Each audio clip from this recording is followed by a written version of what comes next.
我明明是身价千亿的超级富二代，却对火辣御姐和呆萌萝莉嗤之以鼻，反而花价100亿娶了一个双目失明的盲人为妻，更是把价值万亿的公司股份全都转在他的名下，只为证明我对他的喜欢。全家人都以为我疯了，因为3天前我还是沈家大小姐沈婉儿的头号终极大舔狗，但是他们不知道，我其实是穿越者。这具身体的原主人乃是书中的反派，舔了沈婉儿10年，不仅没有得到对方的喜欢，反而成为了男主的垫脚石，最终导致家破人亡，财产全被男主抢走，就连自己的父亲也被男主收入后宫，来了个菊花爆满山。看过原文的我深知男主的狡诈，就在我思考如何改变反派至必死结局的时候，突然一道机械音从我的脑海中响起：恭喜宿主获得宇宙纯爱系统，只要行纯爱之事便能获得积分，积分可以兑换系统商城内的各种物品。这时我的脑海中也想到了拯救老爹的办法。看过小说的都知道，演男主的地方必有大反派，而这个小说中的大反派则是冷家大小姐冷清秋。为了找到杀害亲人的凶手，自毁双目，蛰伏数年，最终成为了书中的终极反派。我脑海里回忆着关于冷清秋以及冷家的资料，当年的冷家实力强悍，和我所在的顾家都是江海市的顶尖家族。5年前却发生了一场神秘屠杀事件，导致整个冷家被杀得差点绝户，最终没落成了一个18线的小家族。怀着这种灭族仇恨的冷清秋，也一步步的成为了原著中冷血复仇的大反派。想到这，我嘴角微微上扬，心中已经拿定了主意，那就趁现在去还没完全成为反派大 boss 的冷清秋那里狂刷好感度。只要绑上了这个最终反派，再不济也能苟到最后，再加上自己的纯爱系统，只要我把冷清秋绑定为纯爱对象，这样就可以一边刷反派 boss 好感度，一边刷纯爱积分来兑换奖励，提升自保能力。到时候再厉害的主角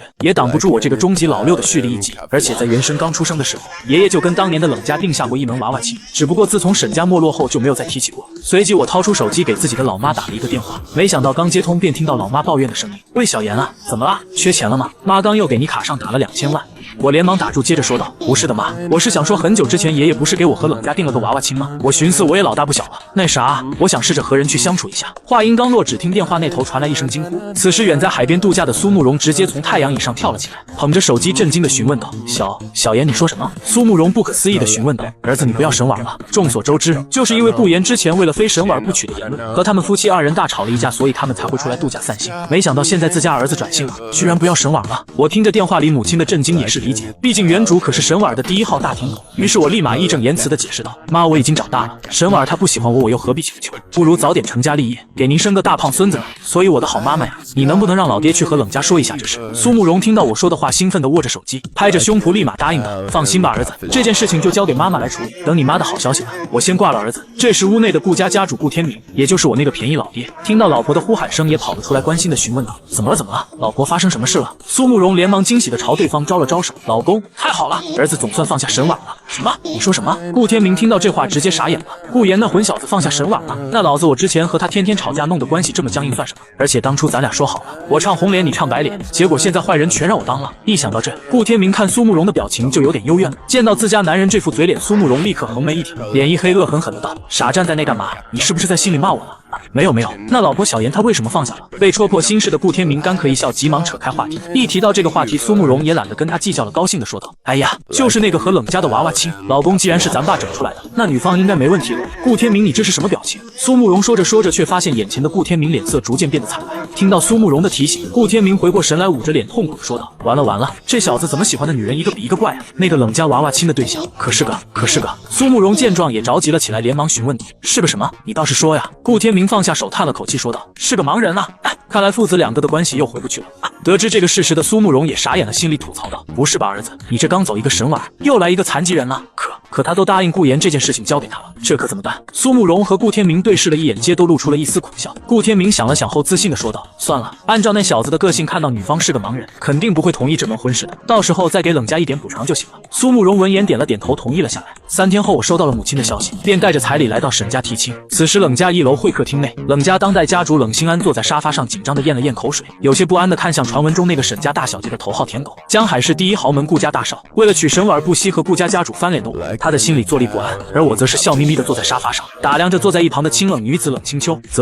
这就是日后的终极大反派，确实有几分超出常人的气场在身上。就是在冷清秋身旁那个染着黄毛的小姑娘有些碍眼，见我总是盯着冷清秋，甚至还出言嘲讽我：呸，区杂鱼，你干嘛用那种色眯眯的眼神看我姐？冷灵儿是冷清秋的头号泥腿子，还是学校里的大姐大，现在即便是当着我这个顾家大少的面，也是一副不服图出去单恋的样子。听到冷灵儿的话，我挑了挑眉，没有在意。但是一边的冷心安却被冷灵儿这番话给吓了一跳。我的小祖宗啊，你在说什么呢？要是这时候得罪了顾家，那咱们冷家可就彻底玩完了呀。冷清秋也知道他们目前还不是高调的时候，于是伸出手朝着冷灵儿脑门上敲了一下，呵斥道：“灵儿，不得无礼。”然后转头朝着我说道：“顾少今日来我们冷家所为之事，我已知晓。”说话间，冷清秋在脑海里推演着我的真实目的。世人皆知顾家少爷顾岩是沈婉儿的头号舔狗，此次过来肯定是为了退亲的，想要以此来博取沈婉儿的好感。听到冷清秋肯定的话语，我有些意外，没想到自家老爹的办事效率这么高。随即我笑着说道：“既然青秋已经知道我来这里的目的，那事情就好办了。”听到我喊他青秋，冷清秋有点不舒服，但他还是淡淡的说道：“既然好办，那么就快些吧，时候也不早了。”我点了点头，甚是赞同。时间确实不早了，要抓紧和冷清秋绑定成功刷积分才行。想到这，我朝着身后的管家吩咐道：“老高，把那个拿出来。”很快，老高将文件取出来，放在冷心安面前，沉声道：“冷家主，你看看这份文件。”冷心安拿着那厚厚的一沓文件一愣，惊讶这娃娃亲的退婚协议什么时候这么厚了？随后我又把一份特制的文件放在了冷清秋面前，轻声道：“清秋，我知道你看不见，所以特别为你制作了一份盲文版文件。”冷清秋听得一愣，盲文文件，这冷家大少为了退婚还真是准备十足了。随后冷清秋抬手摸向面前的文件，只不过不清楚距离，一时间没有拿到。见此一幕，我连忙道：“我来帮你。”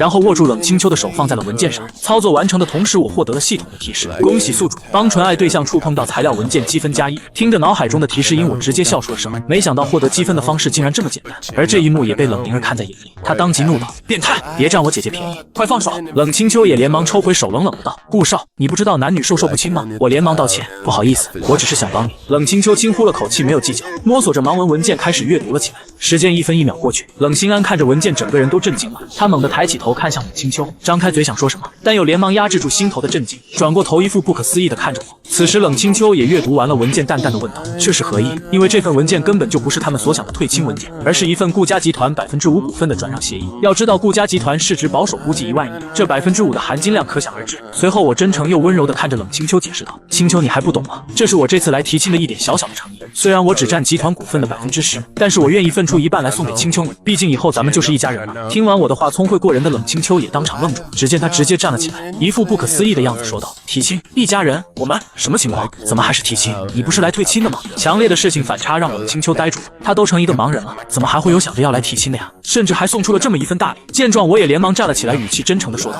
没错，嫁给我吧，清秋，我会一辈子对你好的。”这么直接？不，这不是一辈子不一辈子的问题。冷清秋的心中是抗拒的，现在的他怎么可能去谈恋爱、结婚什么的？更何况在冷清秋心里，顾家也有可能参与了当年的灭门惨案，他绝对不同意。冷心安也呆住了啊，不退亲啊？大哥，你不是沈婉儿的舔狗吗？怎么跑来舔我家大侄女了？而且一上来还送这么大的礼。冷灵儿也想到了这点，连忙站了起来，嚷嚷道：“呸！你这满嘴谎话的狗男人，你明明之前还一直追求人家沈大小姐呢，怎么现在突然就说喜欢我大姐了？你个骗子！”听到这话，冷清秋也想到了一个拒绝的理由，随即他开口说道：“顾少，如果你只是为了找一个沈婉儿的替代品的话，那么我想我们还是不合适。”听到顾家姐妹的话，我也早有预料，于是我开始了自己的表演，做出一副欲言又止、飘忽不定，又最终变得十分坚定，就像下定了什么决心一般模样。深吸一口气，看着冷清秋严肃地说道：“不是替代品，从来不是。其实我早就喜欢上冷小姐你了，只是当年的你是江海市第一才女，而我只是个除了有钱便一无是处的纨绔子弟。我觉得我配不上你，所以我一直在暗自努力，想要让自己变得配得上。可还没等到那个时候，我便听说……”说到这，我停顿了一下，微微叹了口气，而后接着说道：“再不久，我便听到你失明的消息，我很伤心，很内疚，我恨自己在你最需要我的时候没有好好陪在你身边，我一直不敢去面对你，我觉得自己不配当你的丈夫，所以我想要通过别人麻木我的心。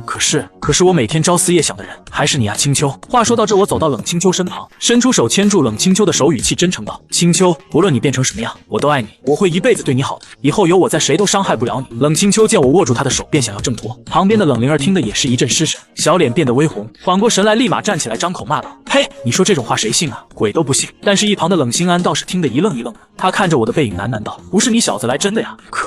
他咽了咽口水，然后看向站在那一言不发的冷清秋。其实他们冷家还有一个不为人知的秘密，那就是现在冷家真正的掌控者其实是冷清秋，他冷心安只不过是表面上的家主罢了，所以没有人知道他现在有多慌。时间1分1秒过去，冷清秋终于开口，缓缓地说了一句：“明白了。”听到这话，冷灵儿呆住了，而我则重重地松了口气。太好了，不论冷清秋心里面在想什么，至少明面上我们两个就是合法纯爱夫妻了。我紧握着冷清秋的小手，真挚地说道：“太好了，清秋，我发誓一定会对你好的。”冷清秋沉默不语，在他心中已经浮现出了一个计划，那那就是利用我，或者说利用顾家集团来协助他找到制造当年那起事件的幕后凶手。随后我以增进感情为由，一直陪冷清秋待到晚上才回家。坐在车里，我开始盘点起了今日的收获。上楼的时候以帮助为由拉了冷清秋的手加5分，偷喝了2口冷清秋水杯里的水加了10分，趁冷清秋摔倒的时候摸了2把胸加了20分。现在我已经有60纯爱积分了，只可惜那个冷灵儿一直在捣乱，甚至还不让我跟冷清秋见面，要不然我今晚就直接住在冷家了。随后我兴致勃勃地打开系统商店，准备换点厉害的东西武装一下自己。种类确实很多，什么都有，但是却没有一个是我能兑换得起的。里面最便宜的都需要100积分才行。我暗骂一句奸商，然后无奈地关掉了系统面板，坐在车里开始盘算起下一步发展计划。此时金霞商业街的一家高级餐厅内，我曾经的女神沈婉儿正在跟她的闺蜜们喝着下午茶。谢白薇正一脸好奇地对沈婉儿询问道：“婉儿，顾言已经3天没找过你了，是真的吗？”沈婉儿沉默地点点头，嗯了一声。而对面的吴丽丽则是脸色一冷，怒骂一声道：“渣男，不就是因为咱们婉儿一心搞事业，拒绝做他女朋友吗？结果他现在就甩脸色给婉儿你看了，真是小肚鸡肠的男人。”说着，吴丽丽拉住沈婉儿的手，苦口婆心地说道：“婉儿，你还好没答应顾言那个渣男，要不然可不知道会被他怎么样了。”沈婉儿闻言抿了抿嘴，有些迟疑地说道：“要不然我发个消息问问他怎么回事吧。”沈婉儿觉得是自己之前拒绝的话语让对方伤心了，之前也有过这种情况，只要他主动去打个电话，顾言立马就会屁颠屁颠地跑过来献殷勤。谢白薇一听，脸色瞬间一变，连忙按住沈婉儿准备发消息的手，语重心长地说道：“婉儿啊，这就是你的不对，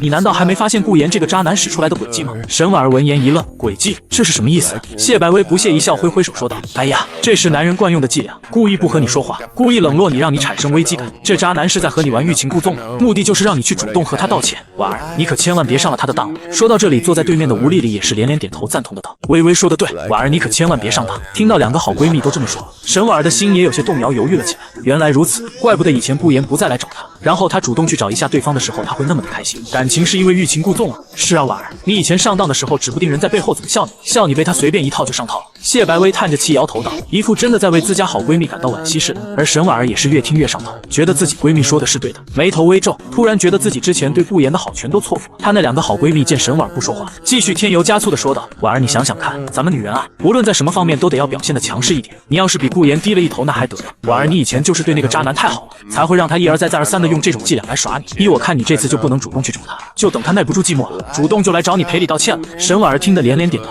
越听越觉得有道理，开始反思自己以前是不是太好说话。想到这，她也彻底下定决心，决定不再找我了。此时顾家庄园内，顾天明和苏慕容夫妻2人已经从度假岛飞回来，而且还专门准备了丰盛的晚餐等我回家吃饭。我一进屋，看着一桌子的山珍海味、鲍鱼龙虾，嘴角顿时一抽，看着他俩好奇地询问道：“爸妈，今天什么日子？怎么这么多菜啊？”顾天明和苏慕容互相对视一眼，然后在苏慕容眼神的威胁下，顾天明一脸肉疼地对我说道：“小妍啊，我知道你很失望，不过没关系，江海市那么多家族千金，只要你不回头去找沈婉，其他的都好说。”见顾天明开口，苏慕容也一边给我夹菜一边说道：“是啊，妍妍，就像你爸说的那样，天涯无处和芳草，何必单恋2只花女？妈找个更好的给你，像那什么白家、唐家、诸葛家呀，只要你看上了，你爸都会搞定的。”听到这，顾天明眼皮一抽，连忙道：“为我怎么就都能？司腾腾腾。”苏慕容这才松开掐着顾天明大腿上的肉，然后温柔地看着我说：“只要妍妍你喜欢，你爸都能帮你去提亲的。”我听得一头雾水，连忙摆手道：“爸妈，你们在说什么呀？我都向青秋提亲了，我俩已经是准夫妻了，我是不会再去找别的女人的。”顾天明和苏慕容这边还没反应过来，仍然继续自顾自地说道：“是啊，妍妍，就是因为冷青秋是盲人，所以你感到失望而退提亲。”2人说着说着顿时一愣，等会你去提亲成了？准夫妻？苏慕容2眼一黑，差点晕过去。顾天明更是张大了嘴巴，一副不敢置信地看着我说道：“你没跟冷家退亲？”我有些无语地看着他俩，没好气地说道：“是啊，我和青秋一见如故，我对他那是一见钟情，呵护他还来不及，更别提什么退亲了。爸妈，你们以后可别在外头给我乱点鸳鸯谱了，等着抱孙子吧，我得抓紧找个黄道吉日把冷青秋娶回来才行。”轰！苏慕容感觉自己的大脑被雷给轰了，我的妈呀，刚弄走一个沈婉，又来一个盲人，你简直是要把你妈气死了！不对，苏慕容眼神一变，瞪向身旁的顾天明，用眼神怒吼道：“都是因为你去说提亲这件事。”顾天明立马秒懂苏慕容的意思，汗颜的用眼神回道：“不是你叫我去的吗？”苏慕容立马瞪了回去：“那不是因为你说没关系，妍妍肯定会退亲的吗？”顾天明擦了把额头上的汗，心虚的回应道：“这我也不知道，这小子转性了呀。”苏慕容眯着眼，恶狠狠地瞪着顾天明：“反正就是你的不对，你今晚别想睡床了啊！”顾天明战败，垂头丧气的开始干饭。苏慕容也气恼的不吭声，开始扒拉着碗里的米饭。我看着自己父母的模样，不由得勾起了嘴角。老爸老妈可真可爱啊！而这时一阵手机铃声打破了餐桌上的宁静。顾言你在吗？顾言你在吗？顾言你在吗？我一愣，心想这什么鬼铃声，好像还是自己口袋里的声音。随即拿出手机一看，顿时恍然大悟，这声音是以前沈婉儿用语音给顾言谈了的信息，然后顾言这个死舔狗直接把这个语音做成了沈婉儿的专属铃声。听到铃声的顾天明和苏慕容顿时也来了精神，两人先互相对视了一眼，然后有些担忧的看向我这边。虽然自家儿子已经3天没去找过沈婉儿了，可现在沈婉儿主动打电话过来，他们还真是有点害怕自己儿子再变回以前那样。我则是无所谓的当着他们的面按下了拒接键，然后笑着说道：好了，都别这么看着我，我真的对沈婉儿没兴趣了。然后又给沈婉儿来了个拉黑删除一条龙服务。见此一幕，顾天明和苏慕容直接震惊：儿子，你来真的呀？顾天明震惊不已，原来以为顾言只是3分钟热度，很快就又会变回沈婉儿的舔狗，可没想到我竟然把沈婉儿直接拉黑删除了。随后我看着顾天明认认真真的说道：是真的老爸，我这次真的痛改前非了，为了你的菊花，为了我妈的幸福，我会好好的和青秋过日子，也希望你们不要因为青秋是盲人而看不起她，她真的是一个好女孩。顾天明闻言心中感动不已，但是也很疑惑，菊花？什么菊花？这小子不会看上自己那盆3000万买的君子兰了吧？顾天明收拢思绪大笑道：随便你小子吧，反正就是家里多双筷子罢了，你能踏踏实实过日子比什么都强。苏慕容也无奈的点头，既然妍妍你真心喜欢，而且都提亲了，那就这样吧。我看出了苏慕容脸上的犹豫和担心，随即握住苏慕容的手轻声说了一句：妈妈，谢谢你。苏慕容一愣，谢，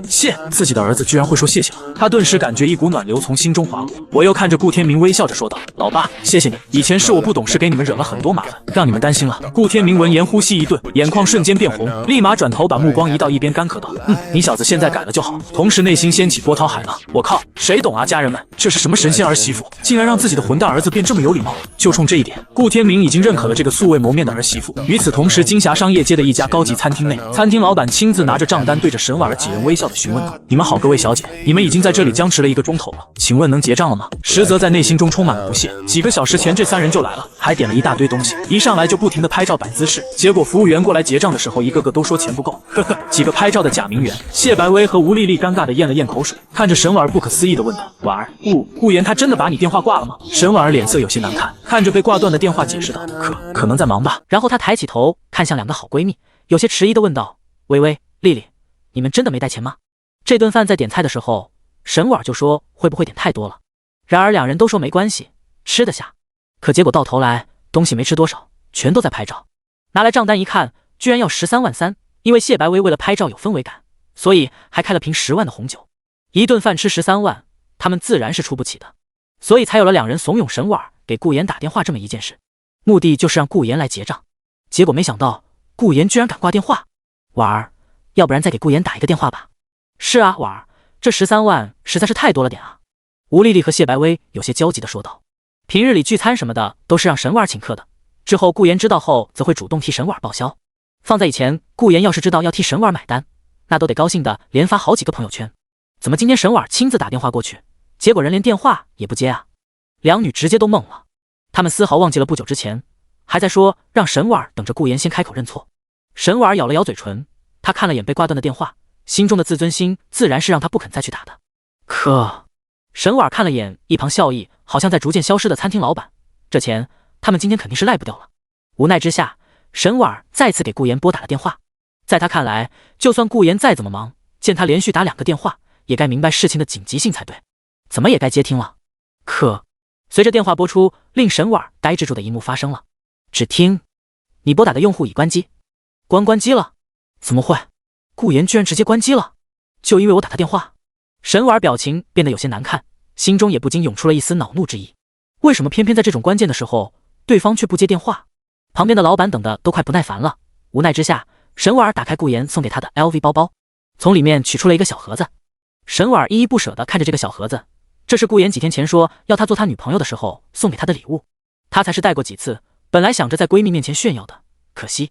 沈婉儿打开盒子，露出了里面的一枚精美钻戒。吴丽丽和谢白薇都看呆了，一个个都咽了咽口水。婉儿，这是顾言送给你的礼物。一时间，他们2人心中也是对沈婉儿无比的嫉妒。明明自己等人相较于沈婉儿来说，姿色和背景也不差，可为什么偏偏顾言就只喜欢这个沈婉儿？可恶！如果顾言来找他们话，说不定自己早就成顾家夫人了。沈婉儿听到2人的话，沉默的点了点头，随后再看了眼钻戒后递给了老板，语气不舍道：老板，我用这个来付钱可以吗？餐厅老板接过一看，眼前顿时一亮。哦，蒂芙尼钻戒？这位小姐，你确定要把这个钻戒作为付款方式？老板心中乐开了花，他的眼光可是很不错的。一眼就看出来这个钻戒的做工是专门定制的，可想而知价格的昂贵。看来追这个贾明媛的人实力很雄厚啊，居然舍得送这种东西。听到老板的话，纵然十分不舍，但沈婉现在也没有别的办法。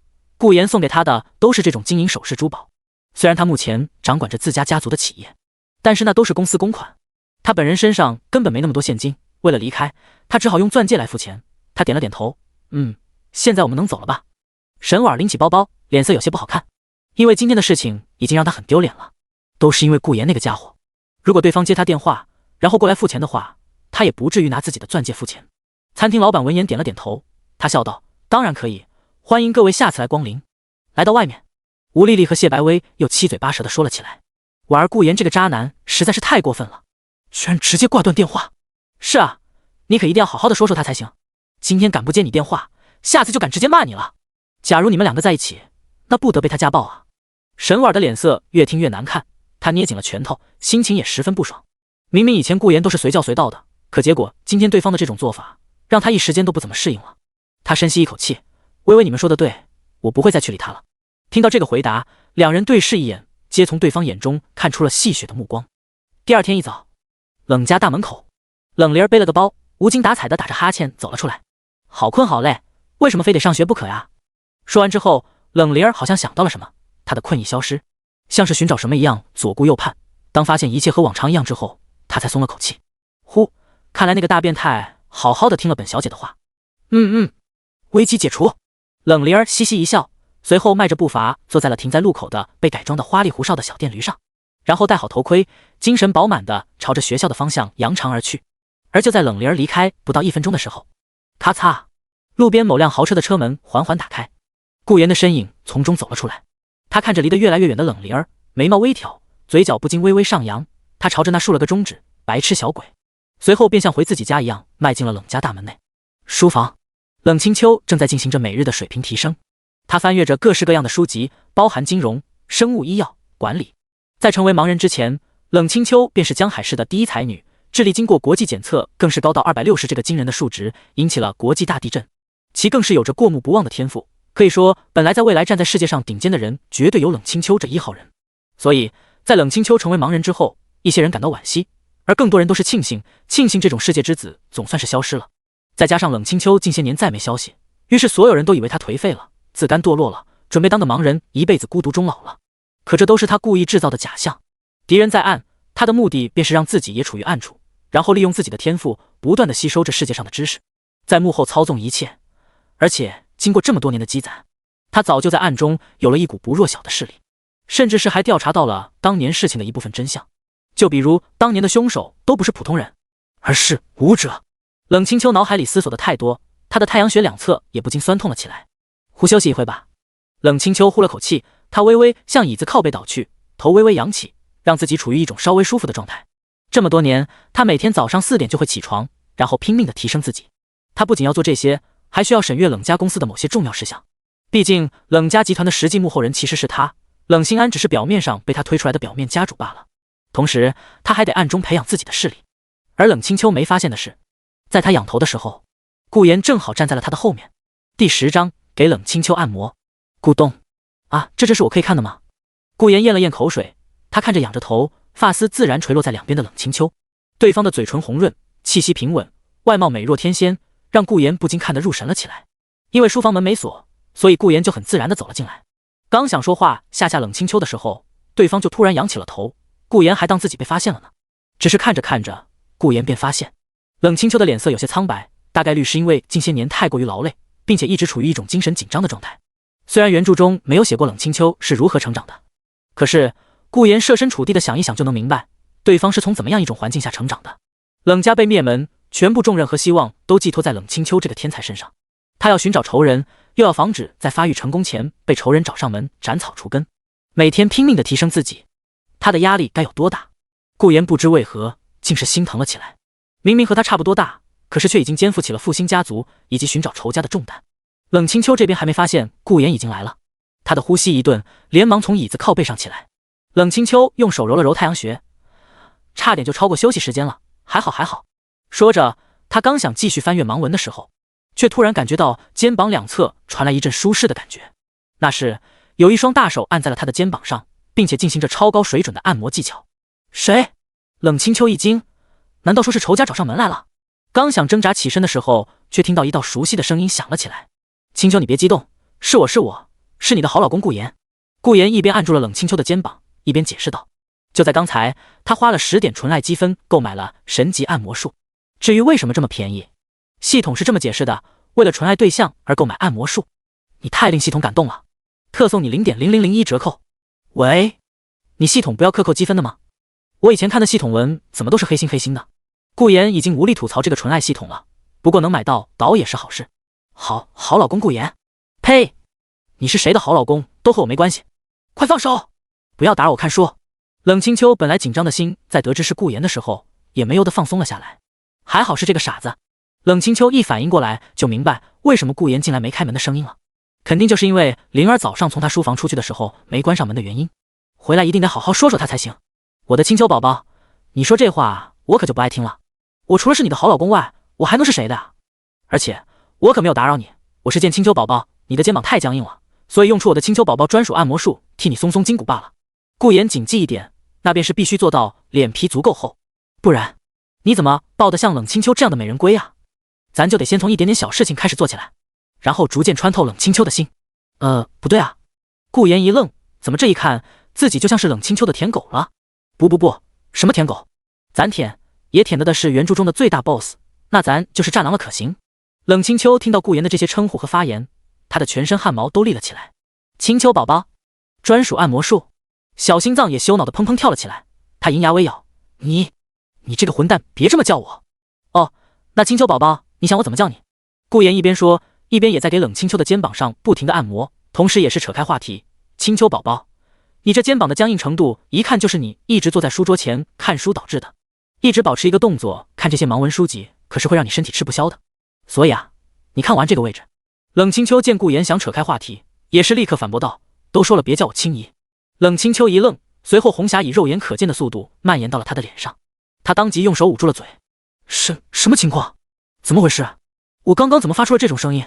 冷清秋的胸口微微起伏，他现在才发现，随着顾言的按摩，他本来因为早起而有些寒冷的身体开始逐渐温暖了起来。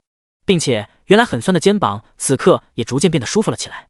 冷清秋开始怀疑了自我，他微微朝着后方望去，他知道顾言就站在那。你真的会按摩？冷清秋的语气有些不可思议，他不知道自己现在脸上是什么表情，有没有什么异常，但是顾言的这个手法实在是让他有些飘飘欲仙。神级按摩术果然厉害。顾言看着冷清秋，对方的小脸微红，不过对方本人大概率是不知道自己此刻的模样的。于是顾言不动声色地垂下头，舔着个鼻脸凑到冷清秋耳边轻轻说道：“是啊，清秋，现在你相信了吧？我可是为了你专门学过的。”冷清秋被顾言的热气吹得心头一乱，他连忙撇过头坐稳身体，语气有些强行镇定地说道：“你别凑我那么近，我和你的关系可没好到这种地步。”顾言见状微微一笑，他按着把手从冷清秋的肩膀上挪了开来，察觉到本来舒服的感觉突然消失，冷清秋下意识地说道：“你干嘛停下来？”可突然冷清秋意识到自己可是要利用顾言的，自己可不能表现得比对方弱势才对，于是他轻哼一声，重新坐直身体，总算知道你我的关系了，知道就赶快回去吧。然而下一秒，顾言却伸出手，又把冷清秋的身体拉了回来，并靠在了椅子靠背上，随后轻笑道：“清秋，你别急嘛，按完了肩膀，接下来就是头疗了，也是很舒服的放松精神的手法。”说着，也是把手按在了对方的太阳穴上，开始按摩了起来。冷清秋故作挣扎了一下，放开，我才不要你的脏手碰我。顾言也看出了冷清秋的意思，于是摇了摇头，按得更卖力了。我就按。你。冷清秋语气一顿，好像是无法挣脱一样，就地伏法了，同时心中也是冷笑。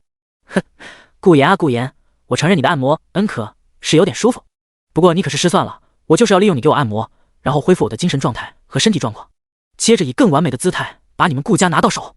呵呵，这一切可都是你造成的。结。想着想着，冷清秋竟是逐渐放松了下去，全身心享受起了顾言的按摩，并且嘴角也微微勾起。替纯爱对象按摩积分+5，和纯爱对象肌肤接触积分+1，让纯爱对象感到舒服积分+10，节制好多的积分。顾言这边他的嘴角也止不住的上扬。第11章，你这个大少爷还会做饭？黄昏的下午，冷家书房内弥漫着柔和的橙黄光线，窗外夕阳渐渐西下，投下温暖的余晖，房间的氛围充满宁静，只有微弱的鸟鸣声和远处的车辆轻轻驶过的声音。一张柔软的沙发床上，冷清秋安静地平躺着，她的长发披散在枕头上，散发出淡淡的清香。随着渐渐下沉的太阳，房间内的光线逐渐柔和，投射在其脸上，勾勒出她精致的五官。冷清秋的嘴角微微上扬，好像是做了什么美梦一般。好舒服，好温暖。这种感觉好像很久都没有过了，居然还梦到了爸爸和妈妈。做梦？突然，冷清秋的眉梢微微皱起。等会，不对，现在是什么时候了？他猛地坐直了身体，慌张地从沙发床上站了起来。冷清秋捂住脑袋，心中满是懊恼。可恶，自己怎么睡着了？自己怎么会如此松懈？睡着之前发生了什么？冷清秋一边寻找着拐杖，一边回忆着睡着之前的场景。哦，对了，他记起来了，之前顾言在给他按摩来着，结果没想到按着按着，他就舒服地睡着了。真是可恶，我居然会因为那种男人的低级按摩手法睡到现在。冷清秋咬牙切齿地低骂道，清冷的脸上满是不甘心。结合目前的环境温度，他可以判断出来时间已经来到下午了，自己居然浪费了这么多宝贵的时间。而就在这时，喂，说什么那种男人的低级按摩手法？你的好老公我可是会很伤心的哦。清秋，你能睡这么熟，这不正是说明我的按摩水平很高吗？伴随着一道故作调侃的声音，一根拐杖落入了冷清秋掌心之间。听到这个狗男人的声音，冷清秋面色一冷，他死死地捏住拐杖，从沙发床上站了起来，随后头朝向顾言声音的方向，冷着脸强调道，别自作多情了，我才不是因为你的按摩才睡着的，完全就是因为我本人熬夜太累了，知道吗？你的按摩技术真的有够差劲的，即便自己心里清楚，就是因为顾言的按摩让他放松了神经导致睡着了，可他才不会承认的嘞，要是承认了那还得了。顾言见冷清秋全身不应就嘴硬，心头也是十分好笑。要知道系统可是疯狂提示他，纯爱对象感到舒服，纯爱对象感到心情愉悦，纯爱对象舒服到失去意识了，诸如此类的提示。当然现实中顾言可不会去当那种蠢货直男，于是有些原来不是我的关系的失望口气叹道，原来是这样啊，我还以为我特意为清秋你学的按摩技术很好的帮助到了你呢，我是不是说的太过分了？冷清秋听到顾言语气中的失望，心中也不知道为何涌出了一丝丝的不忍心，毕竟自己可是嘴硬说谎了，再加上之后还是要利用顾家，没错，自己只是因为需要利用顾家，所以才不能让顾言感到绝望然后离去。于是他深吸一口气道，也不是说完全没用，起码有那么一点点用。想了想，冷清秋又朝向顾言强调道，真的就只有一点点，你可千万别误会什么。顾言闻言又打蛇上棍，伸出手直接握起冷清秋的手，高兴道，是吗，清秋宝宝，那我以后天天给你按摩好不好？突然感觉到自己的玉手又被抓起，再加上顾言那突然变脸的口气，冷清秋不禁变得十分羞恼。你放开我，谁允许你一直对我动手动脚的？还有，把你这个肉麻的称呼改一改，恶心死了。冷清秋有些绷不住了，这个号称神碗大舔狗的顾家大少怎么果真这么烦人？是，清秋你想我喊你什么我都答应，谁让我们是一家人呢？顾言连连点头。呸，谁和你是一家人？可你不是答应我的求婚了吗？那是个娃娃亲，娃娃亲的含义不就是从你我还是娃娃的时候就是老夫老妻的意思吗？你冷清秋这是看不见顾言，要是看见了可能就忍不住和顾言动手了。这个混蛋满嘴混话，没一句正经，要不是为了利用他们顾家，他才懒得搭理对方，真是可恶。为了自己的复仇大计，自己看来只能先隐忍一段时间了。想到这里，冷清秋深吸一口气，强行让自己镇定下来，随后开口道，好吧，随便你怎么说，所以你可以回去了吗？已经都这么晚了。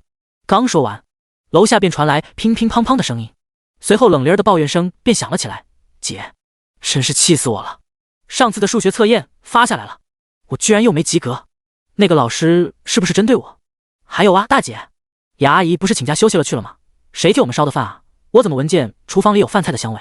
她的声音越来越近，一直到书房这边的时候，冷灵儿的身影走了进来，姐，声音戛然而止。顾言朝着对方挥了挥手，欢迎回来。我回来？不对。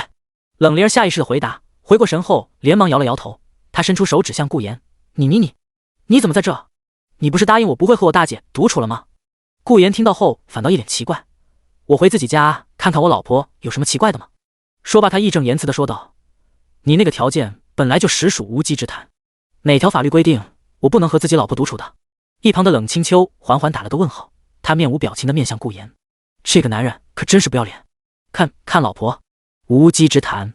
冷灵儿脸色一红，他看了看顾言，又看了看被顾言牵起手的冷清秋，他当即支支吾吾的了起来，好像是这么个道理。他显得十分纠结，可是就是不行。大姐是我的家人，你是我姐的老公，那我就是你的小姨子，那我们也都是家人了。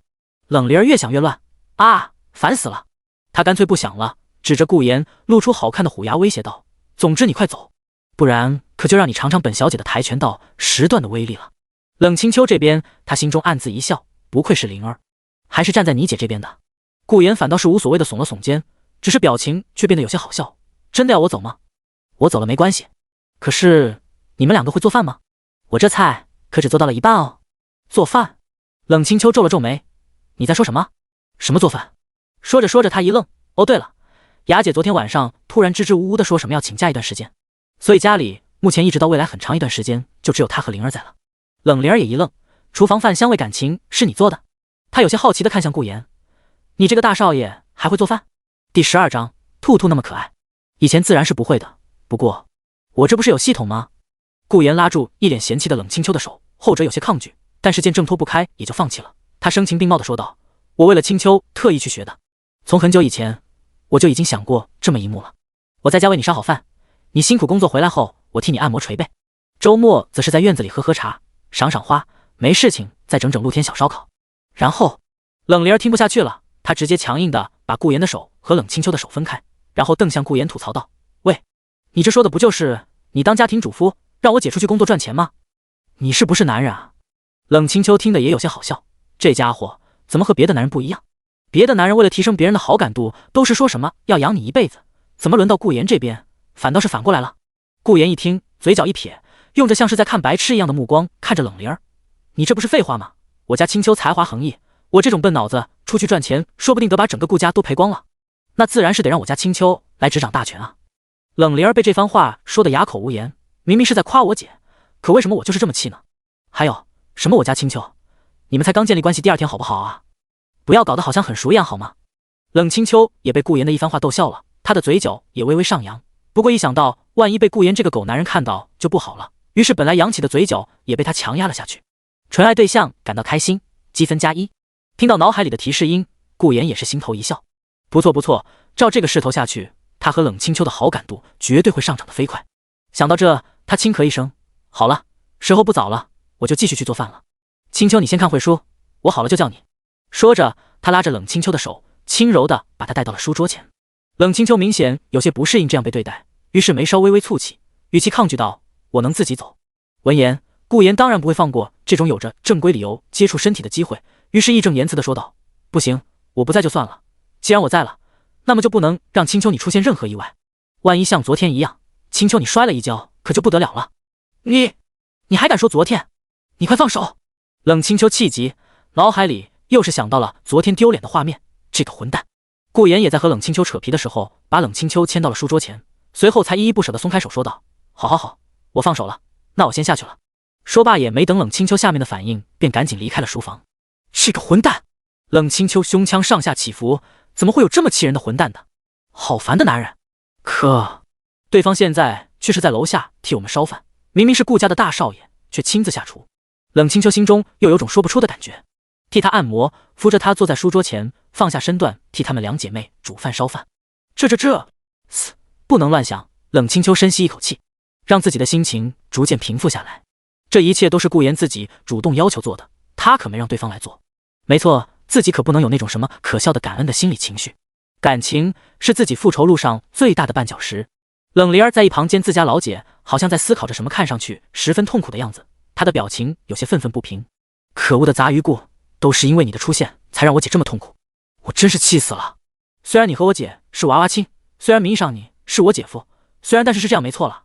可姐，冷灵儿刚想开口说些什么，可结果便被冷清秋打断道，灵儿，你去厨房给顾言打下手，免得对方认为我们冷家都是什么好吃懒做的人。冷灵儿表情一愣，随后小嘴微张，啊，厨房？所以说你就是这么帮我打下手的？顾言有些无语地看着一旁眼眶红润，双眼无神地在碗里搅和着鸡蛋壳和鸡蛋液的冷灵儿。一听到这话，冷灵儿就来气。吸溜！冷灵儿吸了吸鼻涕，她恶狠狠地瞪向顾言，都是因为你这种家伙，我的姐姐她才变了。她说到这哇的一下哭了出来，然后气轰轰地伸出粉拳朝着顾言的胸口上捶去，居然让我来给你这种男人打下手，我捶死你，捶死你！你污！话音戛然而止，冷离儿哭声一顿，他的眼神微微放大，因为他的嘴里好像被顾言塞进了一个什么东西，热热的，有点大，他下意识地咀嚼了起来。一瞬间，一股令他想不到的美味感从他的味蕾爆发了出来，并且弥漫在了他的口腔中。冷离儿眼前一亮，他不可思议地抬起头看向顾言，一边吃一边问道：“这是丝森吗？好好吃。”顾言从冷离儿嘴里抽出筷子，然后放在冷水上冲洗，头也不回地回道：“麻辣兔肉。”哦，原来是兔肉啊！冷离儿点了点头，然后兔肉。冷离儿震惊了，不敢置信地看向一边，只见一只烹饪并摆好盘的麻辣兔子正安静地躺在那，他两眼一黑，差点晕过去。清洗餐具的顾言背对着冷离儿，露出了一个恶劣的微笑。呵呵，臭小鬼，知道厉害了吧？时间缓缓过去，冷离儿好像一直因为自己吃了顾言烹饪的兔子而感到伤心内疚，所以顾言也没让他继续打下手，反而是喊他去客厅待着看会动画片。冷离儿穿着白色短袜，双腿盘着坐在沙发上，闷闷不乐地看着电视节目中的黑帮动画片。他抱着一只洁白的巨大兔子玩偶，嘴里嘀咕着：“混蛋坏蛋，杂鱼人渣，兔兔这么可爱，你居然还吃兔兔！”冷离儿再次刷新了对顾言的认知。而这时，楼上传来一阵声音：“我自己能走，你不要一直扶着我。”“不行，这下楼可不是小事，如果可以，我都想抱着你下来。”“抱？我不是小孩子了。”“顾言，你不要这么夸张，没结婚的女性都是小孩子。”“你……”冷清秋被顾言紧紧地搀扶着下楼，他甚至都能感受到顾言温热的呼吸以及对方身上的那股淡淡的香味。明明是个男人，身上的味道怎么会这么好闻？不对，居然说什么结婚之前的女性都是小孩子，这真是岂有此理！我可是冷家的实际幕后人，居然把我当小孩子来看。第13章，为什么要对我这么好？冷离儿听到声音，脸上一喜，连忙放下玩偶小跑出去，只是一眼便看见顾言紧紧地抱着自己姐姐走了过来，他当即就不好了。顾言见状，故作不解地问道：“灵儿，你干嘛一见到姐夫我就不高兴？刚才我没把你喂饱吗？”不说还好，一说这个冷灵儿就气恼，他瞪向顾言：“呸！什么姐夫？你还敢说这个？我也不知道，灵儿你居然不吃那个玩意，那种东西女孩子根本不会吃，好不好？”冷清秋在一旁心中有些疑惑，等会这两人在说什么？什么喂饱？什么那个玩意？我这 IQ260的脑子为什么听不懂？好了，事情过去了吗？说着，顾言一副我要赶紧让你姐坐下吃饭的表情，扶着冷清秋坐了下来。然后他看向一旁还站着的冷灵儿，别一直气鼓鼓的了，快来吃饭吧。哼！冷灵儿轻哼一声后也坐下，而这时他也才发现饭桌上的丰富程度，一时间他都呆住了。只见餐桌上摆满了各式各样的美食，色彩斑斓，散发着诱人的香气。香煎的鱼柳，色彩鲜艳的沙拉，热腾腾的意大利面，还有一道道精美的小点心，组成了一顿令人垂涎欲滴的晚餐。这都是你做的？冷灵儿有些不可思议地看向顾言，他中途离开了，也没想到顾言居然会一个人做了这么多美食。咕咚，那种诱人的香气充斥在他的鼻腔内，一时间他不禁咽了咽口水。那是自然，都说了我为了青秋特意学的。顾言坐在餐桌的一侧，回答完冷灵儿的问题后，随即微笑地看着冷青秋。桌上的碗碟筷子早就备好，他从盘子里夹起一片柔嫩的烤鸭，然后轻轻放在了冷青秋的碗里。青秋，试试这个，我保证它是你今晚的最爱。顾言的声音温柔而深情，眼神中充满了温暖和爱意。虽然冷清秋看不见顾言的表情，可却听得见对方语气中的真诚。他心中掀起一阵涟漪。好不好吃，试过才知道。冷清秋轻哼一声，随后扶着碗夹起烤鸡，然后慢慢将它送入嘴中。那一瞬间，食物美味的味道在他的舌尖绽放，令他不禁微微挺起了后背，呼吸微微加快。怎么会这么好吃啊？好吃，好想再吃。冷清秋心中震惊地想到。怎么样，好吃吗？顾言开口问道。纯爱对象感到好吃开心，积分+1。马马虎虎吧，勉强能吃。冷清秋终于开口，语气平淡道。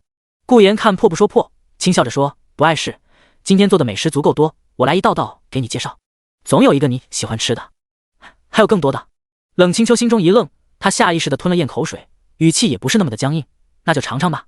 接下来，顾言一边给冷清秋夹菜，一边给冷清秋介绍，甚至还会说一下这道菜的寓意是什么，让平日里根本无法了解到这些的冷清秋心中感到十分的惊喜以及恍然。原来这道菜还能这么做，原来这道菜还有这种故事，原来这世上还有这么多美好的东西。爱琴海是什么？粉色的天空又长什么样？会说话的麋鹿又是什么？这些事情以后还有机会去看吗？不行，不能想这种事情，我不能让这种事情扰乱我的思路。可，灵儿，别光吃兔兔了，吃点蔬菜吧。呸呸，杂鱼顾言，谁允许你命令我的？哦，那我端走了。记得你说过兔兔那么可爱，不要吃兔兔的。等等，我吃点蔬菜嘛。虽然看不见饭桌上的景象，但是光听声音，冷清秋居然感觉到一股平时感觉不到的家庭中的温暖。为什么会有这种感觉呢？清秋，喝点鸡汤吧，你身体因为这些年的劳累而受损了，需要好好补补。顾言贴心地为冷清秋送上了一碗鸡汤，并舀了一勺递到了冷清秋嘴边。他回过神，我自己能喝。冷清秋故作不满地说道，但还是任由顾言喂了。可恶的身体不由自主的就凑上去了。冷清秋心中感到丢人，这都是因为顾言刚才一直喂他吃饭，所以导致他下意识的就做出了这种反应。为什么要对我这么好？冷清秋心中无比纠结以及挣扎。目前来看，顾言是个好人。根据冷心安说的，顾言送来的顾家的5%股份已经发挥了很大的作用。这才2天，许多得到消息的企业集团都一个个来和他们套起了近乎，发起了合作。内幕人都看出来，顾家好像和冷家又有联系了，都认为冷家要东山再起了。可是正是因为如此，冷清秋才感到纠结，自己是要复仇的，自己是要利用顾言以及他的顾家的。如果当顾言得知真相的那一刻，对方会怎么样？会伤心还是崩溃？自己配让顾言对他那么好吗？晚饭后，冷清秋坐在沙发上，他静静地端坐在那。本来这个时间点他应该回书房看书的，可是现在他却静静地听着眼前电视的声音以及厨房间传来的水声。不知为何，这居然让本来以往都神经紧绷的他感到了一丝安心。可恶，我就知道他是坏蛋，当时第1集我就猜到了。哈哈，姐，我聪不聪明？冷灵儿兴高采烈地看着电视上的内容。聪明。冷清秋抿了抿嘴，他的心中好像在思索着什么，随后说道，灵儿，扶我去厨房。厨房？可是那个杂鱼，哎呦，女孩子不要把脏话挂在嘴边，顾言好歹是你名义上的姐夫。冷清秋敲了敲冷灵儿的脑袋说道，引得后者一阵震惊。姐，哎，先带我过去吧。冷清秋不想解释，他也不好解释心中那奇怪的感觉。哦，厨房内，顾言一边轻声哼着不知名的歌，一边清洗着碗碟，而冷清秋和冷灵儿也正巧走进来，那令两人心中一阵的歌声也随之而起。你说你有点难追，想让我知难而退？礼物不需挑最贵，只要香榭的落叶。营造浪漫的约会，不害怕搞砸一切，拥有你就拥有全世界。亲爱的，爱上你，从那天起，甜蜜的很轻易。第14章，干什么？你认为的难追的女孩都是不会洗碗的吗？厨房内回荡着顾言那随意却又带着一些感情哼唱的歌声，而冷清秋的心也在此刻微微一颤。不知道为什么，他好像能感受到顾言在唱这首歌时候的喜悦。为什么呢？冷清秋不是傻子，从歌词的拥有你就拥有全世界这边，冷清秋就能听出来，这说的显然就是自己。可是令他没想到的是，顾言居然认为拥有了他就等于拥有了全世界。冷清秋从来都没体会过这种感受，一时间让他的呼吸都微微加快了许多。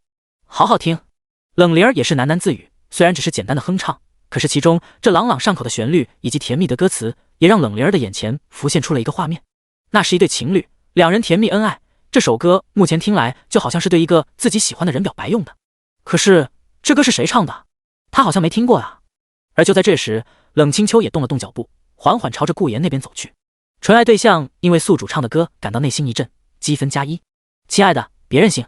顾言哼唱到一半，脑海里突然传来系统的提示音，他微微一愣，刚想扭头的时候，只听见一道清冷的声音传来，同时一个高挑的身姿站在了他的旁边。对方微微仰头，眉头微微蹙起，语气好似有些不满地问道，你说谁有点难追？冷清秋也不知道自己怎么就问出了这句话，兴许只是单纯想和顾言开启一个话题。顾言听后不过呼吸之间便反应了过来，他轻轻一笑，随后伸出手里了理冷清秋耳边的发丝，自然是咱家清秋了，当年可是江海市第一才女，你就像天上的星星一样，我那时候想追你，那真的可谓是难如登天。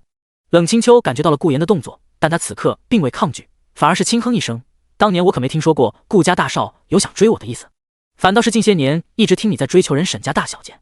这首歌该不会是你唱给沈婉儿听的吧？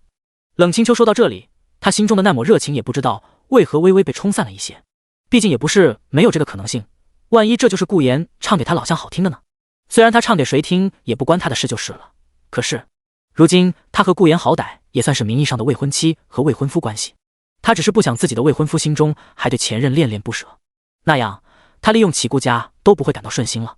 听到冷清秋问的问题，顾言当然知道该如何回答，于是自然地牵起冷清秋的玉手，深情道：清秋，我对你的爱就像河流，穿越平原和山丘，从不畏艰险不远万里而向你奔来。告白气球这首歌还是我当年就为你编写的我的原创歌曲，可能就是命中注定一样，我们现如今还是在一起了，所以我才会忍不住哼唱起了这首歌。哎呀，说的那么夸张干嘛？冷清秋听着顾言这夸张的说辞，让他的心情都不知道为什么都变好了起来，他的嘴角微微勾起，贫嘴。他赶忙从顾言手中抽出自己的手，撇过头深吸一口气后，才又面向顾言。他这次语气有些好奇地问道：你说你刚才哼唱的歌叫做《告白气球》，还是你的原创歌曲？你还有这种天赋？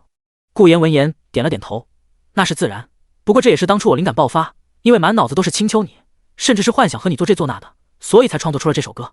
呸，什么做这做那，你会不会说话？好了好了，时候不早了，我们抓紧弄吧。冷清秋啐了一口，随后伸出手摸向洗碗池呢。清秋你干嘛？顾言见冷清秋的动作，顿时拉住了对方的小手，这里是洗碗池，脏的。听到这话，冷清秋从顾言掌心中挣脱开来，随后无语道：这是我家，我当然知道这个位置是洗碗池了。那你哼，干什么？你认为的男追的女孩都是不会洗碗的吗？冷清秋挽起袖子，十分熟练地打开水龙头冲洗起了碗碟。见此一幕，顾言的心头微微一愣，他本来只是因为自己必死结局以及系统的原因才会来找冷清秋，之后则是因为冷清秋是他喜欢的那一类型，所以才选择对他好。而且在他看来，冷清秋这种曾经生活在大家族的子女，大概率是根本不会自己下厨做饭，甚至是打扫卫生的。可是现在，顾言看着帮忙洗碗的冷清秋，他的心中也出现了一股暖意。冷清秋清洗着碗碟，他的心中多少能猜到顾言在想什么，不过他便是不能让顾言那么想他。即便他现在看不见，生活有许多方面都较为不便，可是他也不想在其他人面前表现出弱势的一面，更别提今天顾言好像已经为他们做了许多事了，自己怎么也得分担一点才行。呵呵，明明是个大少爷。冷清秋心中好笑地想着，顾言简直就是富二代中的极品男人了。哗啦啦，顾言这边也打开另一边的水龙头。那行，那清秋你洗那边的，这边大一点的锅和碗就让我来。好。冷清秋说到这顿了顿，随后又有意无意地问道：那告白气球你不唱了吗？顾言听着一愣，转而露出了一抹笑意：唱啊，我重新来吧，我也不是真的想听，唱不唱都随你。好好，那我开始了，随你。接着厨房内又响起了顾言刚刚兑换的神级唱功，因为是为了冷清秋唱的，所以系统又感动的打折了。只是两人没发现的是，门口正站着一个表情逐渐僵硬的少女。姐。冷灵儿石化般的看着好像自带光效一样的冷清秋和顾言，他们又说又笑，还唱歌洗碗的，这让他感觉自己好像就是个哇呀，怎么会这样？冷灵儿抱头欲哭无泪的喊道。太阳已经落山，冷家门口，时候不早了，我就先回去了。顾言轻声告别道。身后的豪车内，老高看着自家少爷变化如此之大，心中也是无比欣慰。他看向冷清秋的目光也变得十分友善。冷清秋闻言也是平静的点了点头，要是每次来都做这么多菜的话，还是算了吧。知道你心疼老公我做饭太累，那下回我少做点。顾言嘿嘿一笑，哼，我可没这么说，我只不过是担心我家灶台的寿命。冷清秋顿了顿，然后面向顾言道：回去开慢点。接着便在顾言没反应过来的时候朝着屋内走去，而顾言也是回过神的高兴的喊道：清秋，明早我再过来。回应他的是一道平淡的声音：随你。轰隆，大门关闭。只是在顾言没看见的地方，冷清秋走着走着，他的嘴角也忍不住微微勾起。而这时，扑通，一个物体冲入了冷清秋怀里，随后便是一道哀嚎：姐，你变了。听着冷灵儿的话，冷清秋露出了一丝无奈的微笑：怎么了灵儿？你姐我怎么就变了？听到这话，冷灵儿更是伤心：姐，你就是变了，自从那顾言来了之后，你就不对劲了，你眼中就只有顾言了。这才2天，我在这个家就成局外人了。冷清秋一听，心想大概是自己因为顾言的事情，所以冷落了灵儿了。哎，自己确实是不该这样，于是伸出手拍了拍冷灵儿的后背：乖，姐姐没变，只是因为我们冷家东山再起，需要顾家的财力和势力，所以姐我才忍着恶心和顾言说话的。冷清秋安慰道：是这样吗？冷灵儿一听，她抬起头，脸上露出了高兴的表情：太好了姐，我还真以为你喜欢上顾言了。没喜欢上就行。那个狗男人虽然好像似乎有点才华，饭菜烧得好吃，唱歌也不错，家境好，长得也蛮帅，可是还好姐姐你没喜欢上，不然灵儿我就没办法在这个家待着了。冷清秋越听越不对劲，喜欢自己怎么会喜欢上顾言？开什么玩笑，自己根本不可能像正常女孩一样体验恋爱是什么感觉，也不可能会去喜欢上一个人。别多想了灵儿，姐姐我怎么会喜欢上顾言，又怎么会不让你在家待呢？好了，洗个澡看会电视就睡觉了。冷清秋安慰道。冷灵儿狠狠点头，一边牵着冷清秋往屋内走，一边高兴地喊道：姐，你这样说我就放心多了。冷清秋笑了笑，也不知道是出于什么目的，他突然若无其事地问道：对了，你说顾言长得怎么样？哦，他呀，虽然是条杂鱼，但不可否认确实是高颜值杂鱼了。听说为了赢得沈婉的欢心，杂鱼顾还会每天去健身，所以身材好得很，要是能 cos 绝对一出一个不吱声。只是可惜他之前的种种舔狗行为让圈内许多人都为之不耻。据说他为了沈婉都拒绝了上百个对他告白的女孩了，听说到现在他连一任女朋友都没谈过。冷灵儿因为得到了自家姐姐的保证，所以想也没想便一脸不屑地回复道：哦，这样啊。冷清秋在一旁点了点头，心底也不知道在想什么。姐，你可千万别喜欢上杂鱼顾。冷清秋闻言沉默了一会。灵儿，他现在是你名义上的姐夫，你要放尊重一点。还有你不是说数学不及格吗？今晚洗完澡来书房，我给你补习一下。啊，姐。冷灵儿直接懵了，这怎么是？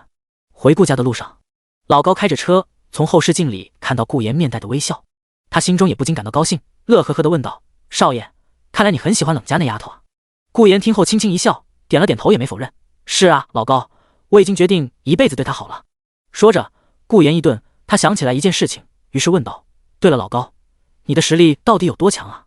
在原著中，关于老高其实也有许多段剧情的，只是大部分都是对付普通人的桥段，唯一一段正儿八经的还是那青年拳头呼啸如风，恶狠狠地朝着顾言袭来。少爷！老高双目血红，低喝一声便冲了过去。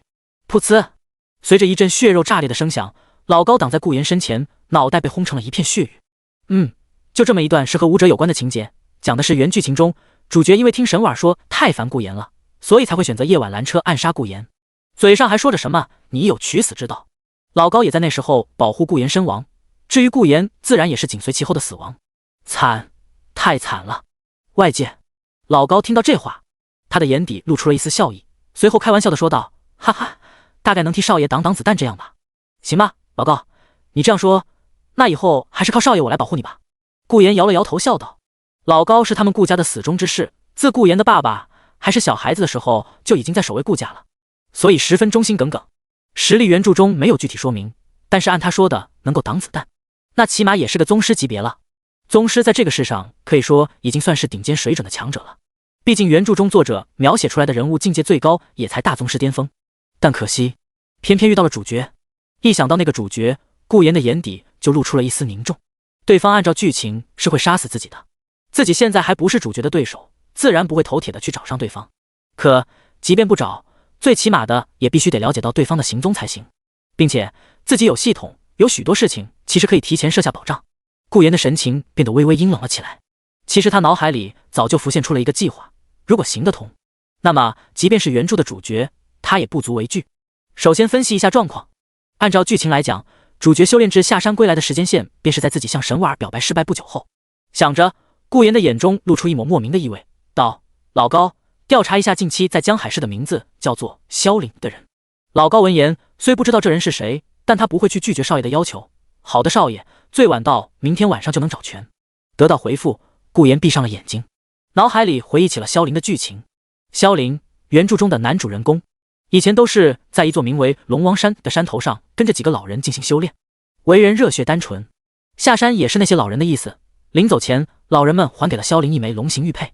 别人不知道那个东西代表着什么，可看过剧情的顾言可是知道的。那枚玉佩代表的含义便是龙王殿的少主。龙王殿，原著中的一个庞大组织，只可惜被冷清秋一手毁灭了。顾言想到这，嘴角不禁微微上扬，不愧是咱家青秋。虽然不知道为什么冷清秋会毁灭龙王殿，并且一直针对主角团，但至少这对顾言来说是个好消息，因为这可以说明龙王殿也不是冷清秋的对手，只是这个组织的剧情也在小说里的中后期了。时间还早，顾言觉得他有足够的时间去提前布下一些保障措施。第15章，神功大成吗？现在是2-1了。第二日清晨，顾家大院内，在这里应该就可以测试了吧？顾言在一棵大树前停下脚步，他看了看自己的拳头，又看了看树，眼中跃跃欲试，测试自己那本宇宙纯爱功法到底有没有用的直观办法。果然还是得这么做才行。没错，顾言经过这些天的努力，目前余下的积分已经足够他兑换宇宙纯爱功法了。而随着昨晚兑换完毕，他便感觉到身体中好像发生了什么变化。例如今天一早起来，他发现自己精神面貌更好了，皮肤也变好了，但至于其他的他又说不上来。总不能这本功法的功效就只有强身健体吧？那可就太好笑了。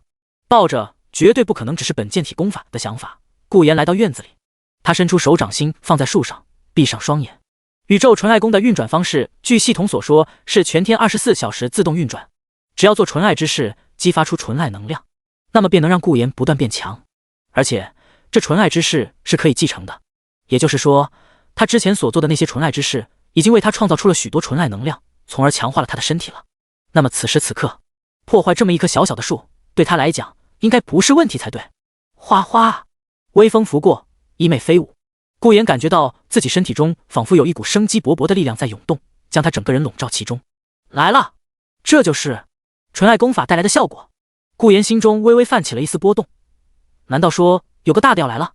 就是现在！顾言睁开眼，对着大树用力一按，呵，然后就没有然后了。大树完好无损。顾言缓缓打了个问号，他皱着眉看着大树，怎么是？一棵小小的树怎么如此坚挺？啪啪，他不信邪的用力拍了拍大树，结果大树还是原来那样。怎么回事？我不是修炼了宇宙纯爱功吗？宇宙厉害吧？纯爱厉害吧？怎么两个加起来就没什么反应了？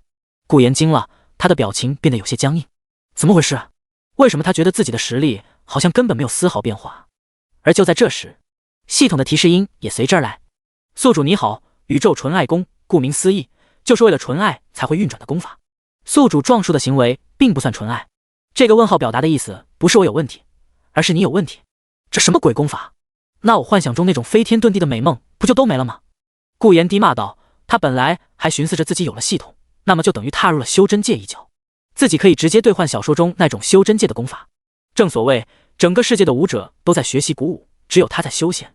结果系统的这一番话直接击碎了他的美梦。哎，罢了罢了，能用来保护青丘也算不错了。顾言倒也不是那么的失落，只是转念一想，不对啊，按照原著中来讲，冷青丘的武力修为在未来本来就能站在世界的顶点，这种女强人哪还需要他来保护啊？反倒是他得想办法怎么才能让自己在冷青丘发育完全之前好好保护好自己。一想到这一点，顾言叹了口气，可恶，这都什么事啊？自己不会成为史上最弱鸡的穿越者了吧？这个宇宙纯爱功法除了能够在保护纯爱对象的时候能用之外，不会都没有别的功效了吧？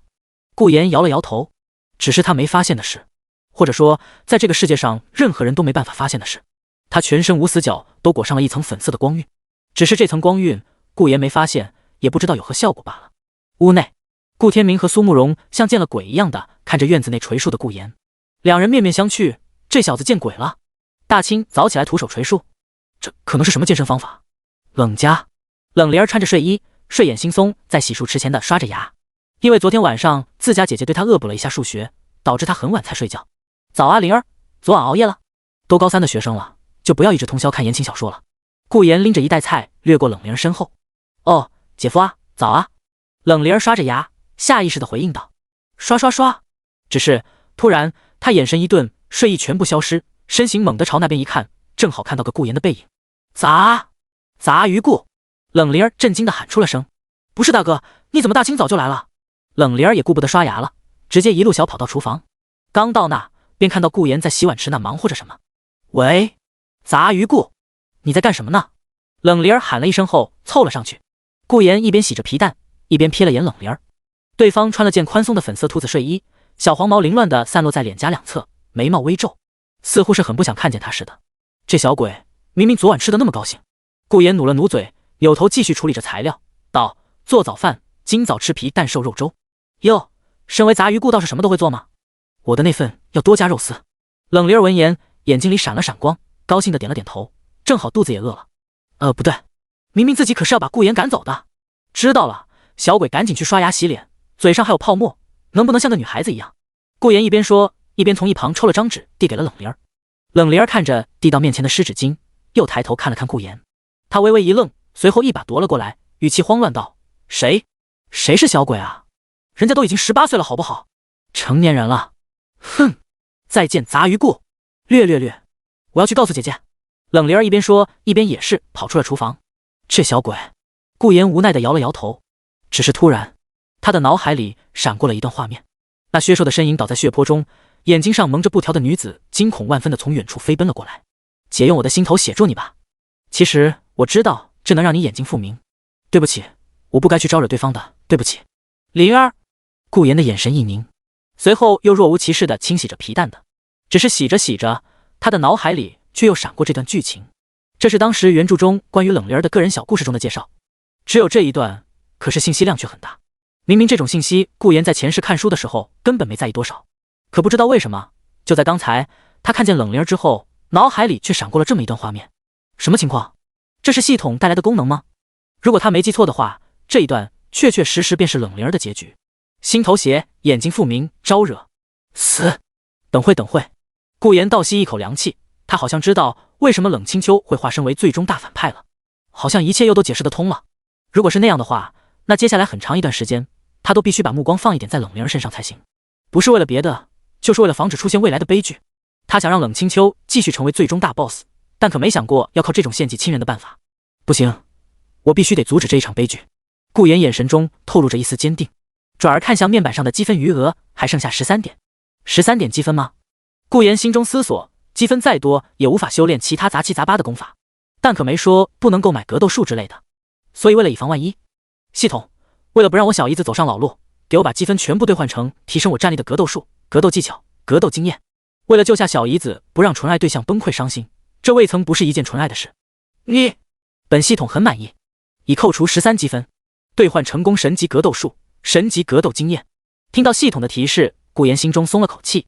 老高跟在他身边，再加上他自己的格斗术，底牌一多，底气便也足了，以后应对一些突发情况也更好处理。好了，现在来煮粥吧。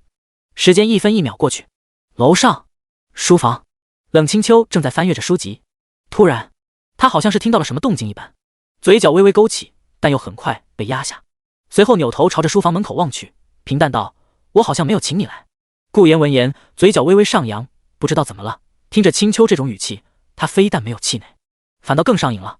于是走上前，蹲下身伸出手替冷清秋理了理头发：“是没请我，但我可记得昨晚走前我就说过了，清秋你可是说随便的，而且我不来，谁给你们2个做早饭呢？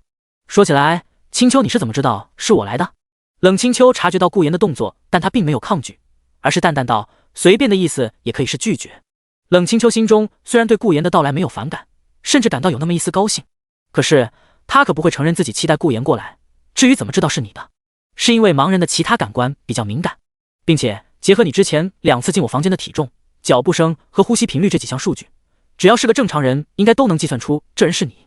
顾言听得两眼放光，称赞道：“不愧是咱家青秋，我对你只能说2个字。”冷清秋本来还以为顾言会感到一丝尴尬，或是不知道该怎么聊下去，毕竟以前每次只要他一开口，那么气氛就会变冷，话也不知道该怎么接下去。哪2个字？卧槽！粗鄙的家伙！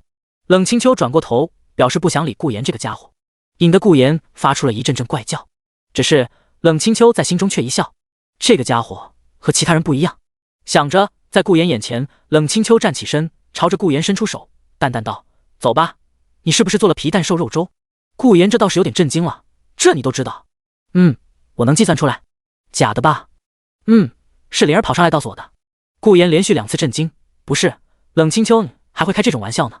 冷清秋这边嘴角微微上扬，虽然不知道顾言的表情，但一定很好玩。刚想说话的时候，便听顾言说道：“那咱家伟大的清秋老婆，你知道接下来我想做什么吗？”冷清秋微愣，脑子里开始飞快旋转。做实呀！他话没说完，便感觉到自己双脚离地，明显感觉到双腿和后背被人拖了起来。他这是被顾言抱起来了，还是以公主抱的形式？冷清秋被顾言强迫地靠在他的怀里，令冷清秋的心头乱跳，身体开始挣扎。你在做什么？快放开我！要是被灵儿看见了怎么办？顾言自然不会放过，而是抱得更紧，轻笑道：“不放，谁让青秋你刚才耍我的？你这人怎么这么小气？”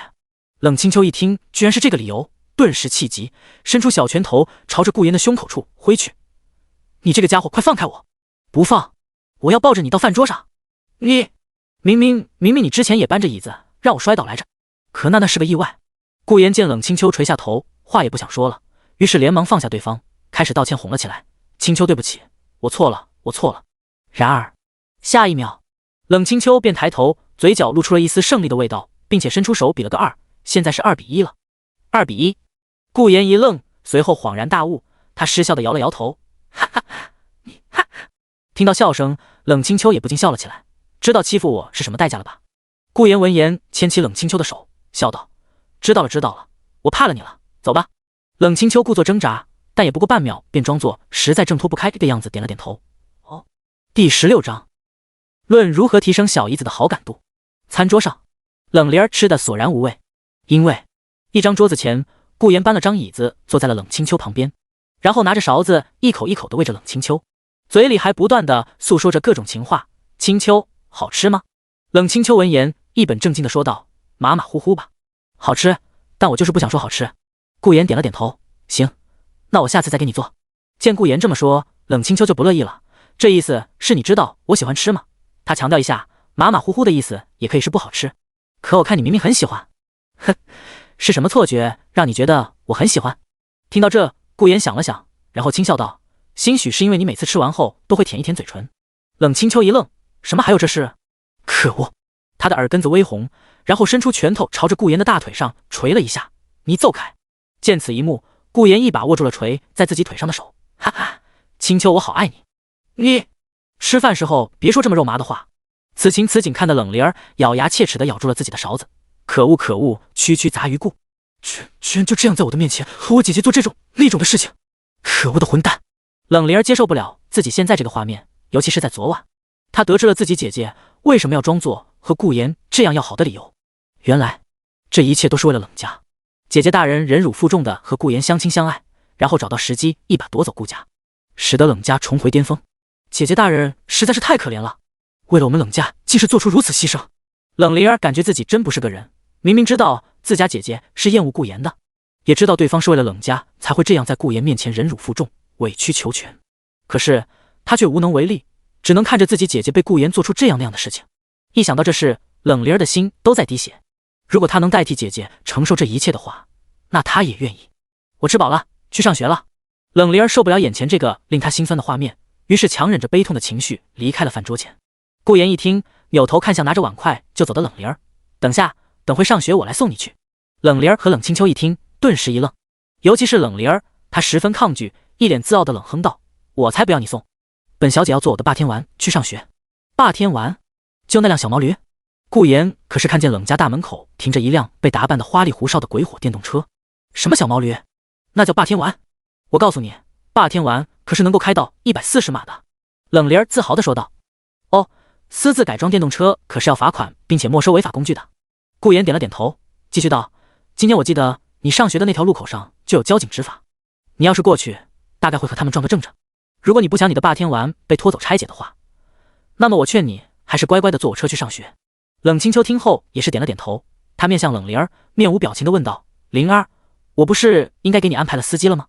为什么听你这意思，你最近都是在骑那种违法的电瓶车上学？冷灵儿一听自家姐姐这种语气，心头顿时一慌，完了，不小心说漏嘴了。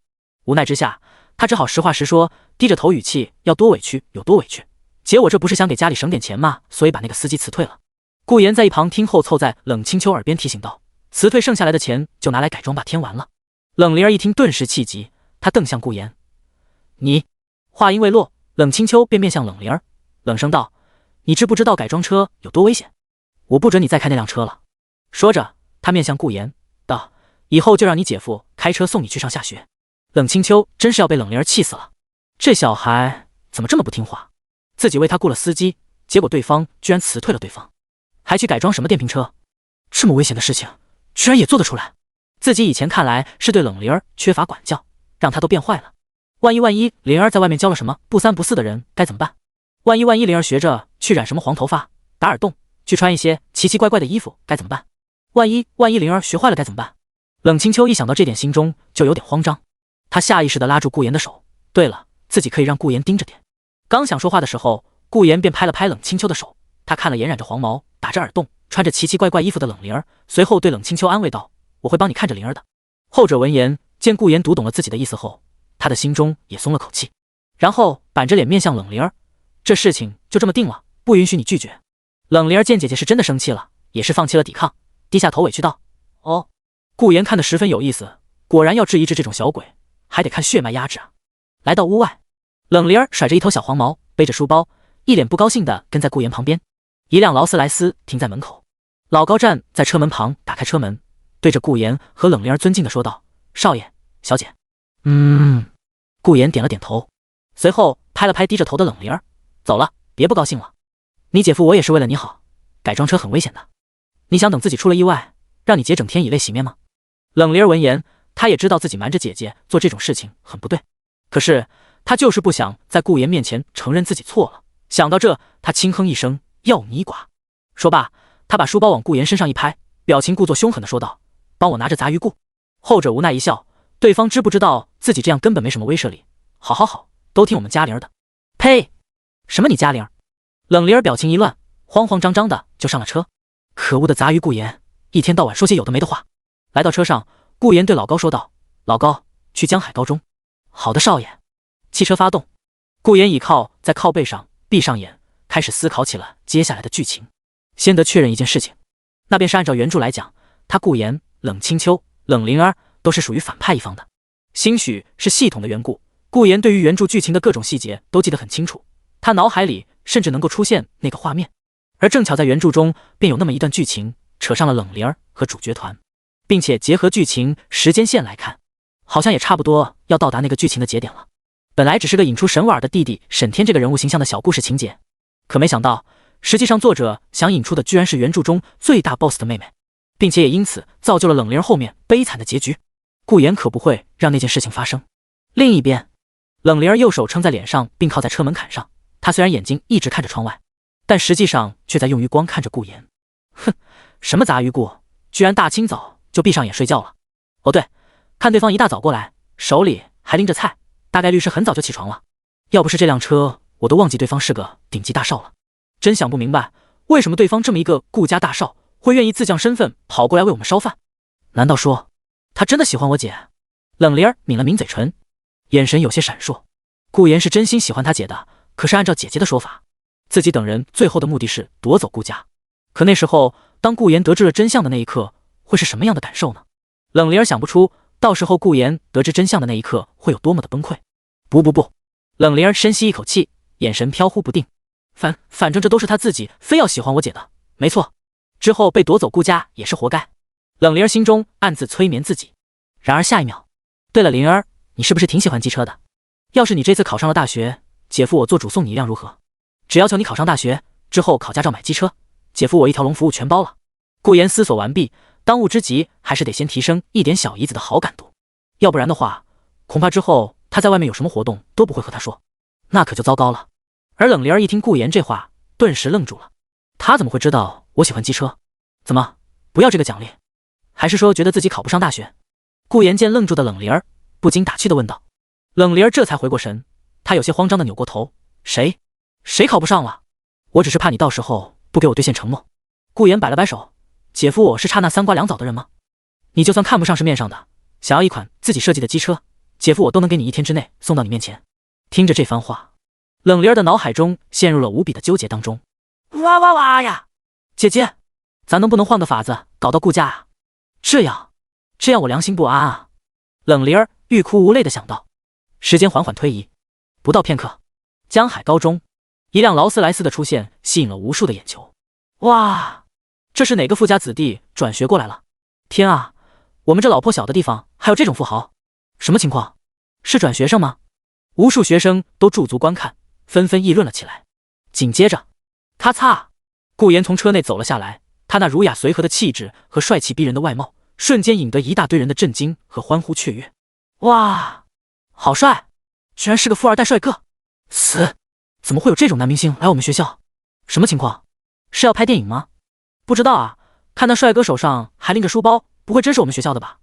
在众人惊讶的目光下，顾言又走到了侧边车门，然后打开并低着头说着什么。不到一会，冷灵儿下了车，他一脸傲娇地拿走了顾言手上的书包，然后恶狠狠地瞪了他一眼：“你下次不要这么招摇好不好？”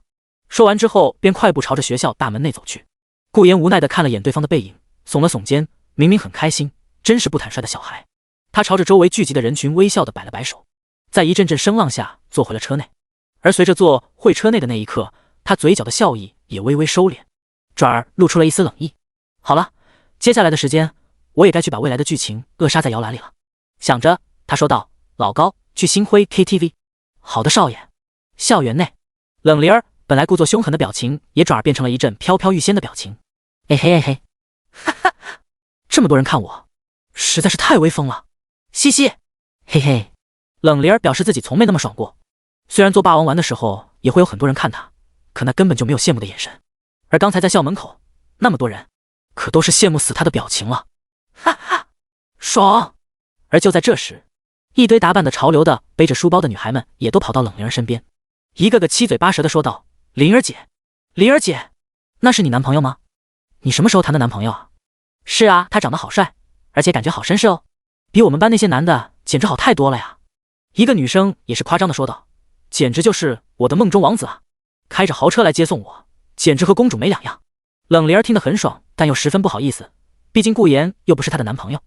于是她干咳一声，故作淡定的说道：“他才不是我男朋友，只是今天早上非得要送我过来。”一听这话，几人眼中更是羡慕以及跃跃欲试了。“灵儿姐，你是说那个帅哥不是你男朋友啊？那我们是不是也有机会了？灵儿姐，你是不是不喜欢他？你看看我行不行啊？”冷灵儿缓缓打了个问号，虽然顾言不是她男朋友，但什么时候轮得到你们了？而且一看这群人都想着法子成为顾言女朋友的样子，冷灵儿心中就十分不舒服，于是冷哼一声道：“你们都别想了，他是我姐夫，和我姐都已经结婚了。”一听这话，众人眼中顿时露出了失望的情绪。“什么呀？原来是你姐夫啊？”“没错，我可告诉你们，我姐夫和我姐可恩爱了，你们别想打他主意。”冷灵儿警告道：“这群家伙别的不会，一谈到这些东西就来劲。不过没想到那个杂鱼顾的魅力居然这么大，看来平日里我也得替我姐好好的看着她不在外面乱搞才行。”冷灵儿突然觉得自己身上背负了一个重任。对了，听说小薇新交的男朋友是个开 KTV 的老板，我们今天放学后要不要去那边唱歌？听小薇说，我们这些朋友可以免费唱哦。今天她还请假，特意提前过去和她男朋友说呢。这时，一个女生提议道：“好啊，灵儿姐，你去不去？走吧，去唱歌。听说还有免费果盘。”一个个人都双手赞同。冷灵儿身为他们的大姐大，自然不会不同意。可是刚才下车前，顾言就对她说过下午会来接她的，这该怎么办？哈哈，不管了，走一步看一步。想着，冷灵儿点了点头，去。第17章，计划开始，还钱还是坐牢？江海市星辉 KTV 前，顾言抬头看着眼前这家富丽堂皇的 KTV 会所，脑海里不禁浮现出了原著中的一段剧情。那是原著作者为了引出沈婉的弟弟沈天写出来的剧情，讲的是冷灵儿和他的朋友们约好放学后来星辉 KTV 唱歌，结果刚来这里便发现约自己过来的好姐妹正被沈天强硬的灌着酒，冷灵儿一行人当场上头和沈天打了起来，双方闹得警察来了才收手。沈婉知道自己弟弟的德行，但又不想让他吃亏，于是去找了顾言，让他去找到那几个女孩，说给自己弟弟道个歉就行了。结果还没等顾言找到人，没过几天，沈天就被发现惨死在了家里，连面皮都被扒了下来。回忆结束，顾言微微吸了口气，之前还不知道，但结合之后的剧情，他才明白冷灵儿的结局是怎么产生的了。因为沈天的死亡导致沈婉陷入了一度崩溃的边缘，而正巧那时候原著的主人公萧凌登场，并待在了沈婉的身边。在得知了沈婉的遭遇后，萧凌十分气愤，于是发誓要替沈婉找到凶手并复仇。沈天的死大概率就是因为冷清秋，只是顾言不清楚对方用的是什么办法。而之后冷灵儿会死，则是因为沈婉把自己弟弟的死都怪在了冷灵儿头上。为了替伙伴复仇，萧凌才会选择杀死冷灵儿。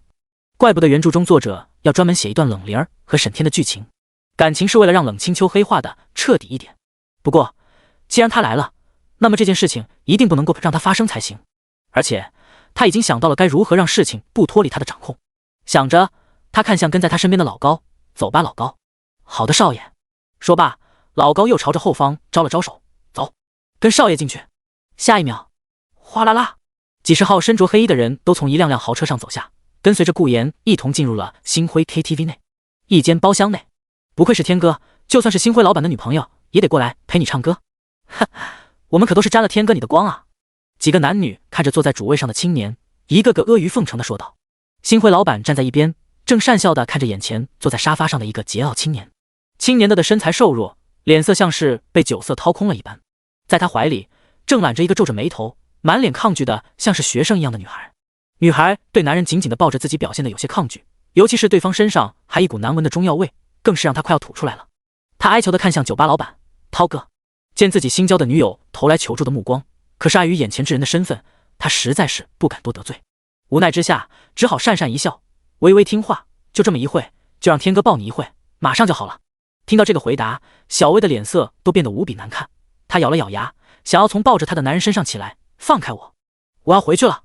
她真是没想到，自己新交的男朋友居然会把自己交给一个过来唱歌的客人，就算对方身份不一般又如何？姐还真受不了这个气了。沈天见怀里的女孩起来了，顿时不满地看向酒吧老板，老板，这就是你女朋友的服务态度？听见沈天发话了，其余沈天的狐朋狗友也都揽着自己怀里的女人骂道，江涛，你这小女有什么态度？快点给我们天哥道歉。是啊是啊，知不知道我们天哥是谁？得罪了天哥，你们星辉恐怕在这江海市再无出头之日。没错，江涛，今天来你这玩是给你个机会，这个机会你可别把握不住。江涛一听这还得了，连忙道歉道，抱歉抱歉，实在是对不起，他是新来的，还不懂事。酒吧老板擦了擦汗，转而看向小薇，也顾不得对方是不是自己新交的女友了，直接上前把对方按了回去。小薇，你怎么这么不懂事？把这位爷伺候舒服了，你想要什么不就都有了？你知不知道天哥是谁？那可是顾家大少的小舅子。酒吧老板不争气地看向小薇，这个女人知不知道顾家的含金量？只要等沈天回去在顾家大少的耳边美言两句，那他们星辉在这江海市不就能鲤鱼跃龙门了？假以时日成为江海市一家独大最豪华的 KTV 也不是不可能。而小薇听到这话，顿时一愣，顾家大少的小舅子，在这江海市能被称之为顾家大少，除了那个顾家的少爷，还能有谁？虽然他没见过顾言长什么样，但是多少也听过对方在这江海市的地位。听到了吧，我可是顾言的小舅子，你要是今天让我开心了，那你想要什么，我就能给你什么。沈天听着身旁人的吹捧声，十分受用。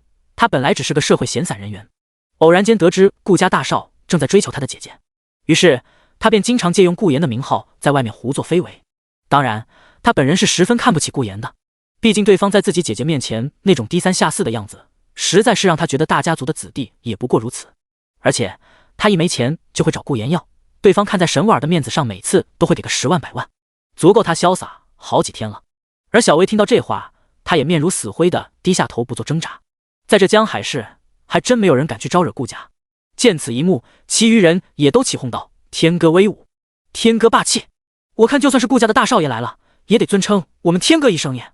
是啊是啊，听说那顾家大少就是我们天哥姐姐的一条舔狗罢了。沈天听得十分受益，他摆了摆手，哎，不要这么说，不然让那顾大少的面子往哪搁呀？这样吧，沈天说着端着酒杯站了起来，其余人也都举起酒杯站了起来配合沈天。前者见状，满意的大手一挥道，今天我高兴，各位的消费都由我买单了。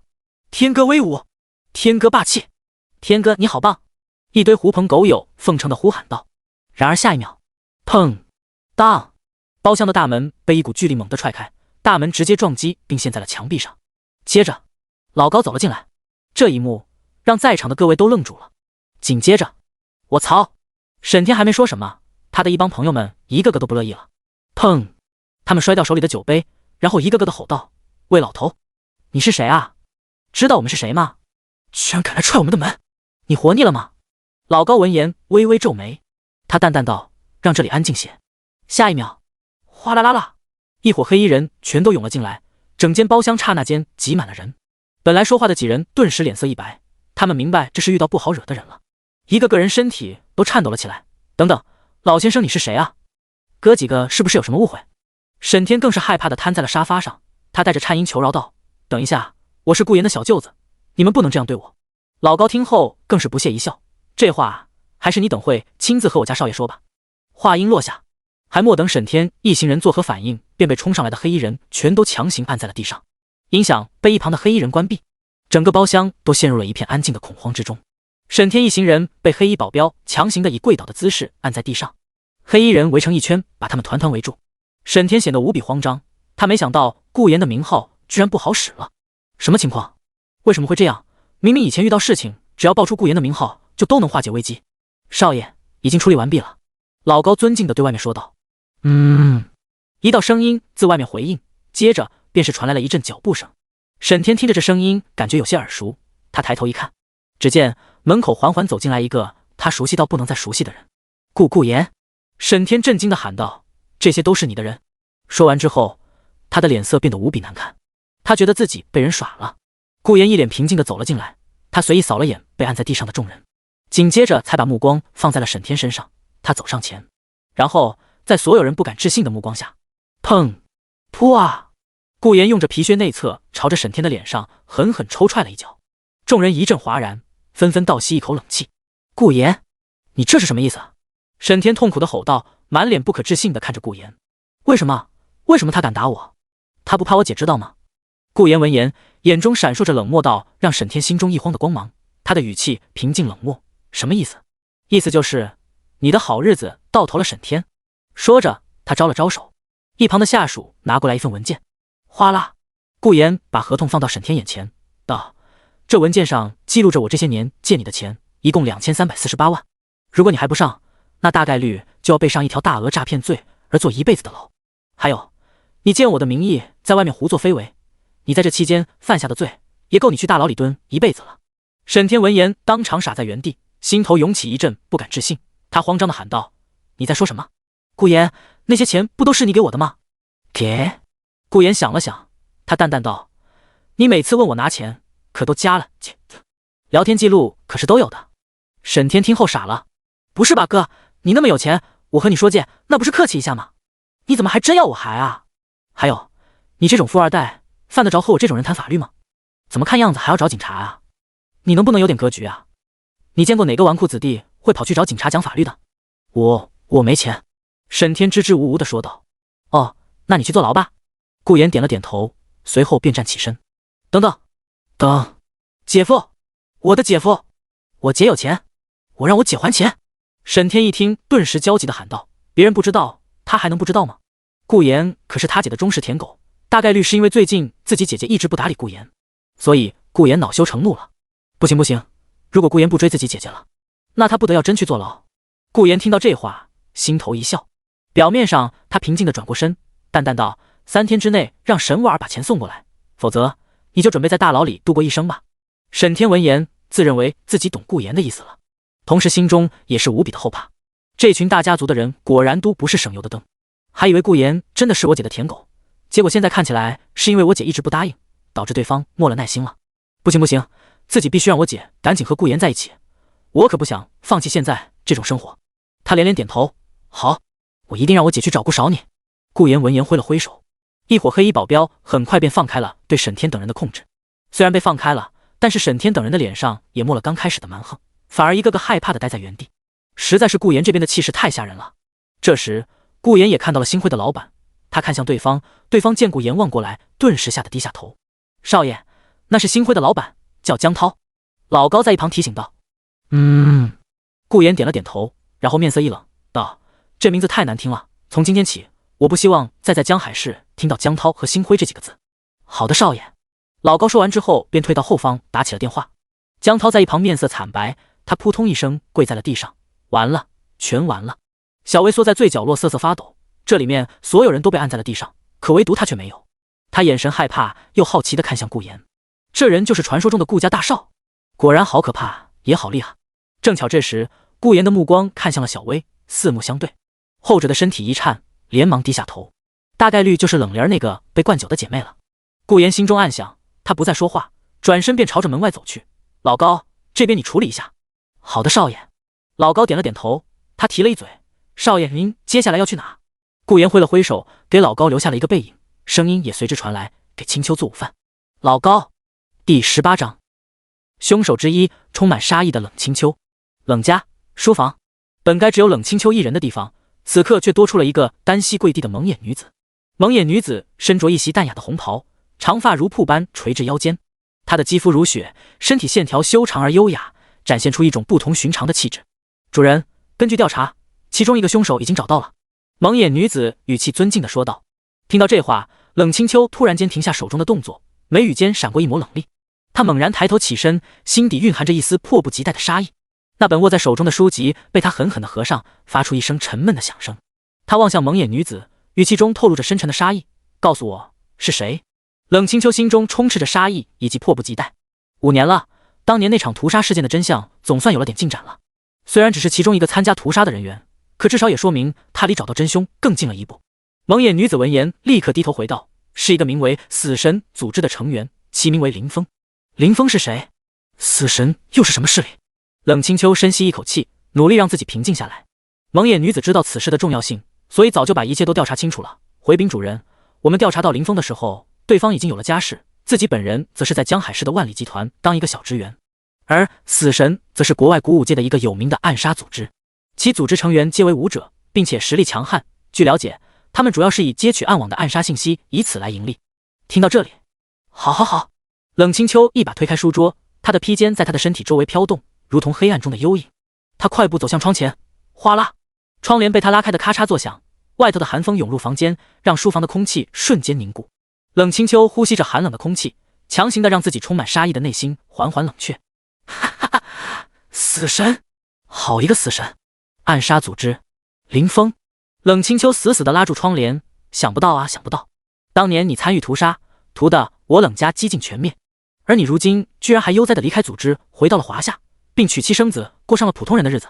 你怎么有脸剥夺了他人的生，自己却逍遥自在？梅雪。冷清秋的声音低沉而又充满杀意，找到林峰，从他嘴里问出一切有用的信息，不论用什么办法，威胁他的家人也好，威胁他的朋友也罢，我要他知道的所有信息。冷清秋的语气中透露出一种让人不寒而栗的冷漠，让整个书房都传出了一阵阵恐怖的威压。梅雪咽了咽口水，冷汗从她的脸上流下，她迅速低下头回应道：是。话音落下，咕噜噜，在她脚下的地面开始浮现出黑色的阴影，而梅雪则是缓缓地没入阴影之中。1秒、2秒、3秒，冷清秋才终于从杀意之中慢慢清醒了过来。他松开窗帘，深吸了一口气，心中逐渐变得平静且悲哀。呵呵，想不到啊，当年的凶手反倒是逍遥自在。爸妈、爷爷奶奶，清秋我发誓，一定会替你们找到真相，替你们报仇的。就凭借当年这把划破我眼睛的匕首。冷清秋刚想着，嗡，一把匕首自他的掌心中缓缓浮现。匕首的刀身如夜幕一般深邃，漆黑的光泽中透露着令人生畏的寒意。匕首身上还有着许多晦涩难懂的古文字符，这是当年冷清秋用来划破自己眼睛的匕首。只是在划破的一瞬间，一股记忆便涌入了冷清秋的脑海里。耶，这是这把匕首的名字，也是一本古籍的名字。那本古籍就在冷清秋的脑海里，不仅使得他的记忆变强，也让他的领悟能力变得更强，并且也让他知道了这个世界上其实还有着一个名为古武界的存在。想到这，冷清秋缓缓抚摸上了自己的眼睛，他微微睁开，与常人想象中盲人的样子不同的是，冷清秋的2只瞳孔处竟是分别印上去了一枚古怪的符咒，好像是特意封印住了冷清秋的视力一样。据冷清秋脑海里的记忆所说，他脑海里这本古籍的能力十分古怪，吸收黑夜，理解黑夜，成为黑夜，只有忍受满5年的黑夜，才能在最后恢复光明的那一刻举世无敌。5年吗？冷清秋喃喃自语，他闭上了眼睛。根据古籍所记载，他只需要忍受5年的黑暗，那么在最后恢复视力的那一刻，他便能突破人体临界点，成为举世无敌的存在。在那之前，他便一直都是个普通人。不过还好，脑海里的记忆给予了他许多的帮助，也让他继承了一个名为夜的势力。这个势力不认人，只认匕首，得匕首者便是此势力的主人。这么多年，冷清秋也多亏了这个组织，才能收集到一个又一个有用的信息。呼，冷清秋收起匕首，呼了口气，突然从梅雪口中得知此消息，果然还是有点过于激动了。冷清秋，之后你可是要应对更多敌人的，必须再稳重一点才行。想着，冷清秋寻找着拐杖，如果没计算错时间，此刻的时间应该是到中午了。灵儿不在，那么他便随便弄点东西吃吧。而就在这时，拐杖没找到，反而一只强健有力又温暖的大手握住了他。随后那道令冷清秋心头一惊的声音出现：清秋，你在想什么呢？怎么看你站在窗前发呆？顾言有些疑惑地握住了冷清秋的手。他刚才过来的时候便发现冷清秋一直站在窗前，他瞥了眼窗户，窗帘被拉开，冷风一直吹进来。这么冷，青秋你的手都冻僵了。顾言一边说，一边上前把窗户拉上，而冷清秋则是沉默了。顾言他是什么时候来的？他听到了什么？看到了什么没有？冷清秋心中有些纠结，匕首是他最大的秘密，也是能否找到凶手的最大依仗。他不敢去赌顾言有没有看到了他的匕首，而故意装作没看到，也不敢去赌顾家当年有没有参与那事。如果说顾言，冷清秋呼吸的频率微微发生了变化，他的内心陷入了纠结。即便他目前只是个普通人，但是匕首的力量却是摧枯拉朽的，仅需呼吸时间便能够。青秋你在想什么呢？顾言有些奇怪的用手背放在了冷清秋的额头上，他感受了下温度，没发烧啊。如此近的距离，绝对有把握一击毙命。之后让梅雪善后尸体，我要那么做，一定得杜绝一切隐患。冷清秋微微抬手，顾言看到了，点了点头，温柔的笑道：是不是担心灵儿啊？放心吧，她没事，我把她安全的送到学校了。没错，不仅送回学校了，未来的 bad 剧情也被他提前扭转了。你可真是个大善人啊，顾言。对了，青秋你是不是饿了？今天中午你想吃什么？顾言喋喋不休的话传入了冷清秋的耳中。不知为何，为什么我下不去手？该死！至此，他放弃了。他微微垂下头，放下手，情绪变得有些不对劲。顾言也终于发现了对方的不对劲，有些慌了神。我擦，不是吧？我这是做错了什么？我的纯爱对象这是怎么了？你知不知道你很烦？冷清秋抬起头，面无表情的淡淡道。一听这话，顾言乐了，他一把拉住冷清秋的手，揉搓道：废话嘛，清秋你这么可爱漂亮，我恨不得天天缠在你身边烦你。告诉你，我对自己爸都没那么烦，就对你这么烦。这全世界有着待遇的可能就只有你一人了，你可就偷着乐吧。触摸纯爱对象，积分+1；纯爱对象心情变好，积分+3。听到顾言说的话，冷清秋心中扑哧一笑，这混蛋，谁不知道他和他爸一天说不上3句话，还为了沈婉儿差点和他爸断绝父子关系。但是表面上，冷清秋还是轻哼一声，他微微抬头：谁稀罕你？不稀罕，我稀罕青秋你就行了。呵呵，油嘴滑舌。哦，青秋你怎么知道你老公我的嘴油，舌头还滑溜了？要不然我们细溜一下。滚！顾言见冷清秋皱了皱眉，不禁嘿嘿一笑，心中更是兴奋。我擦，我这不会是觉醒了什么奇怪的癖好了吧？他笑道：不闹了，今天中午你想吃啥？不吹牛，我什么都会做。冷清秋闻言正好也觉得饿了，但是又放不下面子，于是说道：不想吃，我本来就准备随便吃点应付一下，你顾大少还是别像个下人一样替我烧饭了。此话一出，顾言秒懂，他摆了摆手：青秋随便应付怎么行？那对身体实在是不好。这样吧，我们一切从简，随便炒2个菜吧。冷清秋闻言虽然心中同意，但是嘴巴上还是淡淡道：随你。午饭过后，冷清秋坐在沙发上发着呆，他的耳边回荡着顾言厨房那边传来的洗碗声，电视上放着灵儿最喜欢看的黑帮动画片。不知为何，在此刻他的心情竟是十分的宁静和谐。为什么会有这样的感觉？我不应该有这样的感觉才对。黑夜组织夜让我有了武装力量和庞大的情报网，而再把顾家夺到手，那么我便有了充足的资金以及表面上的社会地位，两者结合在一起，绝对能够助我找到幕后真凶。可是为什么在此刻我的心情却如此的宁静平静，甚至有一种想要一直陷入这种状态的感觉？冷清秋深吸一口气，关闭了电视，他让自己从刚才那种安逸的状态挣脱了出来。不行，绝对不行，自己是绝对不能够出现这种安于当下的想法的。凶手之一已经找到，接下来我要做的便是按照计划不断的进行下去。凶手要找，顾家也要夺，要从2头抓起，自己绝对不能动真心。青秋，今天天气这么好，要不要出去逛逛？顾言擦了擦手，十分熟练地坐在沙发上，并挤在了冷清秋旁边。他伸出一只手，自然地搭在了冷清秋的肩膀上。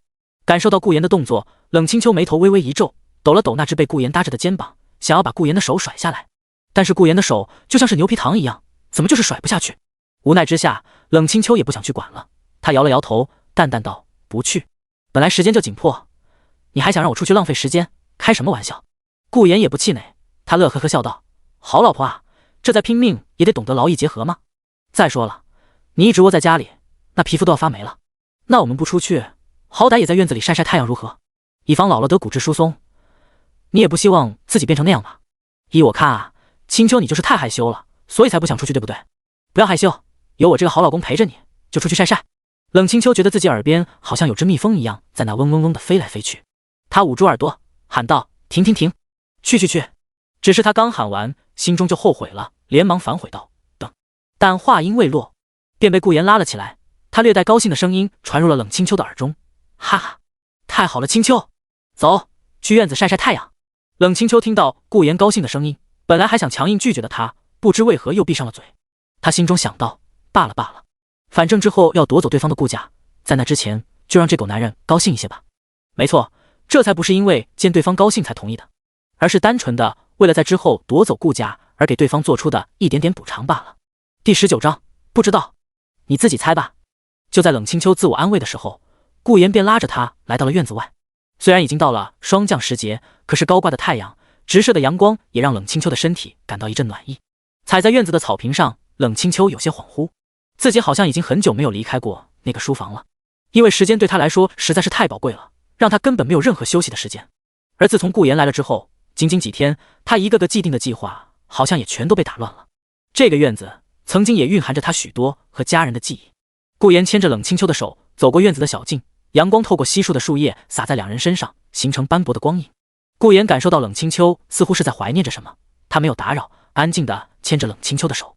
一片落叶落下，顾言伸出手抓住，他望着周围的景色轻笑道：“清秋，你们家院子打理得还挺漂亮，绿植种植的恰到好处。”听到这话，本来还陷入曾经回忆的冷清秋也回过了神。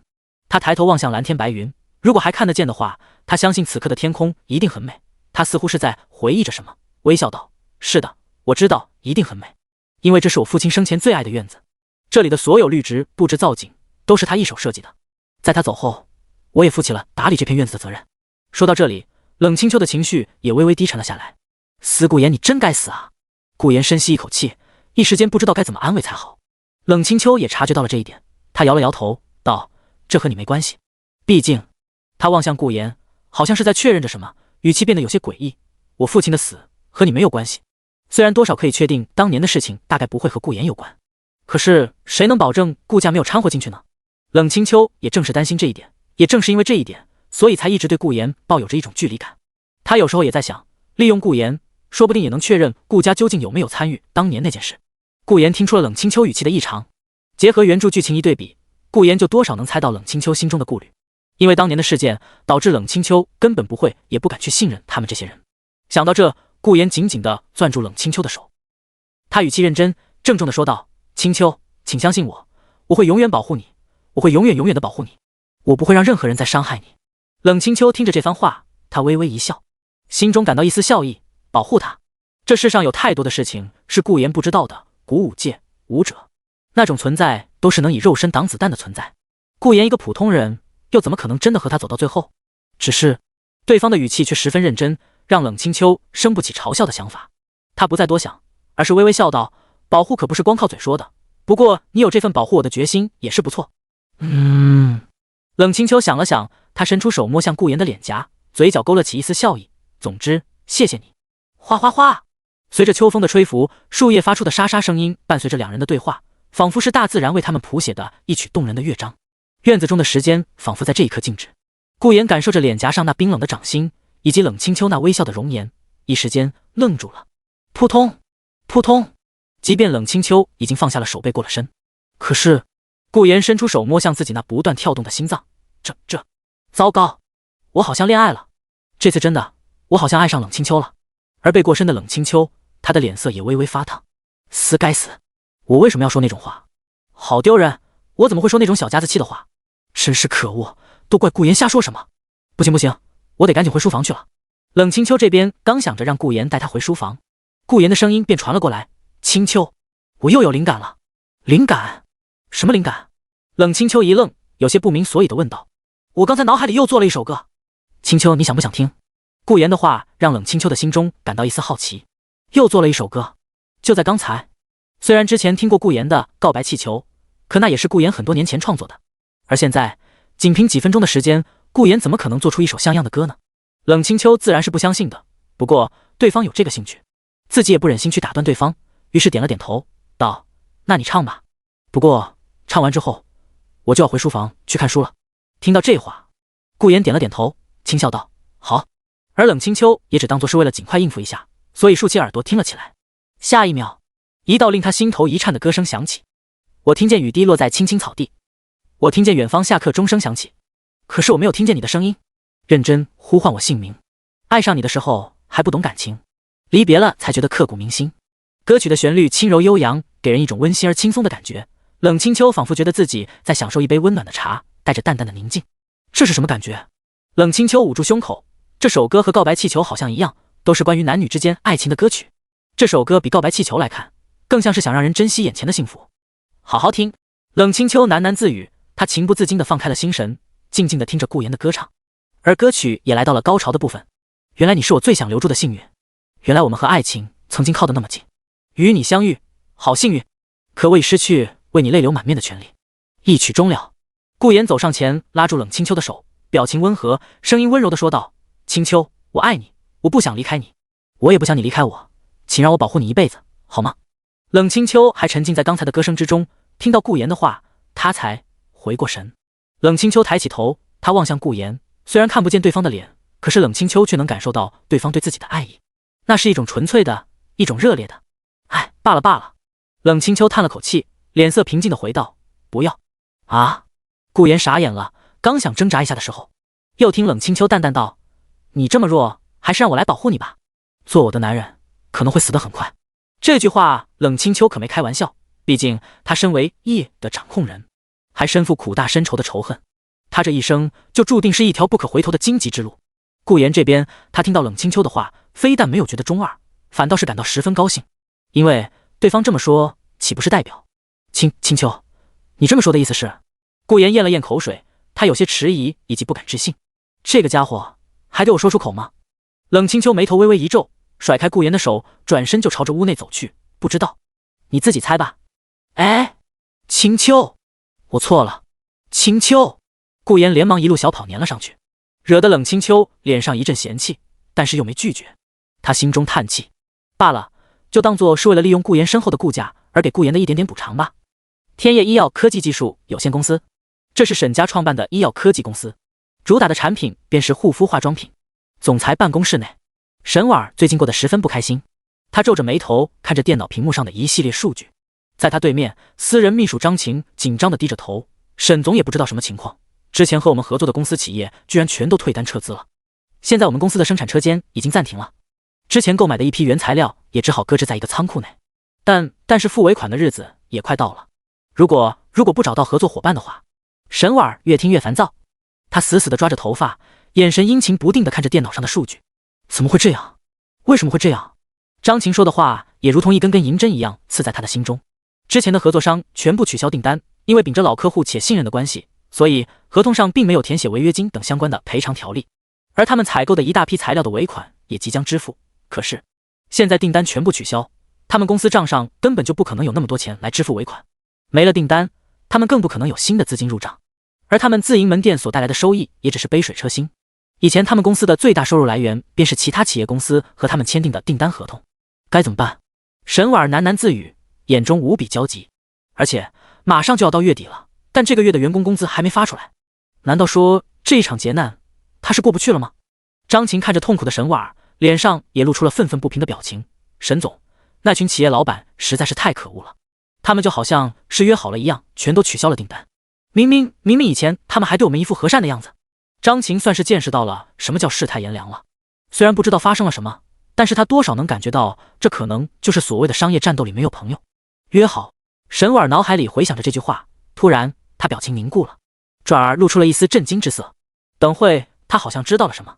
如果说这些人突然约好一同取消订单，那么理由便只有一个了。沈婉的脸色变得有些难看，他的拳头攥紧的嘎吱作响。好你个顾言，居然这么狠心事吗？沈婉咬牙切齿的低声骂道。他抬起头看向张晴，你先下去吧，我还有别的办法。后者一愣，随后点了点头，好的，沈总。一时间办公室便只剩下了沈婉一人。他深吸一口气，尽量让自己的心情平复下来。随后他拿出手机，打开通讯录，翻到了一个人，上面显示着顾言。沈婉看着顾言这两个字，表情变得十分难看。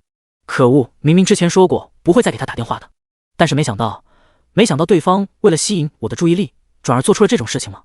沈婉表情变得十分恼怒。顾言，你的手段真狠啊！想到这，沈婉再次拨打了过去。在他看来，之前顾言关闭手机不接他电话，目的就是为了引起他的注意力。一直到现在，其他企业全部退单。沈婉大概率已经猜到了对方想做什么，对方就是想以此威胁他。而如今他的目的达到了，自己这次打过去，沈婉有十足的把握，对方肯定会接。只是令沈婉没想到的是，随着他拨出电话，电话那头竟是传来了：“对不起，你所拨打的电话已关机。”沈婉脸色一僵，他不可思议地看向手机，是这个号码没错啊。怎么会？如果说之前顾言关机了，那不至于现在还关着吧？难道说……沈婉想到了一个可能性，但那又不可能。在他看来，顾言是绝对不会对他做出那种事情的。不会的，不会的。沈婉的脸上第一次露出了一丝慌乱感。他快速地打开手机上顾言的聊天窗口，上面的聊天记录还停留在很多天前顾言约他出来告白的那天。怀着忐忑以及不安的心情，沈婉发送了一条信息过去：“顾言在吗？”只是令沈婉呆滞住的一幕发生了。只见当他发送消息出去的那一刻，在他的信息后面竟是弹出了一个红色感叹号。他把我拉黑了。沈婉喃喃自语，目光变得有些呆滞。他突然觉得全身有些发凉，心头涌出了一股莫名的委屈感。为什么顾言会把我拉黑？为什么会这样？不行，我一定得去当面问他。沈婉的语气变得有些慌乱急促，他连忙拿起桌上的车钥匙，匆忙地背上顾言送给他的品牌包包，冲出了办公室。第20章，这小鬼怎么又按照剧情跑去唱歌了？时间来到下午，前往江海高中的路上，经过中午的事情之后，顾言觉得自己和冷清秋之间那本该存在的隔阂似乎少了许多。就比如他曾经握住对方小手的时候，自己能感到对方明显的抗拒，可是现在对方只是故作挣扎一下后便随他去了。很好，顾言嘴角露出了一丝笑意。虽然一开始只是为了回避他本来的必死结局才去接近冷清秋，可是现在他发现自己好像真的喜欢上这个最后 BOSS 了。这不会就是所谓的反派吸引反派？顾言想了想，摇了摇头。不，他又不是反派，冷清秋也不是反派，只是立场不同罢了。不到片刻，少爷，我们到了。老高驾驶着豪车缓缓停在校门口。顾言回过神，他看向窗外，学生进进出出，可就是不见冷灵儿。十几分钟过后，顾言皱了皱眉，什么情况？这小鬼干嘛呢？自己不是和他说放学时候会来接他的吗？这时，咚咚，外面传来了一道敲窗声。顾言表情不变，他缓缓降下车窗，从外面露出了一张较为稚嫩青涩的脸，说话也有些磕磕碰碰。你好，你是在等冷灵儿同学吗？听到这话，顾言挑了挑眉，随后看向对方。对方是个穿着校服的男生，平头戴着黑框眼镜，身后背着一个看着就装了许多书本的书包。见顾言摇下车窗后，也显得有些紧张。哦，学生啊。顾言见状才放松警惕，轻笑道：是的，不过你是怎么知道的？见顾言果然是在等冷灵儿，男生的眼神变得有些闪烁，但还是回道：那个，我今天早上看见你来送他了，然后我又和冷灵儿是一个班的，今天正好听到他和他的朋友约好放学后要去唱歌，他们下午最后一节课请假了，应该是去唱歌了。听到这个回答，顾言恍然，这小鬼怎么又按照剧情跑去唱歌了？只是现在那个剧情已经被他提前消除了，所以冷灵儿他们大概率也不会有事。好的，谢谢你。顾言想到这，微笑的点了点头，随后摇上车窗，也不再去看那个表情变得有些暗淡的学生，道：走吧老高，去市区。好的少爷。见豪车离去，那个男生的目光也收了回来，他握紧了拳头，眼中露出了一丝痛苦。这个灵儿的男朋友长得好帅，又好有钱，和他相比，我根本就是哪一点都比不上别人，真是不甘心。此时市区内，几个背着书包却打扮得有些不符合当前年纪的女孩无聊地走在街道上，正是冷灵儿一行人。冷灵儿有些无奈，她本来想的是等到顾言来了，然后再和他说一声的，只是还莫等他把这个想法说出口，便被自己的朋友们半拉半推地坐着公交来到了市区。又本来想着那就等到了 KTV 的时候再借电话打给家里说一声，结果他不解地扭头看向身后一直低着头，看上去像是经历了什么重大打击一样的女孩。小薇，你怎么了？你说的免费 KTV 呢？这个问题也是其余人的疑问。他们会来，可都是因为小薇喊他们来的，结果怎么他们来了，却和想象中的不太一样呢？是啊，小薇，发生什么事了？你的男朋友呢？他人呢？对啊，怎么只有你一个？其余人也都关心地问道。他们好像看出来了小薇发生了什么事情。小薇闻言，她抬起头，眼中露出了一丝迟疑。自己要说吗？可是如果说出来了，灵儿姐他们跑去找那个沈天怎么办？对方是顾家大嫂的小舅子，虽然看上去闹了点矛盾，但指不定对方什么时候就和好了。自己不能让自己的朋友们陷入危险。于是小薇闭上了嘴，摇了摇头，语气有些低落：“对不起，我和我男朋友分手了，所以 KTV 的事情泡汤了。”听到这话，冷灵儿等人一愣，互相对视了一眼后，一个个都安慰了起来：“哎呀，什么嘛，就这事啊，无所谓的了。你那个男朋友，我们一看就觉得不怎么样，看上去就贼眉鼠眼的。是啊，小薇，我们又不是没钱，再去找一家店唱嘛。是啊，你就为了这点事情难过半天啊。”冷灵儿也没想到小薇居然分手了，虽然不知道是什么原因，可是对方表现得这么低落，看来分手对她造成了很大的影响。好，既然这样，我们就为小薇脱离爱情的苦海而庆祝一下。走吧，我们去随便找家店唱她个不醉不归。冷灵儿举起手，她嬉笑地看向其他人，有谁同意？其余人听后也都相视一笑，我赞成，我同意，我同意。凌霄 KTV 一个包厢内，脸上包着纱布的沈天正苦闷地喝着闷酒，他身边坐着两个女人安慰着他：“哎呀，天哥，您消消气嘛。顾大少这样对你，肯定是因为你那个姐姐太不懂事才这样的。要是你姐姐早点和顾大少结为夫妻，那你在这江海市的声望不得变得比现在更高。”沈天喝了口酒，赞同的点了点头，借着酒意，他的嘴上也吐槽道：“你们是不知道，我那个老姐真的是故作清高，一直吊着那个顾家大少。要是我姐早点同意，我何苦遭到今天这种破事？你们看看，现在顾大少都这么对他的小舅子了。”沈天说着也是站起身：“你们等会，我去上个厕所。”好，天哥您慢走。天哥，我们等你回来哦。嘿嘿，我懂。与此同时 ，KTV 前台，你好，各位客人，这是你们的包间号，时间一共为2个小时。前台服务员微笑的把房卡递给了冷灵儿等人。哦，冷灵儿他们明显也是第一次来这种地方，一个个都显得有些局促。他们刚进来的时候就用着好奇的眼神打量着这里。第21章，剧情再现，顾言赶来。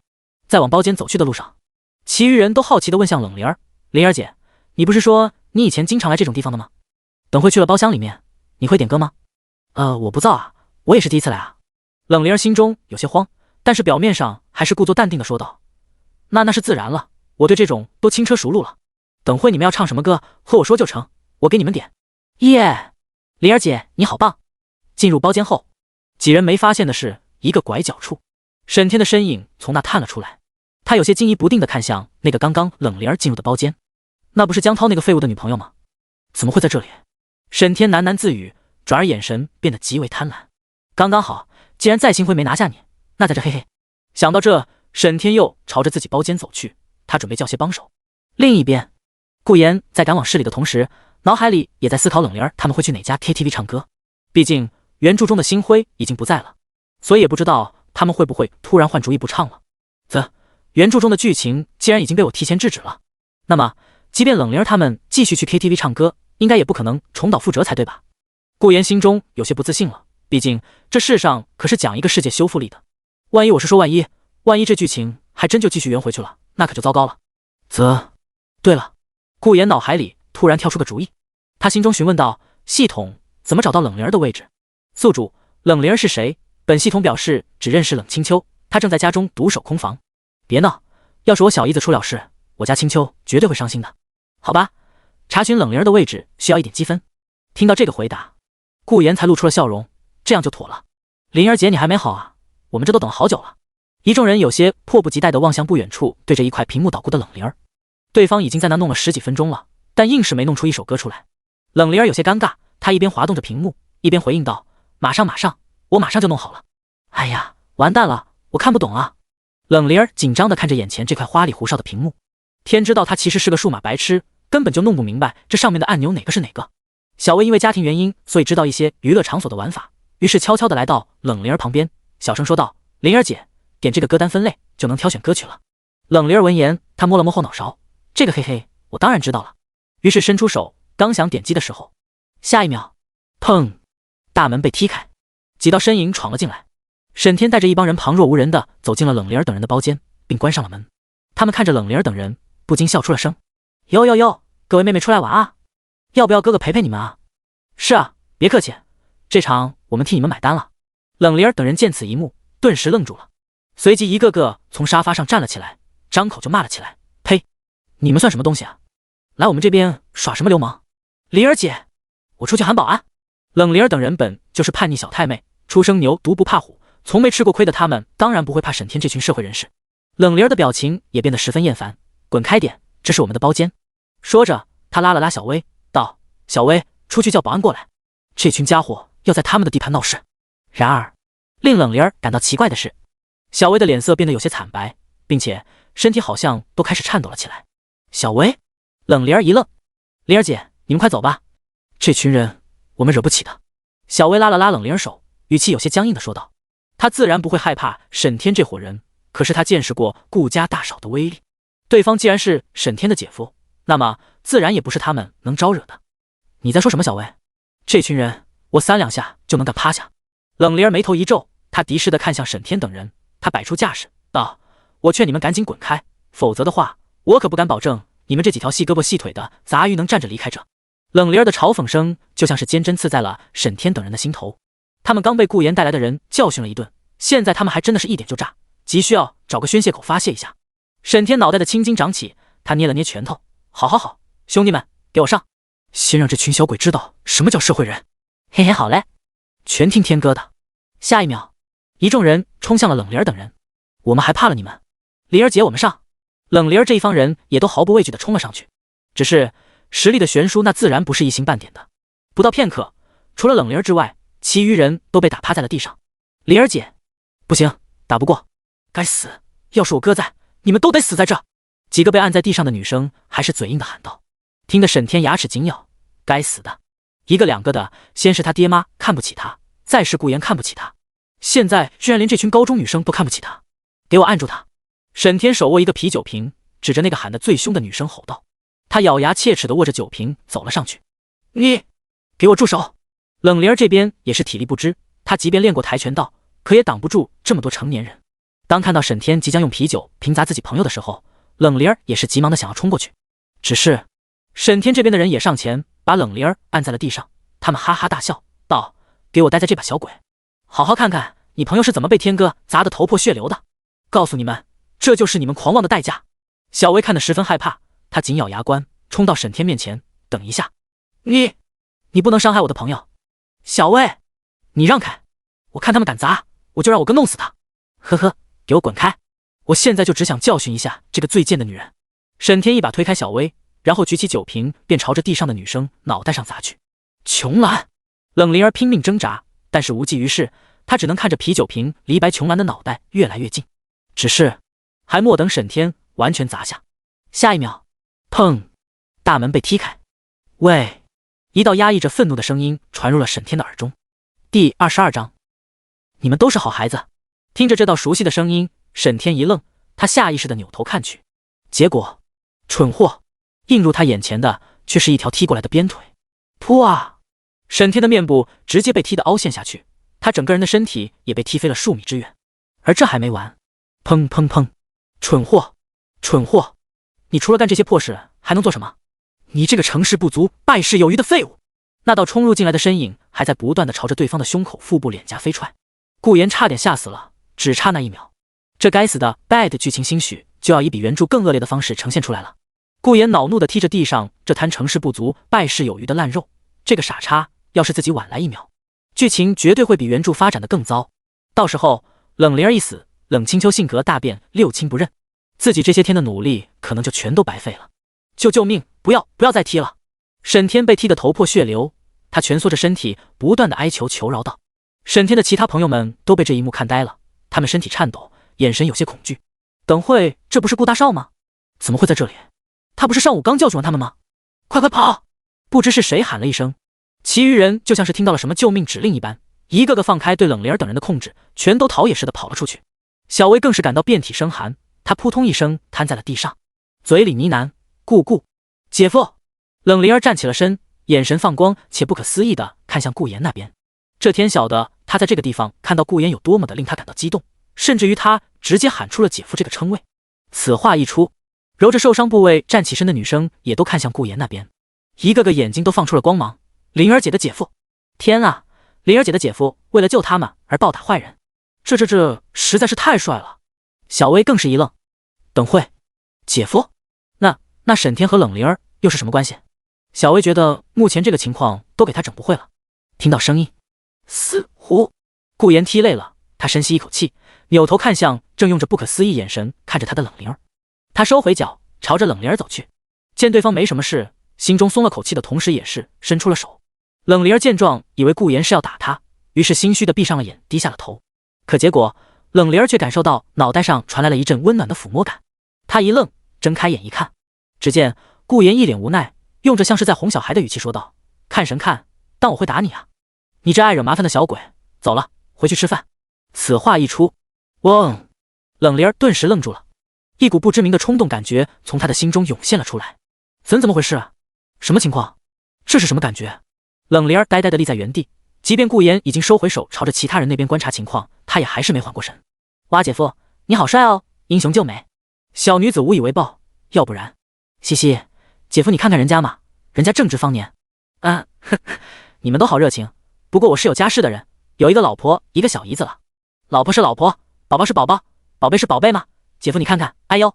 几人拉着顾言强壮的胳膊，一个个红着脸说着一些不着调话的时候，突然便被冲过来的冷灵儿一人给了一拳。灵儿你干嘛？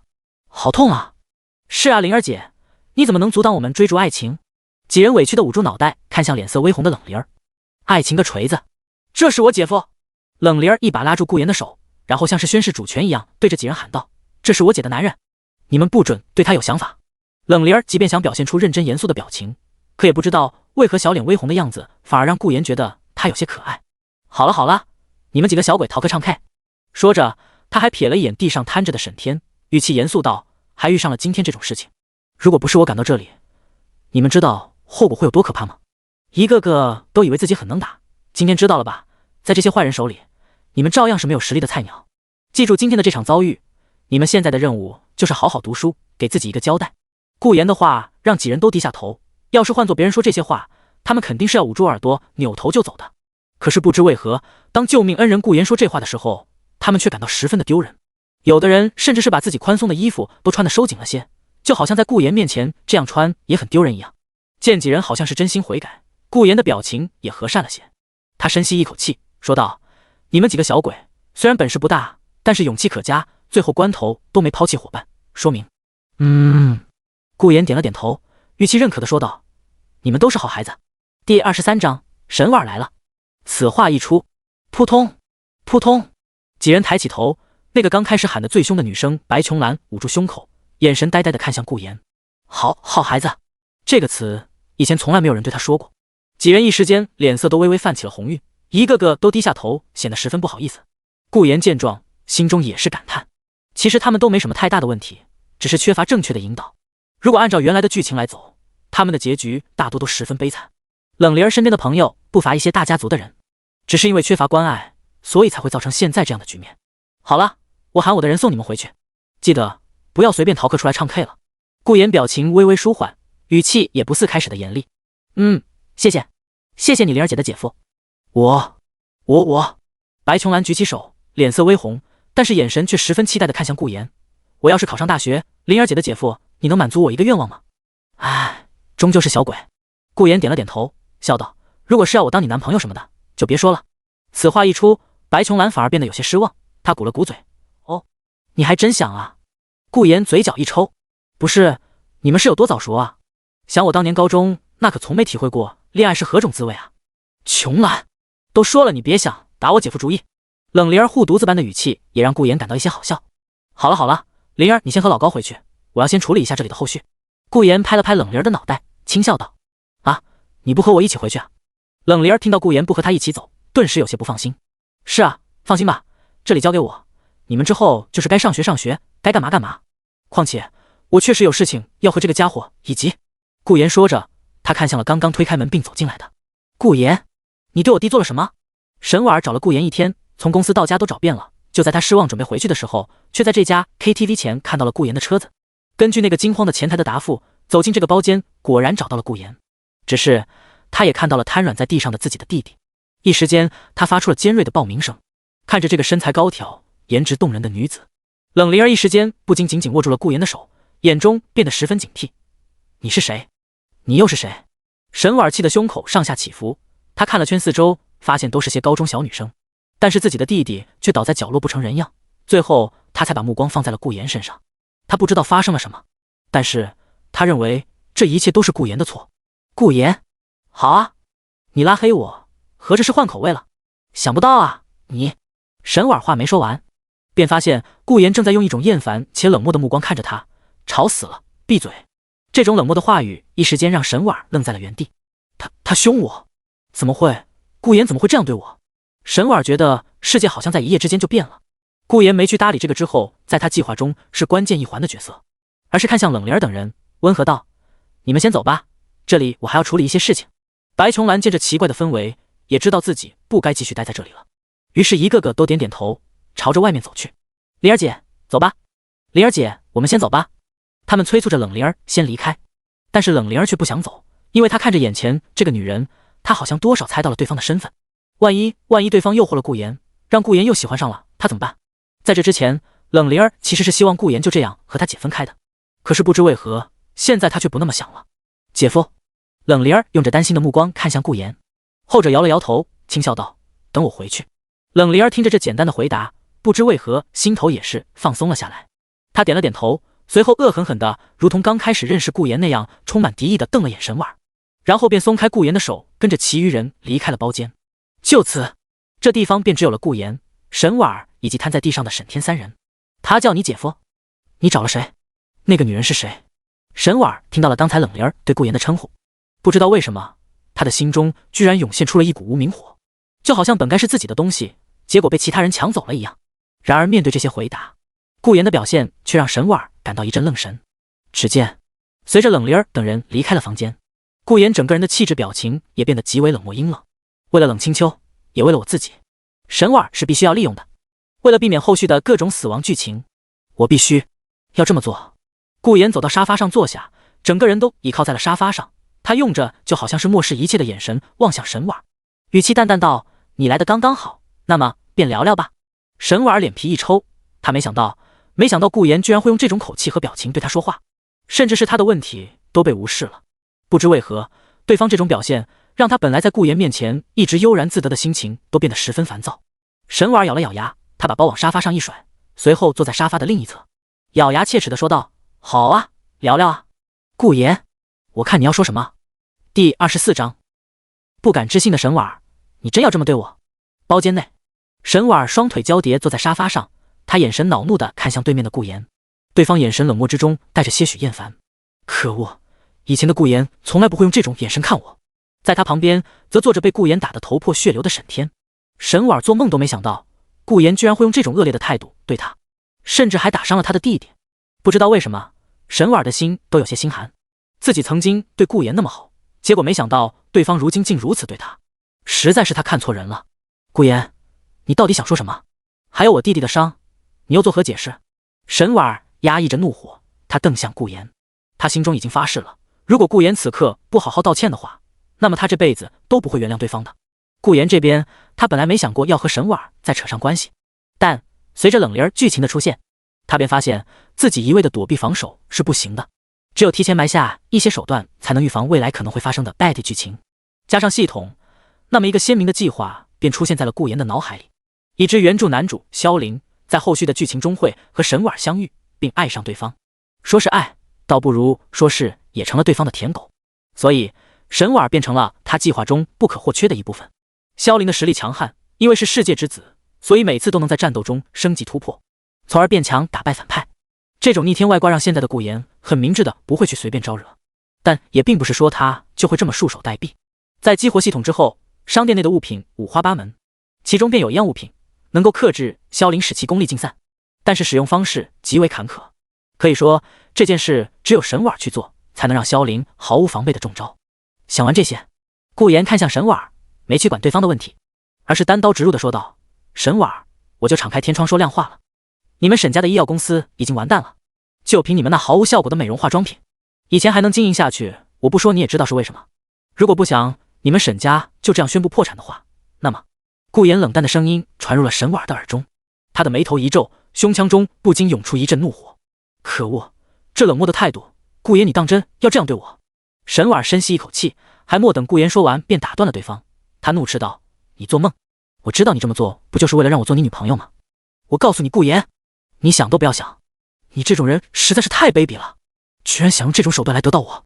我告诉你，我沈婉儿也是有骨气的，我不可能会就这样做你的女朋友。沈婉儿大声的怒斥道。这人在说什么？顾言缓缓打了个问号，他看向沈婉儿，对方自顾自的言语让他一时间更加看清了对方的脑残。沈婉儿这边，顾言变化不定的表情让说这番话的沈婉儿显得有些痛快。呵呵，男人被我说中了吧？沈婉儿自认为戳破了顾言的诡计，所以让对方破防了。可是他也确实不喜欢顾言，于是再次强调，只是语气却温和了许多。顾言，我知道你喜欢我，可是我的事业正在上升期，我不能因为爱情而放下我的事业，所以请恕我现在不能够同意你的请求。沈婉深吸一口气，说出了自认为完美的一番话。要知道自己并没有直接拒绝顾言，而是告诉对方自己目前并不想谈恋爱，而且还强调了只是现在不能够同意对方的请求，万一以后同意了呢？你说是不是？这样既不会伤害顾言幼小的心灵，也能维持他的完美形象。简直不要太完美，有时候沈婉儿都会觉得自己实在是太善良了。即便顾言这么烦人，可他却还是这么有耐心的和对方解释缘由。而发泄过后，沈婉儿的心情也变得无比的美丽。看着沉默的顾言，他心中更是痛快。呵呵，让你之前对我欲擒故纵。一旁的沈天张了张口，想要说些什么，但是看着此刻沉默的顾言，他一时间也弄不清顾言到底是不是真的在弄什么欲擒故纵的手段。还有，为什么说我们的医药公司要完蛋了？沈婉这边，他双手微微抱胸，双腿交叠在一起，眼神高傲地看向顾言。顾言，如果你还想要和我继续说话的话，那么我劝你就收起你的那些小把戏，否则……傻逼吗你是？顾言缓缓开口，打断了对方的意淫。一时间，包间安静了下来。沈婉的表情一僵，他的身体微微颤抖，眼神不敢置信地看向说这话的顾言。你说什么？顾言心中都差点被沈婉气笑了。看着眼前这没搞清楚状况的女人，他都忍不住轻轻拍了拍手，语气嘲笑道：呵呵，不得不说你这个女人真的很有想象力，不去当作家真是可惜了。看着突然笑起来的顾言，沈婉一时间不知道该作何反应。你笑什么？沈婉不知道为什么顾言那副含嘲笑的声音竟是让他感到一丝羞恼。他忍不住站起身，手指向顾言喊道：我问你笑什么？我有说错什么吗？顾言这边他放下手，眼神淡漠地看向沈婉，后者被对方这眼神看得身体微微僵硬。我是笑你真的普信？是什么原因？顾言一边说一边站起身，他居高临下地看向沈婉，语气嘲讽道：让你产生了站在你面前的这位江海市顶级富二代会喜欢上你这么个纯女人的错觉。能不能现实一点？你这种既没有经商头脑也没有情商头脑的蠢货，你认为你能靠什么方面来让我喜欢你？沈婉，不要再沉浸在你自己的世界里了。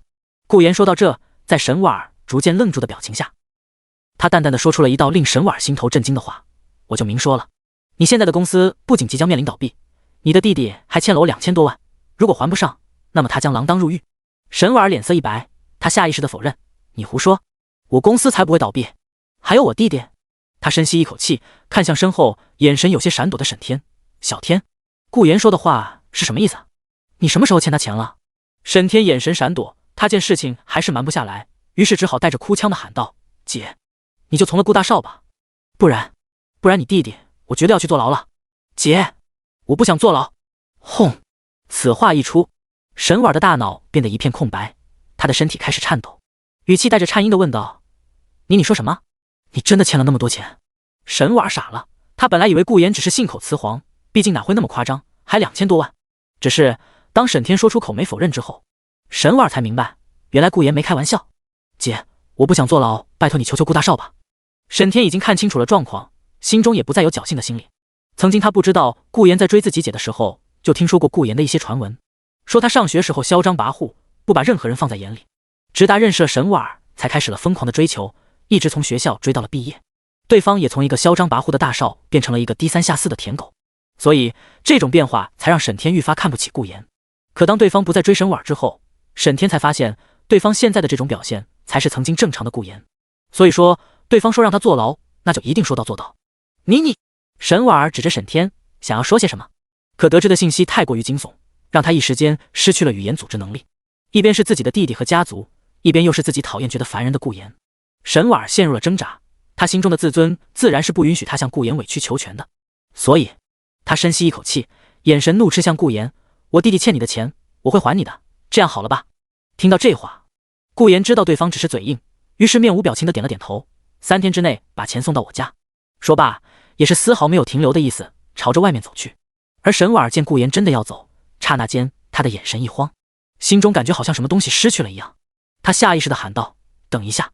顾言闻言，脚步一停，他微微侧目，道：“怎么改变主意了？”沈婉见顾言甚至懒得转过身，他有些不甘心以及委屈地抿了抿嘴唇，他用着复杂的眼神看向顾言：“你真的要这么对我？”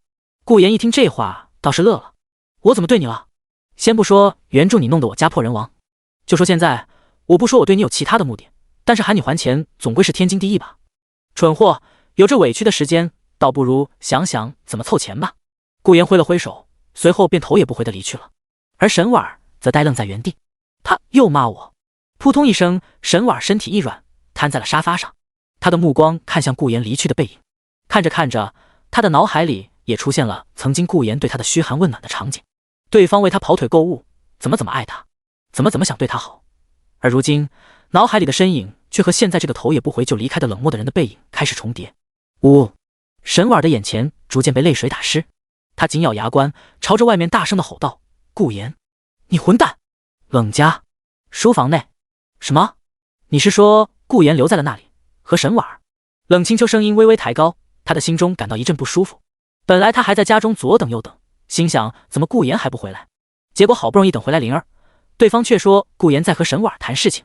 不对，为什么谈事情要在 KTV？ 你在 KTV 做什么？冷清秋突然发现了冷灵儿说辞的漏洞，于是面无表情地面向对方。冷灵儿见状，有些心虚地垂下了头，她最怕的就是自己姐姐露出这种表情。本来还想隐瞒，但无奈之下也只好把前因后果说明白。几分钟后，了解清楚事情经过的冷清秋表情变得更冷了，她的声音冷漠：“下去等你姐夫回来。”冷清秋的话让冷灵儿心头感到奇怪，咦，怎么姐姐没骂我？嘿嘿，管他呢，反正没事就好了。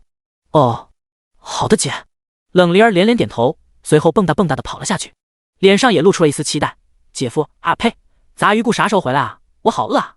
而冷灵儿走后，冷清秋的表情也愈发冰冷，他死死地握紧拳头，心中涌出了无尽的杀意。沈家沈天还有他的那帮杂碎们，居然敢出手伤我妹妹！对于冷清秋来说，冷灵儿可以说是他最宝贵的人了，他舍不得任何人伤害他。而对于伤害自己妹妹的人，不行！冷清秋摇了摇头，他死死地按住自己躁动的胸口。不行，沈家有沈婉，那是顾言曾经追过的女人，杀了对方的弟弟，不知道会不会给顾言带来什么麻烦，也不知道顾言会有什么感受。我不能那么做。只是顾言出手救了灵儿，教训了那个沈天，现在却又留在那和沈婉谈天说地。不知道为什么，一想到顾言现在正在和沈家人待在一块，他的心中就涌出一阵不舒服的感觉。冷清秋也不知道这是什么感觉，可就是不舒服。他被这种想法弄得有些烦躁，忍不住低声骂道：“都怪顾言，你这个坏蛋！没错，这都是顾言的错，要不是他非得留在那和沈婉说话，他现在也不会这么苦恼。再说了，明明早上还和你真正的确认关系，你反手就鬼鬼祟祟的和别的女人待在一个包间里，谁知道会发生什么？”冷清秋的手忍不住紧紧地攥紧，万一，我是说万一顾言和沈婉旧情复燃了，那我……不对，不是说我会伤心之类的，只是因为我觉得这样会打乱我的计划。烦死了！顾言，你快点回来啊！而就在冷清秋心烦意乱的时候，某辆豪车上，泽，你给我再开快点！你信不信我扣你工资啊？顾言看着时间表，语气焦急地冲着来接他的司机喊道：“对不起少爷，这已经最快了。”司机害怕地发出了一声鸡叫，随后欲哭无泪地喊道：“少爷，再快这车也只能开这么快啊！”死！顾言深吸一口气，他无奈地靠了回去。可恶，错过了最佳饭点时间，青秋不会饿坏了吧？哎，不行，回去一定得好好道歉才行。青秋，你老公我为了你，可是在暗中做了不少苦差事啊。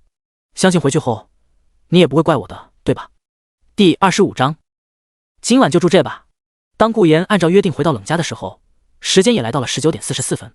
如果不出意外的话，那么意外大概就不会发生。冷家饭桌上，此刻的气氛有些诡异。冷灵儿一边小口地吃着自己和姐姐做的便饭，一边用眼神悄悄地偷看着在那边对着冷清秋低声解释着什么的顾言。杂鱼顾和沈婉说了什么呢？居然聊到了这么晚？不会吧？不会真是我想的那样吧？冷灵儿的眼睛微微放大，心头总有种自己家人被拐跑的感觉。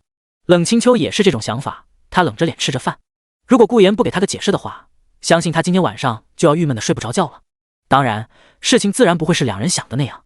青秋啊，我的好青秋，我真的没和沈婉儿怎么样，我留在那里只是为了了断一下我和他的。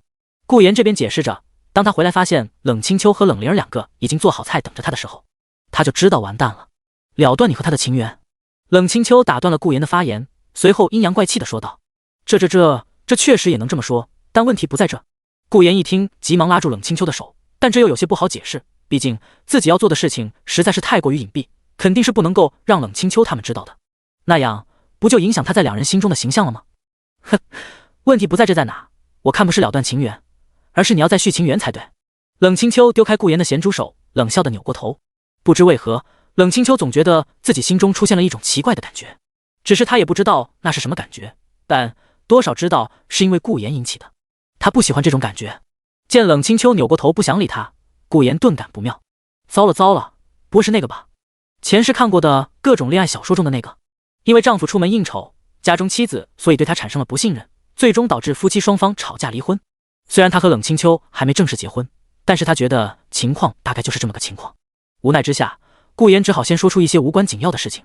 他急忙站起来，舔着脸凑到冷清秋身后，然后伸出手放在了对方的肩膀上，做起了按摩。清秋，不是这样的，你听我解释。放开我，我才不听。冷清秋感受到顾言的动作，故作挣扎地甩了甩肩膀，但是顾言已经按摩了起来，所以冷清秋挣扎了几下也就不动了，转而竖起耳朵想要听听看顾言作何解释。顾言这边，他一边按摩一边真诚地说道：清秋啊，你也知道，当初我为了忘记你，所以去追沈婉儿，而在这期间，那个沈天一直来问我借钱，本来想着不用对方还了。听到这，冷清秋皱了皱眉，他打断道：等会，什么叫为了忘记我而去追沈婉儿？嗨，不是那个吗？电视剧里常说的，为了忘记某个人，所以选择去找下家。我当时不是因为觉得自己配不上青秋你吗？所以一直不敢面对你，所以才会想着去找沈婉儿。但我现在发现了，自己果然还是忘不掉青秋你。我想要好好的和你在一起，永远的在一起。我想每天这样给你按摩，给你唱歌，给你做饭，给你暖床。顾言越说越不着调，听得冷清秋小心脏扑通扑通的乱跳了起来。他小脸微红，连忙打断道：停，你瞎说什么呢？冷清秋深吸一口气，但是身体却放松了些，微微靠在椅子靠背上，让顾言按摩得更舒服些。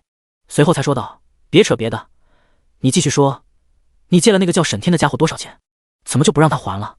提到沈天，冷清秋可没多少好态度，毕竟对方可是差点伤了自己的妹妹。也不多，就2000万。我本来寻思也懒得问他要了，可是他居然敢欺负我们灵儿，这我就不能忍了。顾言刚说到这，当就听到一旁传来一个勺子落地的声音。他扭头一看，只见冷灵儿在听到2000万的时候傻眼在了那里，手上的勺子掉地上了也没反应过来。2000万，姐夫，你怎么能不要回来啊？这肯定得要啊！这够我买多少件衣服了呀？冷灵儿急忙站起身喊道，脸上还变得无比焦急。姐夫，你快找那个杂鱼要回来啊！你不要，给我也行啊。灵儿，你说什么呢？冷清秋呵斥了一声，随后故作淡定地问道：所以你留在那就为了要债？对，那钱要回来了吗？没。冷清秋缓缓打了个问号，随后抬头面向顾言，面无表情地说道：那你回来做什么？这……顾言一时间尬住了，只是下一秒，便见冷清秋的嘴角微微上扬，他轻轻一笑：呵呵，逗你的，知道你没做坏事就行了。见此一幕，顾言明白危机解除，他顺势坐在冷清秋旁边，柔声道：清秋，我怎么敢背着你做坏事呢？我什么为人你还不知道吗？冷清秋闻言，心中翻了个白眼，道：顾大少什么为人，整个江海市可都知道。哦，是说我英俊不凡，为人正直吗？呵呵，你真不要脸。哎呀，脸有什么用？我长得这么帅，可惜青秋你却看不见，否则你看见我的那一眼就该沦陷在我的帅颜之中了。冷清秋觉得自己从以前到现在好像都没遇到过这么自恋的人，但不知为何，听着顾言说话，他又觉得很安心，但心中的矜持自然不会让他表露出来。于是轻哼一声：如果我眼睛好了，看你的第一眼说不准就想和你离婚了。哦，不对。说到这，冷清秋又不知为何加了一句：离婚刚好，你又可以去找沈婉了。顾言见话题又绕回去了，他欲哭无泪的解释：清秋，你信我，我真的没和沈婉做什么。呵呵呵，我又没说你和他怎么样了。清秋，你干嘛哎呦？几分钟后，小姨子冷灵儿十分不满的给顾言盛了晚饭。哼，吃不死你杂鱼顾。他好像在得知了顾言居然借给沈天2000万后十分不爽，就好像自己家的钱喂狗了一样，那么难受。这个小鬼。顾言的嘴角一抽，真是不坦率的小鬼。他想完后看向了饭桌，只有2菜1汤，而且能够看出来好像做得十分糟糕。青秋，你和灵儿做的？顾言吃了口，很咸，很苦。见你没回来，所以我们2个尝试做了下饭。本来想等你一起回来吃的，味道怎么样？冷清秋还没动筷，他心头也有些紧张，毕竟这是他失明之后第一次下厨。冷灵儿这边，他吃了口后便露出了难看的表情，但是一想这是自己姐姐亲手做的，于是他含着泪也咽了下去。只是下一秒，他便听那头的顾言说道：“盐放多了，火开大了，能吃，但味道一般。”冷灵儿心头一惊，他连忙看向冷清秋，果然，只见对方的表情变得有些僵硬和尴尬，表情也变得有些失落。冷灵儿刚想开口的时候，却又见顾言放下筷子，牵住了冷清秋的手，声音温柔地说道：“但即便是这样不会下厨的清秋，我也喜欢。我喜欢清秋你的一切，你的优点，你的缺点，我都喜欢。我没有你聪明的大脑，你没我高超的厨艺，我们2人正好可以互补互助。清秋，虽然这话已经说过很多次了，但我还是想再说一遍，我真的好爱你。”当啷，冷灵儿勺子再次掉在了地上，看着这一幕傻眼了。不是大哥，你还能这样啊？扑通扑通。冷清秋这边，他被顾言说的一番话弄得心头十分丢人，他的脸色微红。你别乱说话，灵儿还在这里。真是可恶的顾言，这话说的我都不知道该怎么办了。但一直处于被动方可不是我的性格。冷清秋不知道想到了什么，他深吸一口气，随后伸出手慢慢的放在了顾言的脸颊上。顾言一愣，他脸上一喜，以为冷清秋要干嘛呢？清秋，这样好吗？灵儿还在这边呢。呵呵，没关系。冷清秋脸色微红，他轻轻一笑，随后拿起筷子夹起了一口菜，随后在顾言逐渐僵硬的表情下，靠着顾言的脸的位置找到了顾言的嘴巴。既然你这么爱我，那么今天这些菜你可不能浪费哦。虽然它又咸又苦很一般，但还请你多担待。冷清秋很记仇，顾言算是感觉到了。饭后，顾言生无可恋的躺在沙发上，抬头仰望星空。要不要去做个血检？自己各项指标不会超标吧？若积杂于故，就这么点挫折就不行了。一旁，冷灵儿洗完澡，穿上了兔子睡衣，踩着光脚，啪嗒啪嗒的跳到了沙发上。他用手搭在嘴边，一脸嘲笑的看着顾言。后者斜了眼看向对方，随后又无奈的收回目光。家里还有个 C 小鬼，这日子……喂，你那什么表情？很失礼好不好？冷灵儿虽然不知道顾言在想什么，但心中明白肯定不会是什么好事，觉得灵儿你不说话的时候还是很可爱的表情。顾言随口回答道。冷灵儿一听，他顿时一愣，小脸微微变红，连带着帽子上的兔耳朵慢慢垂下了头。可爱，说我吗？顾言这边，他朝着后方看去，冷清秋去洗澡了，虽然自己也很想跟着进去洗，但是却被对方冷着脸拒绝了。清秋可真是害羞，明明他们都是未婚夫妇。下一秒，穿着浴袍用毛巾擦着头发的冷清秋便走了出来。刚洗完澡出浴的对方如同一朵出水芙蓉，更加的美丽动人。冷清秋似乎是知道顾言还没回去，于是熟练的走到了客厅这边，道：“你还不回去？”就好像他很确信顾言这个方向一样，冷清秋很自然的说出了口。听到冷清秋的话，顾言也一时间反应了过来，按照这个时间，他确实该回去了。可是不知道为什么，他就是舍不得走。哦，那我就先走了。但对方不留，自己自然不能就这样赖着不走，不然掉好感度怎么办？不送。冷清秋点了点头，淡淡道。顾言伸出手，他想说些什么，但最后还是放了下去。算了，等好感度提升上去后，什么都会有的。于是他不再纠结，拿起外套便朝着外面走去。他走到冷清秋身旁，清秋，那我真走了。等了几息，见对方没说话，顾言便失望的抬脚准备离开。只是还没等他走到门口的时候，冷清秋的声音又传了过来：“天色这么晚了，你怎么回去？”时间已经到了晚上22点34分。屋外其实早就停着顾言司机的车，但顾言听到冷清秋这话，哪还不懂对方的意思，顿时笑意涌上心头。他故作可怜的说道：“我家没人了，爸妈出去旅游了，手底下人都不服我不来接我，老高今天有事不在，我看看能不能打到车回去吧。”顾言叹了口气，随后便继续走着。冷清秋这边，他听着顾言的话，皱了皱眉，心中不知为何涌出了一股怒意。早就听闻顾家内部多有矛盾，许多人都对顾言作为未来顾家集团的继承人感到十分不满，可没想到他们竟是没一个人听从顾言的话。看来有必要让叶在暗中帮助一下顾言了。想着，冷清秋开口道：“等下，既然如此，你今晚就睡在这吧。”此话一出，在沙发上的冷灵儿一愣，她不敢置信地看向冷清秋。啊！顾言的身体一顿，他脸上一喜，脱口而出道：“真的？我可以和青秋你睡一起吗？”此话一出，全场安静了一会，良久。滚！冷清秋怒骂一声，随后头也不回的朝着楼上走去。而顾言没看到的是，对方的脸上满是羞恼的红晕。哼，你就睡这间吧。冷灵儿抱着一叠被子，一脸不满的推开了一间房门。这间房？没错，是我爸妈的房间。干嘛？你很不满意吗？冷灵儿冷哼一声，把被子放在了那张大床上后，眼神警惕的看向顾言。杂鱼顾，你可不要晚上悄悄的跑进我和我姐的房间里，不然我就报警抓你。顾言刚打量完这间整洁的房间，听到这个小鬼的蠢话，他摆了摆手，嫌弃的说道：“我潜入青秋的房间还正常，你这小鬼又有哪点值得我潜入的？就靠你这奇怪的兔子睡衣？你混蛋！”冷灵儿一听，脸色气得通红，他怒骂一声后，便气恼的走出了房间。咔嚓，房门被他顺便带上。这小鬼！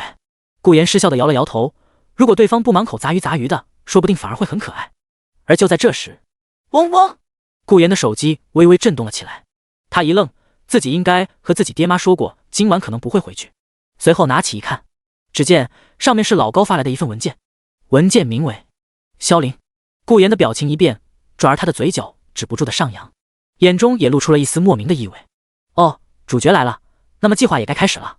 另一边书房，蒙着眼的高挑女子梅雪正单膝跪地，她的脚边放着一个用红色布袋包裹住的圆形物体。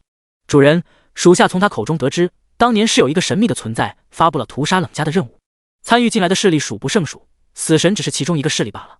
至于神秘的存在究竟是谁，这人也不清楚，为什么那么做也不清楚，但势力的名字属下也从他这里弄到手了。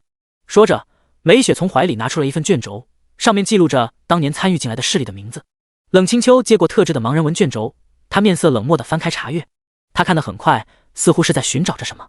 十几分钟后，当他再次翻阅了一遍特制的盲文卷轴，但并未在上面发现那个字眼后，冷清秋悬着的心总算放了下去。他深吸一口气后，收起卷轴，随后淡淡开口道：“江海市内是否有名单上的势力？”有。梅雪立刻低头回道：“据了解，龙王殿曾经的大本营便是江海市，而且他们的少主萧凌已经在今日抵达了江海。”冷清秋闻言，他的眼底露出了一抹杀意。龙王殿少主萧凌，好，既然你来了，那么就别想活着出去了。冷清秋想到这，他沉默了一会，许久才开口道：“查一下顾家有哪些人想对顾家的少爷不利的，暗中铲除掉。”梅雪闻言，表情微微一愣，但很快便反应过来，回应道：“好的，主人。”话音落下，梅雪的身影也迅速随着暗影沉默消失。第26章，都市主角萧凌削弱对方等于增强我方。屋内，顾言打开文件，查看起了关于萧凌的资料。第一行写着：全市叫萧凌者共计33人，近一周来到江海市的萧凌共计1人。萧凌32，展开。萧凌1，展开。顾言略微看了看其余32个萧凌，发现全都不符合原著男主的条件。接着他点开了单独一个的萧凌，映入眼帘的是一张人像图片。图片上是个青年，对方的颜值只能说是大众平均水平，但两眼之中却透露着坚毅热血的神色。下面介绍着对方的信息：萧凌，性别男，24岁，于今日18点10分坐船来到江海市。此人从江海医院出生，5岁父母双亡，从此在孤儿院生活。直到14岁时，萧凌从孤儿院失踪，信息全部丢失。信息只有这些，但顾言的嘴角却勾勒起了一丝笑意。他关闭文件，眼中露出了一丝莫名的意味。信息资料越少，那么就越说明这个人有问题。如果说之前还不确定这人是不是萧凌的话，那么现在他就可以确定了。在原著中，萧凌便是14岁的时候被龙王殿的殿主抓到了龙王山上展开了修行，所以这个人必然是萧凌。想到这里，顾言给老高发送过去了一条信息：帮我盯着今天刚来的那个萧凌，告诉我他现在的位置在哪里。几分钟后，嗡嗡，老高打来了电话。顾言接听，下一秒对方的声音便传了过来：少爷，这个萧凌今天刚抵达江海市的时候救了一个被混混骚扰的女人。这个女人听说萧凌刚来没找到住处，于是便把自己家的阁楼借给了萧凌居住，地址是在玉林小区的7-602。顾言闻言心中恍然，原著中萧凌一出场时便救了个原著女二，对方被救想要报答主角，所以才会让萧凌住在他家。如果顾言没记错的话，第二天萧凌便要出去找工作，然后正好看到神腕公司的保安招聘公告，然后命运的齿轮就开始转动了。当然顾言也有些意外老高的办事效率，你不会再亲自监视那个萧凌吧？另一头，老高站在一棵树上，手中拿着望远镜，朝着玉林小区那看去。他右手接听着电话：“是的，少爷。其余32个萧凌，我已经让人都盯着了，只有这个中间少了10几年信息的萧凌，我觉得这人有些蹊跷，可能是少爷你要找的，所以从他来后便一直跟踪他了。”听到这话，顾言回道：“其余人可以不用了，只需要你盯着现在这个萧凌就行了。还有。”说到这，顾言的语气有些凝重：“老高，你千万的记住，如果被发现了，一定要跑，用全力跑。”老高听出了顾言声音中的凝重，虽然他不认为自己监视的这个毛头小子能给他带来什么威胁，但既然少爷提醒了，他自然会记在心里。好的，少爷。啪嗒，电话关闭。顾言收起手机，躺在了床上，他的脑海里开始思索了起来。原著中那个被救的女房东也是主角萧凌的后宫团之一，因为对方的英雄救美，所以在一开始就对萧凌有好感。只是要说两人彻底敞开心扉在一起，那就得说到之后的一个关键剧情了。顾言的表情变得有些微妙了起来。萧凌除了沈婉之外，还有众多的女后宫团，只是他最爱的人是沈婉罢了。只是这群女后宫在后期的实力也十分强悍，可以说如果不是这群人，那么在原著中冷清秋是绝对不会因为耗尽体力而和萧凌同归于尽的。想到这，顾言的眼神微微泛起了冷光，他伸出手朝着虚空中缓缓握紧。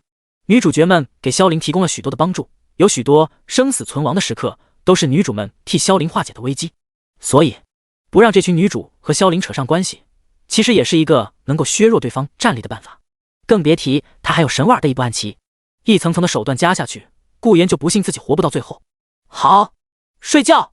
玉林小区，一个浓眉满脸热血的穿着破旧衣物的男子正躺在阁楼的一个床垫上，他翘着二郎腿，用手枕着脑袋，眼神好奇地打量着四周。他咧嘴一笑：“嘿嘿，美女姐姐对我可真好，居然还给我找了个地方住。师傅说的对，城里的女人就是好。哎，对了，好像我还有一封婚约书，好像是什么白家的大小姐。不行不行，我已经有美女姐姐了。”刚说到这，楼下传来一道好听的声音：“萧凌，你冷不冷？要不要再给你条被子？”听到这话，萧凌露出了一脸猪哥相，他喊道：“没事没事，我这刚好。美女姐姐，你快睡吧。”“好的，你也早点睡。”见楼下没动静后，萧凌用手擦了擦鼻尖，然后乐呵呵笑道：“和美女姐姐同居，简直就是在和做梦一样。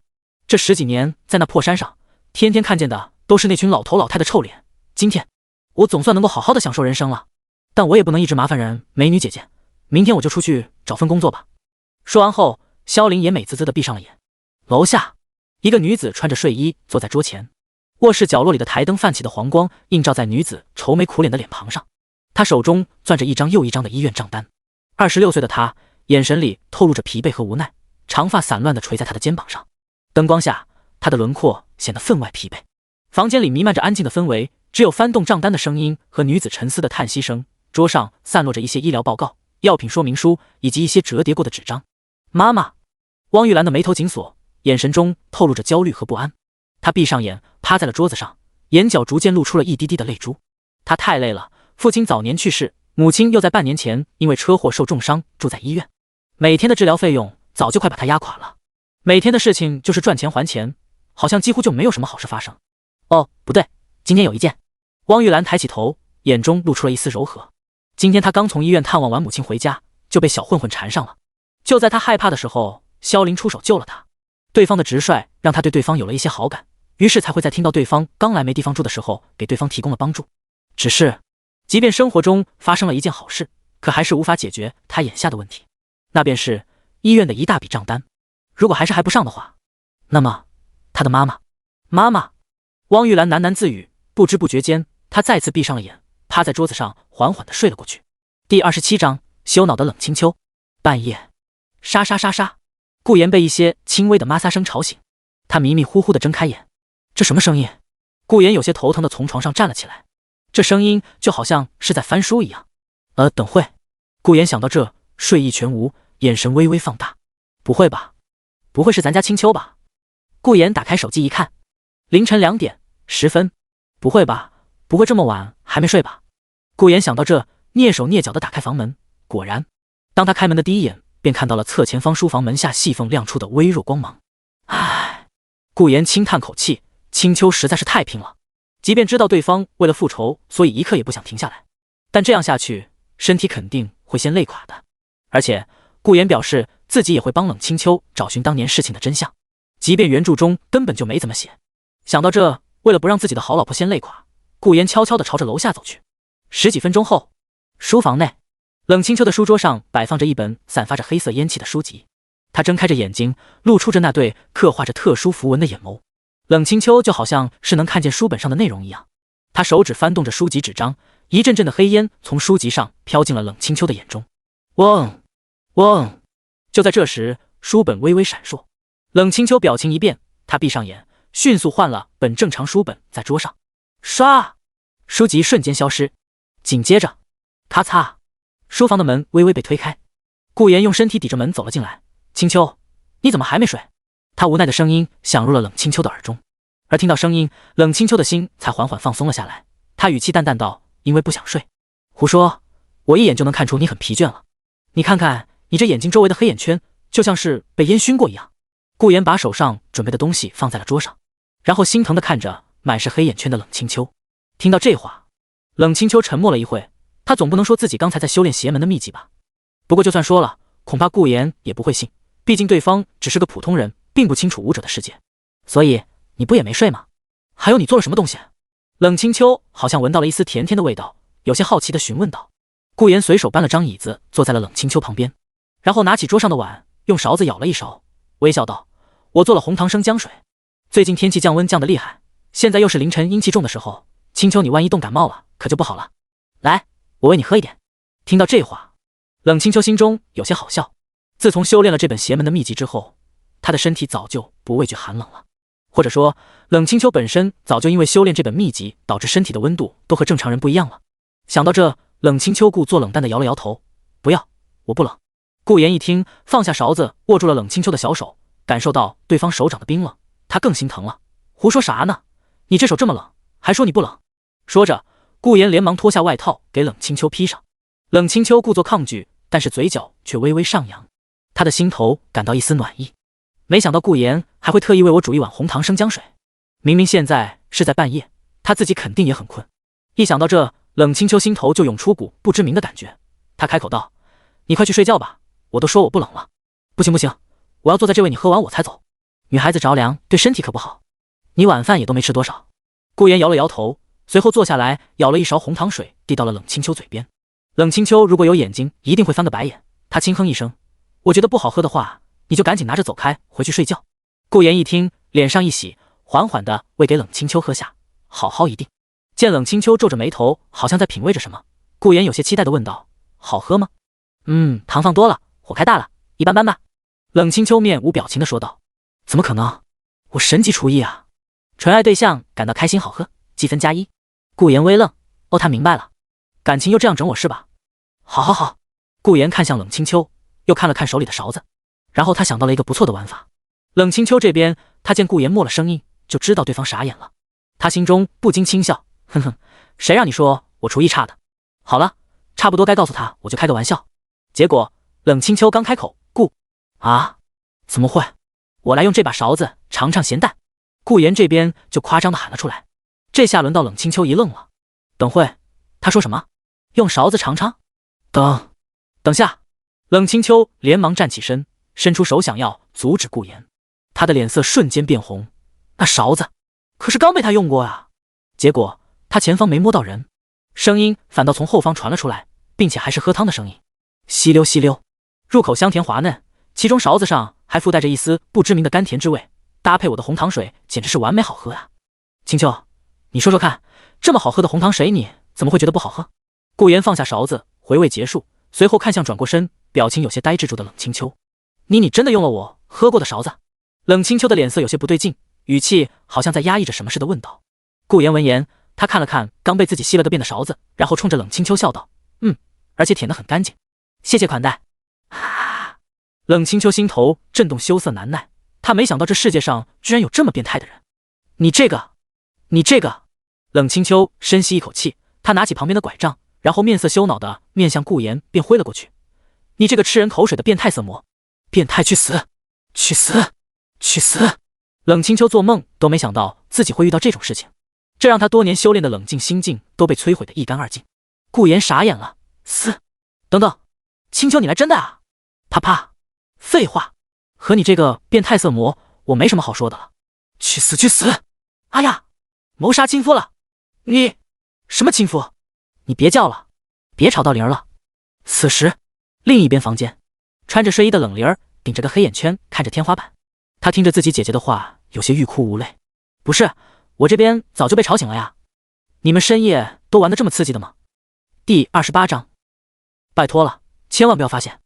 第二天一早，冷清秋冷着脸小口吃着早饭，他表示自己不想理顾言了，这个大色狼。顾言也是尴尬的低着头，嗨嗨，清秋啊，你别生气了嘛，昨晚我是太迷糊了，所以才会做出那样的事情的。不说还好，一说冷清秋就又来气了，他抬头面向顾言，发出了一阵冷笑，呵呵哒。清秋，闭嘴，我现在不想和你说话。哦，冷灵儿吃着早饭，眼眸子在顾言和冷清秋身上左画右划，他的后背微微泛起了冷汗。等会，这两人昨晚到底干了什么啊？不会吧？不会真的发生了他看的言情小说里那样的情节了吧？不要啊！如果姐姐和顾言真的发生了那种事情的话，那他在这个家还能有啥地位吗？不行，杂鱼顾你这个变态！冷灵儿脸色羞红的冲着一脸懵逼的顾言喊道，随后拿起碗筷便朝着厨房奔去。这小鬼在说什么？喂，小鬼，你把话说清楚！顾言连忙站起身，这话可不兴说啊。因为，哦，你对灵儿做了什么？果然，冷清秋冰冷的话便刺入了顾言的耳中，他的脸色一僵，哈哈一笑，那个，我说我啥也不知道，你信吗？哼，对于你昨晚做出来的事情来看，我真的不知道该不该信你。冷清秋心中自然明白顾言不会对冷灵儿做什么，但是他就是想要戏耍顾言。哼，谁让对方一直捉弄他的？拜托你真的信我啊！顾言无奈的叹了口气，突然，他好像是看到了什么，轻咦一声后，朝着冷清秋凑近了些，感受到迎面来的熟悉的味道，冷清秋心头一乱，他冷着脸问道：“你想干嘛？”虽然冷着脸，但是语气中那一丝慌乱的情绪却还是透露了出来。不过，发现了神奇事情的顾言并没有察觉到，而是有些奇怪的询问道：“清秋，你最近在用什么护肤品吗？”护肤品？我从来不用那些东西。冷清秋还以为顾言要问什么呢，感情就这样？哦，那好奇怪，昨晚你的黑眼圈明明很重，怎么今天早上就没有了？而且，你最近皮肤状态是不是更好了？感觉比我刚开始见你的时候还要好。顾言有些惊疑不定自己的发现，不是吧？美女还会一天比一天美的，这都什么体质？黑眼圈一个晚上就能自动消退？而冷清秋听到顾言的话，心头也大喊一声糟糕，自己昨晚是因为在修炼邪法，所以才会有那种黑眼圈的模样。但顾言可是不知道的，他连忙撇过头站起身，语气有些慌乱的说道：“不知道，你别凑我这么近。”冷清秋说话的时候，尽量不让顾言看到自己的脸。他说道：“你不是要送灵儿上学了吗？赶快去吧。”我还没吃完呢。吃不死你。那我先回书房了。冷清秋随口说道，然后在顾言奇怪的目光下，精准的拿起拐杖，并朝着楼上走去。清秋之前原来都能靠自己上楼的吗？顾言心中有些惊奇。对哦，这本来就是他家，所以他能自己上下楼也是件很正常的事情。怪不得以前清秋老是说自己能走，感情是真的呀。顾言摇了摇头，放下了自己心中的怪异感。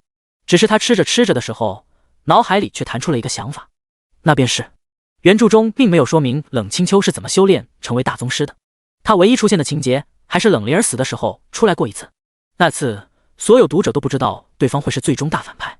冷灵儿见自己姐姐走了，于是一路小跑到了顾言身边。喂，杂鱼顾，你昨晚和我姐在干什么？顾言被冷灵儿的声音打断，他回头看向对方，见冷灵儿表情有些紧张，他随口回道：“就情侣间的事情，小孩子别管那么多。”此话一出，轰隆，冷灵儿大脑宕机，他紧咬嘴唇，眼带泪花的看向顾言：“你们两个真的在做那种会生出小宝宝的事情？”哇哇哇！不是，你这小鬼满脑子都在想什么？顾言瞬间无语了，这年头小孩子都这么早熟的吗？那是什么？哎，服了你了，我就做了碗红糖水。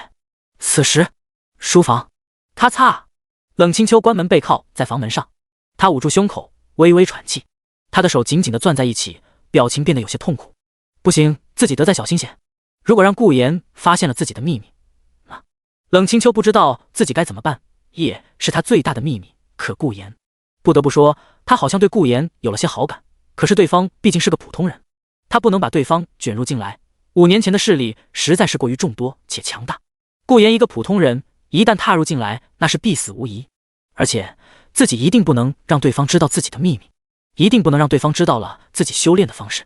如果顾言真的察觉到了他的秘密，那么他不知道到时候自己会对顾言做出些什么，也不知道顾言发现后会用什么样的表情看他。拜托千万不要发现了。冷清秋表情悲伤，喃喃自语道。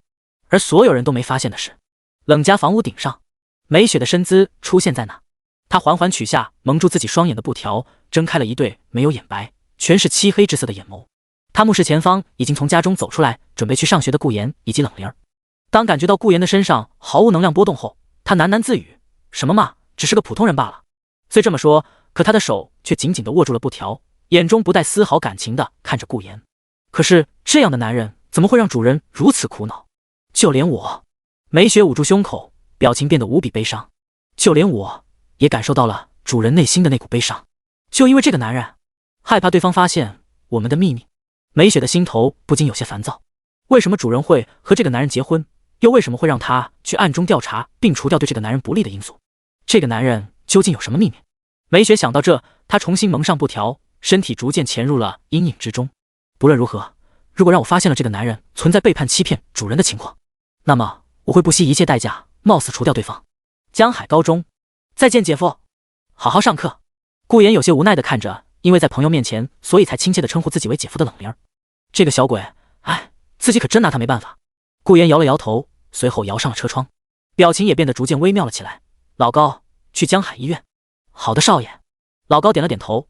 根据顾言所说，萧林果然于今天早上出门寻找工作，并且看到了神瓦尔医药公司的保安招聘公告。即便对方公司即将破产，但世界修正力却还是让萧林进入了神瓦尔所在的公司当保安。行驶在路上没一会，老高便低声开口道：少爷，有人在跟踪我们，而且是个很厉害的人物。老高身为宗师，身为这个世上屈指可数的宗师，自然能察觉到一些细微的气息。即便对方隐藏得很隐蔽，但老高却还是能感受到。顾言一听，他不在乎地点了点头，我知道，不用管他。老高一听，微微一愣，他透过后视镜看向了顾言那满不在乎的表情，随后收起目光，心中有些惊讶。少爷感受得到？就连我也只能稍微察觉到那股隐蔽的气息，可少爷居然说他知道。少爷不是普通人。老高感觉自己这保镖白当了，少爷什么时候有这能力了？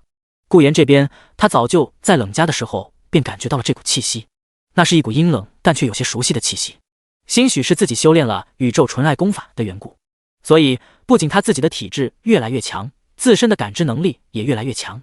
当然，对方不是敌人，只需要结合原著一看，顾言就能猜到对方的身份，大概率便是冷清秋身边的手下美雪，是一个古武组织夜的成员之一。对方形色鬼魅，身手不凡，擅长的功法能帮助他遁入阴影。在原著中一直是冷清秋的得力干将，当然结局也很惨。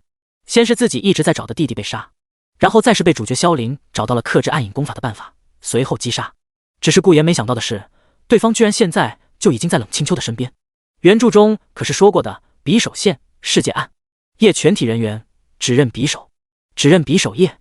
哎，等会。顾言想着想着，突然一愣，他脑海里想到了冷清秋最近的状态：黑眼圈、夜、匕首、美雪。死？不是吧？不会吧？顾言深吸一口气。原著中并没有说冷清秋是如何修炼的，所以顾言一直以为现在的冷清秋是很弱小的。但如此看来，冷清秋现在就已经继承了夜组织，所以对方已经开始修炼了。顾言恍然大悟，一想到冷清秋那躲闪的样子，他就觉得有些好玩。呵呵，原来如此。顾言的眼神变得温和了起来。虽然没有证据证明，但是不知为何，他却多少能够猜到冷清秋的想法。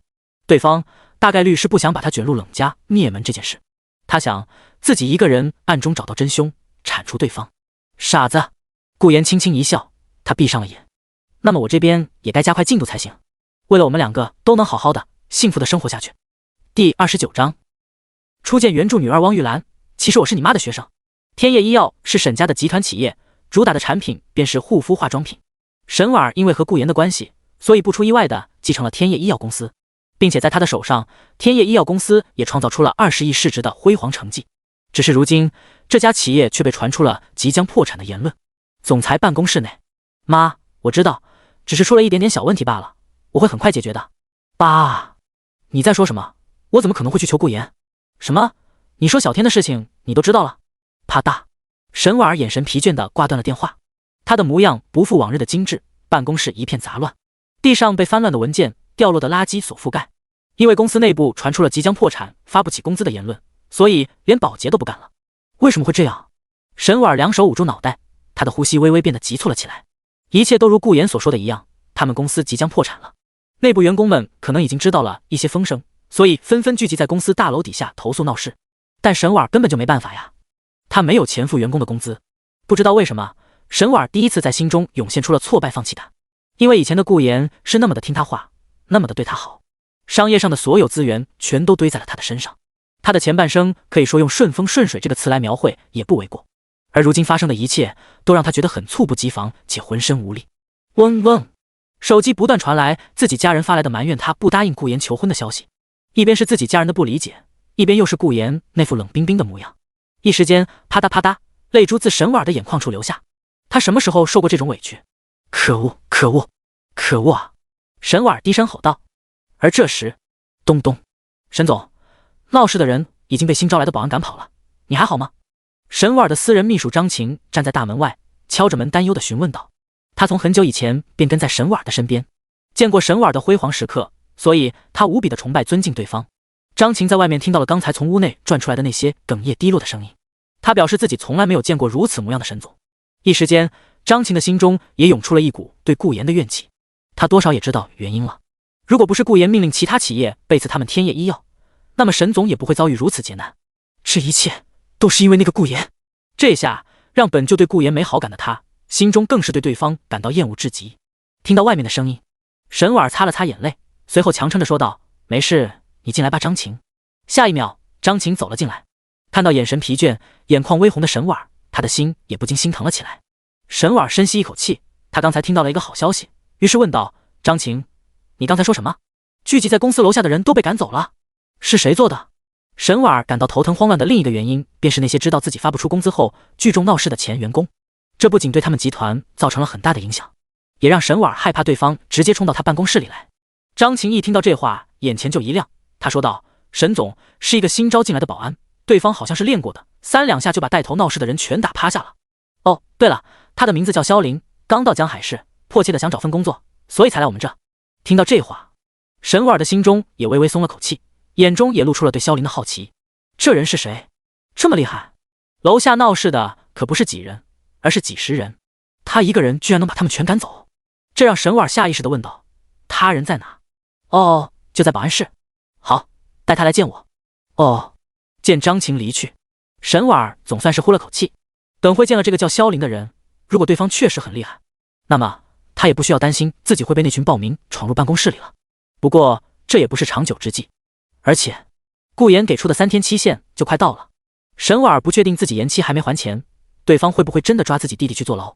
唉，沈婉儿眼中无比的痛苦和抗拒，难道说自己真的要去找顾言求情不成？江海医院，一道亮丽的身影匆忙地跑到了住院部。汪玉兰跑到前台，微微喘气地对着护士说道：我来看望302的病人。汪玉兰心中有些懊恼，今天打工延误了一会，所以才来晚了些。哦，302。护士闻言打开系统看了看，随后抬头微笑道：是王兰的家属对吗？已经有个人进去看望了。汪玉兰点了点头，对，是。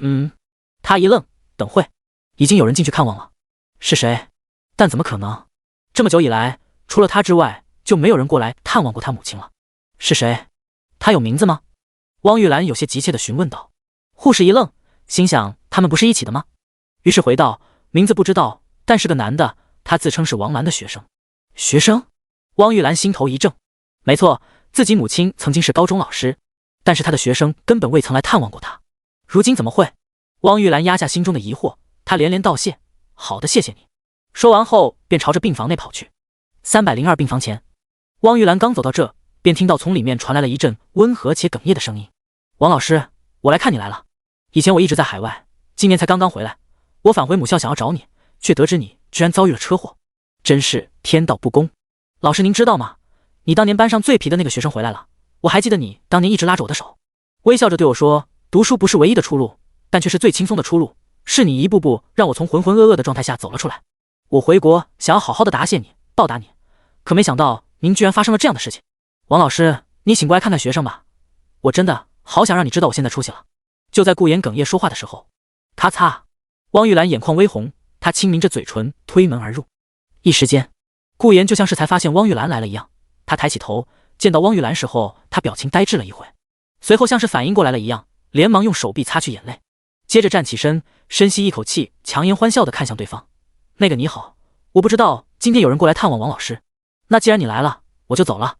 顾言最后再看了眼闭着眼，带着呼吸器，身上插满管子，躺在病床上的王兰，然后依依不舍且悲伤地准备离去。可是就在他错过汪玉兰准备出门的时候，唰，汪玉兰伸出手拉住了顾言，请等一下。她的声音有些颤抖，呵呵，成功了。顾言的嘴角微微勾起，但很快便收敛了起来。他有些悲伤地看向汪玉兰，声音低沉地问道：怎么了这位小姐？你真的是我妈妈的学生？汪玉兰抬起头，眼眶微红地看向顾言，她的声音颤抖，手臂也在颤抖。她没想到这么久了，居然会有一个自己妈妈曾经的学生过来探望她。如果她妈妈还醒着，一定会感到很欣慰吧。顾言闻言，他的表情从悲伤逐渐变得有些震惊，随后再闭上了眼。他似乎是在强忍着什么，声音沙哑道：既然王老师是你的妈妈，那你一定是叫汪玉兰对吧？此话一出，汪玉兰心头一颤，她颤抖地问道：你是怎么知道的？下一秒，只见顾言睁开眼，他看向昏迷着的王兰，那悲伤的声音也传了出来。当年王老师一直在我们面前说过他女儿汪玉兰是多么的优秀，是多么的聪明善良孝顺，还说他女儿的梦想是考上京大。说这话的时候，我能感觉到王老师脸上那散发着的喜悦的光芒。呼，抱歉。顾言深吸一口气，他充满歉意地看向汪玉兰，一行清泪自他的眼角滑落。这么晚才来看望王老师，实在是很抱歉。此话一出，汪玉兰的心头猛地一颤，就像是许久积攒的情绪全都爆发出来了一样，就像是本来一直都是一个人，可现在却有第二个人知道了自己母亲的情况一样。他的脑海里好像又想起了自己母亲还清醒着时候的笑容，对方也会在家中经常提起曾经教过的学生，每每提起学生，对方的脸上总是笑盈盈的，令旁人也感到开心。汪玉兰再也忍不住了，她放声哭了起来，声音中透露着悲伤以及喜悦。悲伤母亲不知道自己学生来看望她，喜悦母亲的学生还记得她。顾言看着哭泣的汪玉兰，他的表情也变得十分悲伤，他忍不住伸出手，轻轻抱住了汪玉兰。对不起，真的对不起。顾言的声音充满着歉意以及真诚。汪玉兰感受到这一温暖的怀抱，她没有挣扎，而是趴在顾言的怀里，哭得更伤心了。她一边哭一边哽咽地说道：没关系，谢谢你，真的没关系。顾言安静地亲抱着汪玉兰，安静地让对方发泄出这么久以来积攒的委屈。只是汪玉兰没有发现的是，不知道什么时候开始，顾言那悲伤的表情逐渐消失，转而换上了一副平静冷漠的模样。他用着淡漠的眼角余光看向趴在自己怀中的原著女二汪玉兰。因为母亲的死再加上萧凌的关心安慰，所以对方才会彻底的爱上萧凌，并成为了对方极大的战力。在原著中的最后时刻，正是因为他使用了自己的能力献祭了自己，所以才能使原著中的萧凌突破瓶颈，达到大宗师巅峰，所以才会让冷清秋不得不和萧凌同归于尽。可以说这个汪玉兰也是个十分关键的角色。结论是绝对不可能让对方再次和原著主角萧凌相爱，并提供那一个个关键的帮助。为了达成这个目的，我将不择手段。汪玉兰哭完发泄了之后，整个人的心情好像都舒服了许多。她眼眶还是红红的，给顾言搬了张凳子，拉着他一起坐在了自己母亲的病床前。因为刚在顾言怀里哭过，所以汪玉兰有些不好意思，她有些不敢去看顾言。还是顾言先开始了话题。他伸出手握住躺在病床上闭着眼睛的王兰，然后看向汪玉兰，轻叹一口气：这是什么时候的事情？听到这话，汪玉兰眼神一暗，她的语气中透露着对当年事情的愤怒以及绝望。是半年前的时候，我的母亲正常骑自行车回家，过马路的时候突然被一辆闯红灯的汽车撞翻在地，我的母亲当场昏迷，还好抢救及时，命是保住了。可医生却说……汪玉兰说到这里的时候，声音又止不住的哽咽了起来。她看向王兰，哽咽道：却说我妈妈可能再也醒不过来了，并且每天还要不停的治疗续命。2个月前，医生劝我放弃不要救了，这样下去只是徒劳无功。可我不能放弃，这是我妈妈，只要有一丝机会，我就一定要坚持下去。汪玉兰说到这的时候，又忍不住哭了出来。她并没有说1天的治疗费加上住院费用很贵很贵，贵到她1天打4份工都还不上的那种。即便汪玉兰察觉到顾言好像很有钱，但她也没有说，毕竟她能借的钱都已经借了，亲戚以及朋友早就把她避如瘟神。她不希望让眼下这个唯一还记得自己妈妈的学生也不再来探望。如果真的那样，恐怕她的妈妈醒过来也不会同意的吧。自己再怎么样也不能那么做。接着顾言又安慰着汪玉兰，倾听着对方近些年的痛苦和苦难。原来当年撞了王兰的人是江海，是一个2线家族的大少爷，即便判他全责，也仅仅赔偿了10万，但这10万早就消耗光，后续的治疗费用早就是好几个10万。汪玉兰去找过他们，但根本就没有办法。她绝望了，因为不想让自己的妈妈就这么死去，所以汪玉兰开始一天打4份工，目的就是为自己的妈妈续上命，直到对方醒过来。临走之前，汪玉兰的情绪已经稳定了下来，她站在病房门口，表情温和，对着顾言答谢道：谢谢你还记得我的妈妈，谢谢你顾言。顾言摆了摆手，微微一笑，身上仿佛散发出了暖洋洋的光芒。没事的玉兰姐，你有什么事都可以喊我帮忙，因为我从上学时候就一直很尊敬王兰老师。汪玉兰自然不会麻烦顾言，毕竟对方可是自己妈妈的学生，自己再怎么样也不能让这份难得的情谊因为他一次又一次的拜托而破灭。于是他摇了摇头，微笑道：没事，我一个人能搞定。顾言闻言也是点了点头，他抬起手腕的腕表看了看时间，然后说道：好，既然这样，那我就先走了。玉兰姐你加油，我相信王老师一定能够好起来的。谢谢你。汪玉兰心中一暖，她点了点头说道。来到楼下，顾言抬头看了看住院部，随后拿起手机打了一个电话。喂，是蒲院长吗？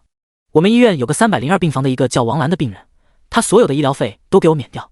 对了，记得写上一句是有人交掉了。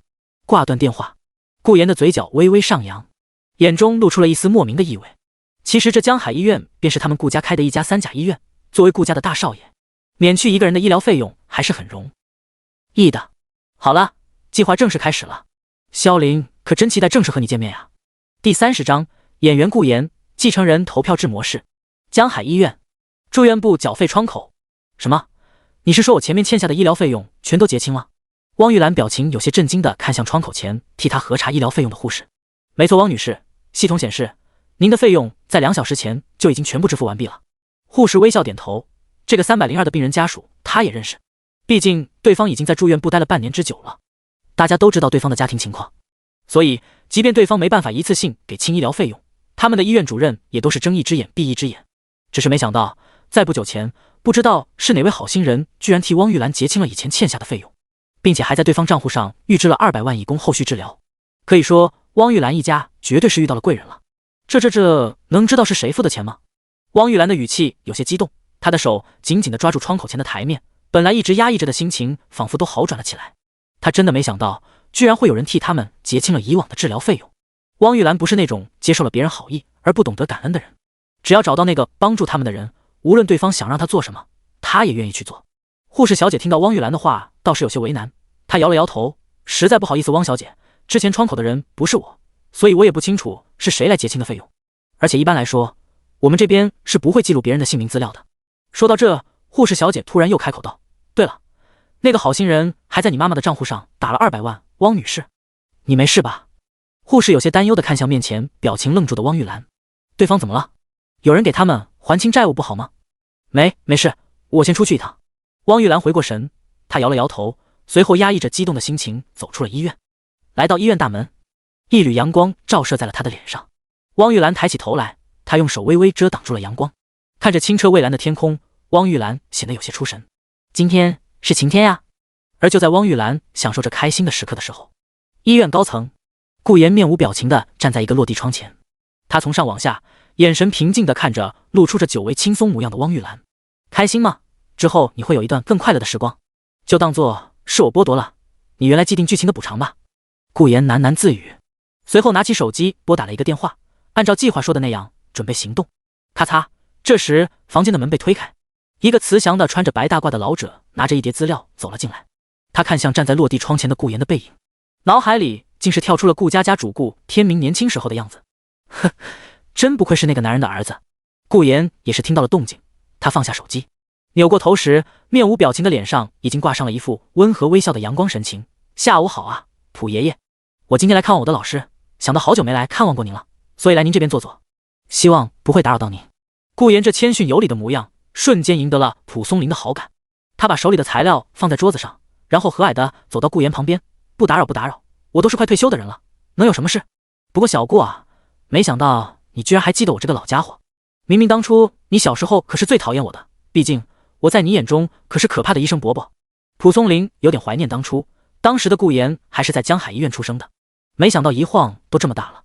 这些年他一直在关注顾言的消息，只是风评都不怎么样，什么舔狗啊、逆子啊之类的，让他对顾言极其的失望。可现在一看，对方好像并不如传闻中所说的那样不堪入目。呵呵，小时候的我不懂事，还请普爷爷见谅。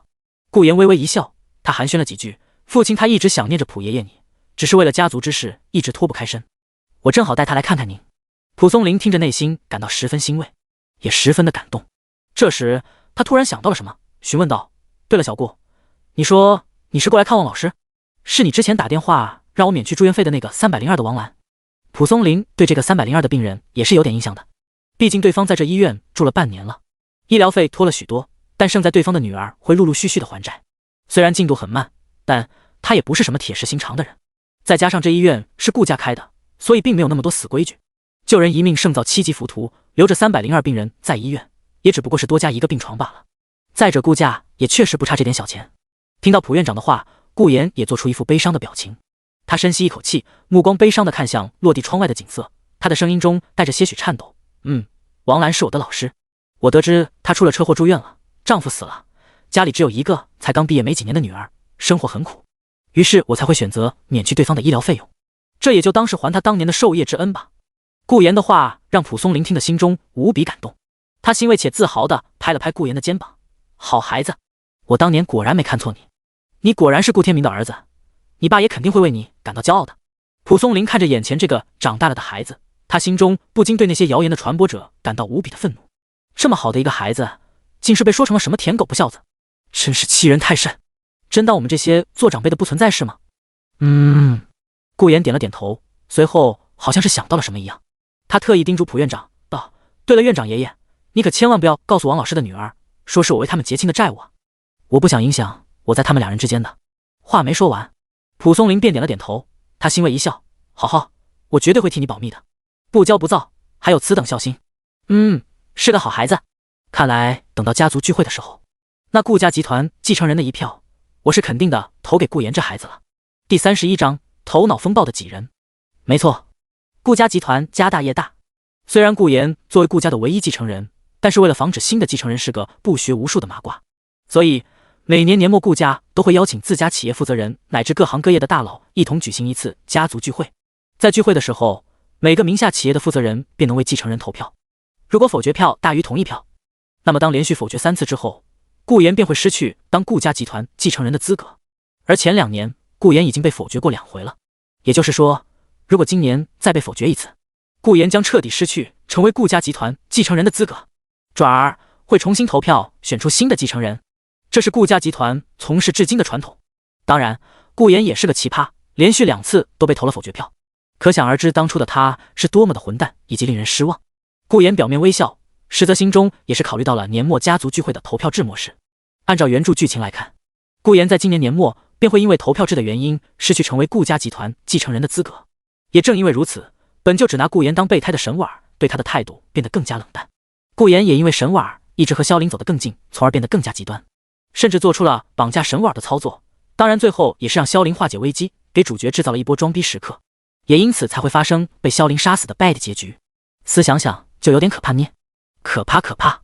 只不过顾言用眼角余光看向被自己目前的演技感化了的蒲老头，嘻嘻，顾言，你可不能在这个时候笑出来了，不然结，不行，真的好想笑出声。顾言低着头，他的嘴角止不住的上扬，肩膀也开始因为忍耐而抖动。顾言你怎么了？蒲松龄还当顾言生病了，于是有些担忧的询问道。没事蒲爷爷，我只是想到了自己的老师变成了这样无比的难受罢了。顾言捂着嘴，他看向蒲爷爷摇了摇头，在让上扬的嘴角下去之后，他才放下手，深吸一口气后说道：时候不早了，我就先回去了。蒲爷爷您自己注意身体，我可还想让您参加我的婚礼呢。顾言的话让蒲松龄心头一暖，这孩子没想到啊，当年看着长大的孩子都准备要结婚了吗？虽然不知道结婚对象是谁就是了。好，我一定会去的。蒲松龄点了点头，随后又说了几句后，顾言便离开了。来到医院门口，老高在车上早就等候多时。等顾言上车之后，轰，汽车启动，行驶在路上。老高的眼神有些怪异的透过后视镜看向顾言。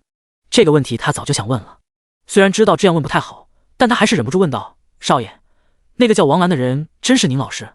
别人不知道，老高他身为顾言的贴身保镖，能不知道吗？自家少爷那学校压根都没去过几回，更别提和老师有什么深厚的感情了。听到这话，顾言朝着对方露出了一个“你是白痴吗”的表情，他露出了一副恶劣的嘴脸，挥了挥手道：“啊，那怎么可能啊？这王兰的名字都是我今天在住院部的病人名单上才知道的。别问那么多了，老高，专心开车准备晚上的表演戏份。”顾言说完后，嘴角微微上扬，似乎是想到了晚上好玩的事情，嘴中也时不时的发出桀桀的低笑声。哦，老高有些愣愣的回道。他看着发笑的顾言，不知道为什么他心头有些奇怪。少爷，你知不知道，你这样好像小说里面描写的反派角色。老高摇了摇头，算了，少爷变了，起码变得让他觉得比以前那个少爷要好多了。这样也好，自己只要知道自己是少爷最忠心的保镖就行了。无论少爷变成什么样，老高表示自己都会追随少爷。只是老高汗颜地看向后视镜中突然表情变得悲伤的顾言。少爷，你是有人格分裂吗？一会笑一会哭的。顾言这边，他悲伤自然不是因为可怜汪玉兰一家，他悲伤懊恼的原因则是因为因为要为后续做防护措施手段，所以无奈今天不能去青秋那了。虽然已经让阿姨过去给青秋做饭了，但是对方做的菜盒不合咱家青秋的胃口呢。对方可是吃惯了自己的神技厨艺啊，可怜我家青秋的肠胃了。青秋，我好想你，不和你在一起，我就感觉浑身像是被蚂蚁再爬一样难受。就让我吸一口你吧，就一口我就能恢复精神。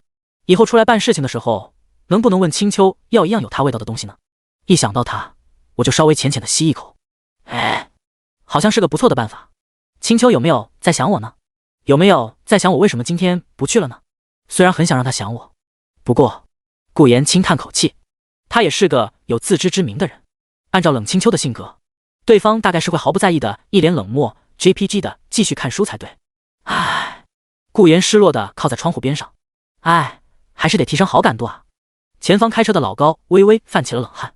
完了，少爷真是人格分裂，那不会分裂来分裂去，再分裂出个神瓦舔狗人格吧？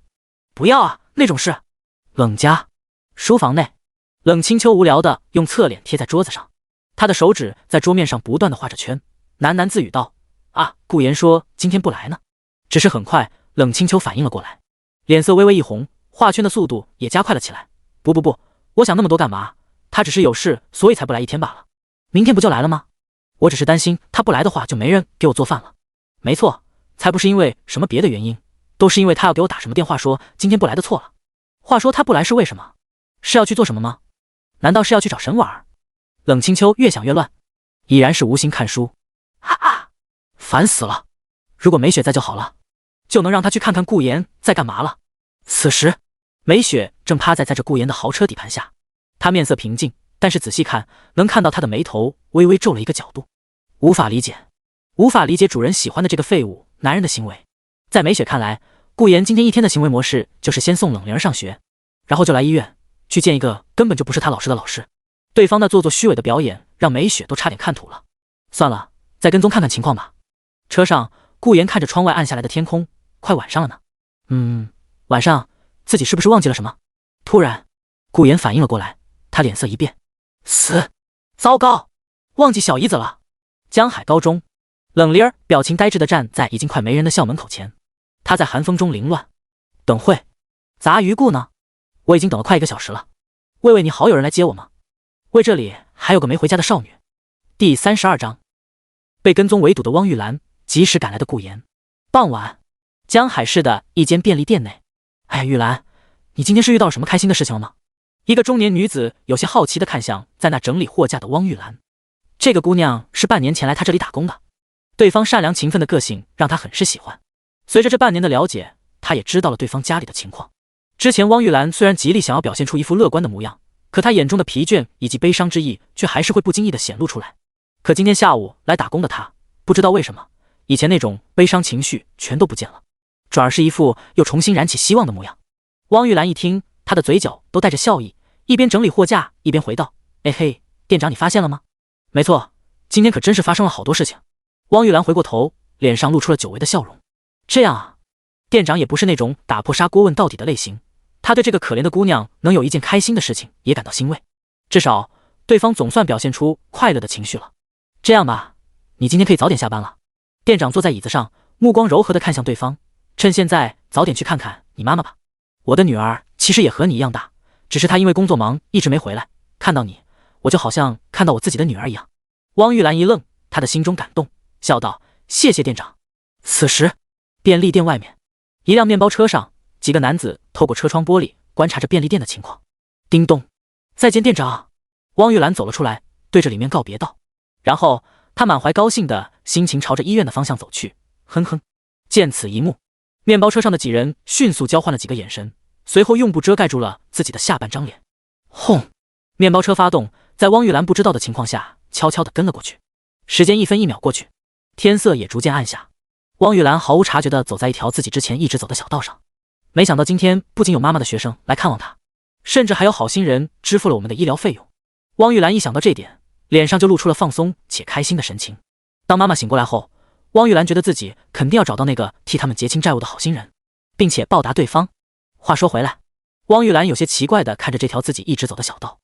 这是条通往江海医院的公园小道，每天晚上应该都会有许多路人在这里散步才对。只是不知道为什么，今天这里四下无人，且十分安静。还是不要多想了。汪玉兰摇了摇头，她紧了紧自己的外套，随后加快脚步朝着前方走去。只是令她没想到的是，咔嚓咔嚓，几个人影踩断了枝干，并从大树后方走了出来。借着路灯，汪玉兰看到对方的下半张脸被黑色布条蒙了起来。蒙面人为什么突然会从那里出来？汪玉兰表情一变，她心头有些不安，但也并没有多想。毕竟现在是法治社会，而且汪玉兰自认为自己平日里根本没有得罪过谁。她心中期待着对方要找的人并不是她，只是想是这么想。汪玉兰的身体却很诚实地停了下来，并转身想要往回走。只是令她没想到的是，当她转过身的那一刻，本来没有一人的身后居然也出现了几个蒙面人。汪玉兰脸色一白，是来找我的。她左顾右盼，强忍着心中的恐惧，朝着侧边慢慢移动。她声音强装镇定地问道：你们是谁？想做什么？汪玉兰觉得现在是法治社会，这些人应该不至于胆子大到光天化日之下对她怎么样才对。下一秒，为首的蒙面人却说出了一番令她脸色一白的话：哼，想做什么？那日你身边那个男的打伤了老子的兄弟，他们肋骨全断，到现在还躺在 ICU 里。你说我现在想做什么？说话之间，蒙面人从腰间抽出了一把水果刀，露出来的眼神死死地盯着汪玉兰。汪玉兰一听，顿时反应过来，那是刚遇到萧凌的时候，自己被混混骚扰，正好萧凌出手帮助了他。可没想到，这才2天，那群混混就带人过来堵他，尤其是为首那人手上明晃晃的水果刀，更是让汪玉兰的心中恐惧无比。他一边向旁边的树林那退，一边颤抖地说道：明明那日是你们的人在骚扰调戏我，萧凌他也只是见义勇为。话音未落，为首的人便喊道：闭嘴，谁管那些？汪玉兰被吓了一跳，她不敢再提那天的事情，转而声音害怕地说道：你们不怕警察吗？你们知道自己做这种事情会遭受什么样的法律审判吗？汪玉兰根本没想过自己以往一直走的公园小道竟是成了对方埋伏她的最佳地点。哼哼，整片公园都是密集的树木，把你杀了抛尸也不会有人发现的了。为首的人一边说，一边招呼着其余人朝着汪玉兰走去。给我上！见此一幕，汪玉兰也不知道哪来的勇气，她咬着牙，想也没想便朝着树林深处跑去。不行，不行，我现在还不能死！汪玉兰脸色苍白的拼命逃跑。她看出来了，这群人蒙着面选择天黑下手，那肯定是铁了心要杀了她。而且在杀她之前，她也不确定对方还会不会做出来其他事情。为什么会这样？汪玉兰没跑一会就觉得口腔中出现了血腥味。常年熬夜打工，营养不良早就让她的身体素质极限下降。她气喘吁吁地奔跑着，也不管前方有没有路。在她看来，只要自己跑进树林内，那么那群人也不可能立马发现她。接着只要她找个地方报警，那么她就安全了。汪玉兰脑海里很快便理出来了思路，心中的慌乱之情也逐渐减少了许多。没错，只要跑到一个稍微隐蔽的地方，报警后自己就安全了。而此时，公园出口入口处，一些公园的工作人员正在为拦住出入口的事情而道歉。抱歉，今天公园暂时维修更换设备，到了明天就好了，请大家体谅体谅。还有公园附近，请大家也不要靠近，因为更换设备需要断电，所以公园乃至附近的信号基站也暂时处于关闭状态。虽然突然通知晚上封路换设备的事情让大家都感到有些莫名其妙，可毕竟这地方是公共区域，他们自然也都理解。只是有些眼尖的人却有些疑惑地指着毫无阻拦便走进去的一个人：喂，那个人为什么就能进去啊？听到这话，工作人员看了一眼，随后讪笑一声：“那位是公园的建设方。”开玩笑，那可是顾家的大少爷，这公园都是人家出钱建的。实际上这地方算是人顾家私人产业，只不过拿出来为民服务罢了。再者，今天封路这事就是顾家少爷要求的，自己哪敢多说什么。汪玉兰这边，她气喘吁吁的跑到了一棵大树后面，她探出脑袋，悄悄地看向自己后方，见没有人影，她才算是松了口气。壶甩掉了吗？得快点报警才行。汪玉兰深吸一口气，随后拿出手机拨打报警电话。只是令她愣住的一幕发生了，只听手机传来：“你所在的服务区没有信号。”汪玉兰大脑变得一片空白。要知道，官方的特殊号码，即便你手机无信号也能拨打。如果出现拨打不出的情况，那么只能表明你附近连信号基站也没有，是处于完全无人区的状态。怎么会？汪玉兰的脸色惨白，她的声音之中明显出现了恐惧感。这下该怎么办？刚想到这的时候，砰！找到你了！一把水果刀刺在了汪玉兰靠着的大树上。汪玉兰浑身一冷，她听着那个声音以及看向脸边的水果刀，手机无法用，要杀我的人找到了我。一时间，呀！汪玉兰崩溃地喊了出来，她害怕的想要再次逃跑，但可惜便被蒙脸人一把抓住了手臂，想逃。放开我！你们放开我！别杀我！汪玉兰看到抓住自己手臂的人，她更是害怕的不断尖叫。我还有妈妈在医院，我不能死！我不想死，我现在还不能死！汪玉兰拼命的挣扎，但聚集过来的蒙面人越来越多，并且直接按住了她的肩膀，把她制服在了地上。跑那么快有用吗？为首的蒙脸人从树上拔出水果刀，随后把刀尖抵在了汪玉兰的脸前。看着眼前那只要刺入她眉心就会带走她生命的水果刀，他的表情绝望了。别杀我！呵呵，下辈子眼睛放亮一点，别招惹到不该招惹的人。可蒙面人却当作没看见一样的嘲讽道。接着他握住水果刀，眼神发狠，朝着汪玉兰的脸上捅去。啊！汪玉兰害怕的闭上了眼睛。不会吧，不会真的就要这么死了？我死了，妈妈该怎么办？为什么会这样？我明明从来没做过什么错事，为什么要这样对我？好不容易生活有了点光彩，为什么？就在汪玉兰闭上眼静静等待死亡的那一刻，一道冰冷充满怒意的声音出现在了汪玉兰的耳中。放开他！随着这道声音的出现，紧接着便是蒙脸人们的怒骂声以及打斗声。就这样持续了不到几分钟时间。你给我记着，我一定会再回来找你们的。蒙面人害怕惊慌失措的声音响起，然后便是一堆逃跑的声音。怎么回事？刚才一直害怕的闭着眼睛的汪玉兰心中有些疑惑且不安的想着。她没有感觉到疼痛，刚才自己不应该被刺死了吗？没有痛觉自己还活着。玉兰姐，你没事吧？这时一道语气担忧且熟悉的声音响起。这声音是……汪玉兰呆呆地睁开了眼。当她看见眼前蹲下身用着关心眼神看着自己的男人时，她愣住了。顾言，你怎么会在这？汪玉兰眼神呆呆地看着顾言，她的声音有些不敢置信。顾言闻言，表情担忧地点了点头。是我刚看望完王老师回去的时候，突然听到树林这边传来了尖叫声，所以才连忙赶了过来。那些坏人全都被你打跑了？对，我之前练过的，能勉强对付几个小混混。此话一出，汪玉兰的心头一松，泪水夺眶而出，她猛地扑进了顾言的怀里。呜啊呀啊呀！我好怕啊！明明生活开始变好了，我好怕。顾言还好，你来了呢。顾言安慰着趴在自己怀里的汪玉兰。没事了。他一边安慰着，脸上的表情也逐渐变得平静了起来，语气莫名地问道：玉兰姐，这些人是谁？怎么会来找你的？汪玉兰恢复了下情绪，哽咽道：是之前的事情了。不到片刻，听完事情经过后，顾言语气愤怒地说道：欺人太甚！玉兰姐你放心，我等会就去报警，必须要抓住这群人。看着如此的顾言，汪玉兰不知为何心中竟充满了安全感，她点了点头：谢谢你顾言。半小时后，在看望完汪玉兰的母亲之后，顾言提出送汪玉兰回家的意见。因为刚发生被混混包围的事情，所以害怕的汪玉兰也自然是同意了。坐在豪车后座上，汪玉兰显得有些局促，她这辈子都没坐过这么贵的车，同时心中产生一种莫名的自卑。顾言就像是发现了这点一样，安慰道：别紧张玉兰姐，你是王老师的女儿，那就是我的姐姐了，你有什么困难都可以来找我。你先睡一会吧，到了我喊你。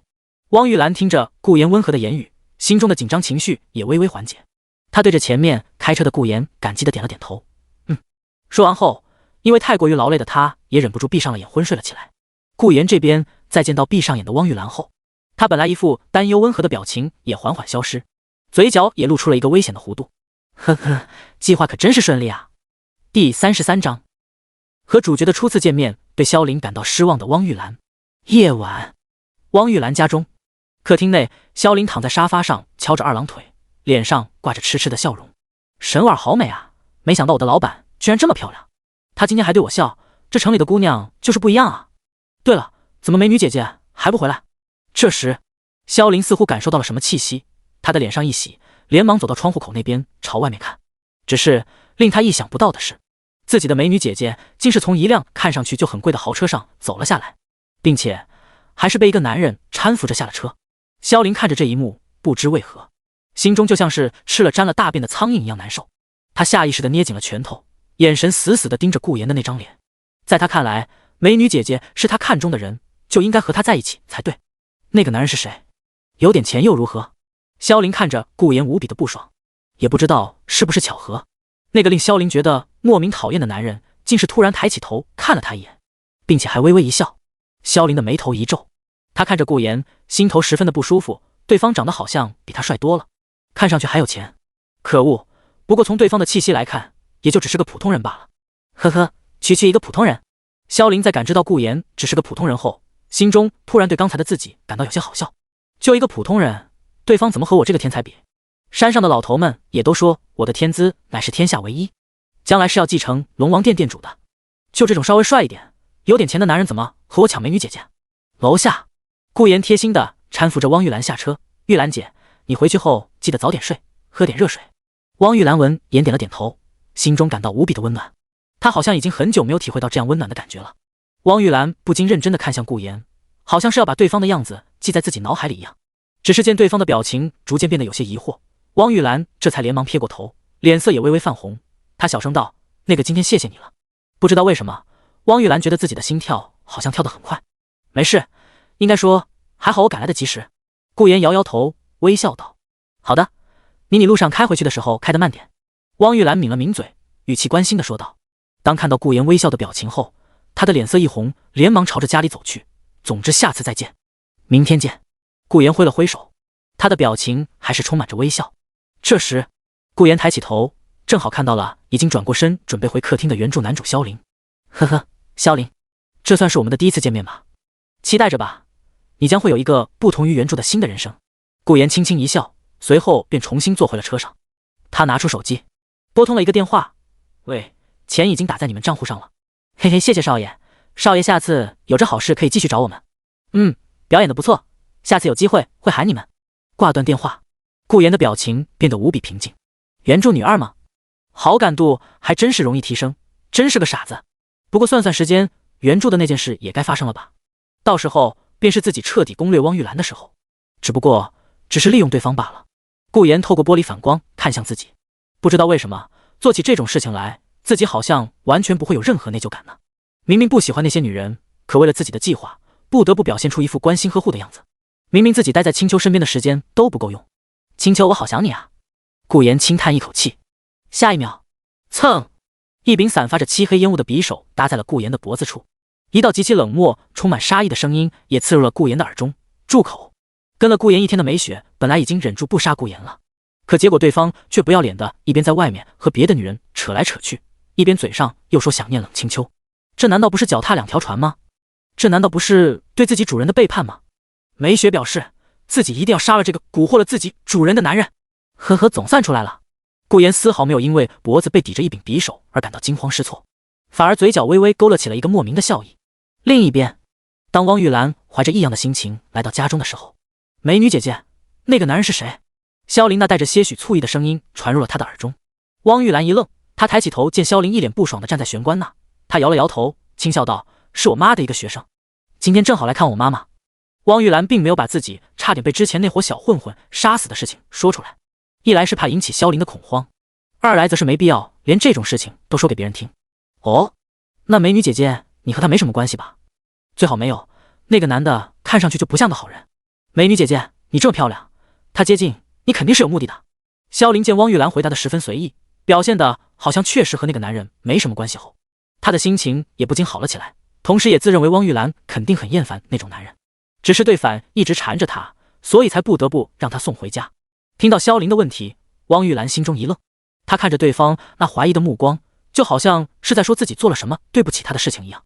尤其是对方诋毁顾言的言语，她不禁皱了皱眉，语气微微加重：“萧凌，你说的这是什么话？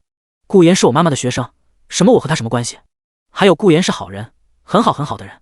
希望萧凌你以后不要在背后随意诋毁别人。”汪玉兰脑海里想到了顾言在病房内对自己妈妈那发自内心的话，又想到了顾言不顾自身安危而选择来救她的模样，一时间她对萧凌感到了无比的失望。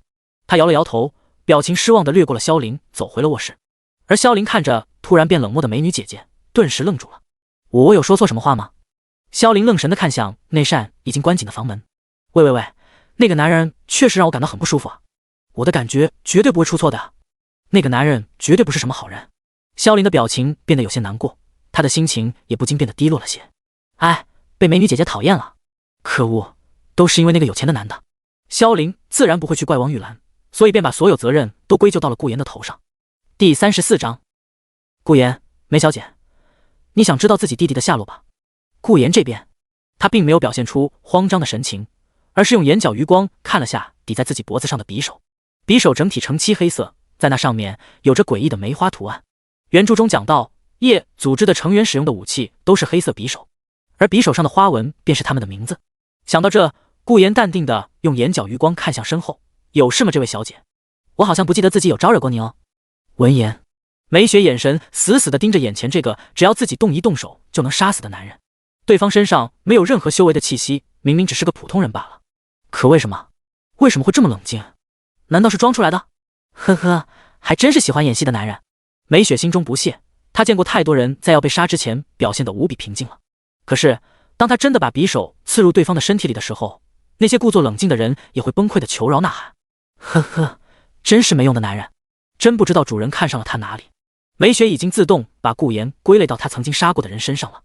想到这，梅雪微微用力，让顾言能清晰地感觉到刀尖贴在他脖子上的冰冷触感。他声音冰冷：“废话少说，我只是单纯的看你不爽，所以才来杀你罢了。只能怪你运气不好。”顾言感觉到了脖子处的刺痛感，但他丝毫不慌，嘴角微微勾起，声音可惜道：“啊，是这样吗？我还以为梅雪小姐是来找我打听自己弟弟的下落的呢。”此话一出，嗡！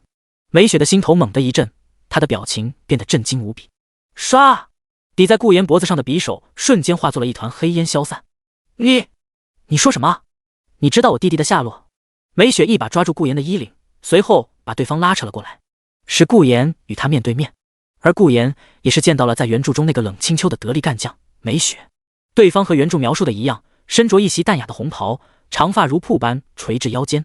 他的肌肤如雪，身体线条修长而优雅，眼睛没有别的颜色，只有一对漆黑色的眼眸。而此刻，对方这张妖艳的脸上却露出着一抹慌张以及激动。在原著中，梅雪在成为叶组织的梅雪之前，其实还有着一个弟弟。在他被冷清秋召唤过来的时候，便一直在找寻他这个世间唯一的亲人，只不过一直没找到罢了。而真不凑巧，看过原著的顾言自然是知道他弟弟的下落的。顾言见到慌张惊喜的梅雪，他并没有直接回答，而是微微一笑：“梅雪小姐果然很漂亮，你弟弟可是经常和我说起你，只可惜……”顾言微微叹气：“你好像消失了很长一段时间，还取了个梅雪这样的名字。”梅雪一听顾言这好像和自己弟弟很熟的口气，心头顿时燃起了希望。叶组织是个十分神秘的组织，他当年和自己弟弟相依为命，日子过得很苦，但却很快乐。而就在某一天，他被某个神秘人以资质不错为由带到古武界修炼，对方不断的洗脑他将来只能服侍叶王一个人。这么多年下来，他早就被洗脑成了叶王的忠心下属，可唯独自己的弟弟，他始终不曾忘记。他发过誓，只要找到自己的弟弟，能确保对方结婚生子，过上了安稳的日子，那么他将彻底不再留恋过去，一心一意只为当代叶王。所以当顾言说这话的时候，他的声音也有些激动：“你说啊，我弟弟他在哪？”梅雪都忘记了自己刚才还想杀了顾言，可现在想杀死顾言的想法立刻被他抛在了脑后。见到这一幕，顾言虽然表面上微笑，可实际上心中却微微泛起了冷意。原著中，梅雪实际上是个不稳定的因素，因为对方一直在找的弟弟其实是主角团的一员，而主角的嘴炮是很强的。梅雪便因为主角团的嘴炮以及自己弟弟的立场而感到迷茫，她做出了背叛冷清秋的事情。冷清秋布下的局以及我方的各种信息也全都被萧凌等人知晓，一直到冷清秋派出其他人杀了美雪的弟弟之后，美雪才因为悲伤过度彻底沦落成了冷清秋手中的杀人工具，最后也是被主角团们合力击杀。总体来说，对方其实算是个隐藏炸弹，前中期确实是冷清秋手中最得力的工具人下属，可是后期却让冷清秋布下的死局从内部被瓦解。如果不是因为美雪的背叛，恐怕就没主角团后面500章的事情了。本来只是想测试看看目前对方对自己的弟弟是一个什么态度，现在看来对方果然和原著中说的那样。顾言不动声色地摇了摇头，抱歉梅小姐，我现在不能告诉你关于你弟弟的任何消息。你说什么？信不信我杀了你？梅雪咬了咬牙，伸出手便掐在了顾言脖子上。然而顾言皱了皱眉，丝毫不在乎对方逐渐用力的手掌。梅小姐，你的弟弟还是上学的年纪，而你身上却沾满着无数鲜血，你认为你现在出现在他面前真的合适吗？或者说你的弟弟会和你这种满手都是鲜血的姐姐相认吗？梅小姐，我不能说，至少现在不能。梅花听着顾言的话，她的心头一怔一怔的，她看着掐着顾言脖子的手，再看着顾言那真情实意的言语，一瞬间她觉得无比的羞愧，就好像觉得顾言说的确实有道理一样。她松开手，低着头把手放在自己的胸口上，扑通扑通，她能感觉到自己内心无比的激动。可是顾言说的对，现在的她满手都是鲜血，自己贸然出现在自己弟弟面前，绝对会吓到对方的。即便可以偷偷的看对方，可美雪因为顾言的提醒，她也发现自己早就是个手上沾满鲜血的杀人犯了。沉默了许久，美雪逐渐冷静了下来，她抬起头，表情莫名的看向顾言。你是怎么知道我的？她从来没有在顾言面前出现过，可是顾言却知道她的名字。对方一开始的冷静，原来并不是装的。难道说自己出现露面，对方告诉他关于自己弟弟的事情？这一切都是有预谋的。美雪小姐，关于我是怎么知道你的事情，这件事很重要吗？顾言微微一笑，他摸了摸脖子，表情变得微妙了起来。我知道的东西可比你想象的多得多。顾言会如此有恃无恐，自然是因为知道美雪的身份，手上也有对方想要知道的信息，所以他才能表现得如此淡定，自己有他手里弟弟的信息，所以他是绝对不会跑到冷清秋那边揭穿自己的真面目。美雪沉默了，她死死地看着顾言，想从对方身上看出来些什么。可是无论再怎么看，对方就是个普通人，只是在这个情况下，对方是普通人反倒是件令人感到诡异危险的事。自己主人是绝对不会透露出来有关他们的信息的。那眼前这人是怎么知道他的？该死！美雪心中无比的纠结以及烦躁，这个男人比主人想象中的要更加的危险。按照以往的思路，美雪觉得自己就该在这个时候、这个地点选择直接杀了对方，杜绝后患才对。哦，你这眼神不会是在想这个男人好像很危险，要不然杀了以绝后患之类的吧？顾言那略微夸张的表演让美雪紧紧的捏紧了拳头，而对方下一秒的话也让她不得不泄了气。但你可别想哦，因为顾言微微抬高音量，他凑到美雪的耳边轻笑道，你应该想知道自己弟弟的下落吧？可恶！美雪死死地咬着牙，这个家伙很危险，他接近主人有什么目的？明明应该在这里杀了他的。可是你什么时候告诉我关于我弟弟的下落？美雪低沉地问道。只要等顾言告诉了他，那么他便第一时间干掉对方。顾言自然也是知道这一点，所以他摇了摇头，让我想想。你既然有这种身手的话，这样吧。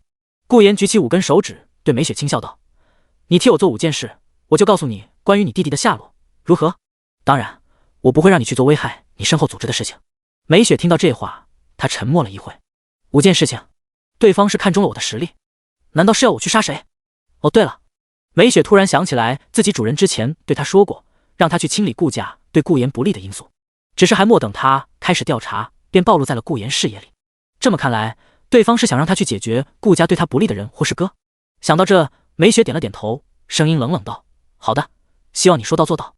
听到这个回答，顾言眼底深处微微泛起了冷光，他表面微笑道，自然啊，这个手下还真是和原著中一样啊，因为自己的弟弟便可以对青丘隐瞒，甚至做出危害他的事情。呵呵，不过没关系，我会让美雪成为一名忠心的属下的。第35章，胡思乱想的冷清秋，应景的电视节目。车上，美雪已经离去，顾言的表情变得无比平静，眼眸中露出了一丝莫名的意味。作为冷清秋最信任的手下，美雪知道的事情实在是太多了。为了不重蹈覆辙原著的剧情，她必须提前做出一些对对方的预防手段。只不过那个办法比较残忍。希望梅小姐到时候不会崩溃的又哭又闹吧。姐。哦，对了，顾言突然想到脖子上的伤口，于是伸出手摸去，想要做个简单的处理。只是，咦？顾言轻咦一声，他连忙仰起头看向后视镜，和他感觉的一样，自己脖子处的一条伤口居然不见了。顾言微愣，这是什么情况？不过很快他便反应了过来，大概率是和他修炼的宇宙纯爱功法有关。看来这本功法还有许多他不知道的功效。只是从这个修复伤口来看，难不成这本功法真的只能强身健体吗？顾言叹了口气，从刚才自己能被划伤来看，这本功法并不能让他刀枪不入，而再从能让他恢复伤口来看，这本功法又像是一本辅助治疗类型的。难不成？顾言有些无奈，自己难不成天生就是给咱家青丘打辅助的命？不过，顾言想了想，自己目前在做的不正是一个好辅助该做的事情吗？没错，咱家青丘就安稳的变强，其余事情都交给我来做。顾言一想到冷青丘，他浑身又开始难受的像是在被蚂蚁爬一样。不行，我要赶快回去。顾言脸上露出了期待感，自己一天都没见青丘了，趁现在还不算晚，赶紧去趟冷家好好的恩爱一下。而此刻冷家烧饭的阿姨已经打扫完卫生离开了，冷家两姐妹难得的一起坐在客厅沙发上。姐，咱阿鱼顾这个混蛋居然把我丢在学校门口好几个小时，好不容易来了，结果来的人还是他管家，说什么他家少爷有事。冷灵儿气鼓鼓的对着身旁面无表情的冷青丘告着御状。家人们谁懂啊，咱就是说一整个大无语事件啊。狗男人嘴上说着上下学都接送的，结果这才第2天就把我一个人丢在学校门口了，甚至来接我的时候本人还不在。姐，等姐夫回来后，你可一定要好好的说说他才行。冷灵儿嚷嚷道。冷青丘这边，他面无表情的听着冷灵儿说的话，他的手紧紧的攥在一起，心中并没有像表面上这么平静。顾言一天都没来看我了，甚至下午放学的时候都没有一起去接灵，这是什么情况？对方在做什么？为什么到现在还不回来？哦对了，他本来就不住在我们家，只不过之前太晚了才会留在这的。那他到底去哪了？为什么不和我说一下他去做什么了？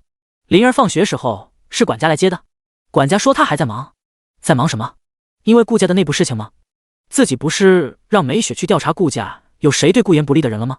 为什么梅雪还不告诉我消息？冷青丘没想过顾言会在外面做什么对不起他的事情，毕竟听顾言之前对他告白的那种深情语气，他实在很难想象顾言会在外面找别的女人。而就在这时，冷灵儿正好调到了一个恋爱狗血剧的频道。肉丝，我早就说过这个男人平日里对你的深情都是装出来的，你看看他这么晚还不回来，一直说在忙的，结果还不是被人拍到对方是在和另一个女人约会。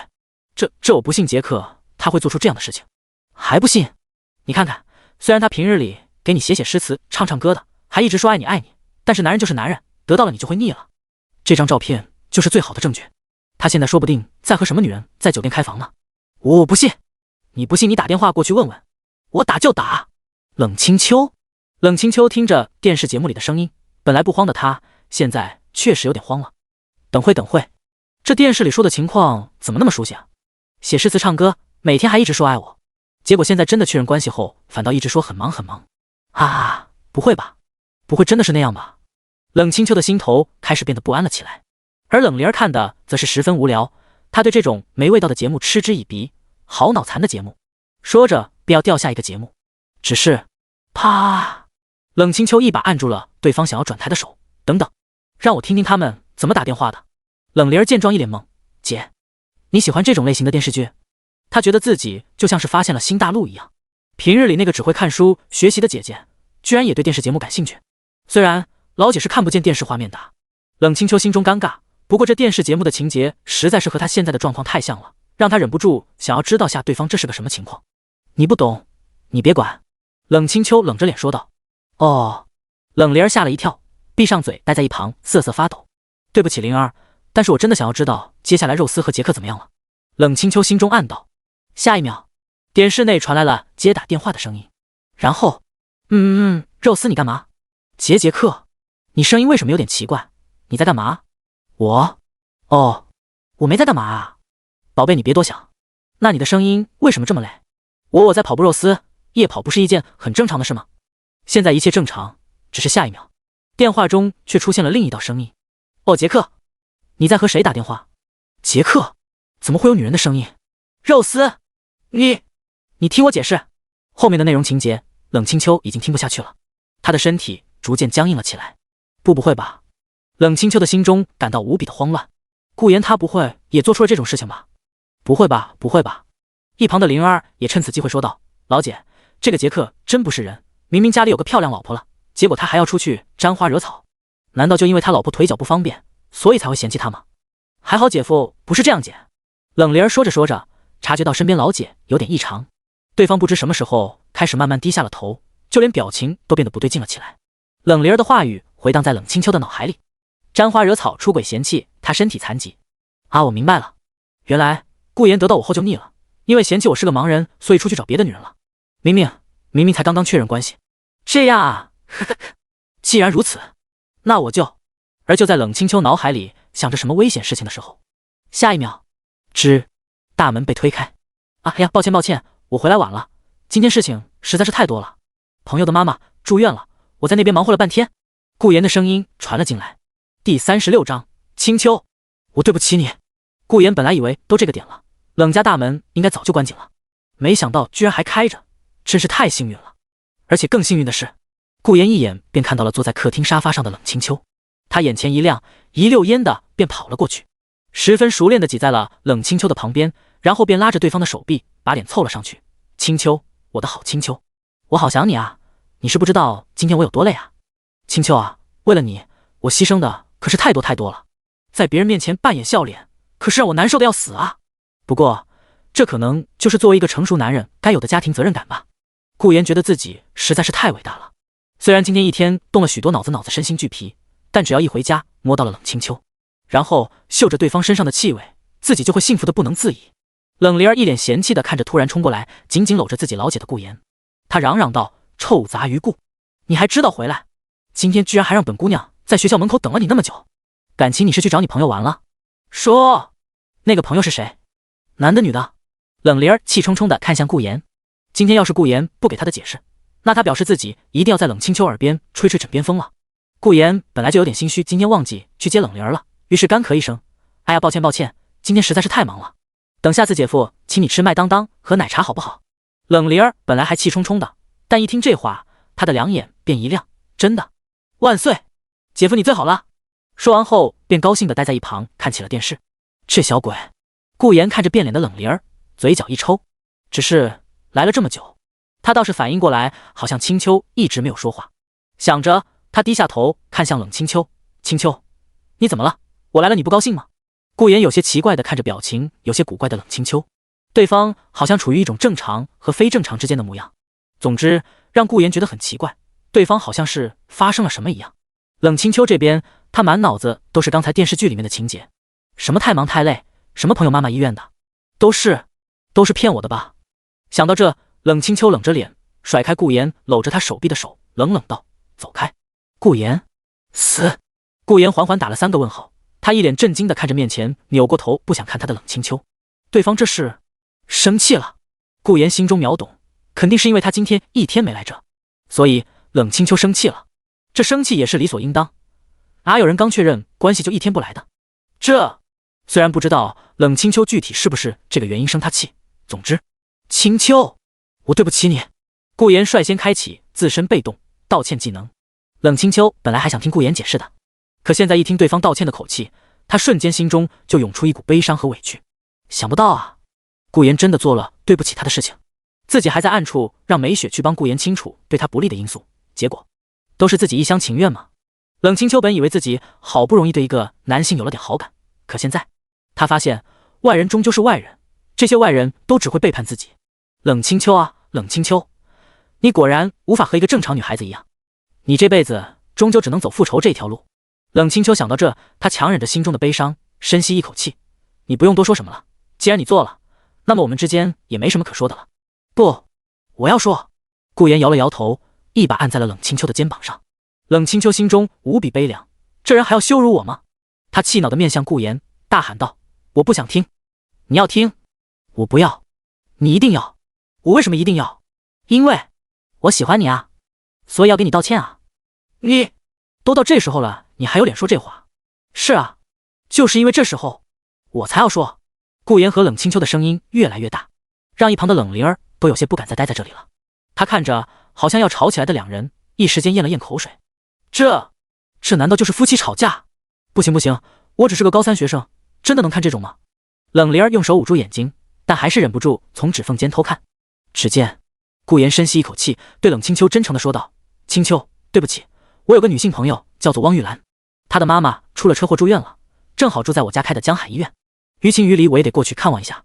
她很苦，从小父亲死了，妈妈半年前出车祸成了植物人，躺在了医院。她一天要打好几份工，问亲戚朋友都借了一圈了，才堪堪让她妈妈继续接受治疗。我也是昨天才知道这件事情的，我不想瞒着你清秋，我为她付清了债务，因为以她的能力根本就偿还不了那上百万的医疗费用。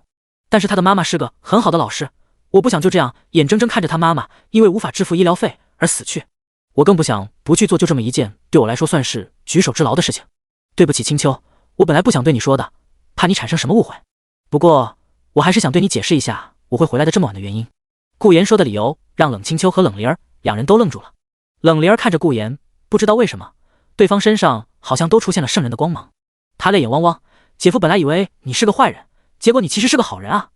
冷清秋也怔住了，他没想到居然会是这样，一时间他心中有点害臊，语气支支吾吾地说道：“这你……”冷清秋说不出话来了，他干脆直接低下头，声音弱弱地说道：“对不起，我不知道。”话音未落，顾言便打断道：“没关系。”他含情脉脉地看向冷清秋，在对方愣神的情况下，顾言大声说道：“这样子的清秋，我也喜欢。清秋，我好爱你。我吸吸吸吸吸。”顾言把头埋在了冷清秋的怀里，开始猛吸了起来。呀，你干嘛啊？灵儿还在这边看着。误会解除，冷清秋被顾言突然的操作弄得心脏砰砰乱跳。糟糕，不能太激动，万一被顾言听到了我心跳的很快怎么办？他小孩不懂的。冷灵儿第37章。冷清秋，没错，这肯定不是爱。我回去了，清秋。哦，你走就走呗，和我说干嘛？哈哈，我就喜欢清秋你这样。你……冷清秋心中愠怒的面相还没来得及教训，就已经一溜烟开车逃走的顾言。听着那辆已经驾驶离开这里的汽车声音，他无奈地摇了摇头。不行不行，清秋，你为什么每次在这个男人面前都会控制不住自己的情绪呢？你可是夜的王，身为王本就不应该让这么多情绪共聚一身，这样会影响做许多事情的判断。唉，冷清秋捂住胸口，表情变得十分复杂。自己真的喜欢上顾言了吗？如果没喜欢上，那怎么证明今天的事呢？顾言没有来的时候，他的心中无比的紧张和不安，生怕对方在外面做出了什么对不起他的事情。而当他回来之后，他心中却出现了一抹令他都无法想象的喜悦。为什么？就仅仅是因为顾言待在了他的身旁，仅仅如此，他就能感到开心。太可恶了，为什么会这样？我不应该是这样的人才对。冷清秋轻吸一口气，让自己冷静下来。不，说不定这其实并不是爱，而是一种别的感情，就类似于主人和奴隶这种。对了，肯定是这种。因为自己是夜之王，所以无法忍受手底下人的背叛行为，所以才会对顾言一直不待在他身边报备事项感到不安，才不是因为什么喜欢顾言这种可笑到极点的理由。冷清秋的表情变得无比自信，他觉得自己找到了真相，没错，一定是这样。而就在这时，冷灵儿也冷得搓着手走到了屋外，一看到冷清秋便嚷嚷道：“姐，杂鱼顾说要请我吃麦当当，哎，姐你要不要吃？下次去的时候我帮你带点。”冷清秋一听这话，退出思考模式后下意识地皱了皱眉，道：“灵儿，都说了多少遍了，顾言是你姐夫，你不要这么不尊重他，不要杂鱼的叫他。还有，今晚你晚点睡，做完数学题再睡，马上就要高考了，你给我认真一点。”说完后，也不顾冷灵儿那呆滞的表情，冷清秋便继续思考着朝屋内走去，表情也变得无比自信。哼哼，原来如此，自己全明白了，其实这根本不是喜欢顾言，而是为了日后夺走顾家，所以才作为补偿勉强和顾言待在一起罢了。还真是个可笑的闹剧，自己怎么会喜欢上顾言呢？想明白一切，冷清秋的心情都变好了许多。对了，顾言好像走之前说过明天也要去看我朋友的妈妈，真是个任性的家伙。冷清秋微微皱眉，那个叫汪玉兰的女性朋友到底是谁？为什么一直要顾言跟着一起去？明明顾言都帮对方偿还债务了，结果还要顾言帮他做这做那事吗？真是不要脸的人，不行，得让梅雪去查查看情况才行。抱着不知名的心情，冷清秋杵着拐杖上了楼，独留冷灵儿一人在寒风中呆滞住。哇，姐，你变了，你变得陌生了。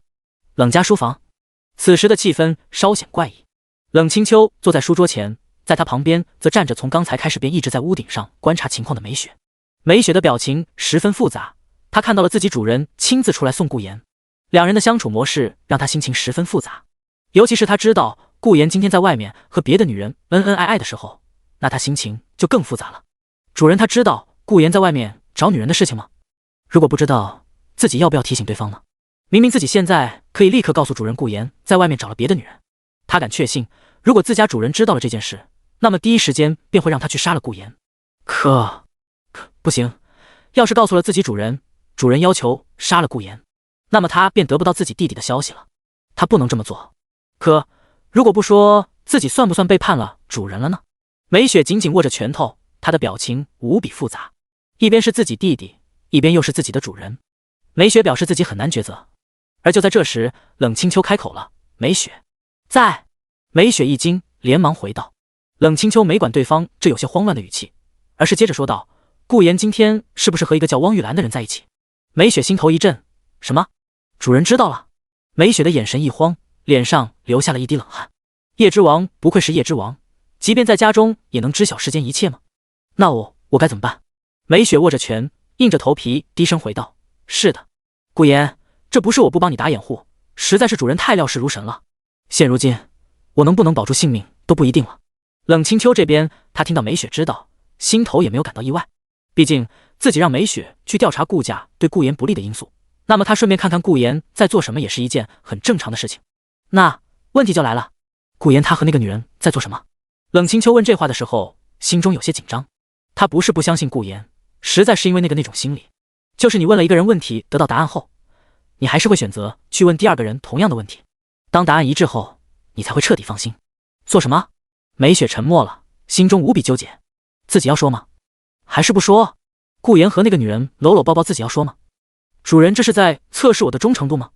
可万一不是，自己全说出来，顾言不就死定了？自己不就得不到自己弟弟的消息了？美雪陷入了头脑风暴，不过很快她的眼底露出了一丝决绝。不行，她要赌一把。主人，顾言去了江海医院看望汪玉兰的妈妈，期间派了自己管家去接莲小姐，然后晚上继续去看望汪玉兰的妈妈。美雪说完后，身体都有些颤抖。她没说谎，但又有很多细节的事情没有说，比如顾言特意安排演员去围堵汪玉兰，自己则在最后时刻出手英雄救美，再比如顾言亲自送了汪玉兰回家等等。但为了不让主人杀死顾言，所以他选择隐瞒一些关键的事情。接下来就只能听天意了。1秒过去了，2秒过去了，3秒过去了。冷清秋没有说话，美雪也低着头不敢出声。她心中害怕，主人是不是生气了？而她没想到的是，冷清秋这边在听到美雪的说辞和顾言的说辞一样之后，她的心情不知为何变得更加舒服了，连嘴角都忍不住微微勾起。不过很快便被她压了下去，毕竟美雪还在这呢。想到这，她绕过了这个话题，说道：“好的，那关于龙王殿的事情有进展了吗？那个所谓的龙王殿少主实力如何？”冷清秋可不会因为和顾言在一起而忘记自己的复仇。听到冷清秋并没有继续追问顾言的事情，这让美雪的心头一松。她连忙回道：“主人，萧凌现在正在天业医药当一名保安，天业医药因为即将破产，所以许多人在公司前聚众闹事，属下已经派人于明天早上趁乱前去试探对方的底细。”听到这话，冷清秋点了点头。不过这天业医药为何如此熟悉？天业医药是谁的企业？主人，是沈家的，目前由沈家大小姐沈婉儿执掌。哦，是她呀。听到这个名字，冷清秋的表情变得极为冷漠，心中也不知道在想什么。良久，他淡淡道：“下去吧。”美雪如蒙大赦，道：“是。”第38章，对付萧凌的利器，灭宫水。顾家5楼卧室内，顾言的父上母上正表情严肃地拿着望远镜朝着窗户外看去。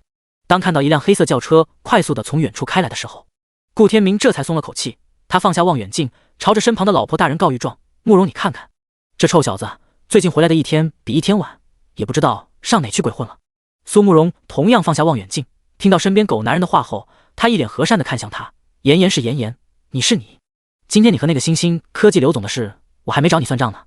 刘舒淇那脸都恨不得贴在你脸上了。”苏慕容伸出手掐住顾天明的脸皮，威胁道：“你和刘总的关系很好吗？我怎么不知道你和我的好闺蜜还认识呢？”顾天明一脸冷汗：“老婆大人，你冤枉啊！我那时候正在谈合同，我哪知道他凑过来了？我发誓我只爱你一个。”“呵呵，我不管，我很不开心。你今晚别睡在卧室里了。”“啊？”顾言这边他哼着歌回到了家。只是一进门便看到了坐在1楼沙发上生无可恋的老父亲。顾言嘴角一抽，一脸无奈的摇了摇头：“爸，都说了别惹老妈生气，你看看，只能睡在1楼了吧。”顾天明闻言丢脸的看向顾言：“你这臭小子，还有脸说我？有了老婆就忘了家，你看看都几点了。”顾天明寻思：我治不了苏慕容，我还治不了你了。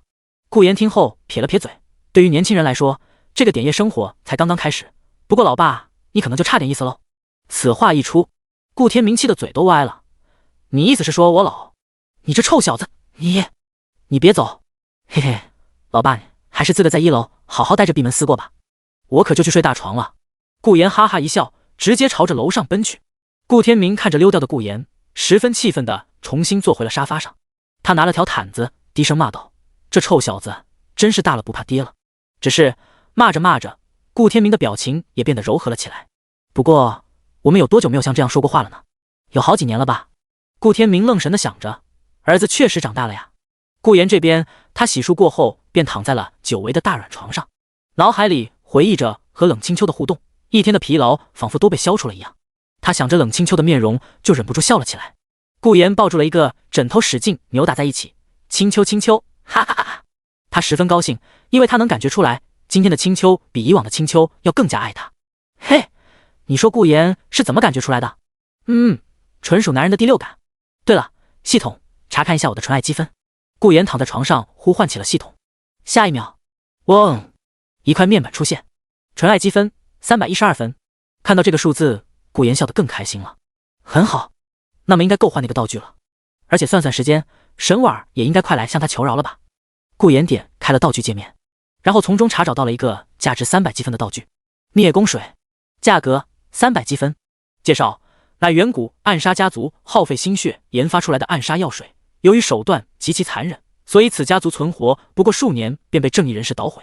效果：使用者服下后，能使和自己深入交流的对象修为尽散。看完介绍，确认没问题后，顾言选择了兑换。下一秒，一个小紫瓶出现在了顾言手中，他拿在手里，上面自动出现了灭宫水的提示信息。呵呵，最大的保障有了。顾言的嘴角微微上扬，眼中露出了一抹玩味之意。虽然手段很卑劣，不过只要能对付萧凌，那么一切都是值得的。没错，这瓶灭宫水无色无味，服用者不会有任何事情。可一旦有人和服用者深入交流之后，那么交流对象将会经脉全断，修为尽散，可谓是最恶毒的暗杀方式了。结！顾言露出了一副恶劣的表情。按照剧情来看，萧凌现在应该已经见到了沈婉，不出意外的话，恐怕已经被沈婉的颜值和气质深深吸引住了。不过这正合他意，还真是期待啊！萧凌你从天堂坠入到地狱的表情。顾言恶劣一笑，随后收起灭宫水。睡觉，明天早点提升完和汪玉兰的好感度，然后去和青秋贴。第39章，与萧凌的面对面。第2日一早，玉林小区汪玉兰家中，经过一个晚上的时间，汪玉兰觉得自己昨天晚上对萧凌说的话实在是太过了，所以早上对萧凌的态度也微微缓和了些。毕竟从萧凌之前帮助自己赶跑混混的情况来看，萧凌可是个乐于助人的大好人。昨天晚上会那样子诋毁顾言，大概率也是因为害怕自己上当受骗，自己也是太冲动了，语气就说的太过了。美女姐姐，你今天还是要去打工吗？要不要我送你去啊？我老板给了我2代步小电驴。萧凌也是感觉到了汪玉兰对自己的态度变得比昨晚温和了许多，于是也嬉皮笑脸了起来。汪玉兰闻言停顿了一会，因为她打工的地方距离她这边还蛮远的，平日里她都是走到公交站台坐公交过去的，但用电动车的话也不过只需20来分钟的路程。想到这，汪玉兰有些迟疑的问道：可萧凌，你送我的话，你上班不会迟到吗？你今天应该是上班的第2天吧？听到这话，萧凌脸上一喜：太棒了，美女姐姐，这看上去是要我送啊！到时候对方坐在后座，然后随着速度提上去，就贴在我的身上，然后这样那样，嘿嘿。不会，我们老板人可好了，我觉得一定是我魅力这么大，太帅了，所以老板才会因为看上我而送我一辆代步电驴。萧凌摸了摸鼻子，嘿嘿一笑。说到老板，他的脑子里就又弹出了沈婉的模样，对方简直就是长在他的 G 点上了。这样，那好吧，谢谢你了，萧凌。听到这么说，汪玉兰这才点头同意。哈哈，太棒了！萧凌表面淡定，实则内心狂笑。不到片刻，小区楼下，萧凌走在前方，边走边回头说道：美女姐姐，我和你说啊，我们老板可是个大美人，人又特别好，我刚上班第一天，因为帮他解决了一些惹事的刁民，所以很受他器重。汪玉兰刚开始听着还觉得没什么，可听到后面萧林说什么刁民，什么惹事，这就让他心中有些不舒服。人和人都是平等的，闹事都是有理由的，何来刁民一说？一时间，萧林后面说的什么他都没兴趣听下去了。萧林也察觉到了汪玉兰好像没想继续听下去，他讪讪一笑，刚想结束话题的时候，突然他看到了汪玉兰的表情逐渐变得惊喜起来，甚至那惊喜之中还带着些许开心。什么情况？萧林一愣，他顺着汪玉兰的目光看过去，只见一辆豪车停在了小区门口，同时一个帅气逼人、气质不凡的男子走了下来。嗨，早上好啊，玉兰姐。顾言靠在车边，伸出手微笑的对汪玉兰打起了招呼。他今天外头披着一件时髦的灰色大衣，内部穿着一件高领毛衣，搭配上一条修身牛仔裤，配上他的颜值和气质，以及因为功法的加持，让他身材变得更好的肌肉朦胧感，直接让汪玉兰的心跳加速。他听到顾言的话，也是加快了脚步，掠过萧林后走到顾言面前，表情有些高兴，语气惊喜地问道：“你怎么会在这？”顾言耸了耸肩，笑道：“我记得玉兰姐，你可是说过你上午打工的地方离你家比较远，这不，我正好没事做，所以过来送你一程。”汪玉兰一听这话，她掩嘴一笑：“你真的假的？还特意跑过来一趟？早饭吃了吗？”“莫呢，我怕吃完就错过玉兰姐了。”“你早饭得吃呀。对了。”汪玉兰想到了什么，从麻布袋里拿出了一个包好的饭团，她拿出递给顾言：“给你。”顾言接过饭团，他看了看汪玉兰那有些期待的目光，不禁打趣地问道：“这饭团不会是玉兰姐你亲手做的吧？”听到这话，汪玉兰有些不好意思：“是啊，怎么？你觉得我做的不好吃，所以不想吃？”“哈哈，怎么会呢？”顾言哈哈一笑，故作想要吃的样子的时候，他好像是发现了什么，就像是才看到汪玉兰身后的萧林一样。他故作奇怪地问道：“玉兰姐，你身后这位是？”萧林从刚才开始便一言不发地站在后方，他的脸色在顾言登场的那一刻变得无比的难看。他紧紧地握着拳头，眼神极度恼怒地看着和汪玉兰说说笑笑的顾言。可恶的有钱人！萧林心中十分不甘心地看着因为顾言一来就变得无比高兴的汪玉兰。对方和顾言的谈话显得十分自然，汪玉兰表现得也十分开心。顾言身上的衣服看上去都很贵，汪玉兰的衣服虽然洗褪色了，但却很干净。只有自己，因为之前无所谓这些，所以还是大山上那套又脏又破的衣服。本来他还没觉得自己这身有什么问题，毕竟在大山上就这么一直穿的，可现在却觉得自己与两人好像显得十分格格不入。萧林有些恼怒以及郁闷，这么一看，自己好像就是个外人一样，真是可恶。汪玉兰听到顾言的话，也是才反应过来身后还有萧林，也不知道是不是怕顾言误会还是什么，他连忙解释道，心中有些慌乱：“这位是之前帮助过我的朋友，因为第一次来江海没有住宿的地方，所以让他住在了我家的阁楼里。”而萧林这边，他听着汪玉兰极力解释的样子，心中更是感到对顾言的不爽。他盯着顾言，也莫等汪玉兰介绍他名字，便走上前，微微抬头，冷声说道：“我叫萧林。”顾言扫了眼面前的原著男主，心中感到有些好笑。对方果然和原著中一样，是个没头脑的热血青年，冲动易怒，如果不是主角光环，恐怕早就在冷清秋手底下死过不知道多少回了。汪玉兰看出了萧林态度的不对劲，他拉了拉萧林：“萧林，你干嘛呀？”第40章破防的萧林彻底决裂。汪玉兰有些担心顾言会因此生气，然而令他意外的是，顾言摇了摇头，对萧林伸出了手，表情和善道：“你好，萧林，我叫顾言。既然你是玉兰姐的朋友，那便也是我的朋友了。”汪玉兰见此一幕，心中松了口气。顾言没生气实在是太好了，他害怕两人引起冲突，那么自己也不知道该帮助谁才好。不过这么一对比下来，汪玉兰对顾言的感官就变得更好了。萧林也看到了汪玉兰看向顾言的眼神变得更加温和，他心中恼怒，可恶！萧林抬头看向顾言，对方的表情虽然微笑着，可是常年修炼以及和山中猛兽厮杀的他，可以明显察觉到，在顾言这微笑的表情下，可是隐藏着比那些噬人的猛兽还渗人的恶意。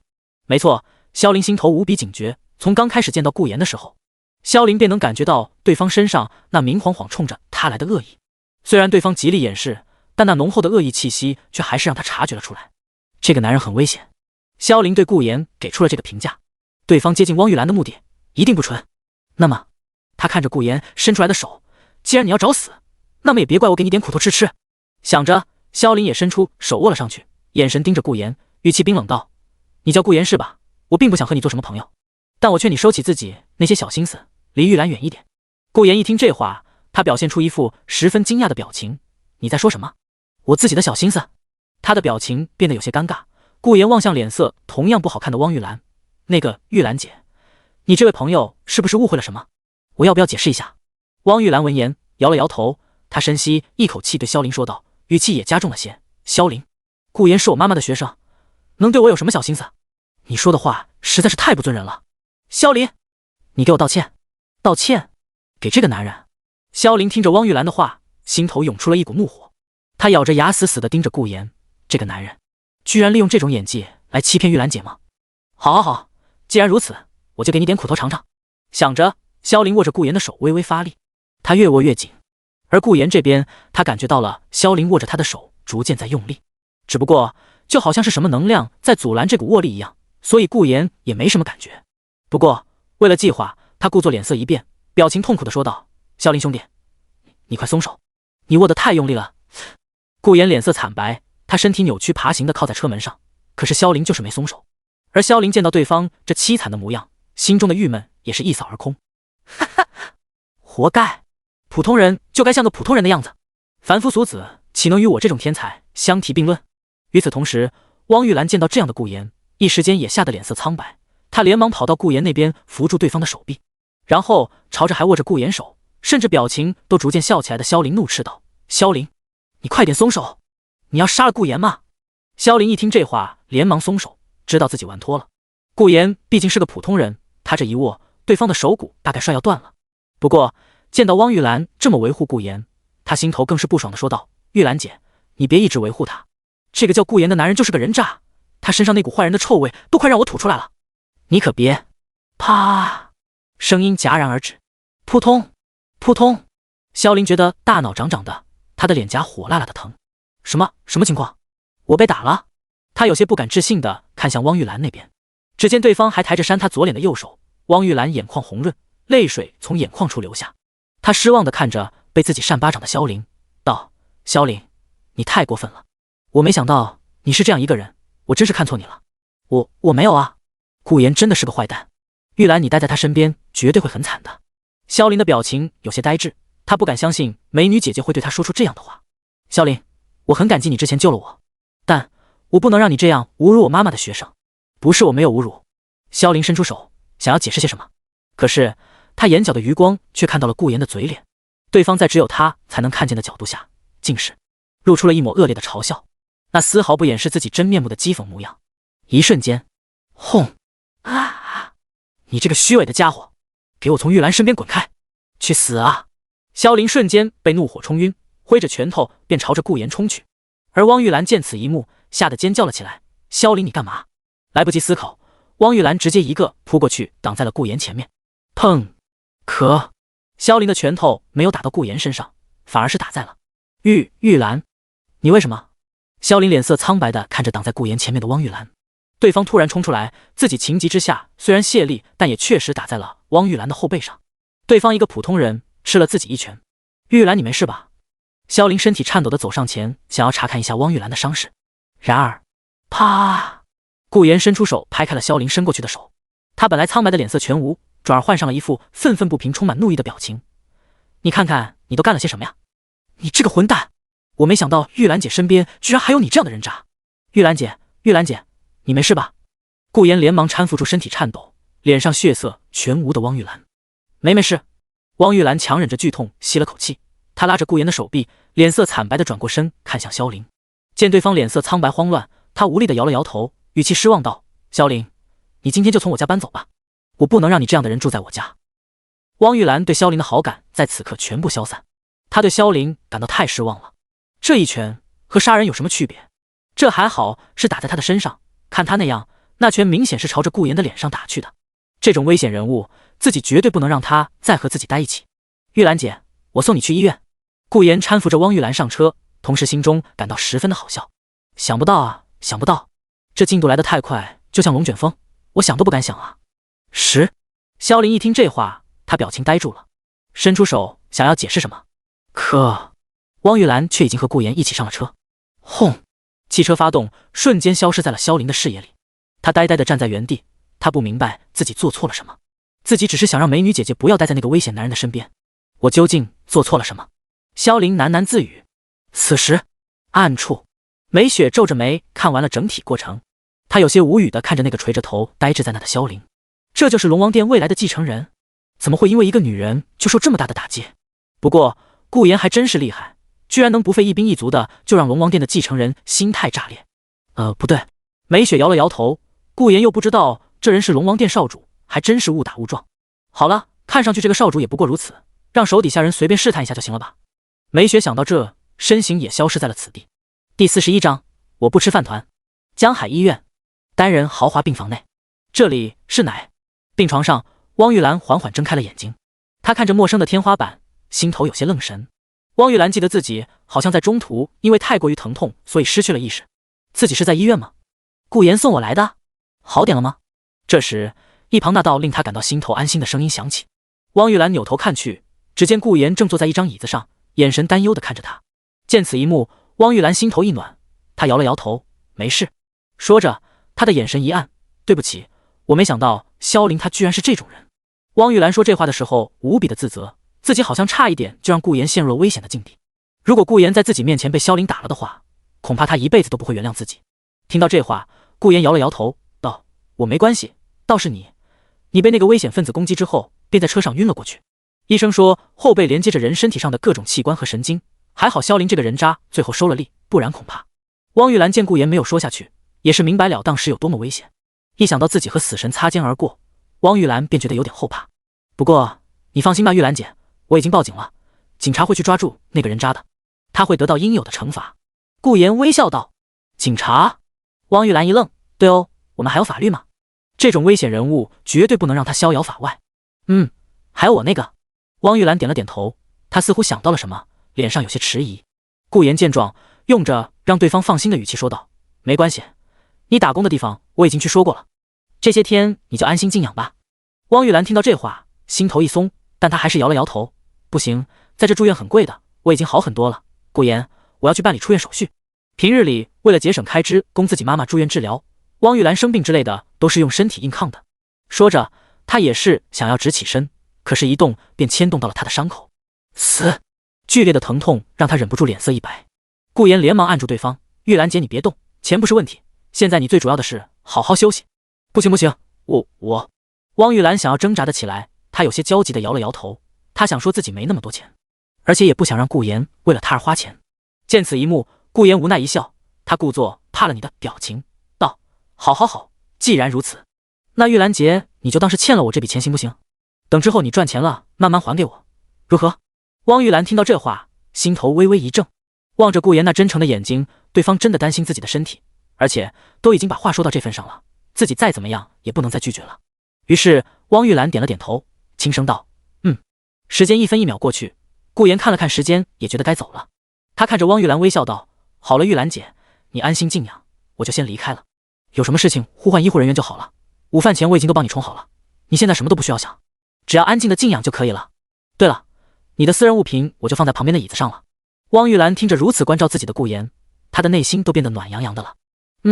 你去忙吧，我这边没事的。汪玉兰点了点头。顾言离开了病房，而汪玉兰的眼神也愈发的柔和。顾言，她好像已经很久没有体会过这么温暖的感觉了。对了，汪玉兰似乎想到了什么，伸出手拿起自己的麻布袋，她从里面拿出了一个还温温的饭团，感受到那上面的温度，她的心头松了口气。为了节省开支，所以午饭也是由昨晚的剩饭做的饭团，她为自己准备了2个，只不过还有一个给了顾言。早饭可得好好吃呀。汪玉兰拿着手里的饭团，嘴角微微勾勒起了一丝幸福的味道，不知道合不合顾言的胃口呢。顾言这边，他平静地离开了医院，脑海里开始了下一步的计划。汪玉兰这边的好感度应该也已经到了瓶颈期了，想要更突破一步，就只能等待下一个剧情节点。而在那之前，自己则要去寻找下一个日后会给主角萧凌带来帮助的另一个女主。想到这，顾言掏出电话拨通，道：是陈伯伯吗？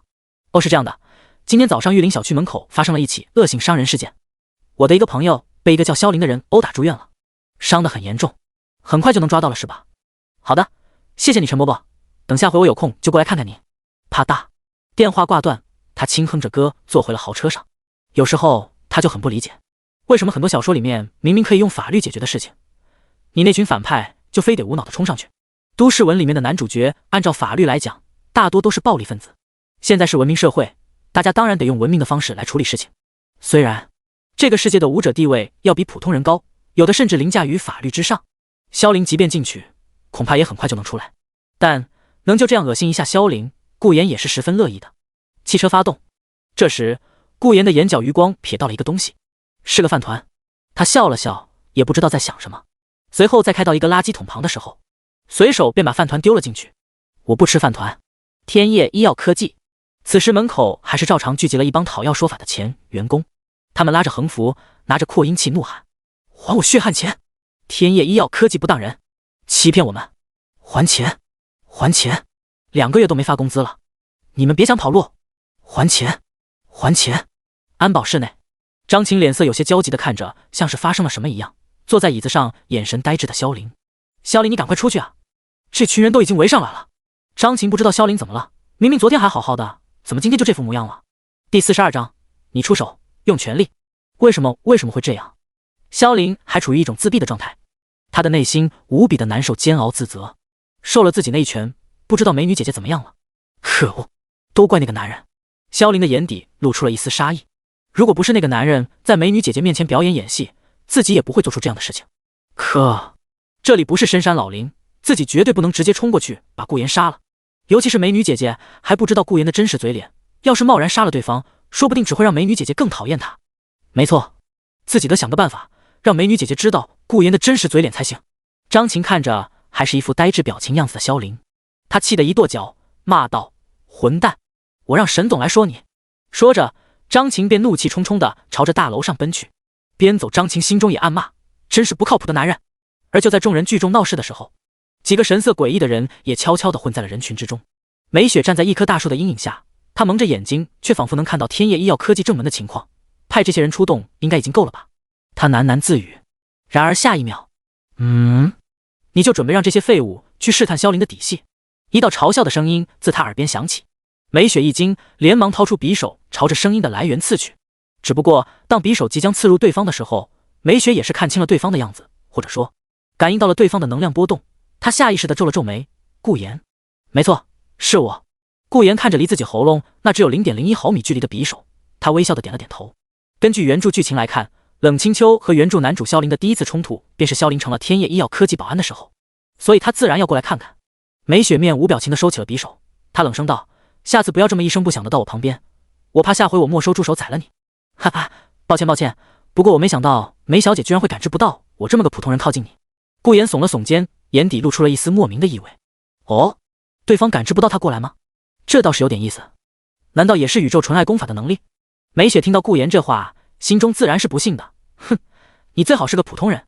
话音落下，门口那边便传来了一些骚动。原来是神色诡异混入人群的几人开始带起了头。我说大伙们也别在这光抗议了，不冲到那个该死的沈婉办公室和他面对面说话是没用的，要拿回属于自己一部分的人。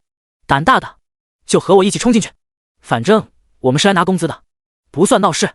一个脸上有条刀疤的男子举着手里的抗议标语大吼道。此话一出，另一个神色诡异的男子也喊道：我同意，我赞成。一个打着唇钉的女子也走上前怒骂：我要我的钱，有胆子的和我冲进去，没胆子的你们的钱也别指望我们帮你拿。此话一出，所有人也都不再迟疑了。冲啊！天天不开门，天天不和我们见面，让我们冲进去把那个沈婉拉出来。他们怒吼着冲到栏杆前，咔嚓咔嚓，靠着人力，脆弱的栏杆一撞便断，人群像蚂蚁一样涌了进去。喂，你们想干嘛？别进来，你们这是犯罪懂吗？一群保安神色巨变，他们拼命的阻拦。外面，顾言看着这一幕，眼中倒是没有意外。在原著中，虽然沈婉的公司没有遭遇破产的情节，但为了试探出萧凌的底细，所以冷清秋也是安排了一伙人一起聚众闹事，逼萧凌出手。不过你控制一群废物去试探，是有多么看不起人龙王殿少主啊？顾言轻笑摇头，这根本无法探出对方的任何底细。此话一出，梅雪不调下的眼神猛地一变，她死死地握住拳头，冷汗从她的后背上滴下。什么？顾言知道她的能力，甚至知道萧凌是龙王殿的人。如果说在这之前梅雪还以为顾言是个知道点事情的普通人的话，那么现在她却完全不那么认为了。顾言绝对不简单，对方的实力很有可能在他之上，毕竟自己感知不出顾言实力的最大原因，要么对方是个普通人，而要么对方的实力比他还强。而比他还强，那岂不是说对方的修为起码也得是……扑通，扑通。梅雪一想到这，心头就有些震惊。怪不得顾言知道很多隐秘的事情，原来对方也不简单。那对方接近我家主人的目的，岂不是更加不纯了？梅雪可不信顾言这种实力的人会真的因为喜欢自家主人，所以才接近对方。不行，冷静，要冷静。梅雪深吸一口气，她尽量让自己平静一些。那依你的意思，我该怎么做？闻言，顾言微微一笑，很简单。他伸出手指向梅雪，你出手，用全力。我出手？梅雪眉头微皱，区区一个龙王殿少主，居然需要我亲自出手，还要用全力？按照他们的正常思路来说，一般都是派一些小喽啰去对付萧凌。假如小喽啰被打败了，那就派再强一点的；如果再强一点的被打败了，那就派更强一点的。只有派出的人都被萧凌打败了，那么才会轮到他们登场出手，不然实在是太掉价了。没错，可别觉得我在开玩笑哦。顾言表情变得逐渐认真了起来。萧凌的实力可是宗师。此话一出，轰！梅雪的大脑变得一片空白。萧凌的实力居然会是宗师？怎么可能？要知道，这个世界是有武者的，其修为境界从低到高分为三流武者、二流武者、一流武者、后天、先天、宗师、大宗师。在这世界上，能成为武者的人都少之又少。宗师级别的人在华夏恐怕也不超过10人，而大宗师更是万年没出过了。可以说，宗师已经算是此世界的最高级别了。不夸张地说，能成为宗师的人确实少之又少。而顾言居然说萧凌是宗师，一个24岁的年轻人。不对，顾言看这情况，说不定也是宗师。什么情况？现在宗师这么不值钱了吗？怪不得。震惊完毕，梅雪喃喃自语，怪不得他查看萧凌修为的时候，只能感应到一流武者的气息。他还想，这种人怎么会成为龙王殿的下一任继承人呢？原来是隐藏了自己的修为。既然如此，好，我明白了。梅雪郑重地点了点头。如果面对的是一个24岁就成为宗师的人，那么他必将全力以赴，争取多试探出一些对方的能力。而见此一幕，顾言的眼底也露出了一丝笑意。萧凌刚登场的时候便已经有了宗师初期巅峰的水准，实力强悍无比。顾言自然没想过让实力目前只有先天初期的梅雪干掉对方，他的目的其实在别的上面。顾言眼底露出了一丝金光，嘴角微微上扬。这次计划的名字便叫做削弱萧凌，犹如开挂般的升级速度大作战。第43章，不要侮辱我呀，梅小姐。什么？你说萧凌他不肯出去？沈婉听着汇报，脸上顿时涌现出一股愠怒。这个新来的保安是怎么回事？昨天不是还好好说话的吗？怎么今天就出了这档子事了？该死，果然男人没一个靠得住的。沈婉脸色难看。沈总，你快看！而这时，张琴似乎从落对窗前看到了什么，脸色突然慌张地喊道。沈婉心头有股不好的预感，连忙走过去向下一看，顿时他的脸色一白。只见公司楼下本来只是举着抗议牌抗议的暴民们，此刻竟是冲破了栏杆涌了进来。那几个保安根本就不是他们的对手，照这情况看来，他们要不了多久便要冲到公司楼上了。沈总，我们该怎么办？张琴只是个秘书，他哪见过这种阵仗？沈婉强装镇定地吸了口气，他摇了摇头，眼中露出了一丝决然之色。事已至此，他紧紧地握着拳头。沈婉的心中无比的纠结以及抗拒。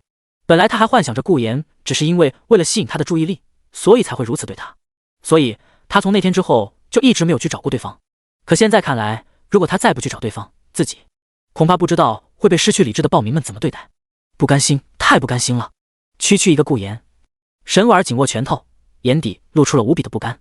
本来还以为靠着那个能打的保安能够拖延一点时间，可现在看来，这些个保安果然都靠不住。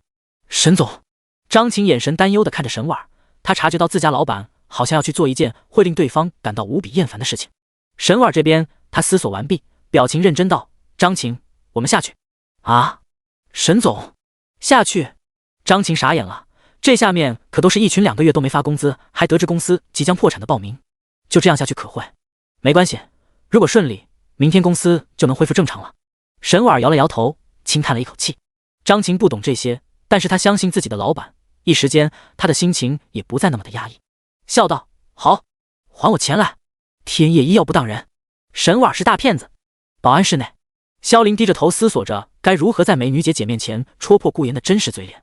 他此刻已经无心去应对外面的这些声音。而就在这时，各位，请听我说。我是沈婉儿，公司出了点问题，所以造成了一些不好的影响，这也让一些恶徒们抓到了带节奏的机会。不过没关系，各位请相信我，最迟这个月月底，公司将恢复正常营业状态，而欠给各位的工资也能重新还上。外面传来了一阵令萧林心头一震的言语，这个声音是沈总。萧林的脸上一喜，他兴冲冲地跑到了保安室那边，朝外看去。刚才脑海里想着的如何在美女姐姐面前戳破顾言的嘴脸，这个计划全然消失不见。沈婉儿也看到了从保安室走出来的那个新来的保安萧林，他心中翻了个白眼，这群狗男人一遇事就躲起来，最后还得自己出面，本就只是为了拿工资，不想把事情闹大的群众一听，一个个都面面相觑了起来。他们都是普通人，在他们看来，天业医药算是江海市规模产值较大的一个公司了，也不可能说倒闭就倒闭，说跑路就跑路，只是因为负责人一直不出面，所以他们心里没个底罢了。而现在天业医药的老板沈婉儿都出面了，他们自然放下了心中的焦急和顾虑，一时间剑拔弩张的紧张气氛都开始消失不见了。他们一个个都放下抗议标语，沈总，我们不是不相信你，但你一定要说话算话。是啊，我们上有老下有小的，公司不会真的要破产吧？听着眼前这一个个的问题，沈婉神情温和的耐心解释，各位，既然我站在这里，那么所说的事情便都是真的，各位大可以回去放心的等待工资到账。说到这，沈婉也开了个小玩笑，缓和气氛，在这期间你们就当放假了。此话一出，众人放下了疑虑，一时间脸上都露出了笑容。萧林看着这一幕，眼中的爱慕之意更是浓厚。嘿嘿，我家老板好帅啊，我好喜欢这种城市女人。而此时远处可以看到这里全貌的大树下，梅雪看着事情就快结束的模样，皱了皱眉，顾言还不让我出手？顾言见状，他摇了摇头，语气莫名的说道，你要出手，但不是现在，等到晚上的时候你就有出手的机会了。不过现在嘛，让你看一下那个萧林的实力也不是不行。说着，顾言微微侧过目光道，让你的影奴们出手攻击那个沈婉。咯噔，梅雪面色不变，但心头已经一跳，顾言居然真的知道他的能力。不过梅雪压下心中的震惊，不解地问道，攻击沈婉，那不是你？他话还没说完，便感觉到浑身泛起了冷汗。只见顾言正在用一种平静淡漠的目光看着他，可仅仅是这么个眼神，却让他感到无比的恐惧和慌张。他连忙低下头，心头震惊。梅雪有些不敢置信，自己好像在顾言身上看到了自家主人想要杀人时候才有的气势。不过很快这份冷意便消失不见，顾言再次挂上了一副笑脸，不要侮辱我呀，梅小姐，我可是纯爱啊。纯爱？梅雪不懂纯爱是什么意思，但是她知道顾言肯定很危险。压下心中的那抹莫名的慌乱感，梅雪取下了遮住眼睛的布条，转而露出了那对只有黑色的眼眸。她看向沈婉儿的方向，攻击他就行了是吧？顾言微笑的点了点头。梅雪见状，眼眸一凝，微微的黑色光晕自她眼中出现。发生什么事，亲我可不管啊！随着能力的发动，下一秒，嗡！处于人群中的几个神色诡异的人身形顿时一滞。下一秒，啊！谁信你这种鬼话啊？给我去死吧！一个有着刀疤脸的男人直接从口袋里掏出了一把弹簧匕首，眼神凶悍的朝着沈婉呲了过去。啊！沈婉见状，吓得脸色一白，他大声尖叫了起来。其余人也都恐慌的喊了出来，他们只是想要要回自己的工资，可没想过闹出人命啊！第44章被抓的萧林，我要死了吗？为什么？我还没好好享受过人生，我还有远大的理想，我还想要让公司走得更远，我还想……沈婉看着眼前离他越来越近的弹簧刀，一时间他的脑海里想了很多，无数的画面从他的脑海里浮现，有家人，有朋友，甚至还有顾言的身影，而最终画面却定格在一个背影上，那个众星揽月的背影是所有人拥护关注的对象。好羡慕，自己还没成为对方那样的人。沈总，张琴惊慌的尖叫道，再见了，师姐。沈婉放弃了挣扎，静静的等待着死亡的来临。然而下一秒，井号34，给我滚开！井号34，一道怒吼声响起的瞬间，一道身影闪现了出来，迅速而果断地闯入进沈婉和弹簧刀的交汇点。他身着保安制服，目光中透露着浓厚的怒意，而刀疤脸却仿佛没看见一样，他的眼中只有攻击沈婉这一条指令。萧林不再犹豫，在那电光石火之间迅速出手，砰！一拳击中了刀疤脸的手腕，噗呲，当啷，弹簧匕首应声而落，掉在地上发出清脆的声音，而刀疤脸的手腕也被这富含怒意的一拳给轰成了一个扭曲的形状。而这还没完，萧凌迅速出拳，直接把从刚开始就神色诡异的几人全部打倒在地。啊！痛苦的呻吟声也在这一刻响彻整个场地。沈婉睁大了眼睛，难以置信地看着这位突然出现的救世主。萧凌！沈婉震惊无比地喊出了眼前之人的名字。井号34，沈总，你没事吧？井号34。萧凌连忙转过头，紧紧地盯着沈婉，关切的眼神中透露出浓浓的担忧。沈婉显然是受到了惊吓，他强忍着恐惧和劫后余生的心情，深吸一口气。他感激地看着眼前的男子。井号34，谢谢。井号34。沈婉内心在此刻真的有些激动，如果不是现在人这么多，恐怕他早就吓得哭出来了。还好有这个新招聘过来的保安。萧凌听到这话，有些不好意思地摸了摸鼻子，嘿嘿笑道：井号34，不用谢，你没事就好。井号34，下次遇到这种事情，我也会保护好你的。听到这话，沈婉点了点头，好，谢谢你萧凌。同时心中也是暗道，这个萧凌的实力很强，兴许是练过功夫的，光做一个保安实在是太浪费了。等现在这些事情结束后，看来得让对方当我的私人保镖才行。萧凌听到沈婉的答谢，心头更为兴奋。外面，梅雪神色有些凝重，宗师果然很强。刚才萧凌出手，甚至没有动用任何真气或是功法，纯粹靠的是自身的身体素质。要知道，被自己转化成为影奴的人，可是有自己1/10的力量的。而对方的出手速度也异常之快，从保安室来到沈婉面前的那个速度，就连他也没有看清。顾言闻言，轻轻一笑，语气莫名道：要不然怎么能是宗师呢？好了，接下来没我们什么事情了，准备一下晚上的行动，具体内容到时候我会告诉你。这就当做我要求你做的第一件事。看着面前微微眯起眼微笑的顾言，梅雪有点好奇对方晚上想让他做什么。不过，什么叫没我们什么事了？梅雪有点奇怪地问道。下一秒，一阵警铃声从远处袭来，梅雪一愣，随后看去，只见一辆辆警车迅速把天野医药包围，拿着防爆盾举着手枪的警察迅速出现。警察？梅雪一愣，随后看向顾言，见对方微微点头，梅雪才收起有些发懵的目光，继续看向公司门口。不是大哥，我们这都是武者和武者之间的较量，你怎么会去报警啊？这梅雪显然没见过这种操作，这要是被古武界的人知道，肯定会嘲笑他们一辈子的。顾言自然是没那么多规矩，他看向梅雪，充满意味地说道：解除你的能力。梅雪一听，心头微微一怔，解除能力可是会撕，这家伙还真是坏。梅雪虽然不喜欢让世俗界的组织插手，不过顾言都这么说了，那么他意念一动，影奴化解除。公司内，沈婉显然没想过警察居然会来这里，他小声地对着身旁的张晴问道：你报的警？说实话，他并不想因为这种自己理亏的事情报警，因为那样只会越闹越大。不是啊。张晴一脸懵逼地摇了摇头。萧凌虽然有些疑惑，但也没多想，警察来了刚好，可以把这群持刀歹徒给抓进去。其他群众面面相觑，他们看着地上躺着的几人，难道警察是来抓这些人的？想到这，群众们立刻给警察们让出了条道。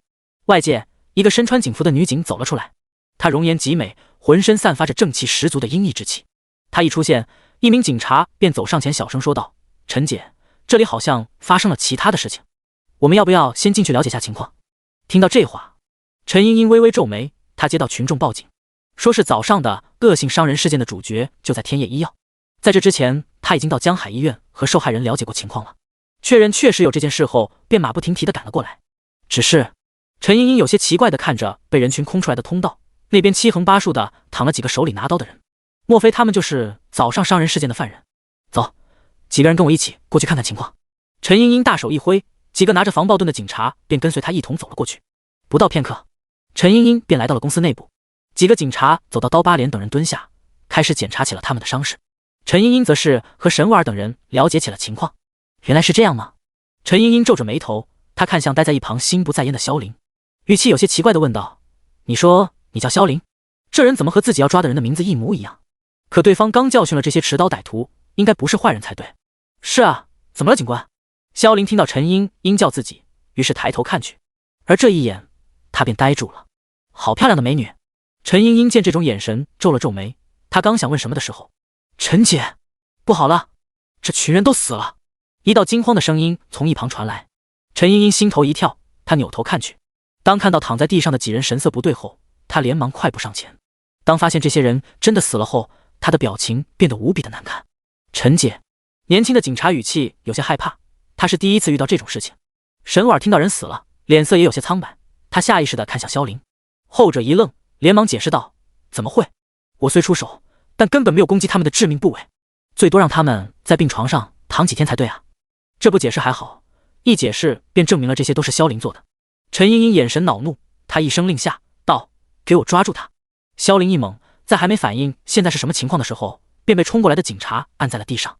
他可以直接挣脱开，但是他知道这里不是大山里，所以不断的解释道：“喂，等会，我真的没有杀他们。”解释的话等进了局子里再说吧。陈莹莹冷声说道。接着他看向眼前脸色发白的沈婉，安慰道：“你别担心，我们会查清楚情况的。”哦，沈婉脸色发白的点了点头，他觉得今天发生的事情实在是太多了。收队。外界，顾言看到被押上警车的萧凌后，这才露出了满意的微笑。很好，晚上8点在冷家门口见。顾言对着梅雪提醒道，随后便慢悠悠地哼着歌离开了。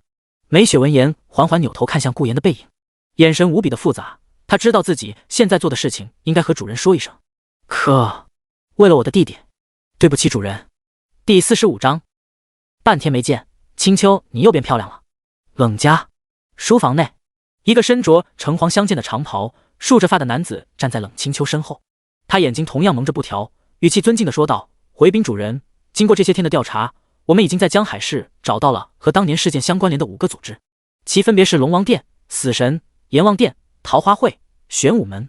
龙王殿目前隐藏在江海市，但他们的少主却行走在外。唯一的一个死神成员在不久前也已经被梅雪斩杀。桃花会和玄武门这些年也因为各种事情遭到仇杀，变得落魄不堪，只剩下几个小角色躲藏在江海市。据说是要找什么继承人。我们需要注意的只有阎王殿，经过这些年在江海市的驻扎，他们已经在江海形成了一股不小的势力，不仅是古武界、世俗界的黑道白道也安插着他们的人。冷清秋听着属下的汇报，心中的杀意逐渐凝聚了起来。没想到一个江海市竟是有着当年的五股势力，如果不是他这些年积攒了越来越多的实力资本，恐怕根本不会知道敌人就在自己身边吧。想到这，冷清秋微微点头，淡淡道：“君子兰，你做得很好。”此话一出，名为君子兰的男子脸上一喜，他连忙打开了折扇，遮住了自己忍不住上扬的嘴角，语气都有些止不住的喜悦。那个哈哈，我君子兰是主人的人，替主人分担忧愁是应该的吗？嘿嘿，主人居然夸奖我了。君子兰心头十分激动，浑身不断的扭来扭去。冷清秋这边，他沉默思索。龙王殿的少主已经让梅雪前去试探底细了，如果对方实力一般，那先杀个少主也是个不错的选择。如果实力很强，那么就放在一边，暂时性先寻找桃花会和玄武门的残党，然后逐一击破。想到这，冷清秋刚想说什么的时候，突然他脸色一变，就好像是察觉到了什么气息一样，当即站起身，回头冲着君子兰喝道：“走！”君子兰一愣：“走？可我还有事情没说呢，比如我对主人的崇敬、尊敬之情，还有我做的一些赞扬主人英姿的誓词。”见君子兰还没搞清楚状况，冷清秋脸色顿时变得冰寒无比。快滚！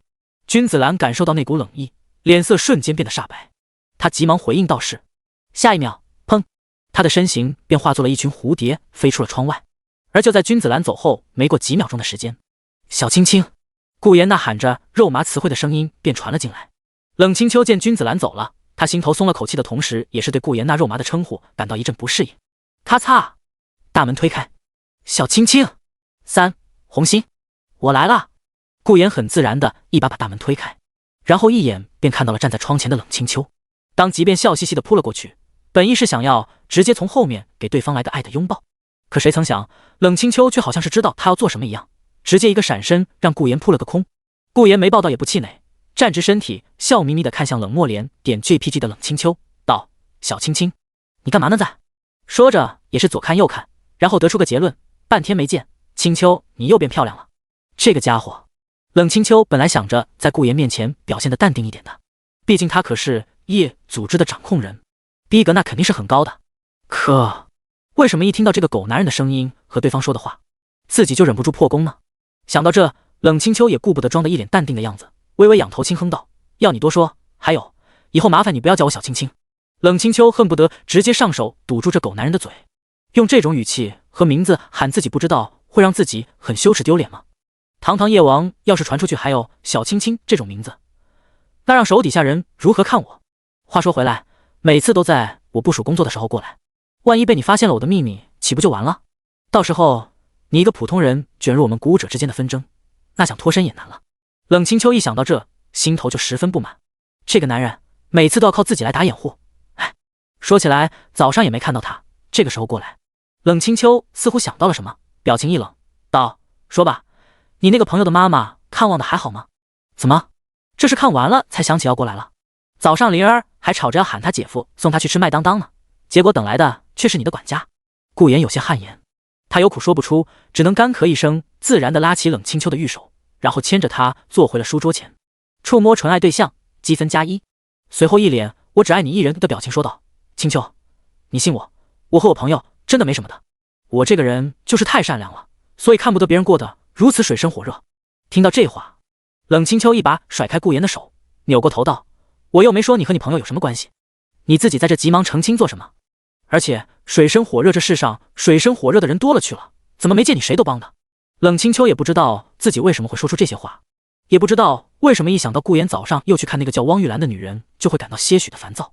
当然，冷清秋并不觉得这是喜欢上了顾言，大概率就是那个灵儿看的书上说的所谓的占有欲，因为他把顾言当作是服侍自己的仆人，所以不希望这个仆人再去服侍别人。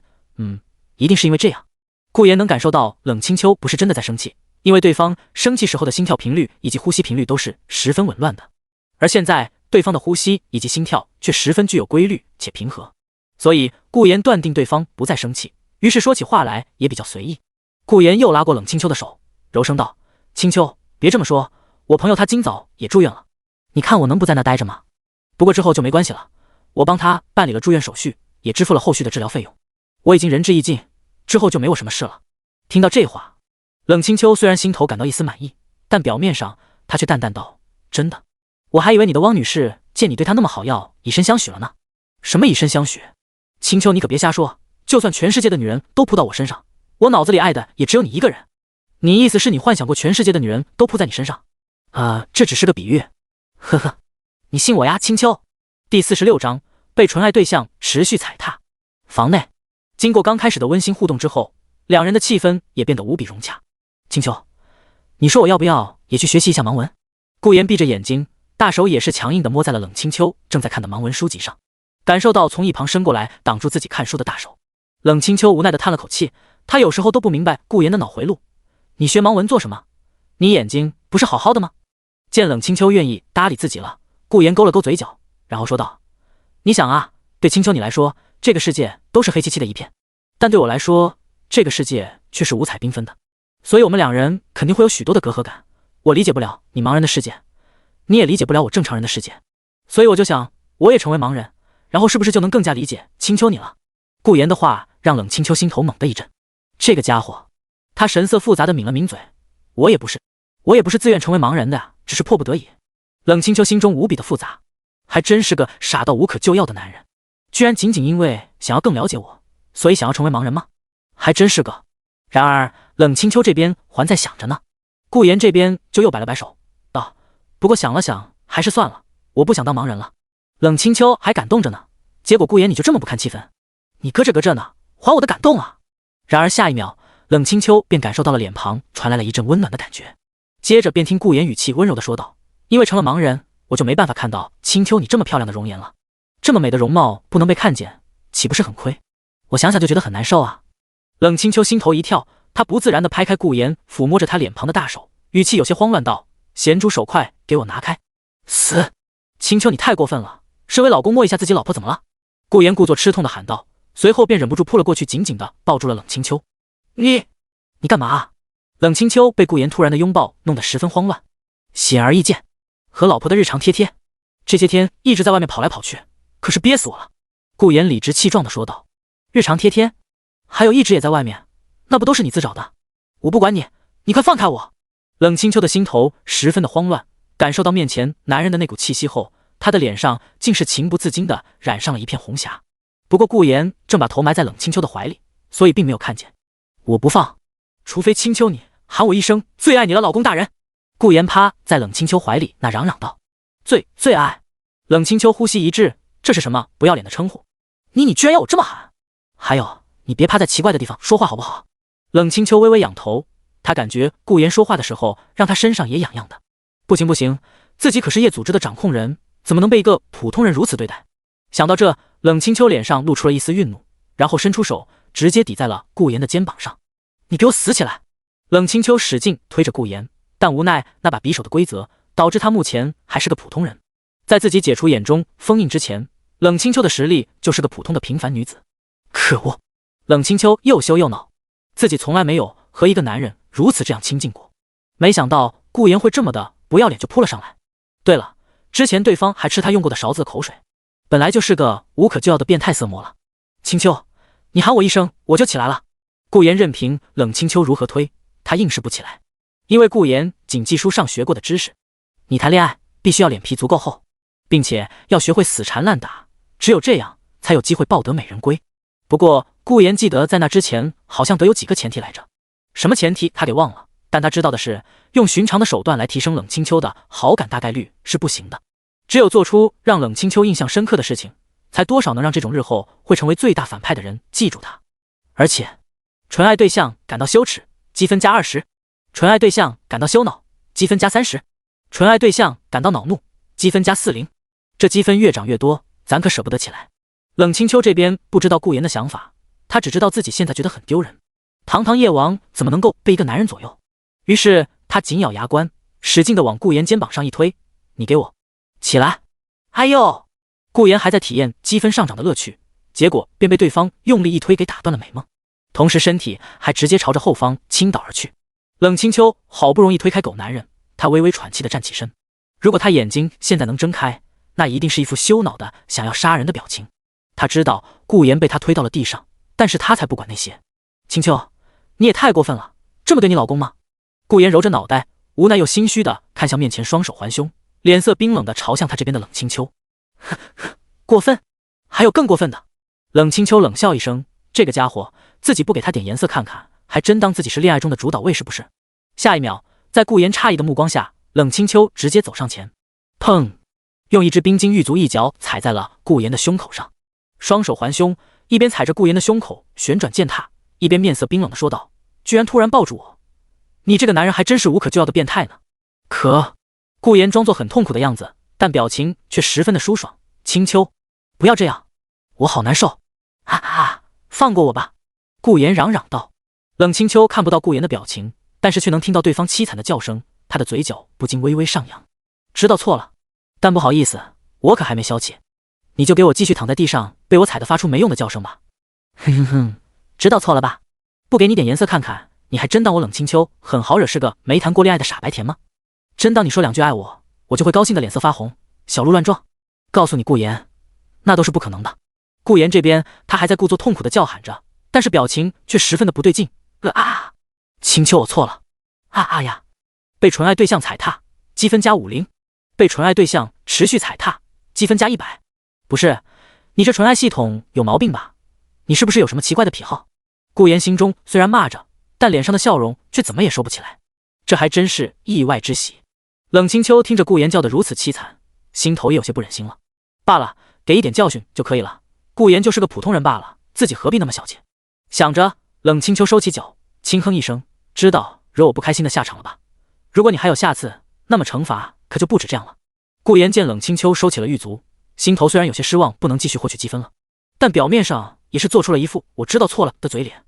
我错了，老婆大人，这个家你最大，你以后要踩我还是要打我，我都没有一句怨言。见顾言如此识趣，反倒是让冷清秋感到意外了。不过这样也好，顾言知道恋爱之中谁才是主导位就行了，于是他满意的点了点头，你知道就好。说着便伸出手想拉顾言起来。顾言握住冷清秋的小手起来了一半，突然想到了什么，于是说道，对了清秋，晚上我就不来了，有事哎呦。冷清秋闻言脸色一冷，松开了手，没去管又摔在地上的顾言，冷声道，哦。躺在地上的顾言。第47章来到据点。顾言揉着脖子离开了冷家，他脸色有些苦恼，思痛，清秋又生气了，这是。不过这也是没有办法的事情，也不知道是不是因为修炼了纯爱功法的缘故，搞纯爱就变强，所以他现在能感应到许多特殊气息的存在。就比如他一踏入冷家大门的时候，便察觉到书房内除了冷清秋之外，其实还有一个人的存在。另一个存在的气息和美雪稍显不同，但相同的是，两者的气息都带着些许像是把所有剩菜放在一个锅子里面煮的那种混沌感，想必是青丘的另一个手下。而当他接近书房的时候，却又发现那个气息迅速地朝着外面奔走并消失了。所以顾言猜测，冷青丘应该也能察觉到他的气息。本来他想得很好，先晚上和青丘恩恩爱爱，看时间差不多离开的时候，便和美雪一同去萧凌那进行自己的计划。不过现在看来，这个计划是行不通了。要是贸然和美雪在距离冷青丘如此之近的地方会面，那恐怕会被冷青丘察觉到。自己目前并不想让冷青丘知道自己背地里在做什么。一来是冷青丘目前和自己的好感度并没有提升到一个很高的阶段，如果被对方得知自己并不像表面上这样是个普通人，那么对方绝对会对自己产生顾虑。二来是不论提不提好感度，按照冷青丘在原著中的大反派性格，一旦发现自己其实似乎可能不是普通人的话，那么后果不堪设想。到时候可别被他误认为是当年那场屠杀事件的参与者，那一切就都完了。唉，顾言轻叹一口气，管他的，先走一步看一步。被发现了的话，就到时候再说吧。好了，让我看看美雪在哪吧。顾言脑海里呼唤系统，开始定位美雪。江海市一间名为夜的茶餐厅内，身着女仆装以及管家服的服务员们忙碌地穿梭在餐桌之间，手上端着香喷喷的菜肴。餐厅里的收银台前，一个戴着墨镜的中年男子有条不紊地观察着店内的一切。这家餐厅有个特殊的地方，那便是从店员到店长，竟然都是眼睛蒙着布条的盲人。1号客人要一碗猪排饭加个煎蛋。好的，这就来。美雪，3号台客人走了，去清下桌面。好的，店长。美雪虽然蒙着眼睛，可却依然能够稳稳地叠上几十个盘子。看，这就是这家茶餐厅的厉害之处了。你瞅瞅，全店员都是盲人，可他们端盘子、打扫卫生，却都和能看得见一样。来这的客人对着被自己拉来的朋友说道：“肯定都是假的，他们蒙着的布条从里面看肯定是透明的。”那个朋友不屑一笑，他才不信这种所谓的盲人茶餐厅。而就在这时，2位小哥哥要不要点些什么呢？一道甜美的嗓音从2人旁边传来。2人一愣看去，只见一个穿着女仆装，怀里抱着一个菜单蒙着眼的白毛高马尾少女站在桌旁。她虽然蒙着眼看不见全貌，可是浑身却散发着一股惹人怜爱的气息。咕咚，2人顿时咽了咽口水。啊，我第2次来，我朋友是第1次。听到这话，高马尾少女用手轻轻搭在嘴边，发出了一道柔绵的嗓音。哦，那连我必须要好好的服侍一下第1次来的小哥哥呢。说着，他放下菜单，伸出手牵住了那个红着脸第1次来的男子，并移动他的手点在了菜单上最贵的一道菜上，那价格高达8888元。这道爱情似水柔骨拉面可是连连最推荐的菜之一呢，代表着连连对小哥哥浓浓的爱。爱。第1次来的小哥感受到手上的温暖以及近在咫尺的天仙容颜，顿时呆住了。他呆滞的点了点头。那我要来一份这个。我也要。第2次来的小哥见状，连忙也喊道。话音落下，高马尾少女直接收回手，并拿起菜单，表情和煦的对着后厨呐喊了句：“2份套餐 S。”说罢便头也不回的走了。啊，真无聊，为什么我们非得在这做这种事情？背对着2人的少女瞬间收起刚才甜美的笑容，转而露出了一副一脸嫌弃的样子。收拾盘子经过少女的美雪小声说道：“白莲，注意一下你的表情，客人又要来了。”闻言，白莲又挂上了一副甜美的微笑。美雪老阿姨，不就是比我先被召唤，所以才深受主人喜爱吗？装什么？白莲心中十分不屑，不过表面上还是甜美笑道：“好的呢，美雪姐姐。”美雪懒得去搭理这个心口不一的家伙，她双手叠堆着几十个盘子走进了后厨。白莲对她的背后竖了个中指。下一秒，叮铃铃，大门被推开，白莲连忙挂起笑意，转身迎接，欢迎光临。当看到来者是个不论颜值还是气质都十分出众的男子时，白莲眼前一亮。哇哦，是个帅哥呢。顾言走进了这家名为夜的茶餐厅，他先是环顾了下四周，客人不多也不少，在外面接待的店员有1、2个。收银台前站着个戴着墨镜的中年男，看起来就像是个普通的茶餐厅，可这里面肆意散发出来的和美雪等人相同的气息，让顾言不禁勾起了嘴角。没想到，原著中的夜组织的据点原来在这。原著中并没有说明夜组织的据点具体在哪，只是大致上提了一嘴，说是隐藏在江海市。小哥哥，连我以前没见过你呢，你第1次来吗？白莲见顾言不说话，还以为对方被自己的容貌所吸引住了，心头不禁感到一丝不屑。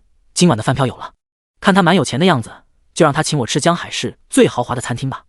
然而顾言只是看了眼白莲，然后便径直朝着一个空着的位置上走去。被无视的白莲缓缓打了个问号，他的表情有些绷不住。不理我？哼，欲擒故纵是吗？有钱人还真会玩。白莲深吸一口气，他可不信自己这种天生媚体所散发出来的魅力能被男人抵抗。想着，他重新挂上一副笑容，朝着顾妍娜走去。第48章，我和你说下最新的计划。当顾妍进入茶餐厅的那一刻，柜台戴着墨镜的中年男眉头微微一皱。奇怪，为什么我在那个人身上感知到了主人的气息？对方是主人世俗界的熟人吗？可是又感知不到对方身上的修为，是什么特殊的存在吗？想着，他看向朝着顾妍走去的白莲，正好让白莲去试探一下对方。顾妍这边，白莲走了过来，并端来了一个空杯子。他拿着一个水壶，微微弯腰，使他身体逐渐向顾妍靠近。他微微撩了撩发丝，一股莫名的甜甜的香气从他身上散发出来。媚眼如丝道：“小哥哥，你刚才怎么不理人家啊？”白莲发出甜美的声音，周围的客人全都身体一颤，脸上都露出了不好意思的红晕感。白莲心头也是暗笑，这样你还不死？然而顾妍只是瞥了他一眼，然后皱了皱眉，奇怪道：“你倒个水为什么要这么多动作？青丘手底下的都是些什么人啊？”看原著的时候他就感觉出来了，这群人一个个都奇怪得很。白莲表情一僵，看着那皱眉的表情，白莲握着水壶的手都微微颤抖了起来。为什么要加这么多动作？死！不生气，不生气，老娘，呵呵呵，人家只是，快点倒吧。好，喝不死你这个混蛋！白莲和善一笑，倒完水之后，拿起水壶，僵硬的刚想离开，想别的办法的时候，下一秒，等一下！顾妍突然出声喊道：“狗男人，你总算把持不住了。”白莲心头一喜，他就知道自己的魅力肯定没问题，从旁边几桌弓着身体的客人就能看出来。怎么了，小哥哥？白莲扭头笑问道，然后便见顾妍指着菜单上的一碗蛋炒饭说道：“给我来份这个。”看着那碗6块钱的蛋炒饭，白莲的脸上微微一僵。好的呢，请稍等一会，就一会哈。他边说便朝着后厨滑步而去。看着对方彻底走进后厨，顾妍才无奈地摇了摇头。这都什么手下，一个比一个不靠谱。原著中这个白莲也是个奇葩，在一个商场中靠着天生媚体的能力控制住了数百个男性，并以普通人的性命来威胁男主萧凌接受他的控制。当后面男主放弃挣扎，白莲自以为控制住对方的时候，却不曾想这只是萧凌的计策，他的身上有块白家大小姐给他的倾心玉佩，所以才能免受控制。白莲的结局也是不出意外的被萧凌一拳轰杀。可惜，白莲因为一直依赖于自身的天生媚体，所以对于修炼一事并不怎么上心，修为到死也才宗师初期，天生媚体的功效完全没发挥到最大。要知道，原著中可是解释过，天生媚体一旦修炼到大宗师，那将是一个质变，仅仅眨眨眼便能影响操控一座城市的人的心智。可能是觉得太变态了，所以作者才让对方很快下线。不过比起这个，更令顾妍觉得无语的是原著中，冷清秋的手下们全都没有一个抱团的意识，每次都是一个人出动去对抗整个主角团，死了一个，然后再去一个，如此反复下来，非但没有造成主角团们多大的损失，反而还让他们在战斗中不断的变强，突破境界。顾妍无奈的端起水杯轻抿一口，他觉得有必要改变一下现状。这打架总喜欢单打独斗是什么鬼？此刻后厨，气死我了，气死我了！那个该死的男人！白莲穿着小牛皮靴，使劲地踹着一袋大米，他握拳紧咬牙齿，就好像这袋大米是顾妍一样。梅雪一边洗盘子一边问道：“你怎么了？谁惹你了？”他觉得有些好笑，刚才自己进来的时候，对方不还好好的吗？怎么现在气成这样？白莲一听到这话就更气了，他一脚踩在大米袋子上，然后气恼地骂道：“来了个男的，居然不受老娘魅力的影响，那态度真是气死人了！”说罢便继续踩着大米，发现一个头戴头巾炸着猪排的男子淡淡道：“白莲，别踩大米了，那是客人要吃的。”白莲一听这人发话了，只好不情愿地收起了脚，然后一脸不爽的双手环胸待在了一旁。“你不出去了？”梅雪洗完盘子后看向对方，后者摇了摇头，从兜里掏出了一根女士香烟点了起来。他不顾这里是不是厨房，轻轻吐了口烟圈，挥了挥手道：“不去。那个男人能抵御我的魅力，我才不想看到那种不解风情的男人。这个世上总有那么几个奇葩能抵御老娘的魅力，就比如那个炸猪排的，还有外面坐着的那个。”梅雪点了点头：“那你负责在后厨打下手，我去外面。”说罢便在白莲微僵的表情下走了出去。打下手？要我切菜洗碗的那种？白莲觉得有些后悔了，不过比起看到那个气人的男人的脸，还是待在里面比较好。梅雪在柜台处擦了擦手，一个穿着厨师衣服的大胡子男子从柜台后的窗口处端出了一盘蛋炒饭。11号客人的蛋炒饭好了，梅雪你送过去吧。好的。梅雪点了点头，随后端着蛋炒饭走向11号桌。只是当他刚走2步的时候，咯噔，他的心头一跳，似乎是感应到了什么。他连忙看向11号桌，一股他熟悉的气息正坐在那，气息的轮廓开始变化，好像是在朝他招手。他不动声色地走了过去，并把蛋炒饭放在了桌子上。顾言看着身着女仆装的美雪端着蛋炒饭走了过来，嘴角不禁露出了一丝意外的笑容。等他走到自己这边放下蛋炒饭的时候，顾言小声说道：“你们在这做这种事，青秋他知道吗？”美雪面色微微一变，她握紧了拳头。之前顾言让他在冷家门口会合的时候，他就察觉到了，现在果真印证了他的猜测。顾言知道他们主人的真实身份。可恶！美雪深吸一口气，并没有回答顾言的问题，而是小声道：“你来这里做什么？”顾言轻轻一笑：“别这么紧张，万一被你们其他人发现了怎么办？这样，你装作我是你世俗界认识的朋友如何？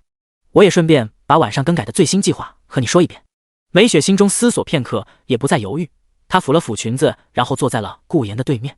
戴着墨镜的收银台前的店长见状，眉头微微一皱：“是美雪的朋友，还是个男的？哦，这样啊，怪不得有主人的气息。”店长恍然，也不再去关注那边的情况。第49章，我只要那半块玉佩。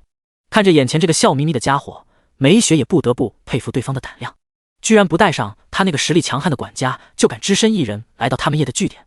美雪不清楚顾言是如何找到这里的，但她只希望这个男人赶紧离开这。他表情不变，语气中带着些许催促：“所以你要说什么？说完后就赶快走。别急嘛，我边吃边说，早饭我都没来得及吃。”顾言吃了口蛋炒饭，表情略微满意，这饭味道还行，虽然和我比起来味道还是差了点。美雪闻言看了眼后厨的方向，见那边没有听见，于是才小声地对顾言说道：“你最好小心点，其他人可并不像我这么好说话。”“你好说话？”顾言有些诧异地看了他一眼，哪个好说话的人一见面就想磨我脖子的？不过嘛，对比起原著中对其他人的描写，美雪倒也确实算得上是有人性的一位了。顾言耸了耸肩：“好吧好吧，谁让这里是你们的大本营的？那我就直说了。”他一边吃一边做出像是聊家常的样子：“计划改变一下，晚上8点直接在警局前面会合。计划如下，因为萧林被抓进了警局，但他的身份本就是一名武者，还是龙王殿的少主，所以自然会有人保他出来。上午你解除了影奴的控制，所以导致那些人全都成了尸体。这点嫁祸手段充其量只是恶心一下萧林，根本无法对他造成什么影响，但最起码可以延后外面保他出来的时间。我们就是得拖到夜晚行动。毕竟……”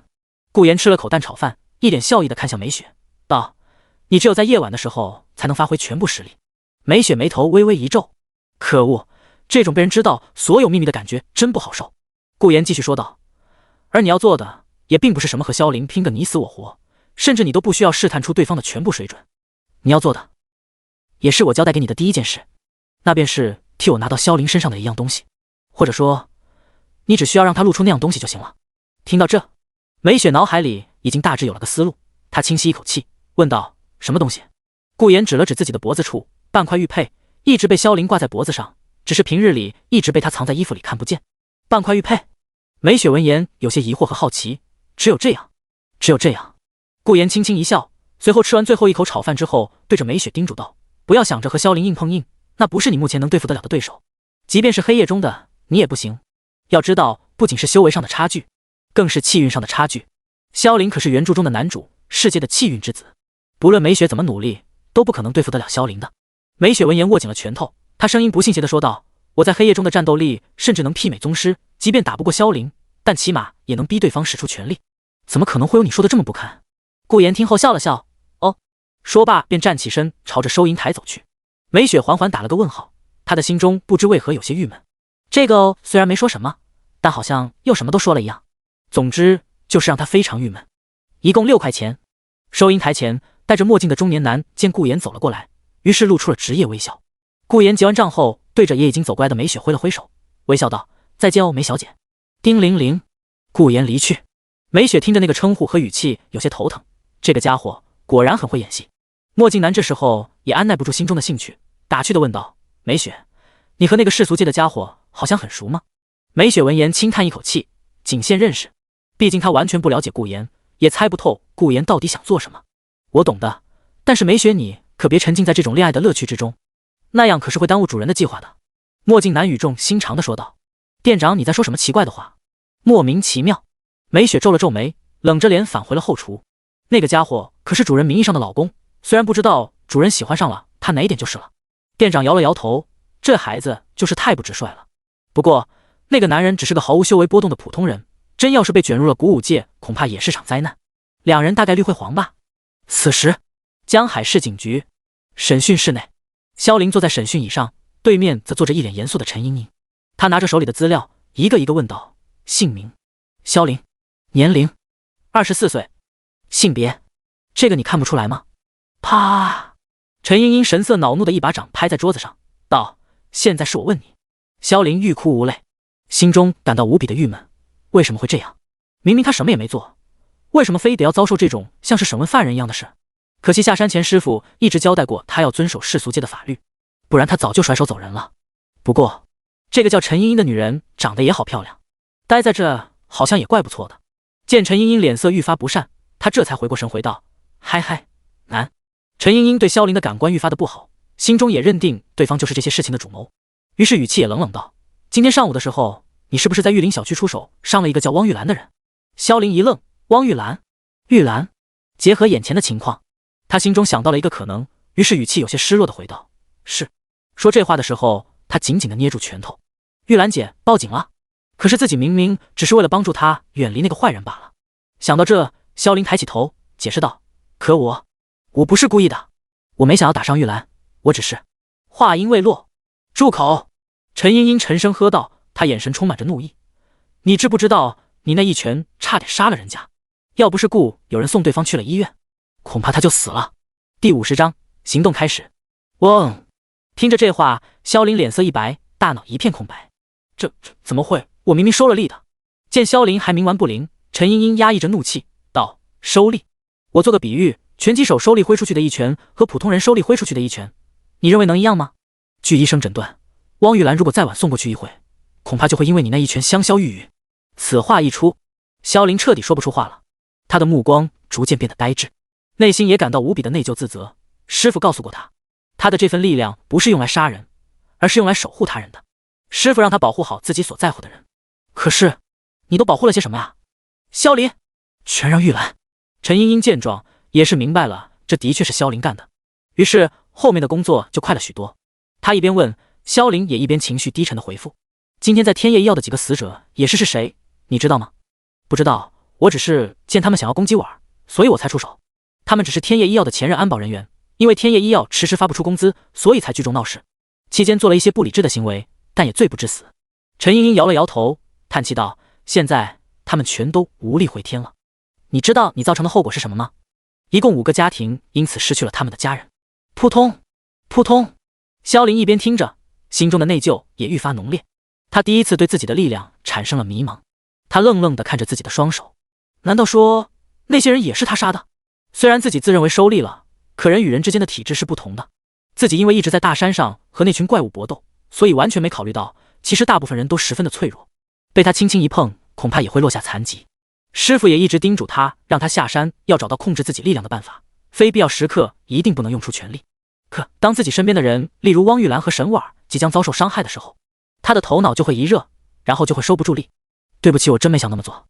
萧凌闭上眼，他的声音哽咽，一行清泪竟是从他眼眶处滑落。他一时间对自己拥有的这份力量感到了恐惧。对不起。陈茵茵轻轻叹了口气，眼神怜悯地看着眼前这个哭泣的男人。才24岁便连续犯下了多桩大罪，好像不久前才刚到江海来寻找工作。可惜啊。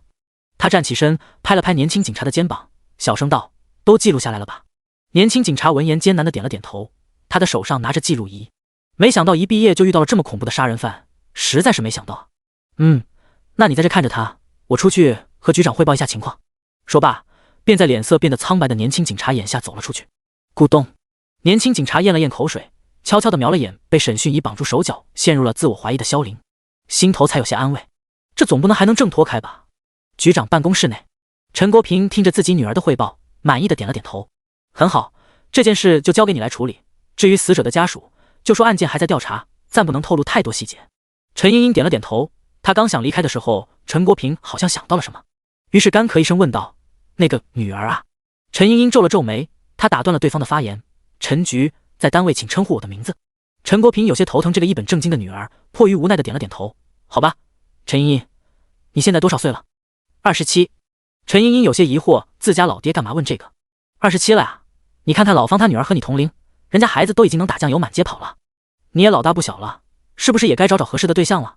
陈国平感觉到了陈茵茵愈发不善的面容，但错过了现在，这个整天忙着办案的女儿还真不一定能在家里见着面。于是他还是硬着头皮继续道：小顾你认识吧？小时候一直跟在你屁股后面的，我和他老爸也是兄弟两个。不久之前他爸还来问我有没有男朋友来着。这时顾言还没醒悟的时候，顾天明想着肥水不流外人田，看看能不能把自家那个舔狗儿子和陈国平家的女儿撮合在一起。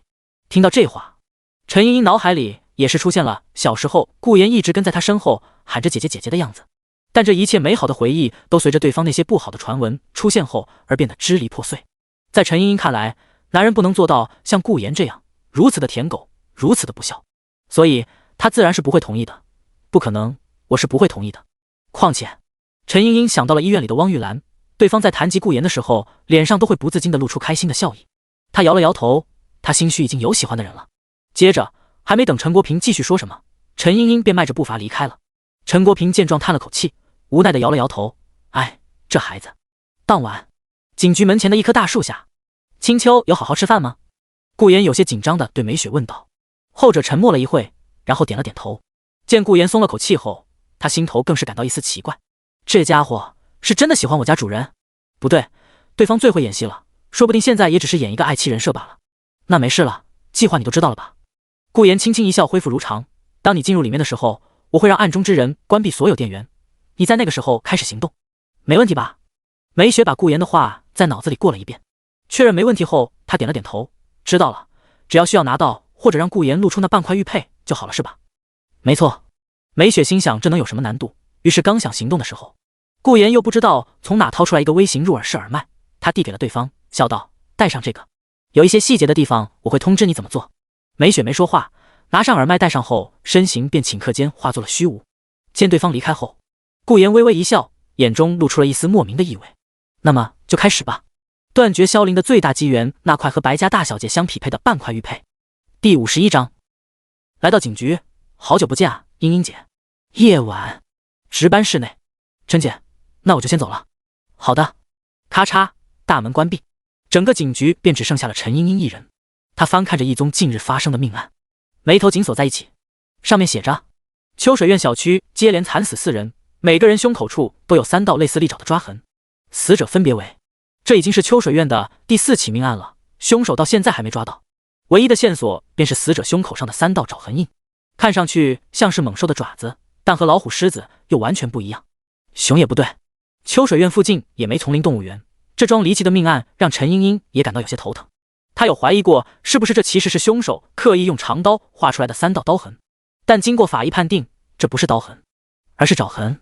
这下让整个警局都感到头疼了，请了业界知名的各种专家来鉴定，都摇头不认识。到底会是什么样的东西才能造成这样的伤口？陈茵茵皱着眉头转着笔，眼神瞥向了监控室。萧凌神色低落地坐在牢里的木板床上，因为对方是杀了几人的杀人犯，所以单独先关在一个单间里。等他们公事一发，萧凌便要被带去法院判刑。真是可惜了这么个年轻人。陈茵茵摇了摇头。就在这时，咔嚓，大门被轻轻推开。陈茵茵还当是刚才的年轻警察折返了回来，于是下意识地问道：忘了什么？话到嘴边，当他看到来者的时候，他的表情一愣。好久不见啊，茵茵姐。顾言关上门，一脸笑意地挥了挥手，打了个招呼。见到来人，陈茵茵面色有些疑惑，虽然已经很久不和对方联系了，但至少还认得他。顾言，你来这里做什么？他其实并不太想给顾言好脸色看的，毕竟对方身为一个男人，又是给人当舔狗，又是和父母对着干，又是不尊重长辈的，所以他并不太喜欢顾言。明明小时候还挺可爱的一个小孩。顾言见状也没有感到什么不适应，而是自来熟的找了张纱发躺了上去。他微笑地看向陈茵茵，我不是上午报了警吗？然后想着问问那个人有没有被抓到了，于是我打电话问了陈伯伯情况，他说茵茵姐你在这，那我寻思着好久不见了，就过来看看你。顾言可没说谎，他确实不久前刚给陈伯平打了通电话，可谓是做的滴水不漏。臭老爸！陈茵茵有些头疼地揉了揉眉心，她脑海里想到了白天老爸对她说的催婚一事。她看向顾言那张青涩的笑眯眯的脸庞，无奈地摇了摇头，怎么想都不可能和一个比自己小那么多的人在一起啊。老爸到底在想什么？好的，我知道你的来意了，不过你也看到了，姐姐我很忙。你要是没什么事情，就抓紧走吧。你报警要抓的那个萧凌已经抓到了，不久之后就要送入法院判刑。这下你满意了吧？陈茵茵嫌弃地挥了挥手，感人之意溢于言表。见此一幕，顾言心头一笑。没错，原著中也是这么发展的。萧凌被误认为杀人犯抓了进来，只不过在原著让梅雪解除影魔化的人则是冷清秋。原著中萧凌确实是达到了判刑的标准，但很可惜，今晚一过就会有人保他出来。而陈茵茵也因此和自己父亲大吵了一架，从此开始了誓要把萧凌逮捕入狱的旅途。然后剧情情节就老套而又熟悉了。在一次又一次和萧凌的接触之后，陈茵茵发现了对方的优点啊，为人正直啊，善良啊，在一次次关键的生死之战中，就对对方产生了好感，明白了对方不是那种随意杀人的人，然后便成为了主角的战力。陈茵茵这等女主的气运之力也是无比浓厚的，在后期都会有大大小小不等的机缘在等着他们。这些人一旦成长起来，都会是巨大的威胁。所以，满意当然满意，那我就先走了。顾言站起身笑了笑，做出刚准备走的样子。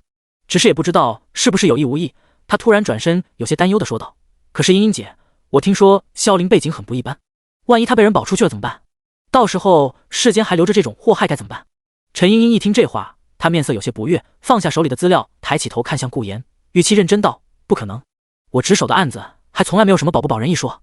先不提萧凌，就只是个刚来江海市的打工青年，若真的有背景，那我倒要看看他背景有多么大，能从我手上保下这个杀人犯。”陈茵茵身为人民警察，自然是惩恶扬善，嫉恶如仇。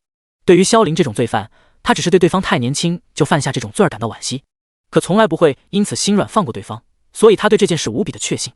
顾言听到这，表情也故作松了口气的样子，他轻轻一笑：“那我就放心了，因为我朋友还住院呢。我害怕萧凌出来后对我朋友做出一些不理智的事情，毕竟我朋友就是被他一开始装的纯真善良的模样给欺骗了。”装的纯真善良？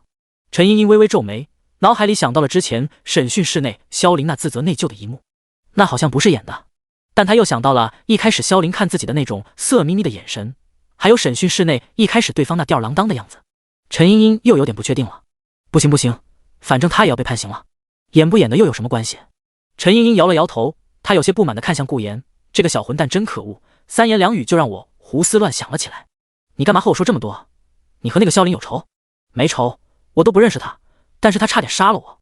差点杀了你？陈茵茵一愣，她有些吃惊地问道：“什么情况？”第52章玉佩到手，目眦欲裂的萧凌。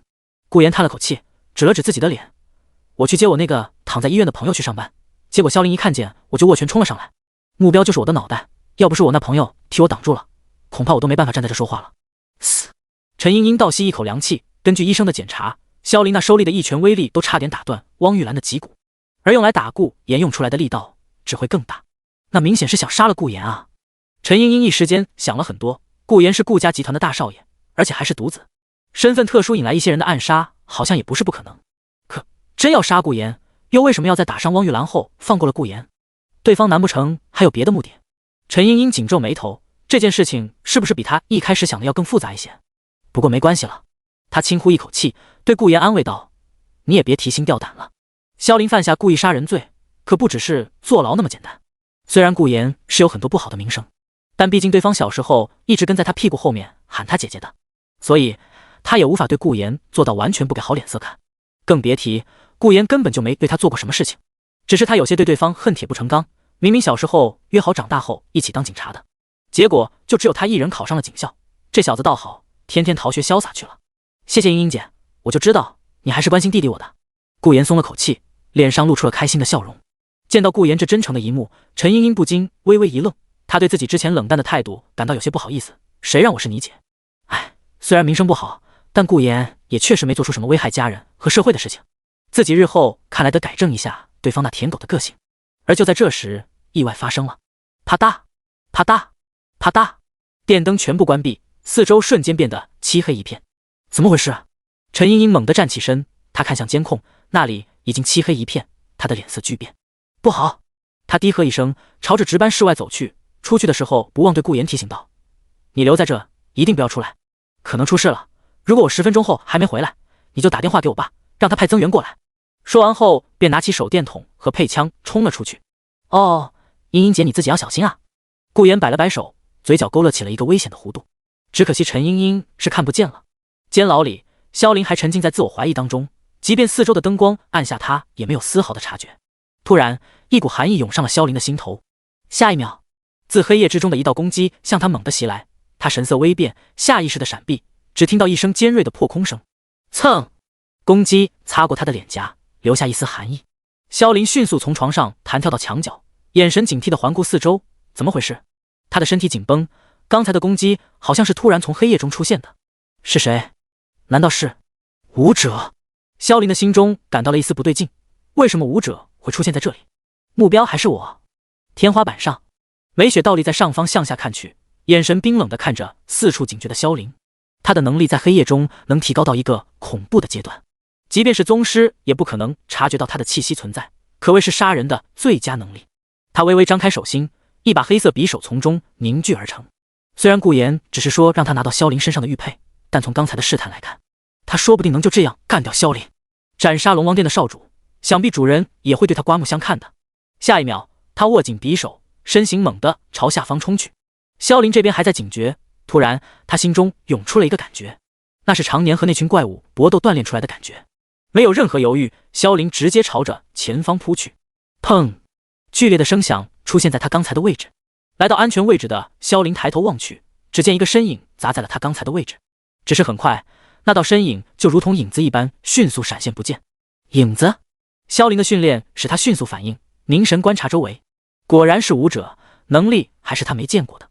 监牢里的紧张气氛似乎凝固在空气中，萧凌能感觉到一种不同寻常的感觉。他知道这并不是一场普通的袭击，被抓进来，关灯，暗杀，这是一场有预谋的行动。阁下是谁？为什么要杀我？萧凌一边说一边环视四周，但很可惜，根本就察觉不到任何人的存在。没有任何回答，梅雪的身影如鬼魅一般瞬间从黑暗中出现在萧凌身后。他眼中透露出一抹冷酷，手中黑色匕首在手中再次凝聚，猛地朝萧凌的后脑勺处刺去。得手了！梅雪的呼吸微微加快。然而萧凌就好像是察觉到了一样，在梅雪的匕首触及他后脑勺的瞬间，他身体突然向旁边一闪，成功躲过了这致命一击。什么？梅雪眼神一惊，还没来得及暗影化的时候，砰！萧凌又全猛地朝后方轰去，手上凝聚着一层金光之力。呵，噗呲！咳！拳头猛地轰在了梅雪的腹部之上，后者咳出一口鲜血，眼神惊惧地捂着受伤的部位，重新潜入黑暗。萧凌看着再次陷入黑暗的四周，沉声回应：我不知道你是谁，也不知道你为什么要杀我，但我不会束手就擒。他摆出战斗架势，虽然感觉不到来人的气息，但从刚才自己已经打伤了对方，鲜血便是最好的定位手段。暗中，梅雪捂着腹部，强忍着剧痛不出声，她眼神惊惧不已。这就是宗师，即便察觉不到我的存在，可是却还是能够凭借本能感知攻击到我。可恶！就在这时，梅雪的耳麦中传来了一道戏谑的嘲讽声：蠢货，让你不要想着和对方硬碰硬。在近距离战斗之中，萧凌的出手速度是最快最强的。现在按照计划，即便拖垮你的身体，也要给我逼出对方的半块玉佩，要不然你就别想见到你的弟弟了。监牢的监控电源不知道何时接了上去，顾言面无表情的在值班室看着那监牢内的监控。刚才的一幕他都看在了眼里，梅雪那可笑的行为也让他对对方有了个更加深刻的印象。自大的女人。是。梅雪眼神不甘，她听着耳麦中的声音，不知道为何心头竟涌出了一阵慌乱感，就好像是冷清秋在对她发号施令一样。她深吸一口气，用黑夜的力量堵住了伤口，鲜血的味道被遮盖。萧凌眉头一皱，失去方位后，他心中再次警惕。下一秒，同样的戏码，一道凌厉的刀锋瞬间从黑夜中闪现。萧凌身形一晃，周身散发出了金色光芒。他右手成爪，在龙爪和人手之间相互幻化，同样的招式。他眼神一凝，朝着刀锋方向轰去，低喝道：你觉得我会中2次吗？轰！噗呲！只听清脆的响声以及一声闷哼，刀锋破掉的碎屑朝着萧凌的脸颊处划去，梅雪被击飞到角落。萧凌撇了撇头，躲过碎屑的攻击，手上的龙爪光晕消失。不好意思，你打歪了。只是下一秒，那破碎划过他脸颊的刀锋竟是突然一个转向，朝着萧凌的脖子处猛地刺去。当！宗师护体之气瞬间被攻破，萧凌脸色一变，身形迅速朝一边闪去。扑通！他半蹲着站稳身形，一块晶莹剔透的被绳子绑住的半块有着龙头模样的玉佩从他的脖子处弹了出来。萧凌看着那刺在地上的碎屑，心有余悸，原来目标是我的脖子吗？话说这种攻击居然能突破他的宗师护体，难不成对方也是宗师？监控室内，当看到那半块玉佩的时候，顾言嘴角微微一扬，拿起手机，淡淡道：“行动。”下一秒，砰砰砰，灯光全部打开。萧凌这边，他刚想前去查看那个来杀他的人时候，被突然打开的灯光闪了下眼睛，他下意识地闭上了 0.1 秒。而就在这 0.1 秒的时候，一道身着黑衣的身形顷刻间出现在萧凌身边，他伸出手轰向萧凌的胸口。萧凌感知到了这股强悍的气息，心头一惊，连忙朝胸口护去。然而那道攻击却突然一转，反而朝着萧凌脖子上的玉佩抓去。啪！只听绳子清脆的破裂声响起，玉佩被那黑衣人一把拿住，并朝着一个角落丢去。不好，目标是我的玉佩！萧凌目眦欲裂，他不顾身边的那个黑衣人，直接朝着玉佩被丢过去的方向奔去。然而梅雪早就在那等着了，他拿到玉佩的一瞬间便潜入了黑暗之中。萧凌没见着自己的玉佩，他扭头再看向那个黑衣人，却见对方也消失不见。啊！萧凌的眼神瞬间暴怒，他一拳轰在了地砖上，砰！蛛网状的裂缝顷刻间出现。该死！该死！该死！该死啊！这是萧凌来到世俗界后第一次这么想杀人。第53章，道心崩坏的萧凌。陈茵茵看着突然打开的电源，心头更是感到一阵不安。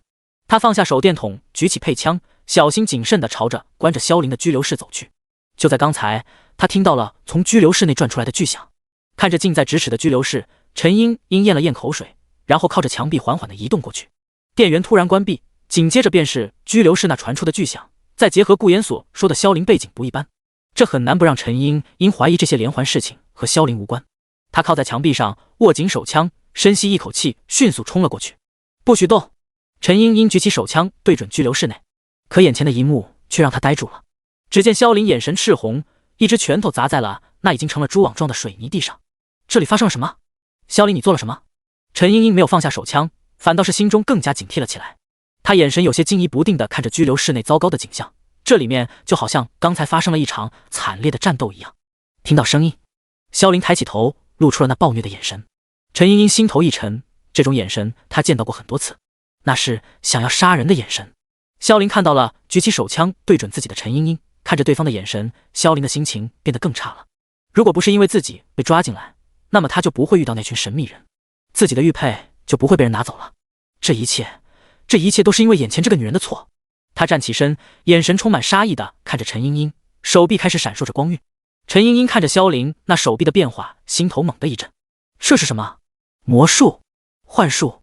不论如何，陈茵茵强压下心中那抹对未知的恐惧，呵斥道：“萧凌，你想做什么？你想让事情变得更加严重吗？”陈茵茵说这话的时候，心脏跳动得非常厉害，她感觉自己手中的枪都要拿不稳了。人对未知的力量都是恐惧的，尤其是当那力量就在自己眼前，那更是如此。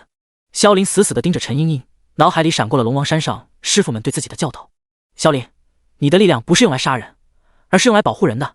下山后，你一定要记住这一点。拿着你胸口上这半枚龙形玉佩，去找白家拿另一半的玉佩。当两块玉佩合在一起，你将能统领龙王殿所有人。你是拯救这个世界的关键，找寻控制力量的办法是你的重中之重。龙王殿会助你一臂之力。”一瞬间，萧凌闭上了眼睛，他做了个深呼吸，手上的光晕微微消散。他无力地放下了手，垂下了头，眼中露出了无比的懊恼和不甘。懊恼自己为什么要和一个世俗界的人置气，不甘则是因为自己的玉佩被人夺走了。那块玉佩是师傅给他的，也是他修炼道路中最大的秘密。一般根本就不会有人知道这块玉佩的存在，可为什么今天那些人就好像是知道他玉佩就在他脖子上一样呢？可恶，到底是为什么？到底是谁盯上了他？看着放下手收起杀意的萧凌，陈茵茵只觉得后背都泛起了一阵冷汗，脑海里回想起了顾言所说的对方背景不一般。难不成这个来江海打工的青年还真有什么天大的秘密的不成？就在陈茵茵想要调查一些关于萧凌的资料的时候，下一秒，茵茵姐，你没事吧？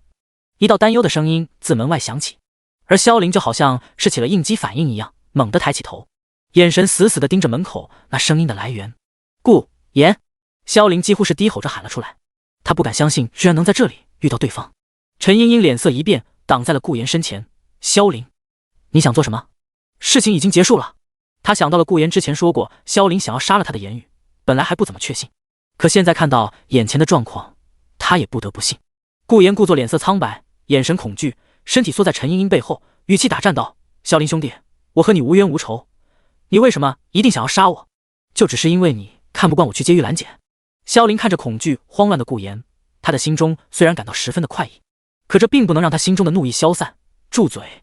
你哄骗玉兰，害得我打伤了她，引起误会。你分明就是个混蛋！你这种人待在玉兰身边，绝对是有什么目的的。陈茵茵听到这话，微微皱起了眉头。她本以为是什么大事才引得萧凌想要杀死顾言，结果看情况，反倒像是在争风吃醋。一时间，她对萧凌彻底没了怜悯同情之心。就因为这种事情就要杀人，这种人简直死有余辜。顾言听到这话，他故作强忍着恐惧，眼神逐渐变得坚定了起来。他走到陈茵茵身边，眼神毫不畏惧地看向萧凌，就好像是因为对方说了什么可笑的言语一样。顾言的声音也微微抬高，丝毫没有刚才的软弱。目的？对，我是有目的，目的就是替玉兰姐分担一下压力。她的妈妈躺在医院住院，你知道吗？每天的医疗费都是天文数字，你知道吗？玉兰姐一天打4份工，你知道吗？身体各项技能都因此下降到连正常人都不如了，你知道吗？你什么都不知道，你只是个刚来江海市的无知青年。你除了在这边拿着你的拳头杀人打人，你还会做什么？玉兰姐的母亲是我的老师，所以我才会帮助玉兰姐。而你，除了让本就为了生计每天精打细算的玉兰姐住院之外，还帮助过她什么？我不知道我的哪种行为让你引起了误会，可我知道一件事。顾言深吸一口气，他嘲讽地看向萧凌，人的感恩，我感恩玉兰姐的老师授业于我，所以我帮助她的女儿。而你，玉兰姐给你找了住处，你却恩将仇报，打伤了对方。玉兰姐住院你可去看望，连医疗费都是我垫付的。你做了些什么呢？哦，对了，顾言失望地看向脸色逐渐苍白的萧凌，听说你好像又杀了几个人，害得人家破人亡。你这种人，顾言，不要再说了。陈茵茵看着面前身体好像已经开始颤抖的萧凌，陈茵茵拉住了继续说下去的顾言，害怕对方再说出什么刺激对方的话。顾言闻言深吸一口气，好像是对萧凌的做法感到十分气愤一样。他叹了口气，玉兰姐即便在医院里也对我说，让我不要恨你。她说你是个好人，之前帮助过她，但是在她说之前我已经报警了，本来想撤销，结果没想到你竟是在天业医药做了那样的事。萧凌，你太令我和玉兰姐感到失望了。轰！此话一出，萧凌的大脑顿时变得一片空白，心中的怒意转而被无尽的悔恨淹没。扑通一声，他跪倒在了地上，眼神呆滞。我究竟做了些什么啊？他没有动用任何修为，两只拳头狠狠地砸在地上，使其不断地渗出血液。萧凌的眼眶通红，泪水从他的眼中不断地流出，他哽咽地哭泣。即便到最后，玉兰姐还是相信着我，替我说好话，可我却做出了这种事情。玉佩和汪玉兰的双重打击之下，咔嚓，就好像是什么东西碎了一般，萧凌的心中永远被埋下了一根骨刺。见此一幕，陈茵茵闭上了眼，下辈子好好做人吧。而所有人都没到的是，顾言本来那愤怒的表情在此刻却逐渐收敛，转而露出了一副十分恶劣的嘴脸。第54章龙王玉。事情结束了，陈茵茵呼唤了支援过来并说明情况。虽然拘留室被毁了，但萧凌却还是待在了那里。这次多派了几个警察值守在那，他眼神呆滞，任谁和他说话都没有任何反应。警局外面，陈茵茵有些责怪地看了眼顾言，不是让你在值班室等着吗？要是有危险怎么办？顾言闻言摇了摇头，不好意思地摸了下后脑勺，笑道：可你是我姐啊，我也怕你有危险。这小子，陈茵茵心中感动，对顾言的好感重新回归。看来外头的传闻果然是传闻，自己看着长大的弟弟虽然调皮了些，可本性却还是善良的。他微微一笑，揉了揉顾言的脑袋，知道了，这么晚了，你快回去吧。好，茵茵姐你也小心点。不到片刻，注视着顾言坐上来接他的车离去后，陈茵茵才放心地走进了警局。她脑海里想着顾言那真诚善良的模样，微微一笑。这小子不像传言中那么坏嘛。行驶的汽车上，一股血腥味弥漫在内。这是你要的东西可？美雪的眼神有些模糊，她捂着伤口，强忍着剧痛摊开了手，露出了其中的半块龙形玉佩。顾言见状，嘴角微微上扬，他拿起一看，玉佩晶莹剔透，虽然只有半块，可却也能感受到其中隐藏的力量。就比如现在，顾言拿在手里，整个人的精气神似乎都在逐渐的攀升，体内竟是涌出了一股股纯真之气。很好，顾言满意一笑，眼底露出了一丝精芒。这半块玉佩名为龙王玉，是龙王殿的最大秘宝。传闻龙王玉有着提高悟性和修炼速度，以及抵御一切魅惑手段的功效。只要拿到完整的龙王玉，便能率领整个龙王殿。可是因为一场大战的缘故，龙王玉碎成了两半，一半在龙王殿老殿主的手里，而另一半则是放在了白家。顾言脑海里回想着原著中的剧情，按照剧情，萧凌会在第二天白天被白家保出来，并把自己的大女儿白清雪介绍给他，目的一是让两人认识，最好能喜结良缘；二则是按照规矩，萧凌想要拿到另一半的玉佩，那就得问当事人的意见。而现如今那块有着倾心之力的玉佩，正巧是在白家大小姐白清雪手里。顾言拨动着手中的玉佩，眼中有些玩味。龙王殿不认人，只认玉佩。当2枚半块玉佩合成完整玉佩的那一刻起，龙王殿就会认主。这何尝不是一种夺走主角机缘的手段的呢？龙王玉给萧凌带来的帮助实在是太大了，他是必须要拿到手的。想到这，顾言对着前方开车的老高笑道：“老高，你觉得萧凌的实力如何？”老高其实早就来到警局，也正是那个出手攻击萧凌的黑衣人。老高闻言沉默了一会，他眼中露出了一丝凝重，语气沉声道：“很强，这个年轻人比我强。当时要不是顾言从耳麦中对他说，让他把玉佩丢给角落里那个名为美雪的女人，恐怕……”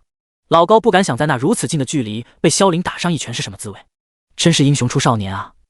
不过最重要的是，老高专心开着车，语气有些沉重：“少爷，你知道武者？”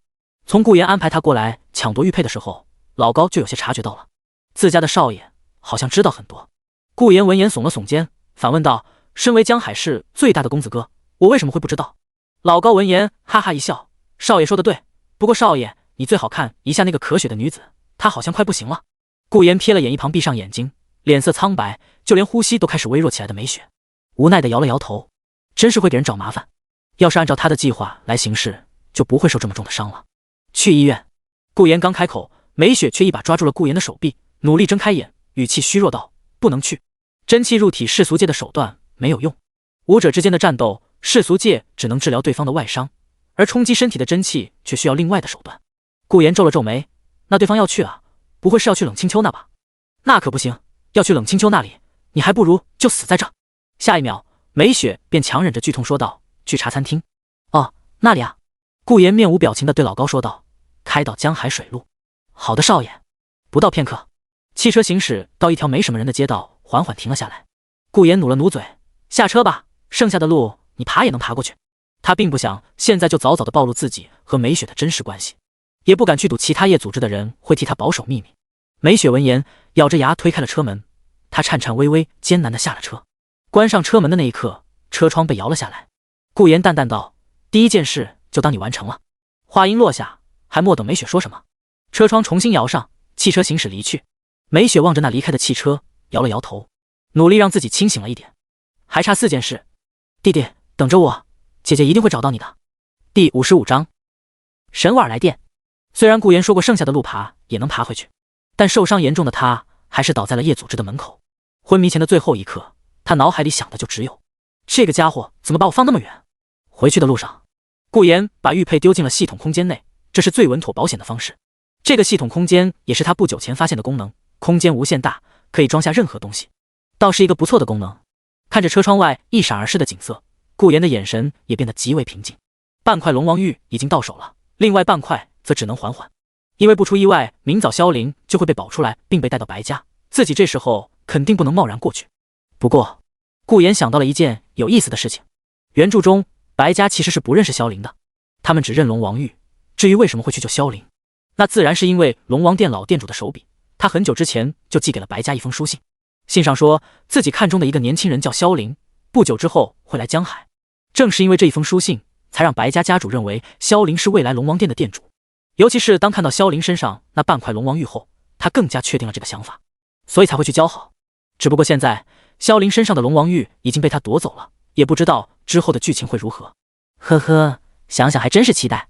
顾言嘴角微微上扬，这时，嗡嗡，顾言的手机震动了起来，他拿起来一看，是一个陌生电话。他本想挂断，但不知想到了什么，于是接通。下一秒，一道复杂像是认命一般的女声从那传了出来：“顾言，我是沈婉儿。”沈家。沈婉儿眼神疲倦地坐在床边，自家公司的保安杀了几个人这件事的影响实在是太过于恶劣了，让本来已经对他有信心的员工又产生了不必要的恐慌慌乱感。没有办法，他现在只想尽快解决目前公司破产的问题。顾言这边，他心中暗道总算来了，忍不住笑了起来：“沈大小姐找我何事？”就好像是故意为之一样。顾言问道：“怎么不用之前的号码打给我？”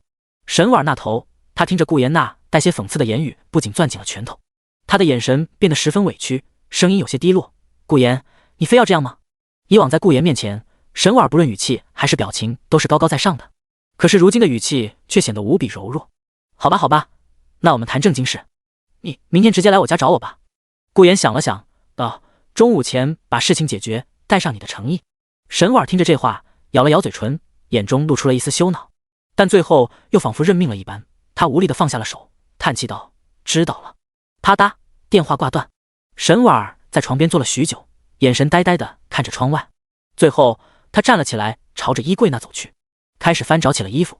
他随意拿起一件名贵的内衣，看着那个只敢在家穿的衣服，沈婉最终还是忍不住抽泣了起来。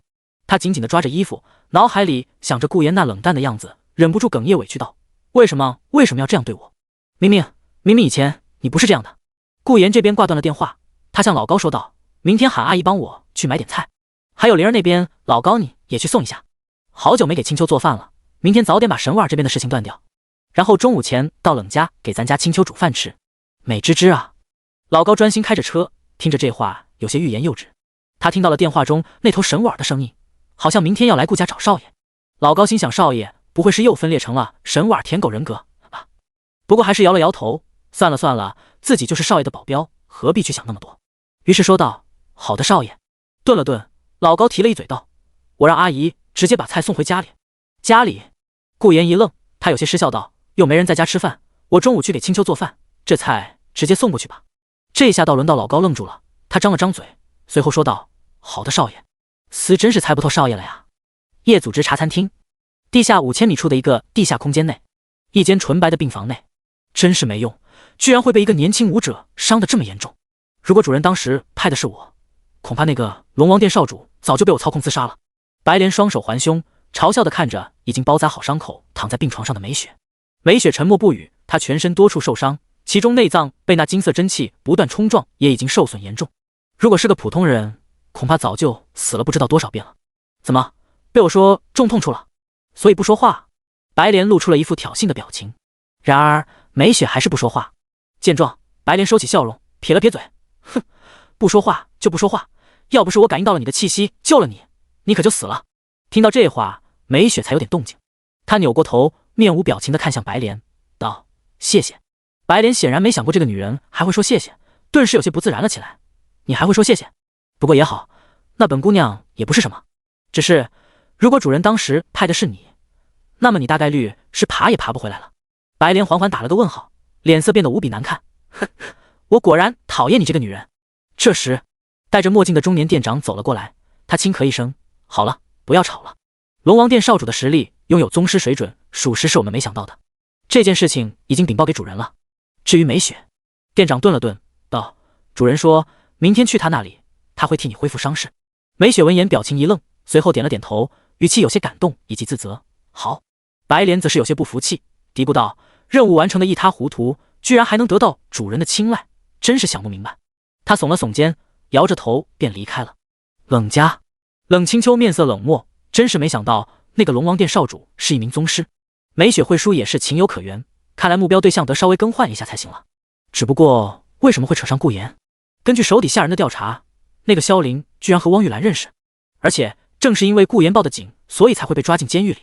冷清秋皱了皱眉，萧凌实力是宗师，又因为顾言报警被抓，难免对方会生出什么报复心理。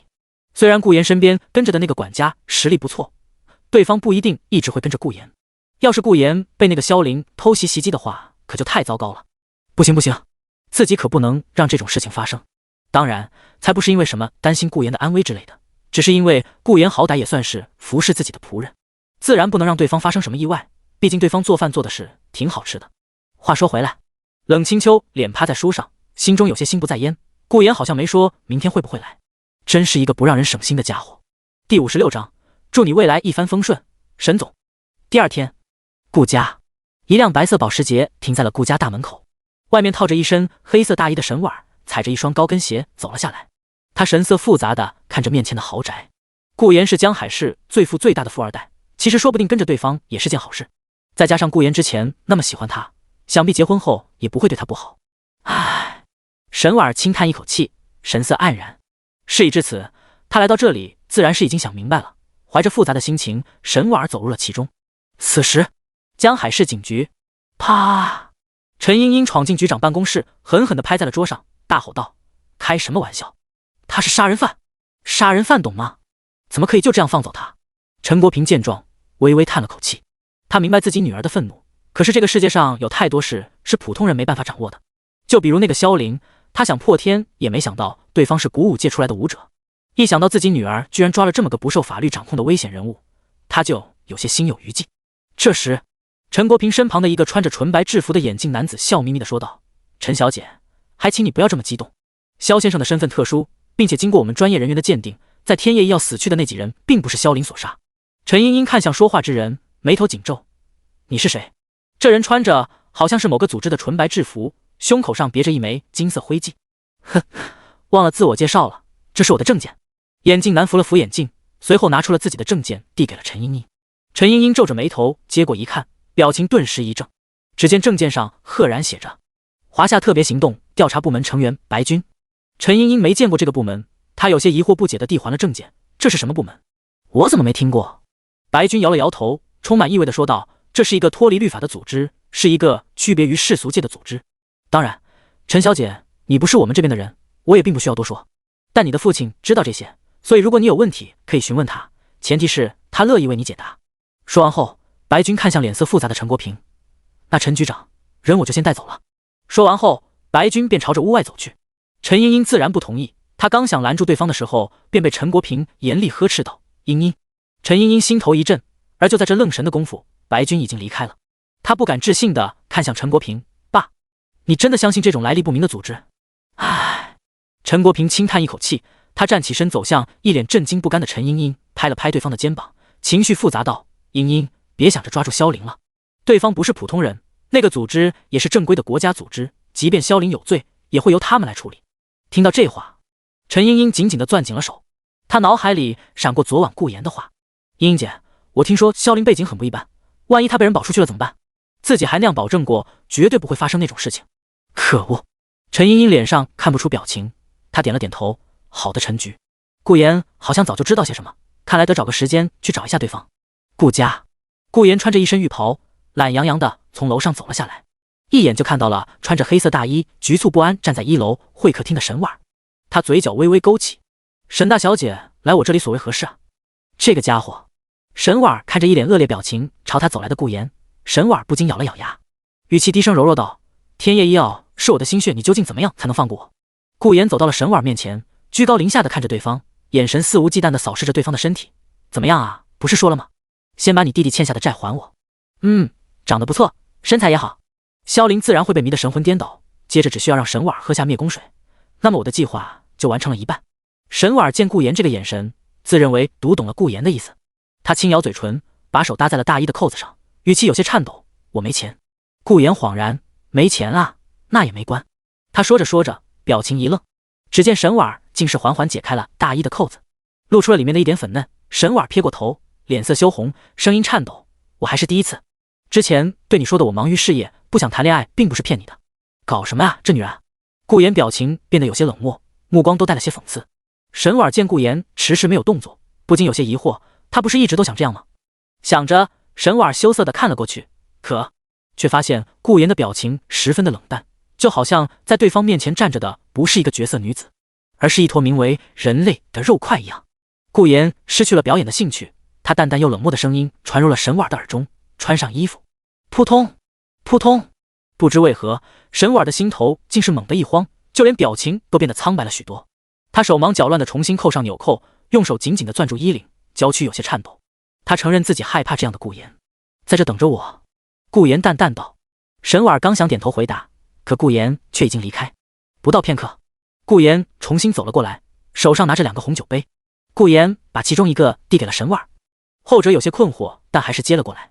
顾言看着眼神有些害怕的对方，顾言轻轻叹了口气：“沈婉，我曾经很喜欢你，所以我对你毫无保留地付出了我的一切。但现在我发现那不是爱，只是单纯的年少时期的不服输罢了。我想得到你，也只是年少时那幼稚的想法。现在我们也都过了那个年纪了，我不久之后就要订婚了。你的公司在今天之后会恢复正常运转，你弟弟的钱我也不用你们还了。喝下这杯酒，就当我们2个再不相欠了。”说到这，顾言露出了一抹解脱的笑意，祝你未来一帆风顺，沈总。话音落下，周围都变得安静了下来。嗡，沈婉觉得自己的大脑一下就变空白了。订婚，沈婉一时间怔在了那里，看着面前露出着解脱之意的顾言，心中不知道为什么变得十分刺痛，一行清泪自他的眼中流下。我好像失去了一样很重要的东西。第57章，世界修正力。萧凌遇到沈婉，订婚，你要结婚了？沈婉有些呆呆地问道。不知道为什么，当见顾言用这种语气说出自己即将订婚的时候，他的心竟是无比的刺痛。他觉得自己应该不会喜欢顾言的，可为什么当听到对方放下了自己，即将迎接一段新的人生的时候，他竟是这么的难过呢？顾言点了点头，眼中都露出了一丝温和的笑意。没错，对方是个好女孩。这样啊。沈婉一时间沉默了，她看着手中的酒杯，红酒上倒映出了自己那显得有些悲哀的脸庞。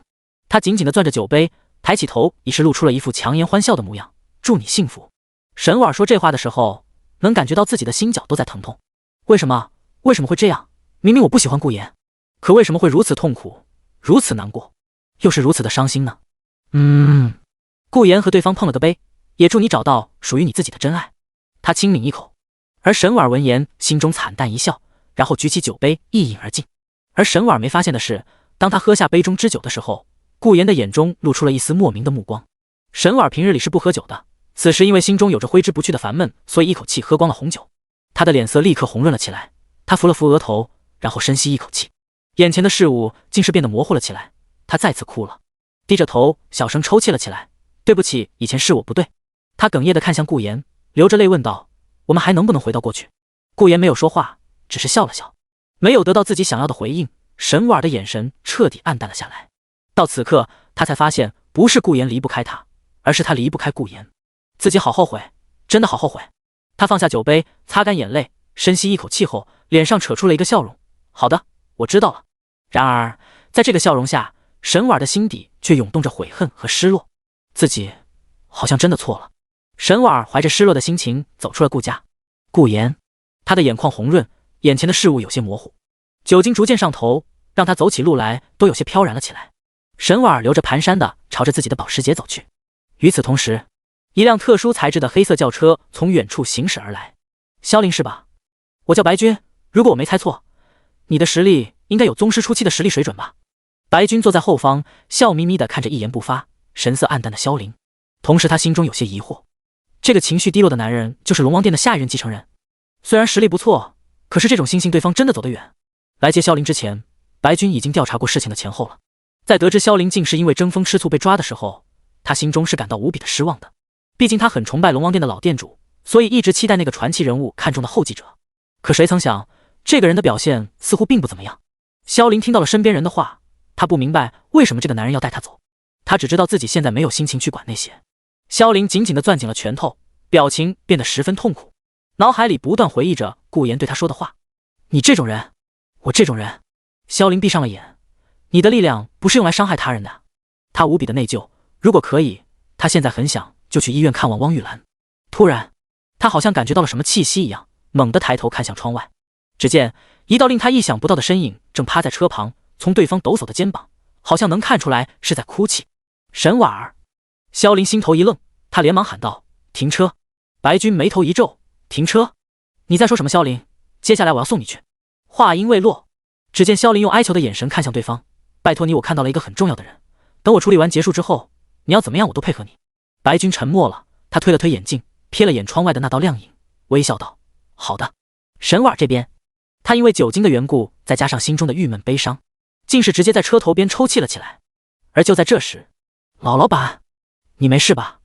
一道熟悉的声音传入了沈婉的耳中。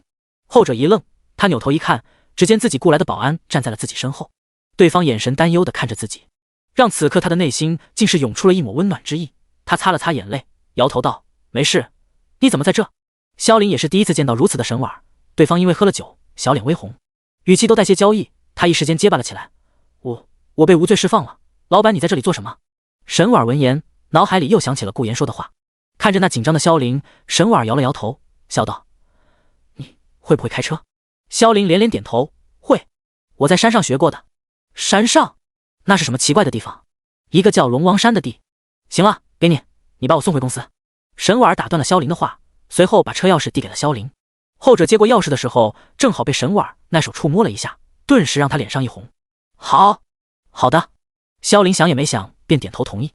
而白军这边，他看着萧凌和那个女子的互动，看着看着，他的镜片微微反光了起来。开车回去了。白军语气有些冷漠。好的，长官。轰！轿车发动。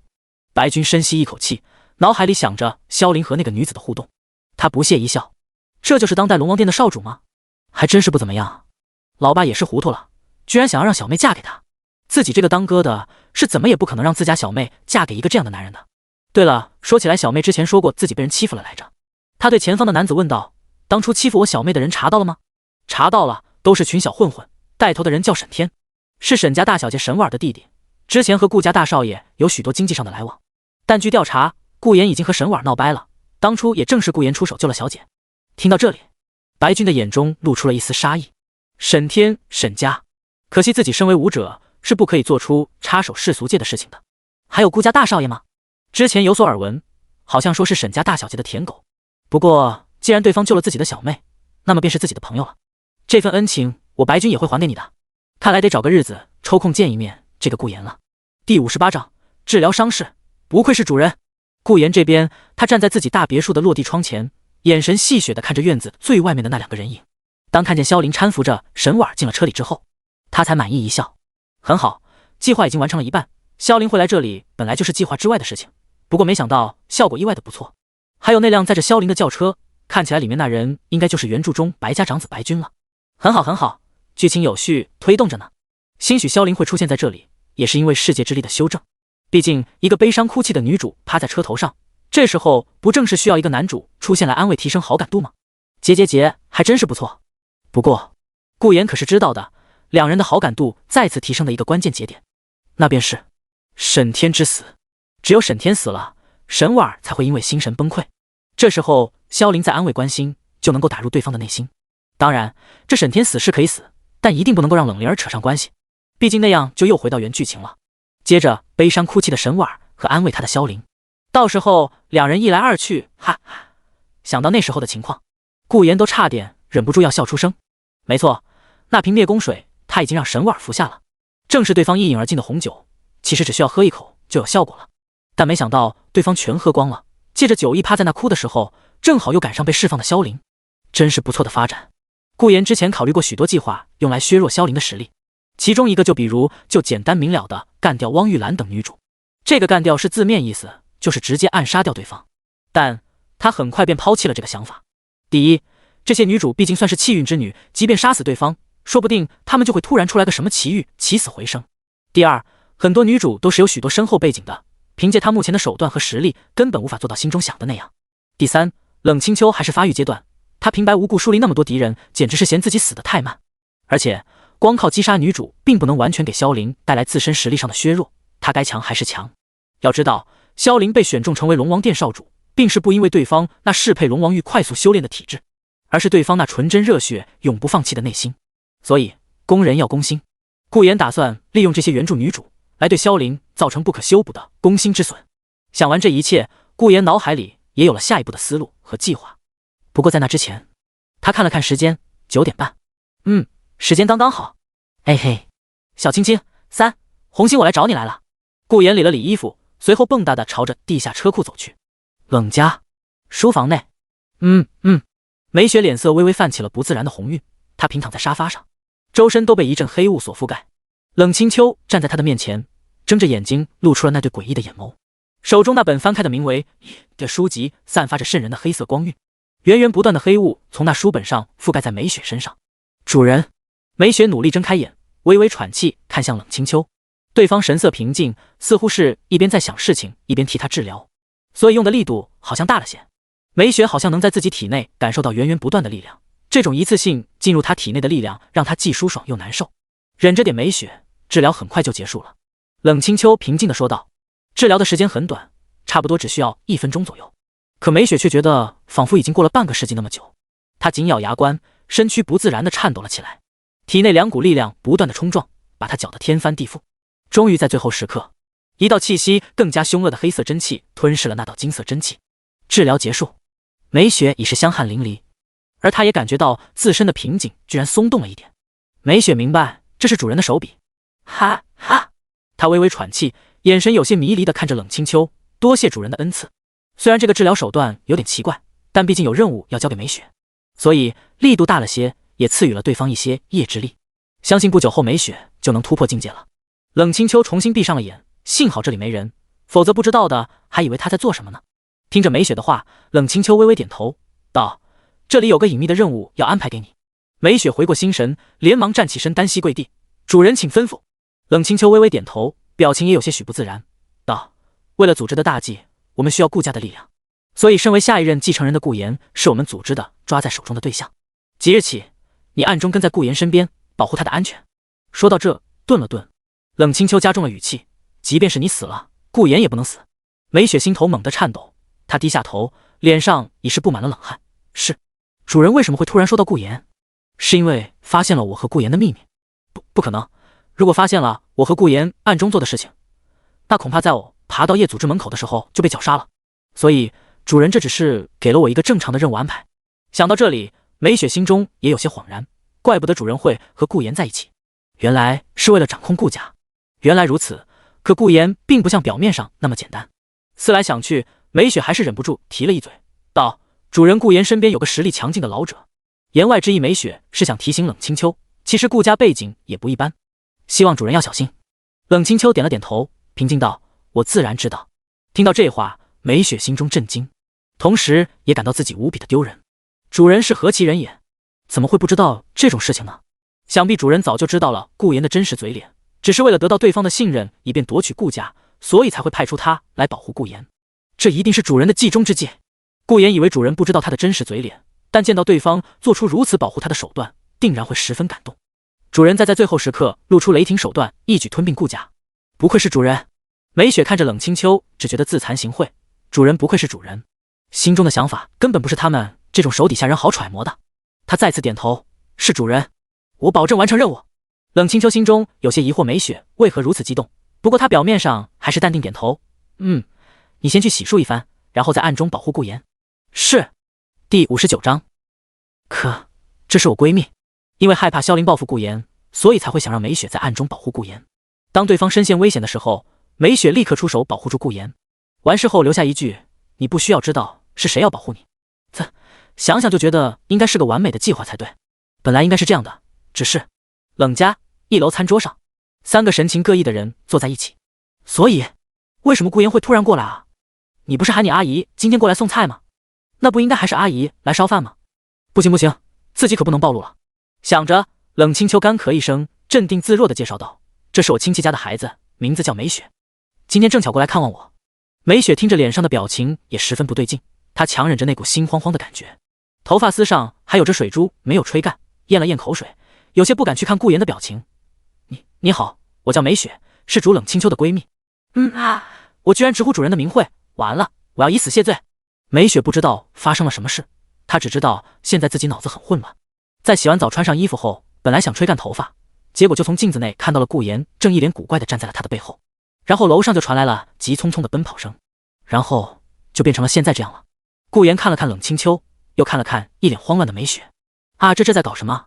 本来只是想快快乐乐的来到冷家和咱家的清秋进行一个美滋滋的2人世界，可为什么梅雪这个家伙会出现在这里啊？而且还发展成了现在这个情况。聪明如顾言也没想到自己、冷清秋、梅雪3个人能处在同一张桌子上。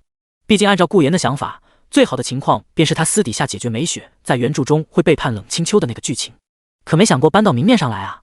不过事已至此，顾言强行扯出了一个笑容，然后和善地看向梅雪：梅小姐你好，我叫顾言，我家青青平日里多谢你一直照顾了。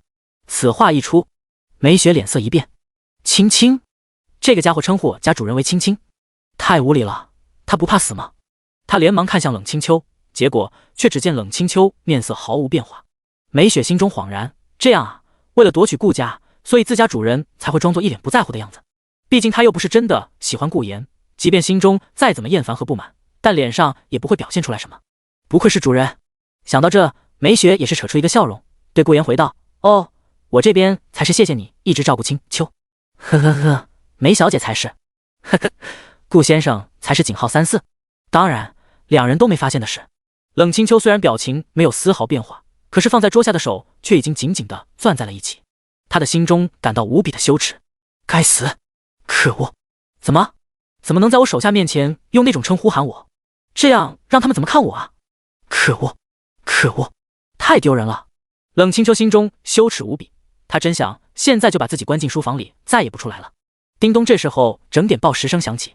顾言抬头看了看，然后对梅雪说道：“快到饭点了，梅小姐，不如留下来吃饭吧。”他的眼中露出了一丝莫名的意味，自己可得好好问问对方才行。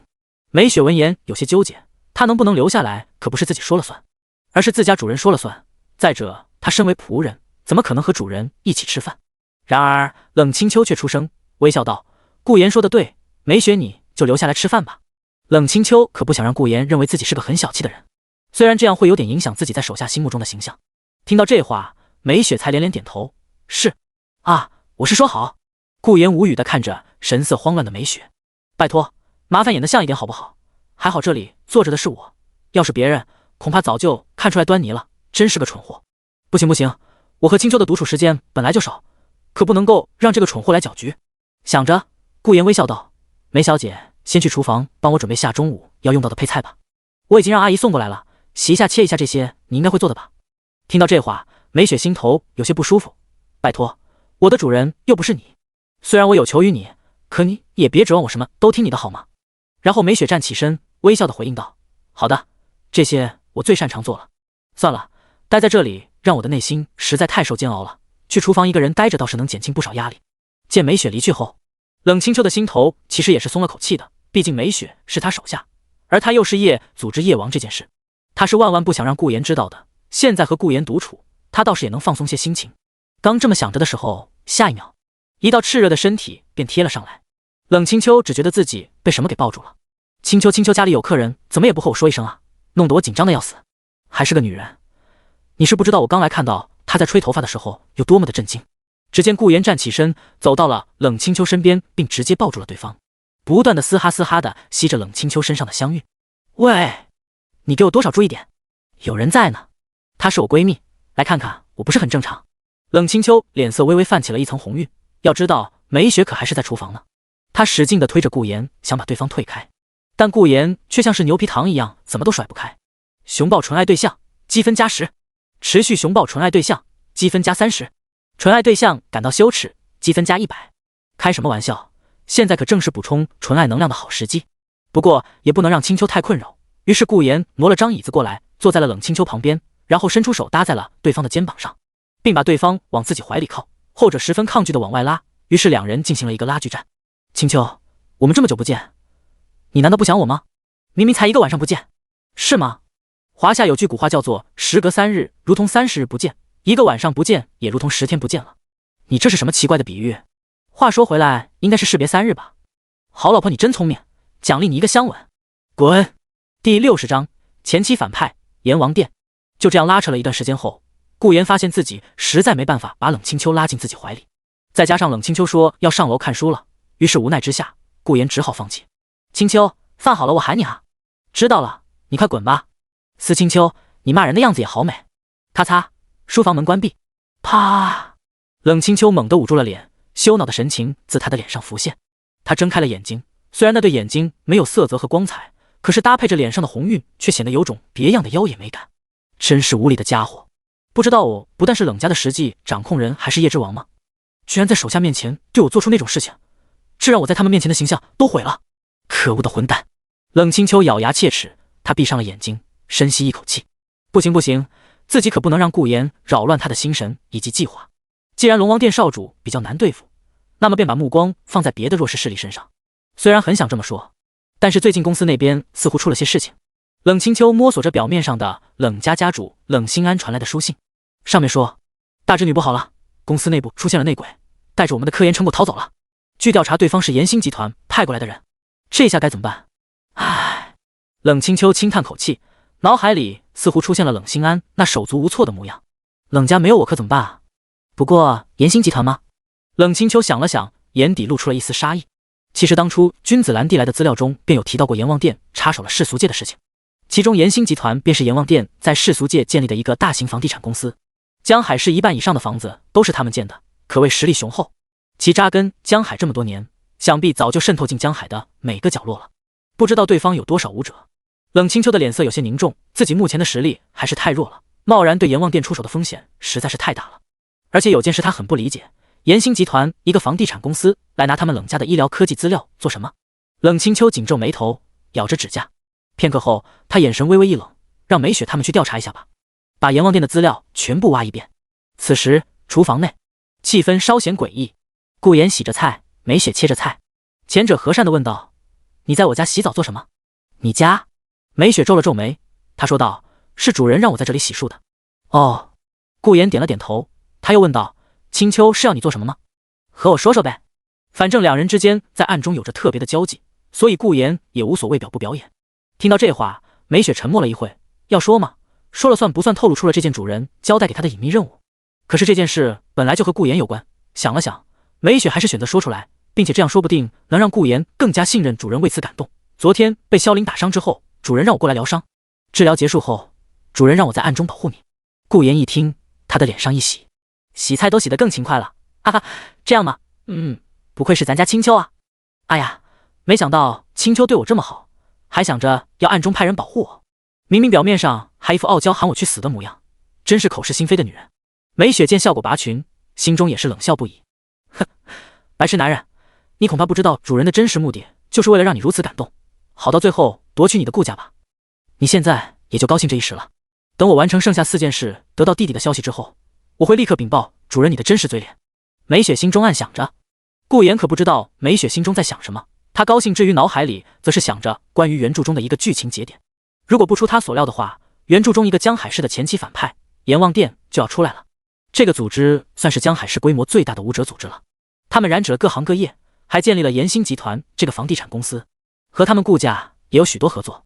每年的家族年会，顾家也会邀请阎王殿的代表前来参会。两家看上去和气生财，其乐融融，实则不然。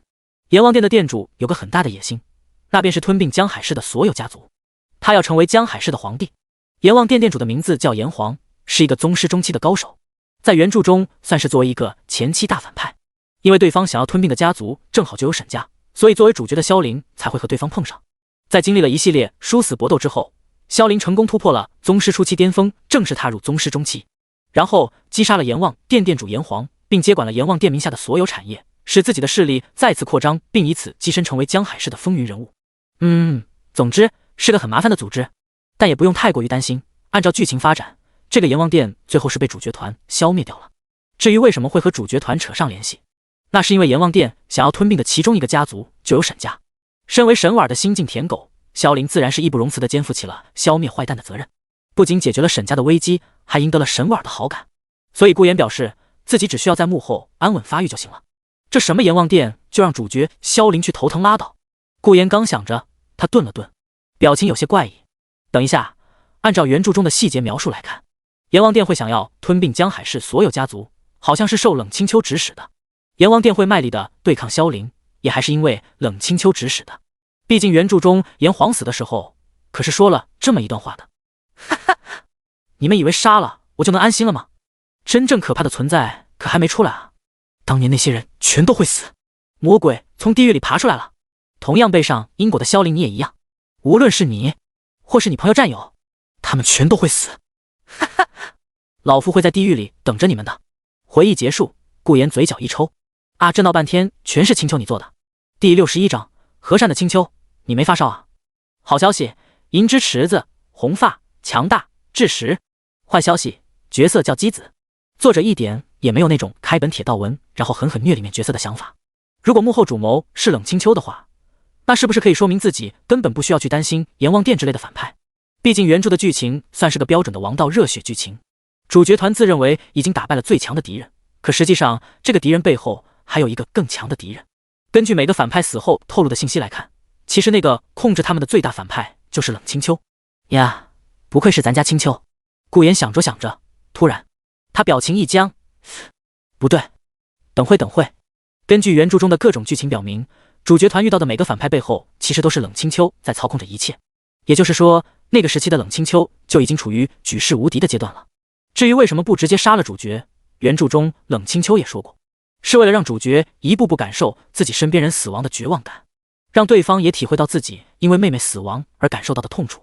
换句话说，当萧凌被阎王殿盯上的时候，其实就已经代表着冷清秋破除了眼睛上的封印，并成为了无敌的存在。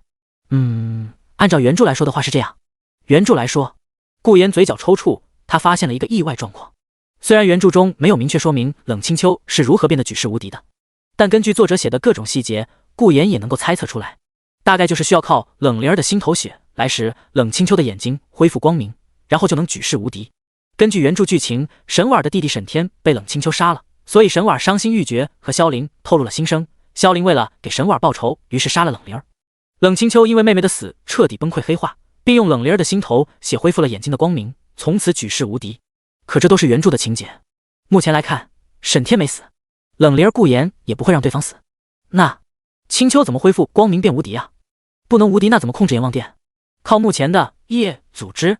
不是顾言看不起夜组织，实在是因为原著中说过，在冷清秋获得力量之前，夜组织最强的成员也只有宗师中期。顾言还记得那个放狠话的桥段，那位大人赐予了我力量，此处省略800字。你们愚蠢就愚蠢，在做了那件事情，让那位大人得以突破自身瓶颈。我们受到了大人的恩赐，得到了强化。你们要怪就怪自己愚蠢到要和大人作对吧？可以得知，当冷清秋破除封印后，赐予了夜组织全体成员以及一些分支成员庞大的力量，后天的突破先天，先天的突破宗师，一直到夜组织全体成员出现，最强的也就只有宗师后期巅峰。也就是说，现在的夜组织成员很有可能并不是阎王殿的对手。萧凌又被他整的道心出现了损伤，武道之心一旦受损，那就很难再度突破境界了。能不能像原著中那样突破到宗师中期都很难说。如果阎王殿把矛头指向了冷清秋，不就很难办了？顾言倒吸一口凉气，因为一直想要搞死主角萧凌，所以下意识忘了这个世界上其实还有许多别的反派，只是冷清秋是最大的反派 BOSS 罢了，在原著中也是掌控这些大大小小反派的终极反派，但前提是那是原著中是这样的。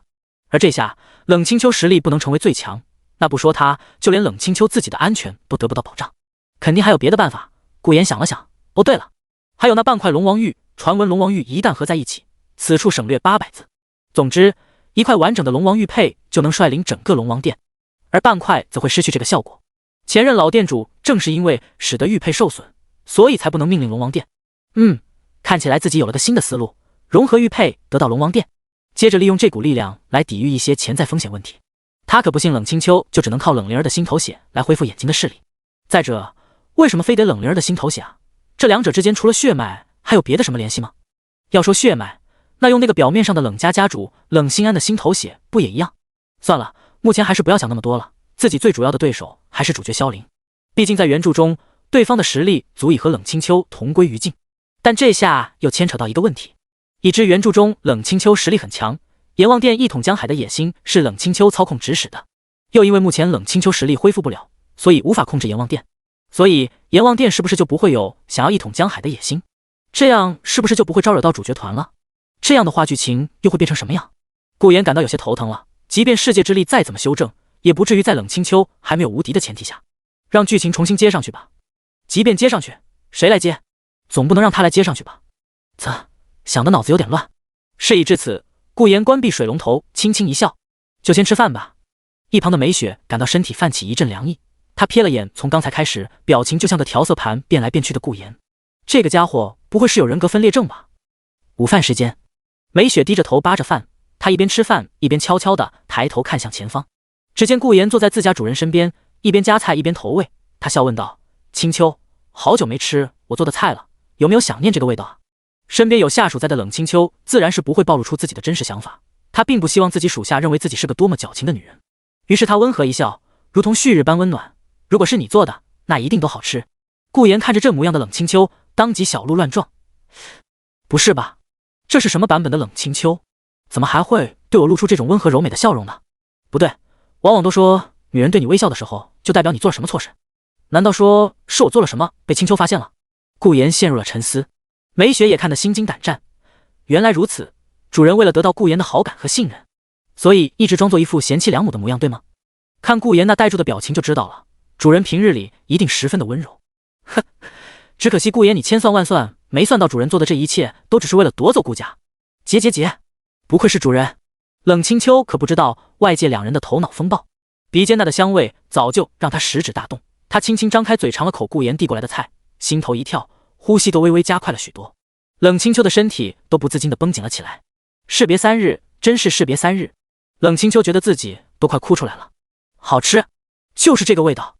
哇呀，我就想念这口，太幸福了。冷清秋虽然还想让顾言喂他，但是旁边毕竟是有自己手下在的，于是他抽了张餐巾纸擦了擦嘴，对还沉浸在自我怀疑之中的顾言微笑道：果然和我想的一样，很好吃。接着还没等顾言回过神，冷清秋拿起一双筷子，就好像知道哪道菜在哪样，他夹起来用手端着递到了顾言嘴边，在对方愣住的目光下温柔一笑，给。虽然表面微笑，但实则内心已经羞耻无比了，就连举菜的手都在颤抖。冷清秋不是没想过表现的平日里一样，对顾言表现出一个高傲的姿态，但身边有梅雪在，他不希望手下人觉得顾言像是个仆人一样一直讨好他，也不希望自己手下因此变得看不起顾言。当然才不是因为心中的各种想法之类的，只是纯粹是单纯到不能再单纯的不希望顾言这个名义上的自己的老公，真的是因为名义上的老公被手下人看清，所以他愿意也表现出一副温柔体贴的模样来对待顾言，即便这样可能会影响手底下人对他的感官。话虽如此，冷清秋的笑容都快坚持不下去了，怎么还没感觉到顾言来吃菜啊？喂，你当我的手不会酸吗？下一秒，一只手贴在了冷清秋的额头上，顾言有些担忧地问道：清秋，你没烧啊？是身体不舒服吗？他有些惊疑不定，怎么往常不是喊他滚，就是冷着脸去死的冷清秋，今天怎么转性了一样，居然对他这么温柔体贴了。冷清秋，他保持着微笑，夹菜的筷子并未放下，他和善地抬头面向顾言，然后他死。顾言脸色一抽，低头一看，只见冷清秋竟是用那双穿着居家拖鞋的脚狠狠地踩在了他的脚背上。顾言，你在说什么呢？我不是一直都这样吗？还有，你快吃呀，我特意给你夹的。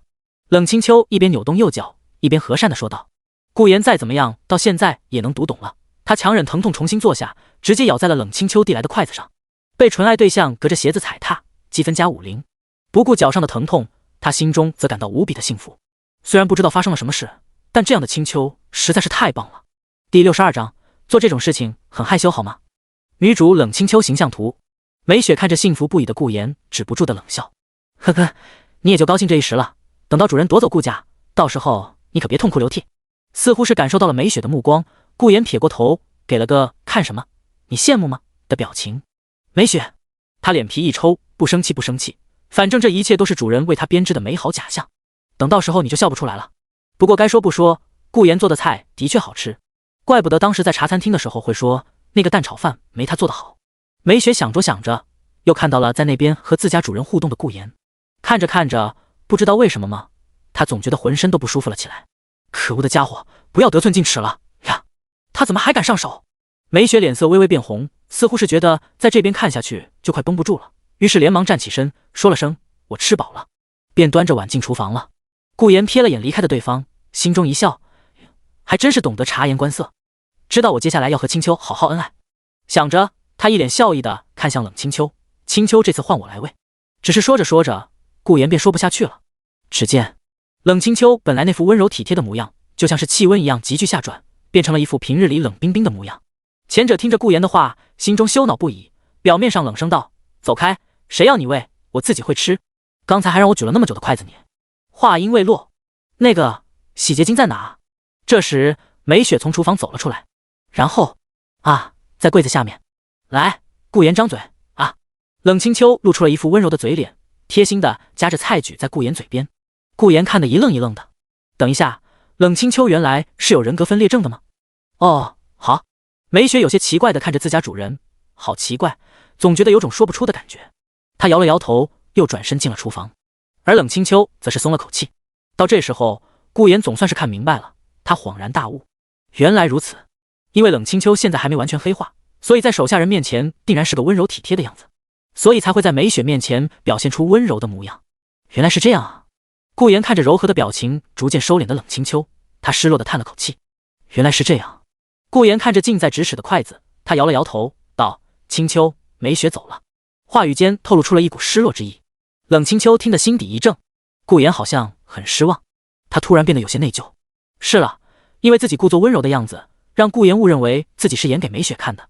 身为一个爱他的男人，自然会感到十分的失望和失落。明明顾言那么的爱他，对他毫无保留的好，可自己却为什么放不下身段呢？冷清秋咬了咬牙，该死，仅此一次。他似乎下了什么决定一样，深吸一口气。顾言这边，就在他认为冷清秋不会演下去的时候，给我吃。冷清秋却抬起头，声音有些不对劲的说道。顾言一愣，他不解的问道：青秋，梅雪不在这，为什么手下人都走了，青秋还要演呢？既然不喜欢做这样的事情，顾言也不会强求。然而冷清秋却还是咬了咬牙，面向顾言道：给我吃下去。顾言一怔，随后吃下了这根冷清秋已经用过的筷子。然后冷清秋问道：好吃吗？好吃。说完后，冷清秋又夹起一口菜递到顾言嘴边，给我吃。后者有些没弄明白，他还是照做。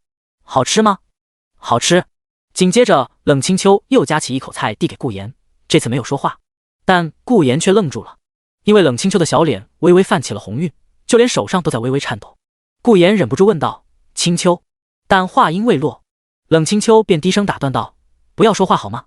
他语气有些颤抖，内心有些羞耻的撇过头，我只是不想让你被我闺蜜看清，但并不是说我单纯的只能是为了这个目的而去做这些情侣之间的事情。冷清秋也不知道自己为什么要说这些话，兴许是他看到了顾言那胸口处传来的一阵难过的波动，他才明白自己的做法会让顾言多么的伤心，这也不是他故作高傲的时候了。冷清秋声音逐渐变低，筷子也逐渐落下。我也是第一次谈恋爱，做这种事情很害羞好吗？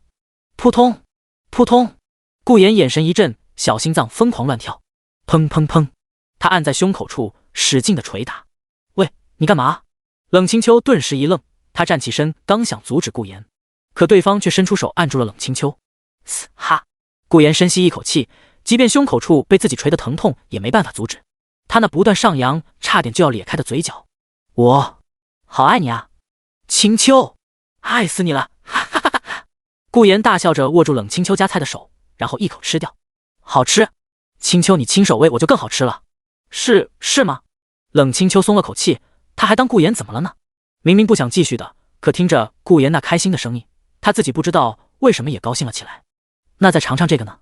好吃，这个还是好吃。你怎么什么都好吃啊？因为清秋你家的都好吃，是吗？那下次我做菜喂你。为什么不说话？我该去洗碗了。逃也似的离开了餐桌，顾言端着菜碟便朝着厨房奔去。冷清秋脸上露出了一丝愠怒，这个混蛋是不是觉得我做的菜不好吃？不过冷清秋的嘴角忍不住微微上扬，脸上的红晕也没有退散。他捏着筷子在虚空做着夹菜的动作，心情不知为何变得十分的愉悦，还真是一个任性的家伙。第63章，你去保护冷灵儿，懦弱的少年。厨房，顾言哼着歌收拾着碗筷，一旁帮忙的梅雪看得十分无语。这个家伙可真烦人，虽然歌唱的确实好听，饭也做得不错，但主人又不是真的喜欢他，他还一个劲的黏在主人身边。哼哼，等到时夺走顾家之后，我看你还笑不笑得出来。这时顾言突然看向梅雪，一脸微笑的说道：对了梅雪，我有件事情要拜托你一下。咦呀，这突然和善的态度还真是让我有点不适应。梅雪有些别扭，面前这真情实感的顾言，明明之前对方都是以一副虚伪的笑容在和他说话。什么事？也没什么，咱家青秋不是让你暗中保护我吗？但没关系，我身边有其他高手在，并不需要你，所以你就去保护青秋的妹妹冷灵儿吧。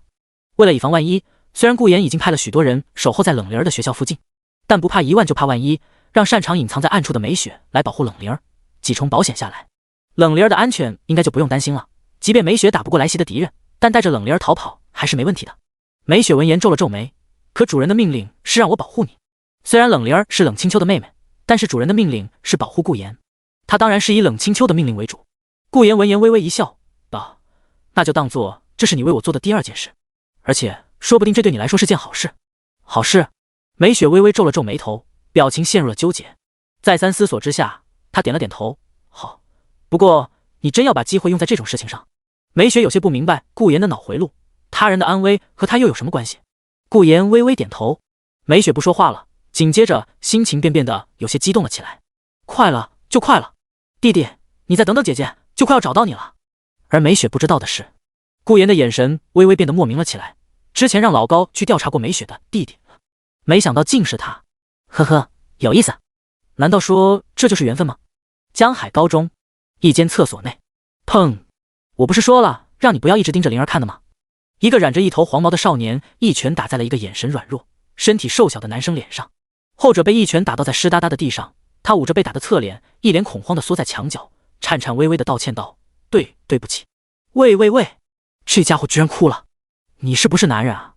哈哈，哦，忘记了，你这个家伙就是个没爸没妈，就连你那个姐姐也失踪的人间残渣了。哈哈哈，王哥，就这种废物，给他100个胆子也不敢和你抢灵儿大姐头啊！除了黄毛少年外，他的身边还有几个同龄的少年，他们看着被他们围在墙角捂着脸抽泣的瘦弱男生，无不露出了讥讽的笑容。王子林听着弟兄们的话，心中十分满意，他恶狠狠地盯着那个瘦弱男生，威胁道：“邓峰，我劝你收起自己那点小心思，不要仗着自己学习成绩好，就以为能和冷灵儿怎么样。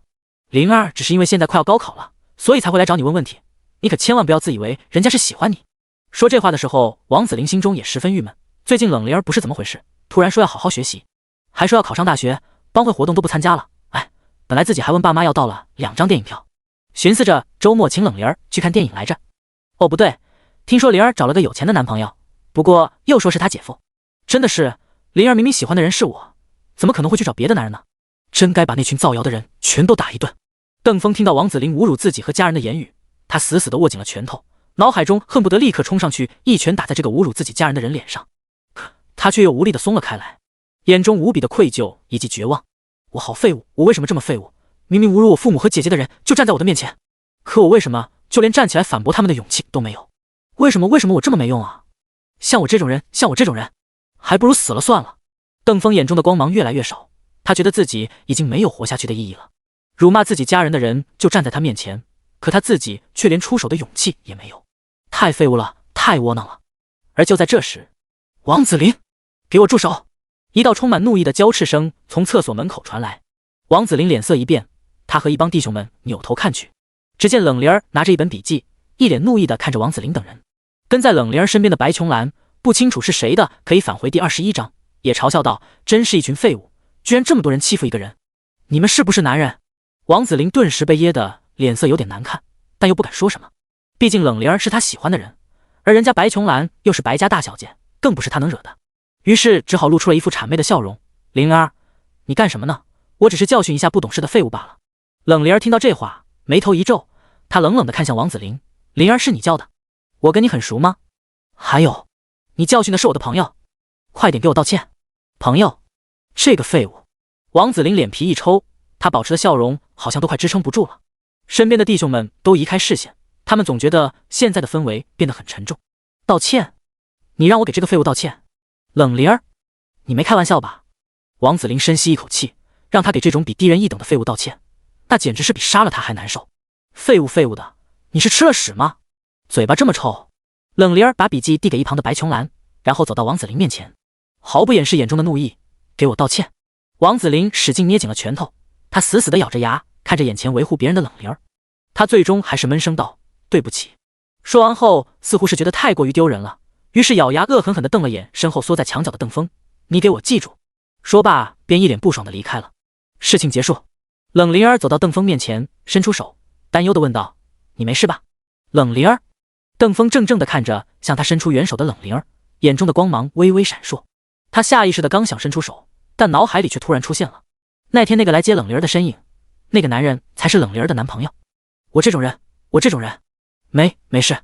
邓峰强颜欢笑地摇了摇头，然后扶着墙壁站了起来。谢谢你。说完后便低着头跑开了。他不想让别人见到如此窘迫的自己，尤其是在自己喜欢的人的面前。他走了哦，灵儿姐。白琼兰瞥了眼逃跑的邓峰，然后挥了挥手上的笔记：“今天上课的内容你不是还没问吗？”冷灵儿站起身走到白琼兰身边，有些懊恼地叹气道：“可恶，本来还想问他问题的，怎么就跑掉了？”他摇了摇头：“算了，还是回去问姐姐吧。”见此一幕，白琼兰露出了一抹奇怪的笑容，她戳了戳冷灵儿，嬉笑道：“怎么你突然想要当好孩子了？真想考大学？”后者似乎想到了什么，眼中也露出了一丝欣喜之意，他哼哼一笑：“我可只告诉你一个人，我姐夫说只要我考上大学就带我去考驾照，还让我随便挑辆自己喜欢的机车。”说着他又有些不开心，只是最近他好像一直都很忙，都没来接过我。听到这话，白琼兰眼前一亮：“哦，咱们姐夫居然这么好，那小女子是不是？”“滚，那是我姐夫，你可别动什么歪脑筋。”冷灵儿当即骂道。白琼兰嘿嘿一笑，不过眼中却露出了一丝羡慕之色。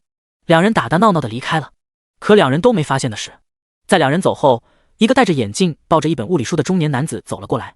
他看着刚才邓峰被打的位置，陷入了沉思。那个少年体内好像有股不寻常的力量，似乎很适应我们玄武门的功法。宗主说要找的继承人。第64章，阎王殿殿主。下午，爱的时间毕竟是短暂的。冷清秋这边又有公司问题，又有复仇问题，还有阎王殿问题，实在是没办法一直处在温柔乡中。冷清秋拉着顾言对他说道：“梅雪虽然是我闺蜜，但也不会一直待在这。顾言你就送送她吧。”梅雪也干咳一声：“没错，下午我还要打工，你送我去打工的地方就行了。”顾言点了点头：“那行。”说着，他握住冷清秋的小手，缓缓地揉搓着。毕竟想这样做，也就只能趁现在了。他摸了个爽后温和道：“那清秋，我晚点再回来。”冷清秋故作微笑，实则已经在疯狂想要抽离顾言的手心。“好的，路上注意安全。”“那我走了。”“你走吧。”“我真走了。”感受到一抹杀气后，顾言还是恋恋不舍地松开了手，然后跟着梅雪走出了冷家。感受到两人离开后，冷清秋这才松了口气。他脸色羞恼地捏紧了那只被顾言使劲揉搓的手。可恶的家伙，真是会得寸进尺。算了算了，现在当务之急还是去调查阎王殿。想了想，冷清秋转身上了楼。顾言这边，他驾驶着豪车行驶在路上，叮嘱道：“记住我交代给你的事情，一定要保护好冷灵儿的安全，不要像之前对付萧凌那样那么愚蠢了。记住，不要打不赢的仗。逃跑并不是一件丢脸的事情。为了你能尽快找到自己的弟弟，你必须得活着完成我交代给你的事情。”梅雪听得有些羞愧，她自然知道之前在警局是她太过于自大了，但她可不想让顾言在这边教育她，于是深吸一口气道：“我明白。”说完后，整个人的身形逐渐消失，一瞬间便离开了顾言的车内。见此一幕，顾言的嘴角微微上扬，眼中露出了一丝莫名的意味。到达江海高中，梅雪隐藏在黑夜之中，她很快便找到了自己的任务目标冷灵儿。对方现在正在教室里苦恼地看着书本上的内容知识，好像是在学习还是什么。在他身边有个吃着零食嬉笑的少女，好像有些眼熟，似乎是白家的大小姐。对方脖子上好像挂着一个什么配饰，不过不重要。梅雪暗中感知了一下，这附近并没有危险，看来任务应该会很轻松。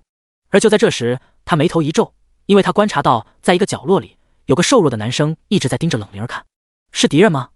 梅雪仔细地看去，只见那个瘦弱男生的眼中充满着爱慕，可这爱慕中却又有着3分怯弱，4分愧疚。哦，原来是个纯情废物男孩。梅雪不屑一笑，这种懦弱的家伙怎么可能配得上主人的妹妹？真是可笑至极的小丑，癞蛤蟆想吃天鹅肉。摇了摇头，梅雪也不再去观察那个男生，转而聚精会神地观察着四周的一切，以防止突发意外情况。同时心中也是暗想，如果是自己弟弟的话，差不多也是快要高考的年纪了，不知道他过得怎么样了呢？有没有交女朋友了呢？梅雪想着想着，就忍不住扬起了一抹笑意，真是期待和弟弟的见面。阎王殿的大本营严星集团内，最高楼层的办公室内，一个老者用那干枯的手臂颤颤巍巍地拿起了手上的一份资料，他细细地观看着，在他对面站着一个神色冷峻的男子。他尊敬道：“干爹，根据我们的调查，冷家冷清秋确实是瞎了。从他们公司那里窃取出来的资料，正是关于如何治疗失明眼睛的相关技术。”听到这话，老者放下手中的资料，他点了点头，似乎是松了口气一样，沙哑道：“既然如此，那就不用去管冷家了。当年的事情我们错的已经太多了，如果不是因为那个东西在冷家，我们也不至于咳嗨。”他说到一半，不断的咳嗽，甚至咳出了鲜血。冷峻的男子眼中露出了一抹淡然的目光，表面上却还是走过去做出关心的样子。“干爹，你没事吧？我马上让医生过来。”“不必，这都是报应。”炎黄眼中露出了一丝痛苦，他摆了摆手，当年大战落下的暗疾太过于恐怖，寻常的医疗手段已经没有办法根治了，除非找到当年造成这个伤口的主人疗伤，否则根本没有办法。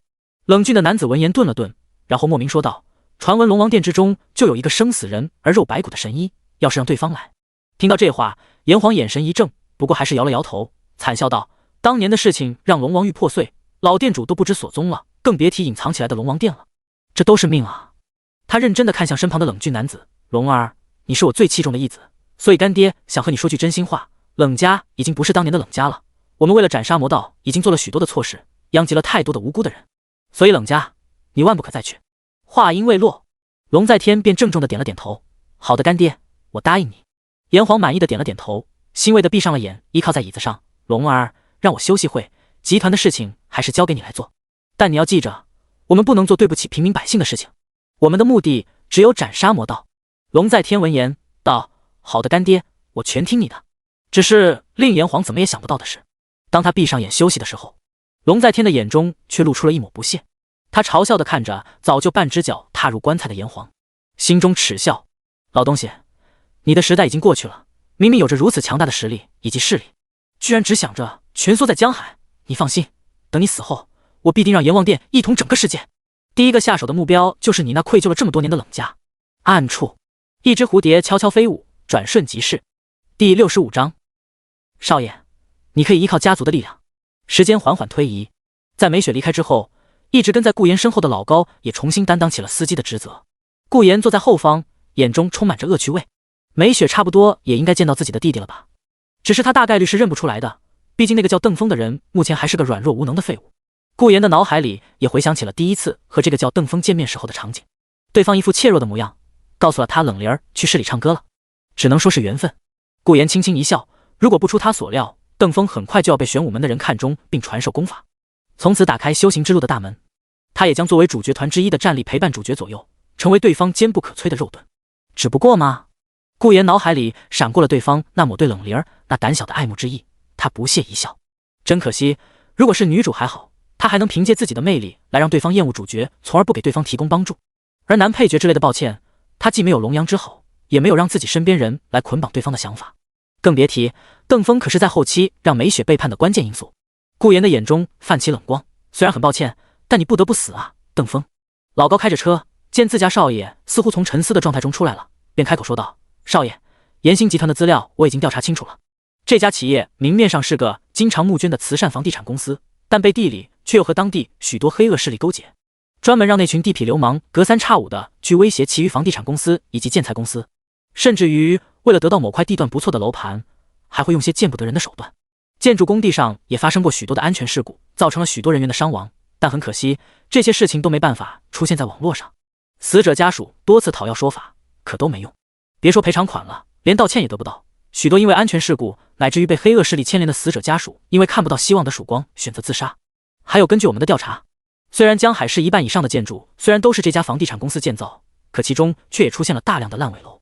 有人购买了其建造的房屋，从每天充满希望的看着楼房一层层的往上建，期待有一日住进去，再到因为施工方停止施工烂尾而对生活绝望，即便多次讨要说法也完全没有用，甚至有的人在讨要说法的时候被打成了重伤住了院。说到这里，老高也已经难以压抑住自己的愤怒，他咬牙切齿地说道：少爷延兴集团之所以会如此目无法纪，正是因为他们之中也有武者，并且还和相关。话音未落，顾妍打断道：好了，我明白了。虽然早就知道延兴集团做的这些破事了，但再次听到还是觉得无比的荒谬。对方能有这种底气和资源，其实都是因为阎王殿，阎王殿又和特别行动调查部门的某个掌权人有着密切相关的联系，所以才能在江海市做到这种无法无天的地步。如果不出他所料，能做到这样事情的，应该就只有阎王殿的店主阎黄了才对。老高冷静了一下，他似乎想到了什么，于是又说道：少爷，还有件事要汇报一下。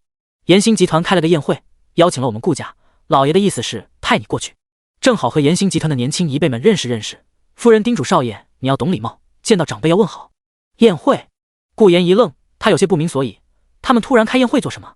老高闻言也有些迟疑，道：据说是延兴集团的最大掌控人阎黄就要病逝了，这次宴会实际上也是选出下一任的继承人。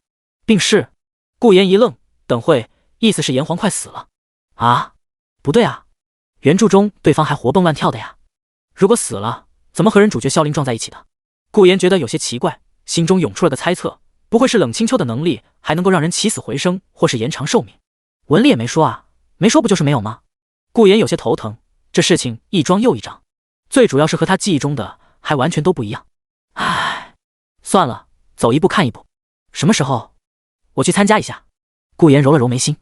后天下午。后天啊。顾妍点了点头。而就在这时，叮咚，手机提示音响了下。顾妍拿起来一看，是一个许久没有联系的人发来的信息弹窗。在吗？他早就猜到了这个人会找他，于是直接拨打了电话过去，几乎就是秒接。顾妍轻轻一笑，故意问道：喂，英英姐怎么突然想到要给我发信息了呀？现在这会不应该忙着给萧凌定罪吗？电话那头也立刻传来了声音：顾妍，你现在在哪？我这边出了点意外。陈英英这边，她在家中换上了一身休闲服，听着顾妍的话，眼中也露出了一丝不甘。可恶萧凌，不论你身份如何，我必须要逮捕你。哦，我再算了，我直接去找你吧。顾言看了眼这边距离陈茵茵家也很近，于是改口说道：也好，我有很重要的事情要和你说，到了打我电话。啪嗒，电话关闭。顾言收起手机笑了笑，眼中露出了一丝莫名的意味。让我想想，关于陈茵茵的剧情节点的话，好像就是那件事吧。咦，只是那件事背后好像也是阎王殿的某个人做的，绕来绕去都绕不开阎王殿吗？不愧是前期反派。但除了陈茵茵之外，还有汪玉兰，她那边的剧情也快了。龙王殿也是，半块玉佩也得尽快得到手。梅雪那边也是，她和她的弟弟都是个不稳定存在。神娃也是，他是个最关键也是最隐蔽的一步。这些都是将来会威胁冷清秋的存在，自己一定要全部铲除。如果漏掉一个，很可能就会发生既定的惨剧。不想让冷清秋死，我也不想死，我想和冷清秋一起活着，即便要死再多的人也无所谓，只要我身边的人不死就行。其他不论我做的手段多么的肮脏，我人再怎么人渣都无所谓。得抓紧下一个剧情节点。顾言的心中有些紧迫，剧情已经变得有些不太一样了，他要赶在面无全非前尽快解决完已知的威胁存在，不然家人、清秋、自己很可能都会死。老高开着车，他透过后视镜里看到了沉思的顾言，心中有些担忧。少爷好像变了许多，变得成熟稳重，可不知为何，老高却觉得自家少爷像是一个人在承受什么很重很重的东西一样。想了想，还是开口打断了顾言的思路。少爷，虽然我不是老爷和夫人，由我来说这种话可能不太好，但我还是想说一下。少爷，顾家很大，你偶尔也可以依靠一下家族的力量，毕竟你是顾家的少爷。回过神的顾言一愣，他看向老高，看着看着不禁露出了一抹笑容。谢谢你老高，你说的对。顾言深吸一口气，让自己微微放松，收敛起了烦躁的心神。对，顾家，我怎么给忘记了？顾家会家破人亡的最大原因，其实正是因为被主角萧凌率领的所有势力一同围攻，所以才会破败。但可别忘了，顾家有老高这位宗师保镖，其背后的底蕴自然也是不容小觑的。如果是这样的话，那他便有了新的思路，一时间豁然开朗，让顾言觉得心中的压力也减少了许多。遇事不决，找靠山啊！第66章，要把阎王殿殿主变为傀儡的冷清秋。来到陈茵茵家楼下，顾言给对方发了条消息，不到片刻，一道不同于往日的靓丽身影走了下来。对方打开车门，迈着大长腿跨坐了进来，虽然没有穿警服，但也难掩对方身上的英气。而进来的第一件事，陈茵茵便捏紧拳头，声音歉意地说道：顾言，抱歉。顾言这边他示意老高开车，然后对陈茵茵不解道：茵茵姐，你在说什么？我没听明白，你为什么要和我道歉？陈茵茵深吸一口气，看了眼老高后，想了想，还是说道：和你说的一样，萧凌确实很有背景。前方开车的老高不动声色，眼神微微一凝。萧凌。顾言露出了一个惊讶的表情。茵茵姐的意思，难道是说……和你想的一样，萧凌被一个叫华夏特别行动调查部门的组织带走了，来接他的人叫白军。你知道这个组织吗？顾言，我感觉出来你好像知道很多，你能不能告诉我？我爸一个字也不肯透露给我。陈茵茵眼神认真，她真的很想弄明白这莫名其妙的事情，不论是萧凌那一拳锤破地面的实力，还是那奇怪的调查部门组织，她都想知道。果然还是发生了这种事情吗？顾言叹了口气，然后缓缓开口，眼神认真道：茵茵姐，如果我说这个世界上有魔法，你相信吗？陈茵茵眼神一怔，她深吸一口气，让自己的心情平复了一下，然后露出了一丝苦笑。如果说在今天之前，我肯定是不信的，但昨晚的事情太过于玄乎了，我也不得不信。所以萧凌是魔法师，那些组织部门是用来约束魔法师而存在的。顾言闻言倒是有些意外陈茵茵的接受能力，他点了点头，可以这么理解。但萧凌不是魔法师，而是武者。武者是一个区别于普通人的存在，既不是格斗家，也不是武术家，武者就是武者，强大的武者一拳轰碎一座山头也是有可能的。而萧凌的实力更是武者中拔尖的一类，因为我身份特殊，所以有许多人想要杀我，因此我知道武者的事情。而当我知道萧凌也是武者的时候，我就知道他想要杀我。只是令我没想到的是，萧凌喜欢上了汪玉兰，所以不想在对方面前直接杀了我，以免造成对方的坏印象。现在他果然被人带走了。顾言说到这叹了口气，因为武者不受世俗界的法律约束，能制裁他们的只有武者的部门，也就是特别行动调查部门，或者说鼓舞部门。听到这里，陈茵茵已经感觉自己的三观受到了冲击。顾言没必要欺骗他，再加上那晚看到的萧凌手上那散发的光芒，其实陈茵茵已经相信了一大半了。原来这个世界上还有这么多隐秘的事情。陈茵茵喃喃自语，怪不得自己老爸怎么也不肯告诉他，就和当年对方让他不要做警察，而是让他去当老师一样，目的还是对方那嘴里的老一套，什么太危险啊，什么女孩子家家的，什么要保护他？云云。顾言看着陷入沉思的陈茵茵，不经意的询问道：“茵茵姐，你接下来想做什么？”做什么？陈茵茵想了想，她的眼中也不再迷茫，认真的看向顾言：“我要抓住萧凌，送他入狱。”谁知道那个所谓的白君说的他没杀人是不是真的？顾言闻言轻轻一笑，他伸出手笑道：“那好，茵茵姐，我们就是盟友了。萧凌伤了我朋友，又想杀我，我肯定也想抓住他，就让我们两个合作吧。”陈茵茵看着顾言，心中有些感慨，没想到当年那个小鬼已经长这么大了，知道的东西比他还要多了。他也握住顾言的手：“好，有消息我会通知你的。”说着，他看向老高：“高爷爷，送我回警局吧，有个一直困扰我的问题似乎能够解决了。”顾言点了点头：“老高，送茵茵姐去警局吧。”“好的。”老高点了点头：“啧，真没想到啊，陈国平这家伙一直不想让自己的女儿进入古武界，可没想到竟是被我家少爷带了进来，这下可有意思喽。”陈茵茵收回手，眼中露出了一丝亢奋。如果不出他所料，那桩抠水院小区的连环杀人奇案恐怕很快就能解决了。顾言微微侧目，看着兴奋的陈茵茵，他勾了勾嘴角。秋水院的剧情也快来了吗？冷家书房，一只蝴蝶停在了冷清秋的桌面上。冷清秋看书的动作微微一停，不到片刻，啪，蝴蝶化成了粉末，飘散去窗外。而冷清秋的面容则是变得逐渐冷漠。原来如此，阎王殿的店主身体已经不行了，所以会在后天开一场宴会，宣布下一任的继承人。呵呵呵，有意思。冷清秋缓缓睁开眼，他伸出手轻轻抚摸着眼角，眼中露出了一丝杀意。既然都是要死的人了，那么为他所用一下应该也没关系吧。哦对了，他还有个最器重的义子叫龙在天，年轻的身体力量正好可以用来维持一下这个老东西身体的各项机能，即便是废物也有废物存在的价值。看来后天对方开启的宴会，自己也得过去参加一下了。当然不是明面上的过去，而是以夜组织的王这个身份参加。后天的宴会一定会很热闹，但所有人都不会想到，阎王殿的店主也将在后天成为他的傀儡。第67章，万一你有那种癖好呢？傍晚，江海高中校门口，白琼兰坐在一辆来接她的豪车上，探出脑袋对冷灵儿挥手告别：“那灵儿姐，我就先走了哦。”“好，你可快走吧。”冷灵儿撇了撇嘴，嫌弃的挥了挥手，同时心中也有些郁闷，真是可恶，怎么今天杂鱼顾的人来得这么慢？白琼兰今天似乎很高兴，她摇上车窗后便让司机发动了汽车。见自己好闺蜜离开了，整个校门口又陆续的变得只有她一人。啊，又把我忘了。冷灵儿气恼的不断的踢着水泥地，上次也是这样，这次又把她忘了。下一秒，一辆豪车行驶到冷灵儿面前，咔嚓，后车门自动打开，露出了一张令冷灵儿意想不到的脸。只见顾言一脸微笑的坐在里面。怎么，谁欺负我家灵儿了？冷灵儿呆滞了一会，然后很快便冷哼一声，气势汹汹的走了上去，然后狠狠的关上了车门。做完这一切，他才恶狠狠地瞪向顾言：“怎么是你来接我？”“怎么不能是我呢？”顾言耸了耸肩，笑问道：“你不希望是我吗？”冷灵儿闻言，心中虽然感到惊喜，但表面上他可不会表现出来。“谁要你来接？我已经把你的手下收为小弟了，我要我的小弟来接我。”他傲娇地喊道。顾言这边则是回想起了之前自己下属哭诉着给他的汇报：“少爷，灵儿小姐非要我喊她大姐大，不然就要打我，我不敢还手啊。”他轻轻一笑：“既然这样，那我就把你放下车，喊我下属过来。”冷灵儿一听这话，头立刻摇得像是拨浪鼓一样，停！嗨，今天你来接我就算了，以后一直是你来也还行。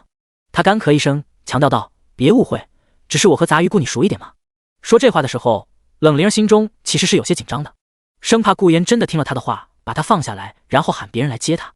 顾言无奈地揉了揉对方的脑袋，吐槽道：“真是不坦率的小鬼。”在后者故作恼怒的目光下，顾言道：“老高，回去了。”“好的，少爷。”顾言这边已经收回了手，冷灵儿则是两手捂着脑袋，嘀咕道：“臭杂鱼顾，死杂鱼顾，不知道乱摸人脑袋会让人长不高的吗？”“你说什么？”“没什么。”“是吗？”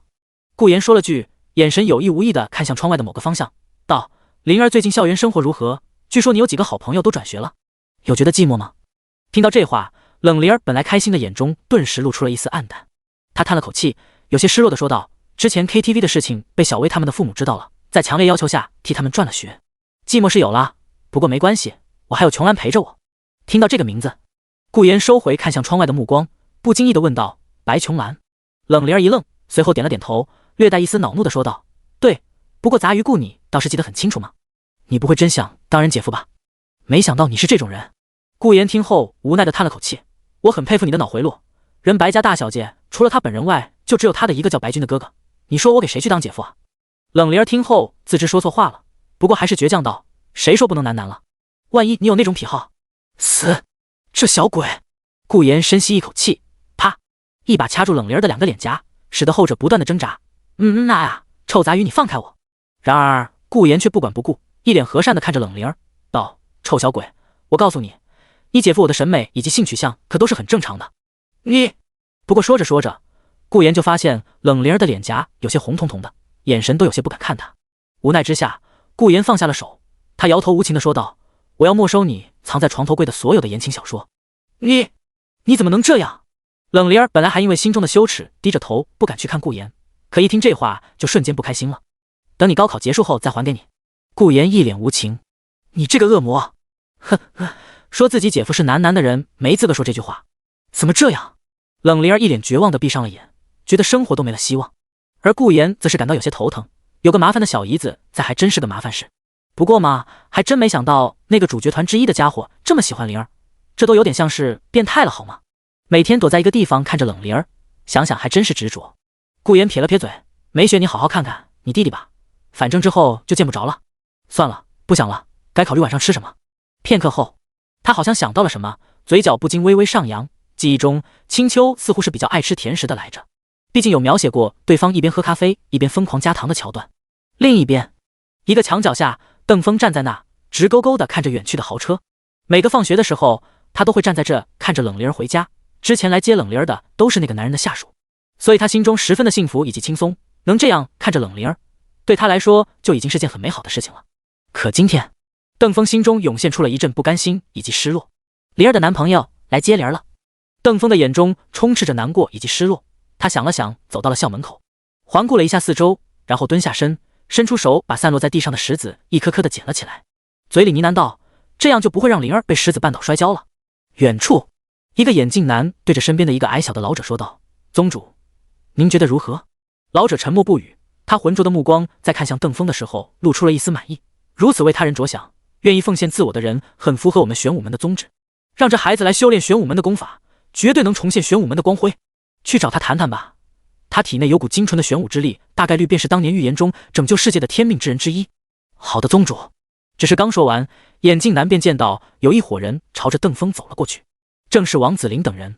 眼镜男心中一惊，刚想过去制止的时候，老者却摇了摇头，淡淡道：等一下，不要阻止他们。好的，宗主。眼镜男迟疑片刻，还是选择了观望。第68章，青丘，我可以帮你。回到了冷家，姐，我回来了，今天是杂鱼过来接我的。冷灵儿刚下车便狂奔进去，大声嚷嚷了起来。2楼书房，冷清秋听着楼下冷灵儿的呼喊声，她微微一笑，原来今天是顾言去接灵儿的，还真是难得。算算时间也该吃晚饭了，也不知道今天晚上吃什么呢，真是期待。如果可以，我倒是想吃点点心，一直动脑子就想要补充些糖分。不对，他摇了摇头，收回了心神。冷清秋发现自己的思路又飘到了远方，他明明是在计划后天的具体计划流程的，这可是关乎自己的复仇大计，真是可恶。自从顾言来了后，他发现自己就一直会被对方打断思路，这可太影响自己的复仇计划了。冷清秋觉得自己有必要放轻一点顾言在自己心中的地位，一定不能让其超越自己复仇的内心。当然，冷清秋很有这个自信，如果分成1000份，他相信顾言只占自己心中的1份，其余999份都是关于如何复仇的。没错，一定是这样。冷清秋深吸一口气，继续思索着后天的计划。根据调查，阎王殿的盐兴集团是江海的巨头企业，阎皇又德高望重，想必江海大部分有头有脸的家族都会受邀请前去参加宴会，这其中肯定就会包括顾家。冷清秋想到这，迟疑了一下，然后摇了摇头。没关系，他考虑到了很多种情况，即使是顾言过去参加宴会，也不能阻止他要做的事情。君子兰利用能力已经调查清楚了，后天宴会现场会有10几名武者以及大量的安保人员镇守，而炎黄身边则是由他培养的死士以及他几个义子义女守护。当然，除了龙在天这个先天初期修为的义子之外，其余人甚至就只有3流武者的修为境界。PS 3流武者、2流武者、1流武者，后天、先天、宗师、大宗师。死士的修为应该很高，但冷清秋猜测或者说肯定不会超过宗师初期。而他这边的人手目前共有9人，每个人的修为和能力各不相同。冷清秋脑海里已经有了一个大致的思路流程，接下来便只需要让自己的人隐藏进入宴会现场就行了。这倒是一件十分简单的事情，只需要让他们注意，别替换了顾家的人就行了。理清一切，冷清秋睁开了眼睛，眼中的特殊符文微微泛起了光泽。虽然本身没有修为，我却还是能动用一些本就属于我的能力。阎王殿，就让你成为我势力的一部分吧。冷清秋刚想发出一些阴暗的笑声，下一秒，咔嚓，清秋我来了。大门被猛地推开的同时，一道令冷清秋身体一颤的声音也响了起来。冷清秋赶忙闭上眼，然后神色不自然地装作一副在看书学习的样子。顾言奇怪地走到了冷清秋旁边，伸出手戳了戳对方的脸颊。清秋，你在干嘛？看你身体好像抖了一下。冷清秋心中气恼，心中想着下次一定要把房门锁上，然后用着杀气腾腾的面容面向顾言，咬牙切齿道：下次进来你能不能敲敲门？还有，不要再戳我的脸了。嘿嘿，清秋你提要求，我自然会答应。顾言走到冷清秋身旁，把手上的东西放在了桌面上，然后笑道：美雪我已经安全送回去了，清秋你就放心自己的好闺蜜吧。一边说，顾言一边又往冷清秋身上粘了上去。哼，美雪是个先天修为的武者，与其担心她，不如担心你自己。不过我怎么没感应到美雪的气息？哦对了，因为以前交代过对方，如果顾言回到了冷家，那么便不必要再守卫了。冷清秋不再纠结这个问题，而是一脸羞恼的想要推开一直在往自己身上凑的顾言。你能不能过去点，别妨碍我看书。顾言当然不乐意了，现在可是吸收纯爱能量的好机会，所以他义正言辞的说道：清秋，你这话说的，我只是靠在你身上，一没说话，二没干啥，怎么叫妨碍你看书了？说着，顾言又像块牛皮糖一样的这边碰碰冷清秋，那边翻翻冷清秋的盲文书籍，惹得冷清秋的表情逐渐和善了起来。他死死的握紧拳头，不行不行，要忍耐要忍耐。青青啊，你肩膀上有点僵硬了，要不要好老公我再给你按摩按摩？冷清秋啊，冷清秋，就因为这种小事就生气，你将来如何复仇？秋秋，你说话啊！哎，你用了什么牌子的洗发水？好香啊！我嘻嘻嘶哈嘶哈。你要稳重，你是夜之王，你是。青秋，你脸色有点难看，怎么了？是肚子痛吗？我稳重个锤子啊！哎呀，我要缝上你这张嘴！冷清秋啪的一下站起身，然后精准的找到顾言的位置，接着死死的揪住对方的衣领，前后乱甩。你这个混蛋，你很空吗？这么会说？我要被你气死了！冷清秋不知道为什么总是没办法在顾言面前保持冷静，而顾言见状笑得更开心了，被摇得断断续续的说道：清秋你等等，我给你买了好吃的。冷清秋一听这话，缓缓打了个问号，他松开手，双手环胸，冷哼道：买了什么吃的？先说好，我从来不吃外面的高热量食品。放心，不是高热量，只是高糖分。顾言一边说，一边把路上刚买的甜品泡芙拿了过来。他取出了一个，然后说道：吃泡芙吗？清秋，这家店据说一天就卖100个泡芙，卖空今天就没了。泡芙？那个软软的甜甜的，里面塞满了奶油的泡芙？哇，我当时超爱。咕咚，冷清秋心中咽了咽口水，但是表面上却还是冷笑道：你是不是没听懂我的意思？身为冷家人，我有着十分严厉以及规律的话音未落，冷清秋便感觉嘴巴里被塞了大大软软的东西，他一下子被堵住了嘴。顾言一边涩一边笑道：虽然听不懂你在说什么，但我觉得清秋你应该会喜欢这个味道。谁会喜欢啊？冷清秋心中羞耻的骂道，但口腔中那刺激味蕾的美味口感却还是让他的脸上露出了十分幸福的表情。啊，这个味道好棒！不到片刻，泡芙吃完了，冷清秋意犹未尽的舔了舔嘴唇。怎么样？顾言笑问道。一般般吧，我也不是很喜欢吃甜食，毕竟会发胖的。冷清秋不自然的说道。这样啊，我明明觉得应该会很好吃的才对。他说着有些奇怪的从中取出了一个，准备自己尝尝味道。结果，啪！冷清秋听声便为一把夺了过来，在顾言愣住的目光下，冷清秋脸色微微泛红，都说了会发胖的。顾言，你不是一直在健身的吗？你可不能吃这种东西。说着，好像是觉得被顾言这么看着不好意思，于是故作生气的说道：还有，你不是该去做晚饭了吗？还不快走！咕咚，顾言看着如此的冷清秋，他呆呆的点了点头，就连怎么出去的都不记得了。啊，好可爱，清秋嘴边还有奶油。啊，对了，顾言又开门问道，一脸亢奋期待的问道：清秋，你嘴边有奶油，我可以帮你舔。滚！哎呀，果然不行吗？顾言一脸失望的离开了。书房内，冷清秋羞恼的喘着气，这个混蛋，真是不知羞耻，怎么能够说出那种话的？他冷静了一下，然后伸出指尖擦了下嘴角的奶油，感受着指尖上的奶油替我舔。冷清秋脸色一红，连忙摇了摇头。白痴，想也不可能让他那么做吧，太变态了。不过这些也不能浪费。冷清秋把指尖的奶油塞入口中，脸上露出了幸福的笑容。嘿嘿，还有这么多，可以吃个爽了。啊，对了，刚才想到哪里了来着？算了，先吃完了再工作吧。第69章，你这些话是不是也对沈婉说过？江海高中，为什么要这样对我？我到底做错了什么？邓峰眼神有些迷茫以及绝望，他遍体鳞伤地躺在了水泥地上，脸部都是淤青，身体也都发出阵阵疼痛。刚才他被王子林等人群殴了一顿，他都不理解自己为什么会被突然打，就很突然的，对方一伙人冲了过来，教训了他一顿，还警告他不要想着和冷灵儿有什么。为什么我明明没做什么，只是站在这看着灵儿罢了？即便是这样也不行吗？你们一定要剥夺走我的全部吗？邓峰的眼前又模糊了起来，他哭了。暗处，梅雪看着那躺在地上的懦弱少年，眼中露出了无比的嫌弃之意。本来还寻思着对方一直蹲在墙角偷看冷灵儿，还以为对方是什么隐藏在暗处的杀手，在等待时机。感情真的只是个舔狗，害得自己还守在这想看看对方的真面目。不过，梅雪把目光放在了距离邓峰不远处的某棵树下，她的眼中有些疑惑：玄武门的人为什么会在这？他们和那个少年有什么关系？下一秒，只见玄武门的老者和那个中年男走了过去。邓峰感受到了动静，以为王子林等人又过来想要打他，顿时害怕的缩成一团。结果只听到：“孩子，你想要保护自己在意的人吗？”一道慈祥的声音传入了邓峰的耳中。邓峰一愣，他睁开眼，只见有2个人站在自己旁边，其中一个他还认识，是别的班的物理老师。你们是？邓峰有些害怕。别害怕，孩子，你只要告诉我，你想保护自己所珍视之人吗？老者慈祥地伸出手。邓峰呆呆地看着向自己递过来的手，保护自己所珍视之人。他脑海里闪过冷灵儿的身影，对方拯救帮助自己的身影，让他直接爱上了对方。可自己太弱了，弱到连向冷灵儿诉说自己心意的勇气都没有。我想保护，可我怎么保护？我太弱了，根本做不到啊！邓峰哽咽地喊道。没关系，握住我的手，孩子，我们会助你变强，让你获得能够保护他人的力量。老者闻言笑得更开心了，他慈祥地说道。暗处，梅雪看的眼中充斥着杀意。原来如此，这个少年就是他们玄武门看中的继承人。怪不得顾言会让我过来保护灵儿小姐，原来早就知道这件事了。不行，我得去向主人汇报这件事才行。想着，梅雪的身形快速消失，心中也把邓峰列入了必杀名单。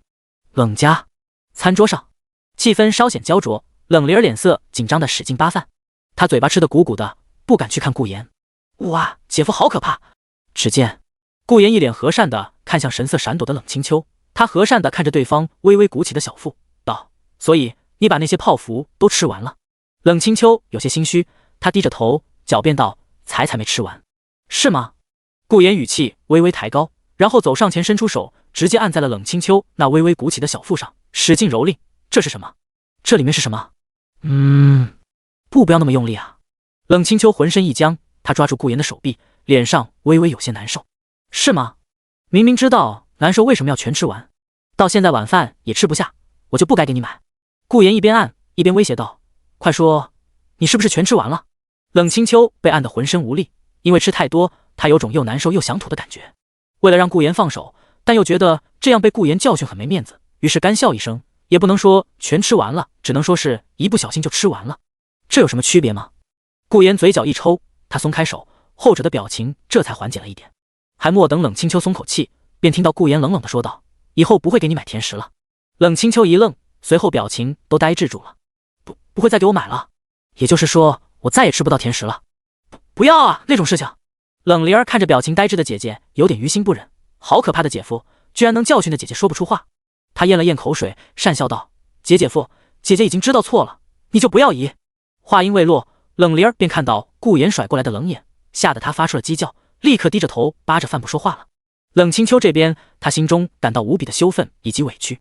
明明自己是冷家的实际幕后掌控人，也是叶组织的王，可为什么非得在这边被顾言教训不可呀？可恶，还是在自己妹妹面前，知不知道这样会让我很没面子？看着表情有些难过的冷清秋，顾言也有点不忍心了。他无奈地叹了口气，坐在了冷清秋身边，利用神级按摩术柔和地按摩着冷清秋的肚子。后者身体僵硬了一下，但也没有拒绝。顾言语重心长地说道：清秋啊，我是为了你好，要是你吃坏了身体可怎么办？我本意是想让你边看书边吃的，谁想你居然一口气吃完了，这样会生病的。你现在肯定觉得肚子很难受，对不对？因为以前很久没吃了，现在突然一口气吃这么多，绝对会让肠胃受不了的。冷清秋一言不发，他确实有点难受。听着顾言又变柔和起来的声音，他心中反而感到一丝奇怪的感觉，说不出那种感觉，但总觉得是暖暖的。话说回来，原来顾言也是会生气的吗？本来以为对方一直都是一副会对他温和温柔的样子，不过也太不给他面子了，真是可恶。见顾言不再生气了，他又恢复了以往的嘴脸，高傲的轻哼一声，哼，我最清楚我的身体了，不要你管。这家伙，顾言忍不住笑了出来，姐妹两个还真是都一个样。不过就是这样的清秋，我才最喜欢了。好好，不过甜食我真不买了。真不买？真不买？冷清秋甩开了顾言按摩自己肚子的手，然后不说话，以此来做无声的抗拒。顾言哈哈一笑，又把手揉了过去，逗你的。不过以后要减分量，1周吃1次航吧，不然清秋你也会胖的。冷清秋听到这话，虽然高兴顾言很识趣，但对方后半句话又让他很不开心。什么叫会胖？他不满地说道：我胖了你就不喜欢我了。冷清秋也不知道自己怎么就下意识的就喊出了这句话，一时间也觉得有些羞耻。糟了，一不小心就脱口出了，明明还是在妹妹面前。顾言听到这话，他微微一笑，然后温和地说道：无论清秋你变成什么样，即便是胖了、病了、瘦了，还是怎么样，我都喜欢你，或者说是最喜欢你了。扑通扑通，冷清秋脸色微微泛起了红晕，他的心脏开始拼命的乱跳，这是不是就是小鹿乱撞的意思？明明之前还是神碗的舔狗大少爷，你说的话倒是很嚣张嘛。冷清秋露出了一个羞涩中的威胁笑意，你是不是这些话也对神碗说过？第70章，另外半块龙王玉。顾言一时间脸皮一抽，这怎么就扯上神碗了？呵呵，你心虚了。我真的没说过，我这些话只对清秋你说过。呵呵，你信我呀？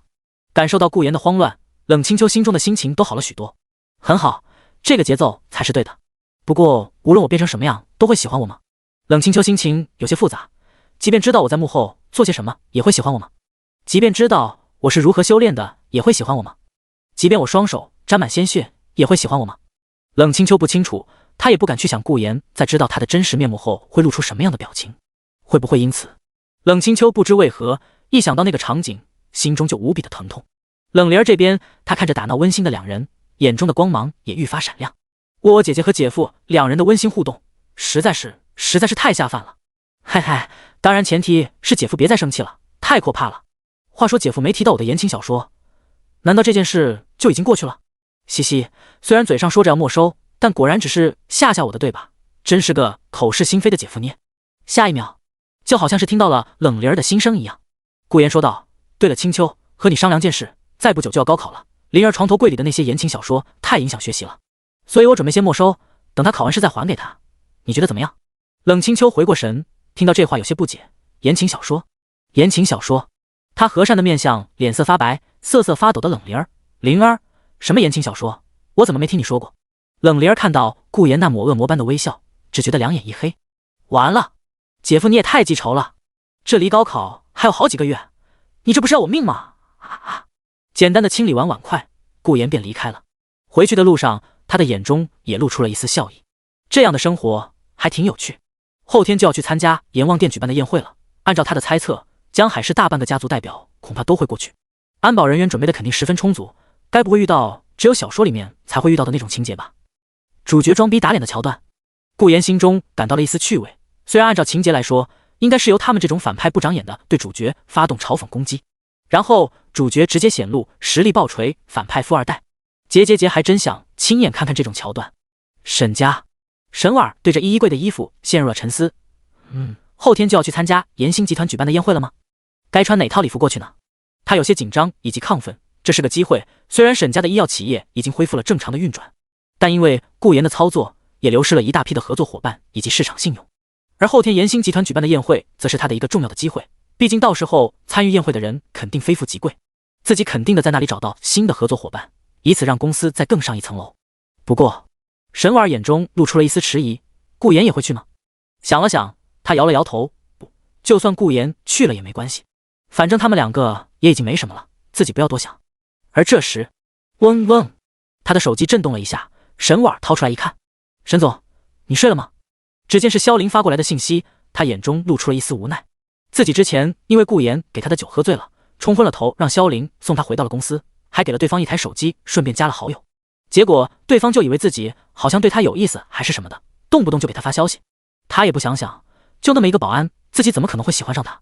不过沈婉想了想，萧凌实力也不错，倒不如后天宴会安排对方当自己的贴身保镖，免得有些不长眼的搭讪的人找他麻烦，正好可以当做一个挡箭牌来用。念及至此，沈婉开始和萧凌聊了起来。一间出租屋内，萧凌躺在了木板床上，手捧手机，眼神期待地看着聊天窗口。下一秒，没睡。只见沈婉发送了消息过来，萧凌整个人都激动地颤抖了起来。沈婉回消息了，而且还没睡，他是不是喜欢我？当即就和对方聊了起来。白家，砰砰，琼兰，你给我出来，不要这么任性，人家萧凌你不去见也得见。白琼兰的房门外，他的父亲白天刚使劲地拍打着房门，表情十分恼怒。这孩子明明小时候还很听话的，怎么长大后这么不乖？难道是叛逆期？还是学校老师的问题？要不然转学？不对，干脆直接退学吧，来学习怎么管理家族企业得了。琼兰，我最后再和你说一遍，那个萧凌你必须去见，不论结果怎么样，这面必须去见。白天刚大声喊道，说完后便摇着头离开了。房门内，白琼兰缩在被子里，眼中满是泪花，她手中紧紧地握着一枚半块玉佩，喃喃哽咽道：妈妈。楼下，白君看着刚吼完然后下楼的父亲，淡淡道：爸，萧凌我看了，人不行，别让小妹和他去见面了。白天刚闻言摇了摇头，叹气道：小君，你不懂，这人是前任龙王亲自手写书信关照的人，你说我敢怠慢吗？他拍了拍白君的肩膀，道：谁敢去赌前任龙王会不会再次出山来护他看上的这个下一任龙王殿继承人？白君没有说话，他紧紧地握着拳头，谁也不知道他心中在想什么。第71章，你不要过来。当晚，冷家。当顾言走后，梅雪来到了书房，开始汇报起了今天的一切。主人，我在保护顾言前往江海高中接灵儿小姐的时候，发现了一股武者的气息。为了慎重起见，又因为顾言身边有那个强悍老者守护，于是我选择留了下来。结果发现了玄武门的身影，他们看中了一个叫邓峰的学生，而那个邓峰则是灵儿小姐的同班同学。听到这，冷清秋面色寒冷，手紧紧地握在一起。玄武门当年参与围剿冷家的势力之一，没想到对方找的继承人正好就是江海高中的学生，而且还那么巧，居然是灵儿的同班同学，这很难不让冷清秋乱想。虽然他很想立刻让梅雪杀掉那个叫邓峰的人，但这样难免就会让玄武门警觉并躲起来。想要动手，必须得是同一时间，把那个继承人连同玄武门一起干掉。想到这，冷清秋深吸一口气，缓缓道：好的，我知道了，灵儿那边我会让君子兰过去，你继续保护顾言。梅雪闻言心中迟疑了一下，主人，我保护的就是灵儿小姐。虽然心中这么想，但嘴上还是说道：是。说完后，梅雪的身形便缓缓消失在此地，而冷清秋则是死死地握紧了拳头。玄武门看来得问问灵儿有关邓峰的事情了。第二天一早，天湖洞别墅内的跑道上，顾言穿着一身运动服，开始了日常的清晨训练。师傅自然是脑海里的那些大师级经验，为了有一副健康养眼的身体，他每天都会健身训练。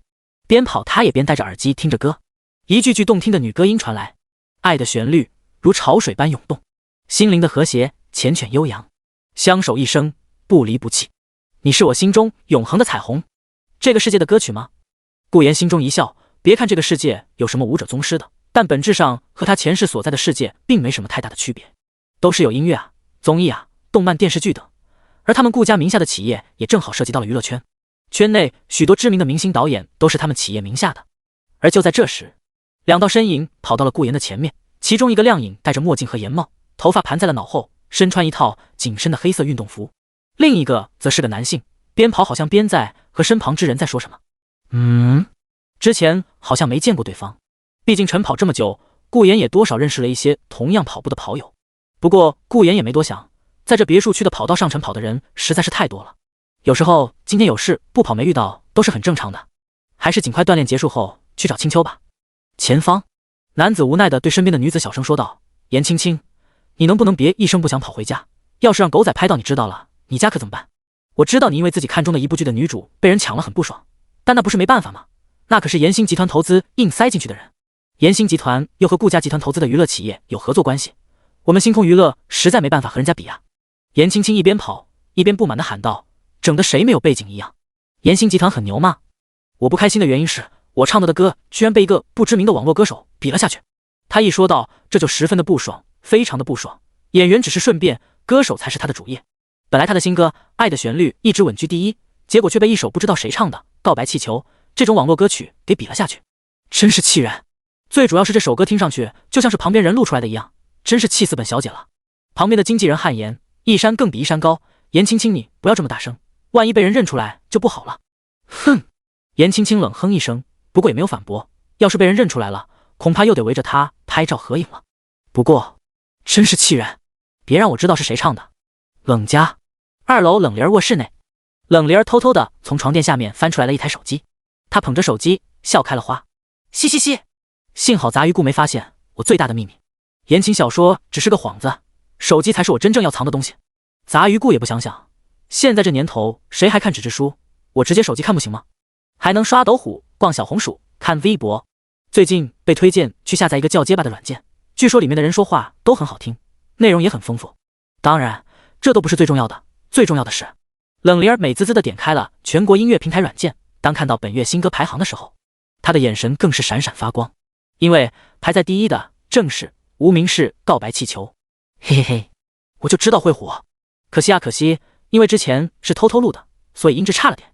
如果能拍视频就好了，把杂鱼顾拍好上传在斗虎上，绝对能火。哎，到时候我不会就成为网红了吧？那样是不是嘿嘿嘿？而这时，你在做什么？一道充满疑惑的声音从冷玲儿身后传来，冷玲儿吓得浑身一僵，她赶忙把手机塞进被子里，然后一脸紧张地站了起来，看向门口呢。见到是顾言的时候，她更是紧张，糟了，怎么是杂鱼顾？要是被他知道自己不仅有手机，还把他唱的歌上传到了网上，那就糟了。唯独手机，我绝对不能够让顾言发现。不行，必须要冷静一点。想着，冷玲儿干笑道：“姐夫早啊，你来这做什么呢？”顾言闻言觉得有点奇怪，他打开了电灯，并朝着冷玲儿背后的床上张望。起来了怎么不开灯？还有，今天不是要上学吗？你说我来做什么？反倒是你刚才在干嘛？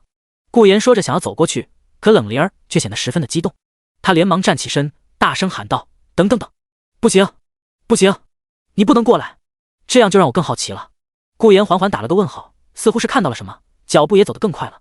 见此一幕，冷玲儿心中慌的一笔，无奈之下，他只好羞耻的闭上眼，大喊道：“我刚才在 XXXX， 床上还有痕迹，你别过来。”听到这话，顾言看着闭上眼一脸羞耻的冷玲儿，他沉默了，看着那露出半个的手机，为了藏手机说：“这个理由可真是难为你了，我在楼下等你。”顾言干咳一声，然后憋笑的走了下去。哎，而冷玲儿则是呆住了，下一秒，她绷不住了，整个脸都涨红了起来。啊！我的一世英名！书房内，冷清秋捂着耳朵，听得满脸通红。灵儿在说什么鬼话？是顾言来了吗？发生什么事情了？他们在做什么？我好好奇啊！可恶！第72章，我就喜欢青秋，你这样的新时代独立女性。在经历了一路的沉默之后，顾言和冷灵儿终于来到了江海高中。好好上课，我什么都没听到。顾言不知道说什么，只能如此安慰道。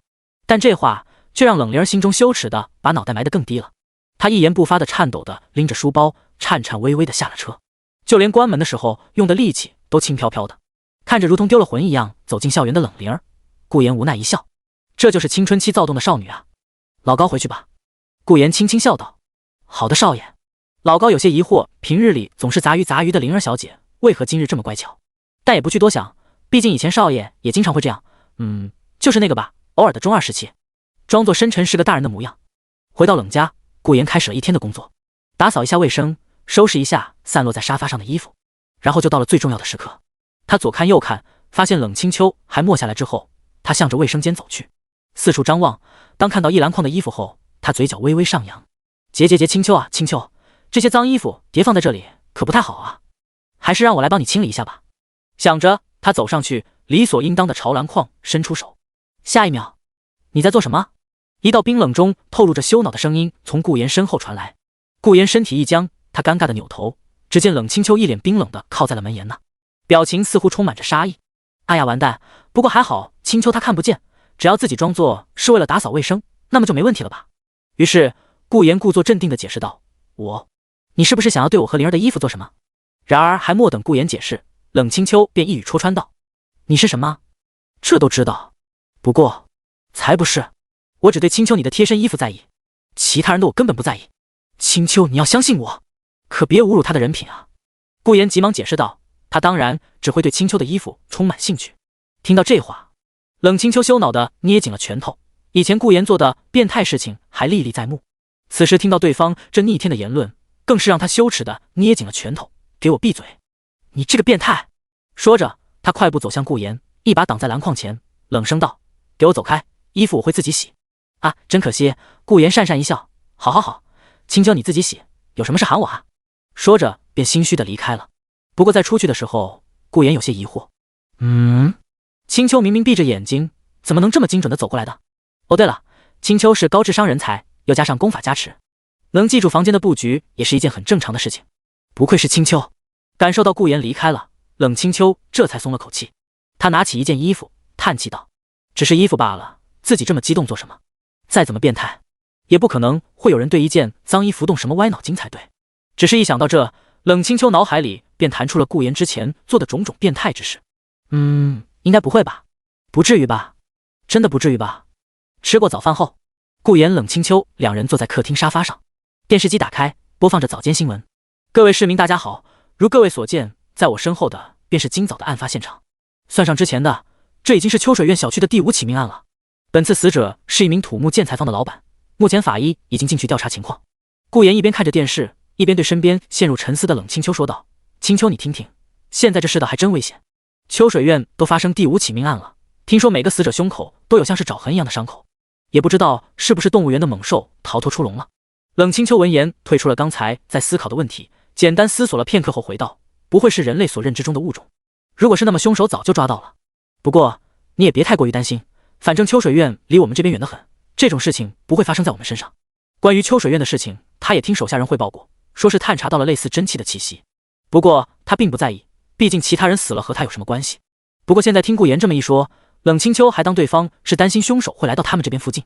顾言闻言点了点头，笑道：“嘿嘿，清秋你不害怕，那我就放心了。”冷清秋闻言轻哼一声：“要你多说。”电视上画面已经换到了接到报警赶往的警察，并且画面中的警察还是顾言认识的。只见陈英因面对镜头，语气认真严肃地说道：“各位市民，请相信我们警方，秋水苑小区的犯罪凶手，我们一定会抓住。”哦，剧情快要开始了吗？不过秋水苑的幕后凶手可不太好对付，对方是个十分危险的人物，而且还和阎王殿有些关系。不过顾言猜测，或者说他有种预感，那就是陈英肯定会来找他一起去调查，兴许是男人的第7感。哦对了，明天的事情还得和青秋说一声。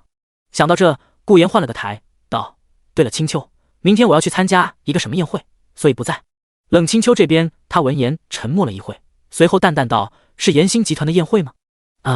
是的，他们也邀请了我们冷家，明天灵儿会和冷心安一起去。这样啊。顾言闻言笑了笑：“那好，不过明天青秋你吃饭问题怎么解决？明天我一天都不在家，并且要以夜之王的身份去把阎王殿的店主转为傀儡，这种事情自然是不能说的，所以最好的回答是不用你管。”冷清秋淡淡道。顾言看得连连点头，嘿嘿一笑：“我就喜欢青秋你这样的新时代独立女性。”你……冷清秋一时间绷不住了，这狗男人怎么能够什么话都接上的？死！他深吸一口气，让自己冷静了下来。不行不行，明天是夜组织全体成员出动的日子，自己必须得赶快转变身份。和顾言待久了，身上的威严都少了许多。对了，冷清秋不知道想到了什么，突然对顾言说道：“明天宴会上指不定有什么特别好看的女人，你可别被人勾勾手就骗过去了。”顾言一听这就不乐意了：“你在质疑我的人品？青秋，我可只爱你一人。呵呵，你最好是我的好青秋。”打住，好好说话。冷清秋立马按住想要扑上来的顾言，同时心中也是暗自叹气，希望明天不会出现他不想看见的场景。第73章，陈茵茵来找，前往秋水苑。时间来到第2天，顾言本来想的是上午时间都在冷家和冷清秋亲亲热热的消磨度过，结果却在昨晚被冷清秋冷着脸拒绝了。对方说明天他难得清静一天，需要好好的学习。真是无情的女人，不过倒也刚刚好。顾言打开手机，上面弹来了陈茵茵的消息：“顾言，虽然这样很麻烦你，但我还是希望你和我一起去调查一起案件。如果你同意的话，我就来你家接你。”果然会喊我吗？顾言眼中丝毫没有意外，毕竟本来这个桥段应该是由萧凌来担任的，理由是如果你想洗脱罪名的话，就拿出点你是好人的证据来。回了个好的之后，顾言这边还在想对方什么时候过来，自己要不要带上老高之类的。下一秒，顾言，快点下来！你看看谁来了？楼下传来了自己老妈苏慕容惊喜的声音。顾言似乎想到了什么，嘴角一抽，来到楼下。当看到那个穿着私服、微笑着和苏慕容聊天的陈茵茵时，顾言的表情都变得有些无奈了，失笑的走了过来。感情茵茵姐，你已经到我家了呀？这样你说我还怎么拒绝你？见顾言无奈的样子，陈茵茵也笑了笑。时间紧迫，毕竟这案子实在太重要了。说着，他看向一脸懵逼的苏慕容，伯母，那顾言我就带走了。带走？案子？苏慕容张了张嘴，想要说些什么，可顾言却说道：好吧好吧，不过晚上之前得回来，我还得去参加个宴会。可以，那妈我就先和陈警官出去一趟。说完之后，两人便离开了，留下了一脸懵逼的苏慕容。等下，谁能告诉我现在是什么情况？儿子犯事了，还是被老公好朋友的女儿抓走了？大义灭亲？业绩？走个过场？死？我搞不懂啊。苏慕容慌慌张张地拿出手机，拨打给了顾天明。天明，儿子被警察抓走了。行驶在前往秋水苑小区的路上，前方老高开着车，后方陈茵茵则是和顾言看起了秋水苑这桩案件。顾言看着一叠材料，听着陈茵茵讲解，对方拿着一张眼神空洞疲倦的男子照片，说道：秋水苑的案件发生于今年5月份，这是第一起案件的受害者叫杭才艺，是个来到江海市打工的青年。只是不知为何，从4月份开始，他便不再去上班，而是一直待在家中，一直到5月15日才被人发现死在了家里。他没有亲人，所以连尸体都没人来认领。说到这，陈茵茵又拿出了一张照片，顾言看了眼，上面是个朝气蓬勃的男子。陈茵茵叹气道：这是4月份之前的杭才艺的生活照。顾言眼中露出了一副莫名的意味，不过并没有说话。他看向了那张给杭才艺的尸体拍摄的照片，看着那个爪痕伤口，顾言有了些印象，剧情也不断的浮现在他脑海里。接着，陈茵茵又拿出了接下来4个受害人的资料和照片。陈茵茵讲解完了所有人的资料，然后说道：所有人都是前后行动变得异常，并且死前胸口处都有3道类似利爪的爪痕。法医也判定死者是死于这道狠辣的攻击，但很可惜，找遍了生物学家也没有查清楚这攻击是由哪种生物造成的。本来我也局限在人类所认知的物种之中，但现在……陈茵茵认真地看向顾言，顾言，这件事情是不是武者做的？真聪明。顾言轻轻一笑，点了点头，没错，确实是武者。前方，老高眼神一凝，听了这么久，他大致上已经听明白了。接下来，少爷是要去秋水苑小区和茵茵小姐调查几起杀人案件，最主要的是，这案件的背后还有武者在操作。虽然他并不会担心少爷有他在场会有什么危险，但即便如此，他也不希望少爷以身犯险。敌人在暗，我们在明，贸然过去过于危险。于是开口道：少爷，武者的事情是由古武者部门的人来处理的，我可以把这件事情通知给武者部门。听到这话，陈茵茵一愣，她看向顾言，如果能让专业人员来解决，那自然是再好不过。解决完毕之后，再由他们宣布这是一起性质恶劣的杀人事件，犯人已经捉拿归案，这样就不会给群众造成太大的恐慌。然而顾言却露出了一丝莫名的笑容，武者部门早就知道这件事了，只是因为某些原因，所以才一直没有抓住犯人。知道了，那为什么还不去抓住那个犯人？陈茵茵下意识地问道。顾言没有说话，只是摇了摇头。等我们去了秋水苑，到了犯人家里的时候，你就明白了。这……陈茵茵有些迟疑，不过还是点了点头。老高也不再说话，而是专心开车。江海高中下课后，老师有些疑惑不解地看向台下往日里最闹腾的两人。怎么今天冷灵儿和白琼兰这么安静？奇了怪了。他怀着不安的心情离开了教室。这两人不会是在憋个大的吧？要做个很大的恶作剧？冷灵儿这边安静，是因为上午在顾言面前说出来的言论。他低着头，眼中满是羞耻，手紧紧地攥在一起，心中很是不平静。嘤，完蛋了，手机非但没藏好，还在顾言面前说了那种话。完蛋了，完蛋了，完蛋了，我在他面前还怎么抬起头啊？而白琼兰这边则是因为今天早上父亲威胁他的言论，说如果不去和一个叫萧凌的男人见面的话，那么就干脆退学，不要读书了，直接回来学习如何打理家族得了。他一想到这件事，眼眶又红了，从胸口处掏出来了那半块玉佩，看着看着又哭了起来。一旁的冷灵儿听到了动静，悄悄地看向自己的好同桌兼好闺蜜兼最好的朋友白琼兰。当看到对方似乎是在哽咽哭泣的时候，她顿时慌了。琼兰，你怎么了？她连忙安慰道，立刻把自己的事情抛之脑后。没事。白琼兰擦了擦眼泪，然后对冷灵儿露出了一个笑容。灵儿姐，如果我也不在了，你会不会感到寂寞？此话一出，冷灵儿愣住了。下一秒，啪，冷灵儿拍桌起，对着白琼兰大声喊道：“不行不行，琼兰你不能自杀呀！我现在可就只有你一个朋友了，要是你死了，我可怎么办啊？呜呜！”说着说着，冷灵儿自己哭了起来。一堆人朝这边看了过来，想看看怎么个事。白琼兰顿时愣住了，连忙把冷灵儿拉了下来，安慰道：“等等等等，灵儿姐你在说什么？我当然不会自杀，你先别哭啊。”冷灵儿听后吸了吸鼻子，一脸惊喜地看向白琼兰：“真的？”说着一把扑进了白琼兰的怀里。“琼兰你吓死我了。”后者看着冷灵儿，轻轻叹了口气，伸出手拍了拍对方的后背，喃喃道：“就是因为这样，我才不放心你啊，灵儿姐。”第74章秋水院凶手的秘密。秋水院小区一幢靠近最边上的楼栋里，其中401房间外，顾言等人来到了此地。陈茵茵握住手枪，有些不确定地看向顾言：“这里就是凶手住的地方？这么简单，这么容易，就找到了人住在哪？”顾言点了点头，随后看向老高：“老高，好的，少爷。”老高走上前，握住门把手，只听咔嚓一声，门缓缓打开。“好了，少爷。”陈茵茵看得十分惊奇，本来她以为会直接掰断那个门把手才对，似乎是看出了陈茵茵的疑惑。老高解释道：“这是真气的运用办法，它就像是你的手一样，可以穿透进去给你开锁。”陈茵茵闻言感叹武者的神奇，进入屋内，眼前的一幕让陈茵茵愣住了。和正常房间不同的是，这个房间漆黑一片，所有窗户都被水泥封闭。借着走廊的光芒，在这昏暗的光线中，有一个虚掩打开的卧室大门，在里面有一阵阵的异响。陈茵茵心中十分的警惕，她下意识地挡在了顾言的前面：“我们小心点。”她左看右看，确认四周没有敌人。顾言轻轻一笑，然后大步走到了陈茵茵的前面，在后者有些焦急的目光下道：“别紧张兮兮了，凶手没回来。”老高点了点头：“我确实没感受到修为真气的气息。”陈茵茵这才松了口气，不过还是没有放下枪，毕竟这里面的氛围实在是让她感到无比的紧张。顾言看到了那间虚掩的卧室门，笑了笑走了过去：“过来看看。”哦。而此时，在这栋楼的另一侧大楼里，有一伙身着白衣的人突然警觉。其中一个身材高大且面容刚毅的男子走到了窗边，他拉开了窗帘，眼中露出了一丝沉重。他的白衣制服上布满了各种暗纹，在胸口处有着一枚金色月亮。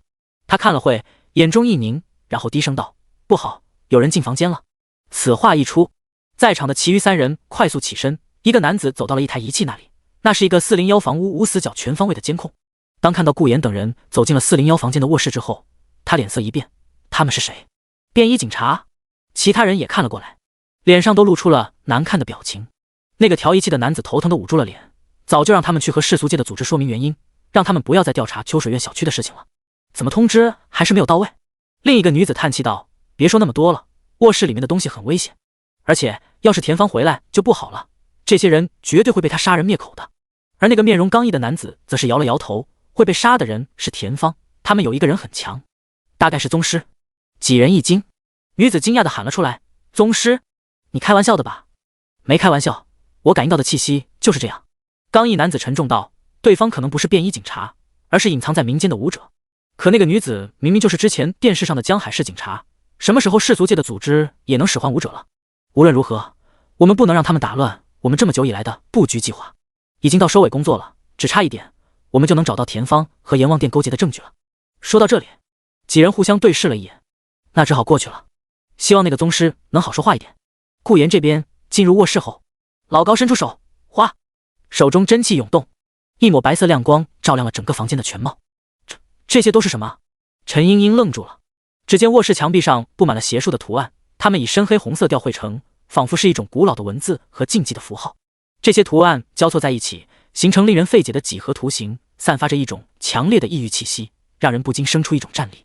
房间中央放置着一个古老的石质祭坛，上面雕刻着诸多不可思议的图案和符号。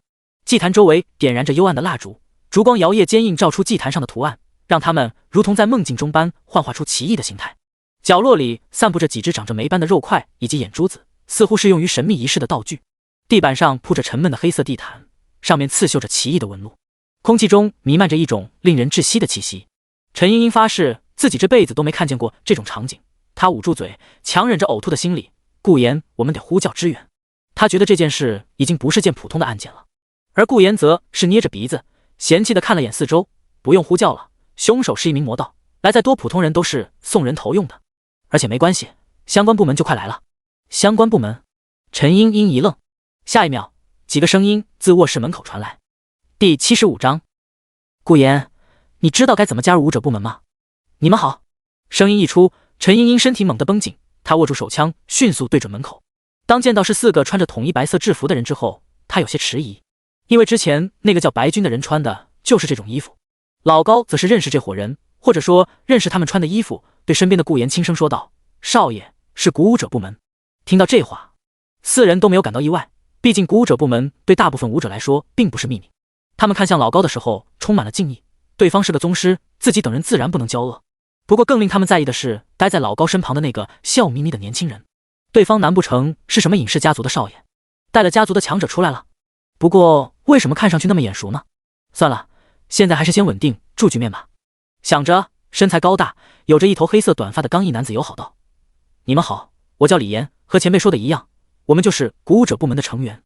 目前这起搓水院的事件正由我们接手调查，这几位都是我的队友。”说到这，那个身材纤细的女子微微含笑，自我介绍道：“我叫林雅静，负责情报收集工作。”另一个有着锐利的褐色眼眸的男子面色不变，淡淡道：“我叫赵天宇。”最后一个是个戴着眼镜、略显文弱的男子，他有些紧张地说道：“我叫陈雷，是技术人员。”听完几人的介绍，房间内的气氛稍显缓和。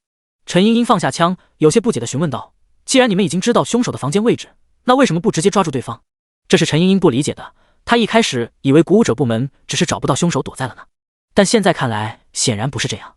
听到这话，李岩神色有些不自然，他摇了摇头：“女士，这里面的情况有些复杂，而且这是机密任务，恕我们不能透露太多。”陈茵茵还想问什么，但却被顾言的声音打断了。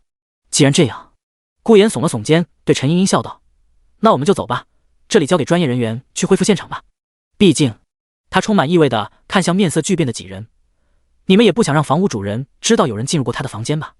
林雅静面带有些不自然的笑意，她悄悄地看向身边的李岩，后者扯出了一个笑容，看了眼顾言身后的老高，笑道：“感谢你们的理解。”说完后，他对顾言等人更加好奇了。先不说老高这个宗师，再说顾言这个年轻人，总给他一种很怪异的感觉，身上居然没有半点真气波动，太奇怪了。陈茵茵有些焦急，她想问清楚，毕竟这关乎到居民的安全问题，但无奈顾言却十分用力地把他拉走了。见几人离开后，李岩收敛起了笑意，对林雅静说道：“去调查一下，不能让我们这么久的努力付之东流。”好的。李岩看着面前的一切以及那些角落里的肉块，轻叹一口气：“抱歉，但为了铲除阎王殿，我们只能这么做。”回到车上，陈茵茵显得有些闷闷不乐。顾言让老高开车回去，然后扭头对陈茵茵说道：“茵茵姐，现在知道这个情况的复杂性了吧？”陈茵茵闻言点了点头，她抬头看了看顾言，有些欲言又止：“你想说什么？”“我想说，大部分武者是不是都不拿普通人的命当回事？”顾言听后，眼中露出了一丝莫名的意味。为什么这么说？陈茵茵想到了之前自己在那个卧室里看到的一切，无论是邪术的符咒，还是散落在角落里的肉块，都能看出这个房子主人的凶残。她捏紧拳头说道：“因为那个房子的主人杀了那么多的人，可武者部门明明知道这人的位置，却还是放任对方随意杀人。这是陈茵茵无法理解也无法原谅的。她本来想在那个地方质问对方为什么要这么做，但现在冷静下来后，她却庆幸自己没那么愚蠢。毕竟对方是4个武者，而他们这边一个他一个顾言，还有一个上了年纪的老高，怎么可能会是对方的对手？他不清楚对方的脾性。顾言是自己喊出来的，自己得为对方的安危考虑，自己以后遇到这种事情也必须冷静一点。可陈茵茵仰头用手背遮住了自己的眼睛，自顾自地说道：“太不甘心了，明明我是警察。”顾言轻声安慰道：“或许有些事情并非我们看到的那么简单。”这话让陈茵茵一愣，她看向顾言，只听对方继续说道：“就和他们说的一样，这里面的事情有些特殊以及复杂。那个房子的主人可能有某些我们不知道的背景或力量。有时候，武者部门可能需要权衡各种利弊，做出一些我们难以理解的决定。毕竟他们是武者。”顾言叹气道：“和我们普通人不一样。”陈英沉默片刻，可还是紧紧地握紧拳头。就因为这样，他们就能够放任那个凶手杀人？无论如何，我都觉得这是不对的。他的声音中透露着一种挣扎和无奈。顾言不再说话，他理解陈英的感受，但他知道有时候现实并不总是那么理想，尤其是这个房屋主人背后牵扯到了许多事情。按照剧情来看，目前武者部门这边应该已经到了快找到阎王殿和魔道武者勾结的证据了。只要找到那个证据，便能展开剿灭阎王殿的行动。这时，正在开车的老高突然开口：“这是一个复杂而危险的世界，这世上甚至还有着许多就连武者都不知道的事情。茵茵小姐，你不用这么纠结，只需要知道秋水院的事情已经不是世俗界祖只能插手的就行了。相信再过不久，你就能接到暂停一切调查的通知了。陈英听着两人的话语，心中久久不能平静。他做不到的因为什么别的事情而眼睁睁看着凶手杀人，可高爷爷说的又很对，这件事情已经不是普通人能插手的了，凶手一定是个十分危险的人物。如果我加入了武者部门，一定不会这样做。陈茵茵突然开口，她炯炯有神地看向顾言。顾言，你知道该怎么加入武者部门吗？老高透过后视镜看到了陈茵茵的表情，对方是认真的。顾言闻言笑了笑，这就得问陈伯伯了，如果他愿意说的话。问我爸爸吗？陈茵茵抿了抿嘴，然后一言不发地坐在了一旁，脑海里似乎在想什么。顾言瞥了对方一眼后收回了目光。很好，按照正常剧情来讲，陈茵茵不久之后便会加入古武者部门，并在其中检测出武者的天赋，好像是什么百年难遇的天才。之后经过各种机遇战斗，也是成为了古武者部门的第一任女局长。这股力量在原著中给萧凌提供了无数的帮助。不过现在嘛，顾言心中一笑，一切都按照着计划在有序进行。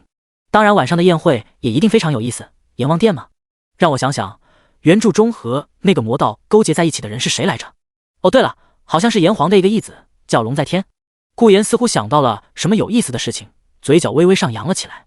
第76章，你也不想让大家知道你和魔道有什么勾结吧？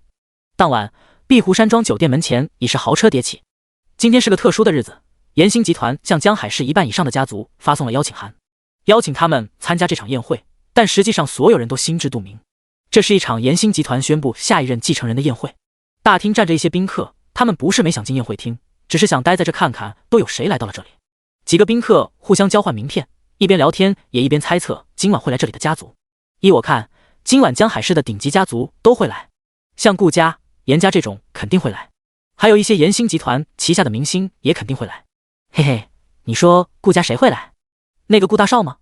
谈论到顾言，几人脸上都露出了一丝嘲笑之意。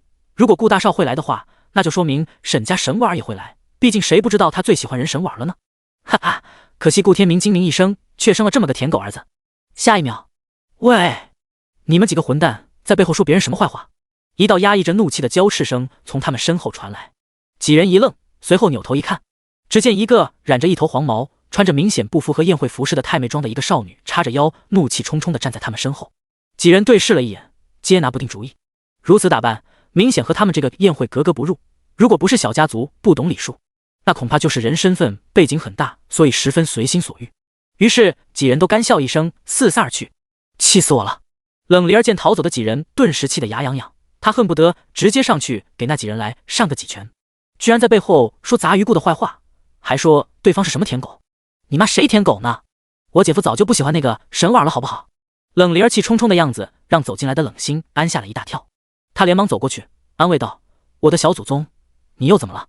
今天这地方都是些非富即贵的人，我们可不能惹是生非，要是冷家被盯上可就糟糕了。冷离儿闻言闷声嘀咕道：叔叔你也太胆小了，我们有姐夫在怕什么？更别提刚才的混蛋在背后骂姐夫是舔狗。感情是这样吗？不过顾言以前确实有这种传闻。冷心安左右看了看，然后才一脸无奈地对冷离儿说道：侄女啊，顾言虽然喜欢大侄女，但我们也不能仗着人喜欢冷清秋就借用对方背后的顾家，这样会让顾言看不起咱们的。冷离儿闻言似懂非懂的点了点头，好吧，那本小姐今天就忍住不打这群看上去就欠揍的家伙。居然说这么多大家族的人都是群欠揍的家伙。冷心安感觉不能再在这待着了，于是赶忙拉着冷离儿朝着宴会厅走去。门口络绎不绝的豪车停了下来，其中一辆泛着金属光泽的轿车门打开，一个面带微笑的男子从车中走出。他穿着一套精致的黑色西装，整个人散发出一种高贵而优雅的气质。接着一位身着华贵晚礼服的女子从车内缓步走出，她的长裙拖地，裙摆散发着淡淡的香气，映衬着她端庄优雅的容颜。女子面无表情地挽着白君的手走入了大厅之内。这对令人瞩目的组合一进入酒店大堂，周围的宾客们不禁发出一阵低声的惊叹声。死，这不是白家大少和他们的大小姐吗？天哪，史上最年轻的少将白君居然也赶回来参加宴会了，不愧是延兴集团。紧接着无数豪车驶来，从中走下来的一个个达官显贵都让观望的宾客们纷纷感叹，不愧是延兴集团，居然能请到这么多人过来参加宴会。沈婉儿也来到了这里，她看着眼前豪华的宴会大厅，心中十分的向往。自己家族什么时候也能在这里举办一个宴会？什么时候也能请到这么多宾客？他深吸一口气，对身旁一直看着他的萧凌轻声说道：“萧凌，到了里面记得不要随便乱说话。你现在就是我的保镖，跟在我身边就可以了，千万不要做出什么有失颜面的事情。”萧凌穿着沈婉买给他的西装，心中十分的喜悦，自然是连连点头同意。只不过走进大厅的时候，他好像听到了周围的人在说什么。看，沈婉也来了，那是不是顾大少也会来？嘿嘿，沈婉身边跟着个男的，我打赌顾大少会去找对方麻烦。顾大少？顾言？为什么会扯到顾言？萧凌很想问问走在前面的沈婉这是什么意思，不过想了想还是闭嘴了，毕竟来之前对方对他再三强调，一定不要乱说话。时间推移，可来到酒店门前的豪车却还是不见减少，所有人就在想着是不是没有什么重量级人物来的时候，这时一辆纯黑色的加长版豪车停了下来，接着一道亮丽的身影一瞬间吸引了所有人的目光。只见一个穿着一身洁白礼服的女子被一个类似保镖的人牵着手下了车，对方仿佛是一朵白色的花朵在夜幕中绽放，她身着的礼服流畅而贴身，凸显出她修长的身姿，白色的面料在她身上显得尤为纯净，如同雪花一般洁白，透露出一种高贵的气质。一双明亮而深邃的眼眸透露出自信和优雅，仿佛星空中闪烁的明星，修长的睫毛如雨一般轻轻扬起，为他的眼眸增添了一份神秘感。对方朝着宾客们微微一笑，一瞬间所有男性的呼吸都微微加重了许多。死！那人是谁？哪个大家族的千金来了？天啊，她好漂亮，我觉得自己恋爱了。白莲微笑地挥着手，实则心中十分不屑。哼，一群愚蠢的男人，看来今晚任务会十分顺利。白莲，注意嘴脸。身边类似保镖的人轻声提醒道。白莲立刻收敛起嘲讽的表情，重新挂起了微笑。哼，要不是主人的命令，鬼才会和你这个不解风情的木头脑袋做队友啊！酒店宴会的各处，一个个夜组织的成员混在了其中，有的伪装成了服务员，有的则是替换成了各家族的保镖。而所有人都没想到的是，在酒店的总统休息室中，炎黄的易子龙在天脸色难看的看着面前闯入他房间的不速之客。对方一脸笑眯眯的坐在沙发上，脚下踩着自己的合作伙伴，那个杀了许多人的魔道武者田芳。那么龙在天先生，就让我们来聊聊吧。顾言一脸恶趣味的看向脸色难看的龙在天，你也不想让大家知道你这个阎王殿店主的义子和魔道有什么勾结吧？第77章，和阎王殿达成合作。龙在天面色难看的看着眼前这个威胁他的男人，对方毫无修为波动，明显就是个普通人。虽然背后的家族是江海市实力最雄厚的顾家，但对方充其量就是个沉迷于神碗的舔狗，本应该没有什么威胁才对，可为什么？你隐藏的可真够深的啊，顾大少。龙在天皮笑若不笑的看着面前笑眯眯的顾言，自己栽了，自己承认自己确实是栽了。谁能想到自己本来在和自己的合作伙伴谈事的时候，这个曾经被他们认为是废物的顾家大少居然会带人直接闯了进来，并且还莫等田芳动手，便被跟在顾言身边的那个强者一击打晕。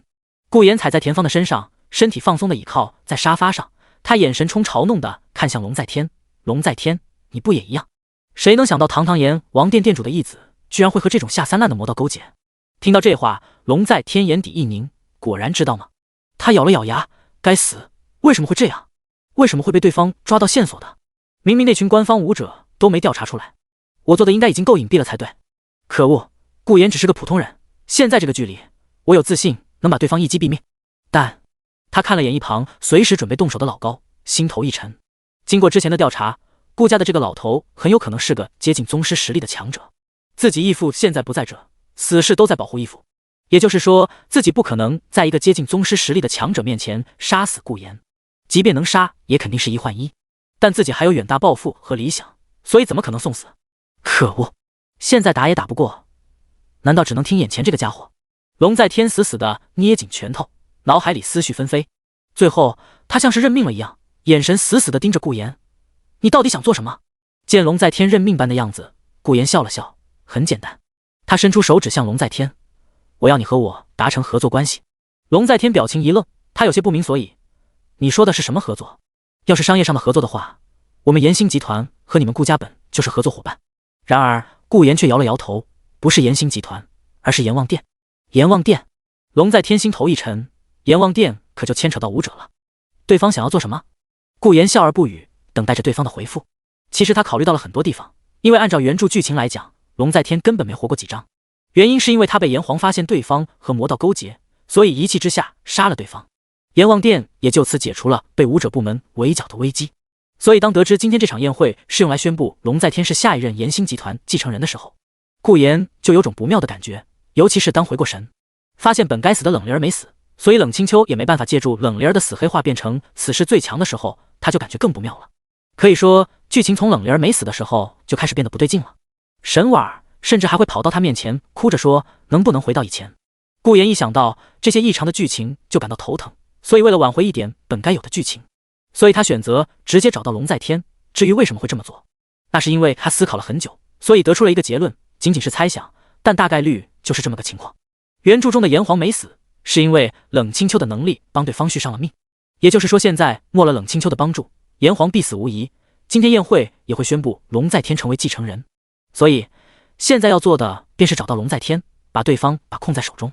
这么做的原因也不是因为别的，只是顾炎想了想，万一和原著中一样，世界修正力强制性让阎王殿去找主角的麻烦，结果反被主角干掉，从而给对方升级，就得不偿失了。毕竟顾炎不清楚现在冷清秋要什么时候才能恢复成原著那般的实力，所以他不敢去赌。也就是说，目前最好的办法便是按兵不动，积攒实力，等到合适的时机，所有人在一起上，彻底剿灭主角萧凌。而顾炎也因此想到了一个更靠谱的让剧情不是那么歪曲的办法，那便是因为冷清秋目前还没黑化，为了以防原著中的那些反派势力找上门引起麻烦，所以还不如直接收编他们得了。顾炎心中的想法就是这个，干脆点由他率先掌控住原著中的那些本该属于冷清秋的反派手下，再由他把这些反派聚集成一个团体，等待最后的时刻一齐出动，围剿主角萧凌，一次性把对方干掉。这个计划顾炎想了想，堪称完美。时间1分1秒过去，龙在天看向顾炎，深吸一口气道：好，我同意你的要求了。既然你都直接来找我并提出要和我合作，那想必你也知道了。没错，义父今天就是要宣布让我成为炎星集团的继承人。说到这里的时候，龙在天的表情也十分复杂。义父对他无比的信任，可是对方已经老了，很多事情都无法做决策了，如此的懦弱，如此的胆小怕事。明明有阎王殿这股庞大的势力，可却只能窝在这江海市里。不是说江海不大，只是因为龙在天有更远大的理想，他希望阎王殿一统世界，而田方就是完成这件事的关键。只要等到田方的秘术完成，那么他们阎王殿的整体实力将会达到一个恐怖的阶段。听着龙在天的话，顾炎点了点头。既然如此，那么人我就先带走了，等你继任后我还会来找你。顾炎站起身，在龙在天一脸懵逼的表情下，老高走了过来，右手一挥，一股真气迅速拖着晕过去的田方的身体漂浮了起来。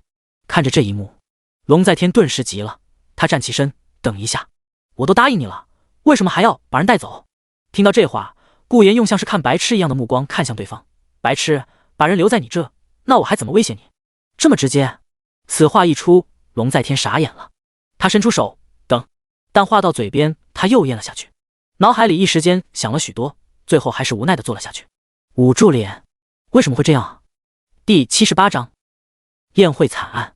来到酒店顶楼，一架直升机已经等候在这里，田方昏迷飞在空中。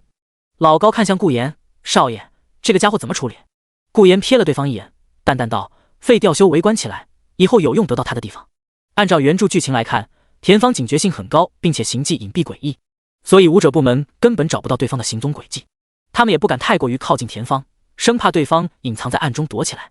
所以唯一清楚的便是对方每天深夜都会回到秋水院小区，而每次回来都会带回一些武者部门需要的线索，只需要等田方离开，他们便能进入房间收集证据。不久之前，武者部门的李岩他们便在田方的屋内调查到了被撕碎丢进垃圾桶的纸屑，上面有写杀死李伯天。李伯天便是第5起秋水院杀人案的死者，是一个土木建材的老板。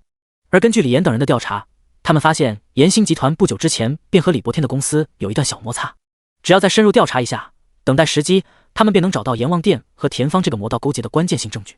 老高闻言点了点头，好的少爷。哗啦啦，直升机驶离。顾炎看着远去的直升机，心中已有了别的想法。留着田方说是用来威胁龙在天，实际上并不完全是的。另一个目的则是为了不让龙在天在今晚被炎黄杀死。毕竟原著中炎黄实际上早就调查到龙在天和田方这个魔道勾结在一起了。虽然剧情以及时间节点出了点问题，但不出意外，今晚便是龙在天最后的机会。如果还没和田方撇清关系，那恐怕今晚便是龙在天的死期了。而且田方还有一个更主要的用处，那便是陈茵茵那边需要一个战功。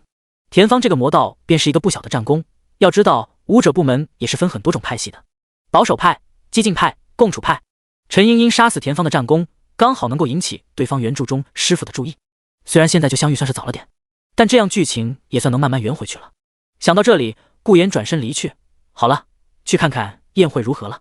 宴会厅如同一座黄金的宫殿，墙壁上挂满了价值不菲的油画，巨大的吊灯悬挂在高高的天花板上，晶莹的水晶反射着柔和的光芒，照亮整个宴会厅。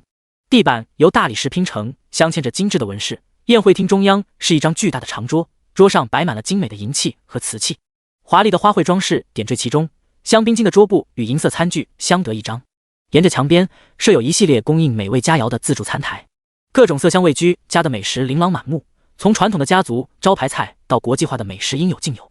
一架钢琴摆在一个舞台上，著名音乐家为宾客们奏乐，来者皆是各大家族有头有脸的人物，他们或坐或站，交谈甚欢。沈婉儿很喜欢这种氛围，他手拿着一杯香槟，面带微笑的对着周边各行各业的家族子弟或是企业老板聊天。虽然破产危机解决了，但沈家的公司却还是急需合作伙伴。这场宴会上，沈婉儿觉得自己最起码也得找到一个新的合作伙伴才行。他展现了优秀的社交能力，不到片刻身边便聚集了一伙人。沈总真是年轻有为，年纪轻轻就执掌这么大一个公司，以后我们可得常联系，多多合作。哈哈，老东西，你跟麦罗斯的和人家医药能有什么合作？依我看，沈总还是我们合作吧，我们中药企业可以给你提供你所需的原材料。沈婉心头一喜，他连连答谢，谢谢各位前辈。而这时刚才聊得开心的老板突然开口问道，哦对了，沈总和顾大少现在还在联系吗？我记得之前沈总的公司出了点问题，最后是不是就是顾大少解决的？此话一出，其余人的脸上也露出了笑而不语的神色。实际上他们会在这和沈婉聊这么多，就是因为想要知道顾言到底是个什么态度，毕竟别人不知道，他们这些业内人士还是知道了一点小道消息。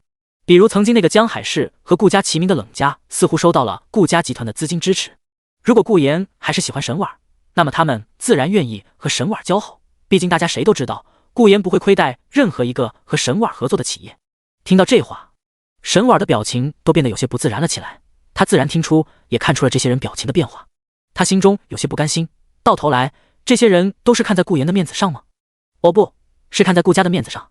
他扯出一个笑容，再联系，不久前我还去过他家。此话一出，所有人对视了一眼，又露出了笑容，氛围显得其乐融融。萧林这边，他有些郁闷的看着被围人围在那里的沈婉，他苦闷的喝了口酒。我好像真的成保镖了一样，而且看着婉儿被这么多男人围着，心里真的好不爽。喝着喝着，一道尖酸刻薄的报名声从萧林耳边传来，啊呀，你这个贱人，你看看你都做了什么，把我的衣服都弄脏了，你要怎么赔我？为什么什么人都能来这个宴会会场啊？保安，保安在哪里？所有人都被这突如其来的动静吸引了注意力，沈婉儿也顺着声音看去，而这一眼也让他瞳孔一缩，他差点喊出来，怎么会是他？只见冷灵儿举着一个银盘子，在他面前站着一个穿着华贵红色礼服的女子，只是她那件定制的礼服上却沾上了一个蛋糕，蛋糕从衣服上一路滑到了地上，让本来好看的礼服上变得污秽不堪。冷灵儿见眼前这个女人的尖叫，她当即指着那个女人身边面色一变的女子道，呸，你别污蔑我，明明是你身边那个家伙刚才推了我。他刚才在取蛋糕，刚转身的时候却突然被人撞了一下，然后蛋糕便洒在了面前这个女人的衣服上。周围的人纷纷朝那边看了过去，都露出了看热闹的表情。喂，不说我还没发现，怎么会有人穿着那么奇怪的衣服来到了这个高档的宴会厅啊？不会是混进来的吧？啧啧，你小看了酒店的安保措施了，没有请帖，就连一只苍蝇都飞不进来。而就在所有人猜测冷灵儿是谁的时候，另一道慌张的声音传了过来，等等，抱歉抱歉。冷心安本来还在和其他企业老总交流合作问题，结果扭头突然发现自己的小侄女好像陷入了麻烦，惹恼的对象居然还是那个谢家千金谢之兰。要知道谢家可是江海市的一线家族，还是延兴集团的重要合作伙伴，这下可完蛋了。冷心安赶忙跑到冷灵儿身旁，对谢之兰不断道歉，对不起对不起，是我侄女不懂事，我替我侄女向你们道歉。冷心安冷汗直流，自家大侄女交代过他，让他低调行事，不要借用顾言的名头，宴会里都是冷家惹不起的人，不要给顾言添麻烦，所以遇事不决，道歉就完事了。而见冷心安登场，所有人这才反应过来，我去，冷心安，冷家，天哪，冷家居然也来了，那个黄毛应该就是冷家的二小姐冷灵儿吧？想不到啊，想不到，曾经和顾家齐名的冷家竟是沦落成这样。记得当初谢家还是3线家族的时候，就接受过冷家的帮助。冷心安听着周边的声音，心中很不是滋味，但也没有办法，目前冷家明面上确实没落了。冷灵儿见如此卑微的叔叔心头，却十分不乐意。他瞪向谢之兰：“我们道什么歉？这明明就是你身边那个女人的错，要道歉也是她道歉。”谢之兰听得心头更是升起一阵怒火。往日里屡试不爽的招式，对这个家伙居然没效果。明明以前欺负的那些人，一见到这种阵仗，早就会被吓破胆了。他当即骂道：“贱人，穿成这样来到这个宴会，本来就是你的不对，现在还在这里狡辩！保安，给我把他赶出去！”话音落下，几个谢家的保镖走了过来，朝着冷灵儿伸出手：“小姐，请你跟我们离开这吧。”在宴会角落里，2道身着黑衣的身影站在了那，一层黑雾笼罩在了2人身上，两人就如同和黑夜融合在了一起，所有人都神奇般的自动绕过，远离了这块区域。梅雪看着宴会那边的场景，有些迟疑的对身边穿着黑衣、戴着黑色纱帽的人说道：“主人需要我去？”“不必。”冷清秋淡淡道，似乎真的不在乎自己妹妹会被怎么样，但实际上他已经死死地握住拳头，睁开的眼眸中充满着杀意，那神秘符文缓缓地转动。虽然看不见画面，但是通过眼眸中的力量，却能看到所有人的生命源质。灵儿，你放心，等今晚过后，谢之兰必死。梅雪点了点头，同时也给在场的所有人都传出了按兵不动的消息。冷灵儿这边，谢小姐，我们是接受了严星集团的邀请过来的，你不能这样。冷心安见冷灵儿被谢家保镖按住肩膀想要带出去，连忙喊道。谢之兰则是不屑一笑，就凭现在的你们，当然是不配进来的，兴许是严星集团多发了一份呢。没错，谢之兰就是纯粹的看冷家不爽，或者说是对冷家的那个曾经的神女冷清秋不爽。小时候，她永远都被家里人灌输不如冷清秋，你不如冷清秋，你不如冷清秋漂亮，你不如冷清秋有才华，冷清秋做什么都比你好。放开我！你有本事放开我！我让我姐。冷灵儿挣扎，刚想搬出自己姐夫的名号，但脑海里却突然闪过了冷心安之前对他叮嘱过的话，说不要借用顾言的名号，要不然会被人看不起的。一时间，冷灵儿眼神一暗，止住了要说出去的话。而谢之兰就像是触发到了什么关键词一样，她的面容变得扭曲，当即便走到冷灵儿面前，皮笑肉不笑地问道：“你姐，冷清秋？哦对哦，说起来，你姐怎么没来？喂喂，你的妹妹在被我欺负？”他四处喊了一遍，然后才对着冷灵儿嘲弄道：“不好意思，忘记你姐早就瞎了。”说到这里，他多年的怨气再也忍耐不住了，对着冷灵儿暴怒吼道：“她早就瞎了，眼睛瞎了懂吗？你们冷家早就是个名存实亡的家族了，为什么当年没有把冷清秋也杀了呀？”谢之兰畅快淋漓的大吼道，他没注意到宴会厅上逐渐诡异的气氛，而是继续对面前的冷灵儿冷嘲热讽。冷灵儿努力咬着牙，不让自己因为再次回忆起了当年事情而落泪。他快哭出来了，但是眼神却十分的倔强。混蛋，你给我闭嘴！闭嘴啊！冷灵儿想要挣脱开拉住他的保镖，他想要狠狠地朝着谢之兰的脸上打上去。冷心安再也忍不住了，他挥着拳头冲了过去，别太过分了。然而却被谢之兰的保镖给直接拦住，并压在了地上。可恶啊！冷心安只恨自己的无能，明明自己才是2个侄女的长辈，可自己却这么没用。谢之兰冷笑一声，随后看向冷灵儿：“不要用这种眼神看我呀，贱人！哦对了，给你点教训吧。”谢之兰扬起手，打在你的脸上一定会很疼，要不然还是让你和你姐一样变成瞎子，一辈子窝囊的窝在家里面吧。宴会大厅内，白琼兰本来毫无表情的面容，好像注意到了什么，她眼神一震：“灵儿姐！”白琼兰下意识地朝着冷灵儿那里奔去。本来还在聊天的白君顿时一愣：“喂！”他追了上去。另一边，白莲小姐，你怎么了？被众人围着，从刚才为止还保持着微笑的白莲，此刻却死死地盯着那个谢之兰。榆木脑袋，我劝你一定要拦住我，不然我怕自己会忍不住过去杀了那个贱人。身旁的保镖沉默了一下，他的手臂上缓缓凸起，沉声道：“你留在这，我过去宰了他，很快就结束了。”一些大家族带来的保镖中，纷纷有一些露出杀意的人缓缓朝着谢之兰的方向走去。小心餐车，小心餐车！有的服务员则是推着餐车朝着谢之兰的方向过去。梅雪这边，她眼中更是杀意涌动。主人，请命令我去杀了那个女人。不必，不要因为这种事情而左右你们的情绪，别忘了计划。冷清秋淡淡道，对于对方骂自己，他倒是无所谓。可梅雪还想说什么，但眼神好像看到了什么，一时间快速喊停了所有想要动手的叶组织成员。宴会大厅的一些人也发现了那个快速朝着谢之兰方向奔去的身影。刚想伸出手打招呼，可却立马被身边人拦住。谢之兰这边，他扬起手，在冷灵儿那倔强、充满愤怒的目光下，狠狠地朝着对方的脸颊扇了过去。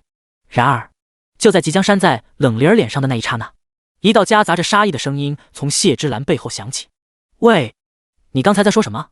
谢之兰一愣，他下意识地扭头，结果还莫等他看清说话之人，啪，噗呲，啊！他便感觉到自己的头发被一把揪了起来，那力道仿佛是要把他的头皮也撕裂开来。紧接着，哗啦啦，啊！他被那人拎着朝那摆满着自助食物的餐桌上砸去，并像是一个被人使用的榔头工具一样，砰砰砰砰砰砰，从餐桌头部一直砸到餐桌尾部，整个餐桌上都混杂着烂掉的食物、不知名的血迹以及眼泪鼻涕。一直到尾部的时候，那人揪着谢之兰的头发，把对方提了起来。顾言眼神毫无感情，语气冷漠阴沉道：“你刚才在说什么？”谢之兰五官扭曲，牙齿蹦断，眼睛也肿得看不清，他只能下意识地发出惨叫。顾言点了点头，哦，随后按着他的脑袋狠狠地朝着地上砸去。砰！一道粉色光晕在他的掌心中出现，噗呲咔嚓，宴会大厅的大理石地面瞬间被砸出了一个巨大的蛛网状裂缝。谢之兰的脑袋镶嵌进了里面，浑身没了动静，一时间全场鸦雀无声。第79章连环大比斗，冷教我照的。在那寂静的一刹那，宴会大厅仿佛被时间冻结了一般，人们的眼睛注视着地上那巨大的蛛网状裂缝以及被镶嵌进里面的谢之兰，仿佛不敢相信眼前所发生的一切。所有人都看傻眼了，等会发生什么事了？谢之兰刚才不是还站在那个冷灵儿面前耀武扬威吗？怎么一眨眼的功夫就埋地里了？而且这地上的裂缝是人类能做到的事情？不，应该说顾大少生什么气啊？人谢之兰骂的又不是神碗，你气什么？本来所有人都认为顾言只是个神碗的舔狗，可现在一看，对方好像十分不好惹。顾言这边本来只是想着过来高高兴兴的参加一场普通的宴会，如果可以，他还想看看主角萧凌那种被人看不起找事，随后反被打脸的剧情。结果怎么萧凌没什么问题，反倒是冷灵儿被为难住了。无奈之下，他走过去，本来想着让谢之兰给冷灵儿道个歉就完事了，毕竟谢家和顾家也有合作，抬头不见低头见的。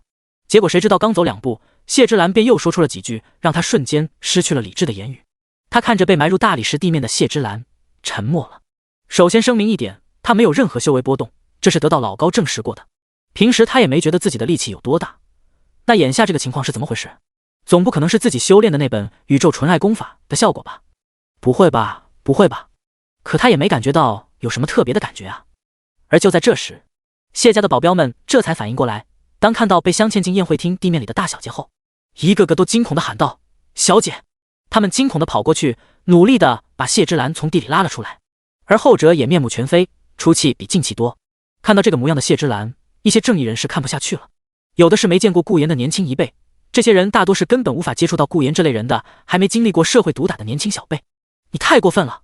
一个面容青涩的男子壮着胆子走到了顾言面前，他指着谢之兰，又指着一脸呆滞的冷灵儿，然后喊道：“谢家千金明明就是被这个衣着不得体的人弄脏了衣服，想让对方道歉无果才会。”啪！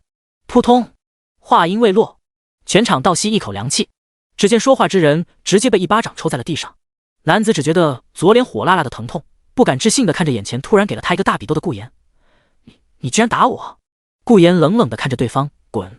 那人浑身一颤，低着头不敢说话，似乎是在怀疑自我了。另一人看不下去了，他走了过来，当起了和事佬。哎呀，小严，我是你袁叔叔啊，你还记不记得我呀？这个挺着大肚子的中年男走了过来，一脸自来熟的说道：“大家都是年轻人，火气别这么。”啪！又一个被扇在了地上。爸！本来在看戏的一个人见自己老爹被扇在地上，他顿时目眦欲裂，立即跑了过去，对顾言破口大骂：“你混蛋！你知道我爸是谁？”啪！又一个倒地。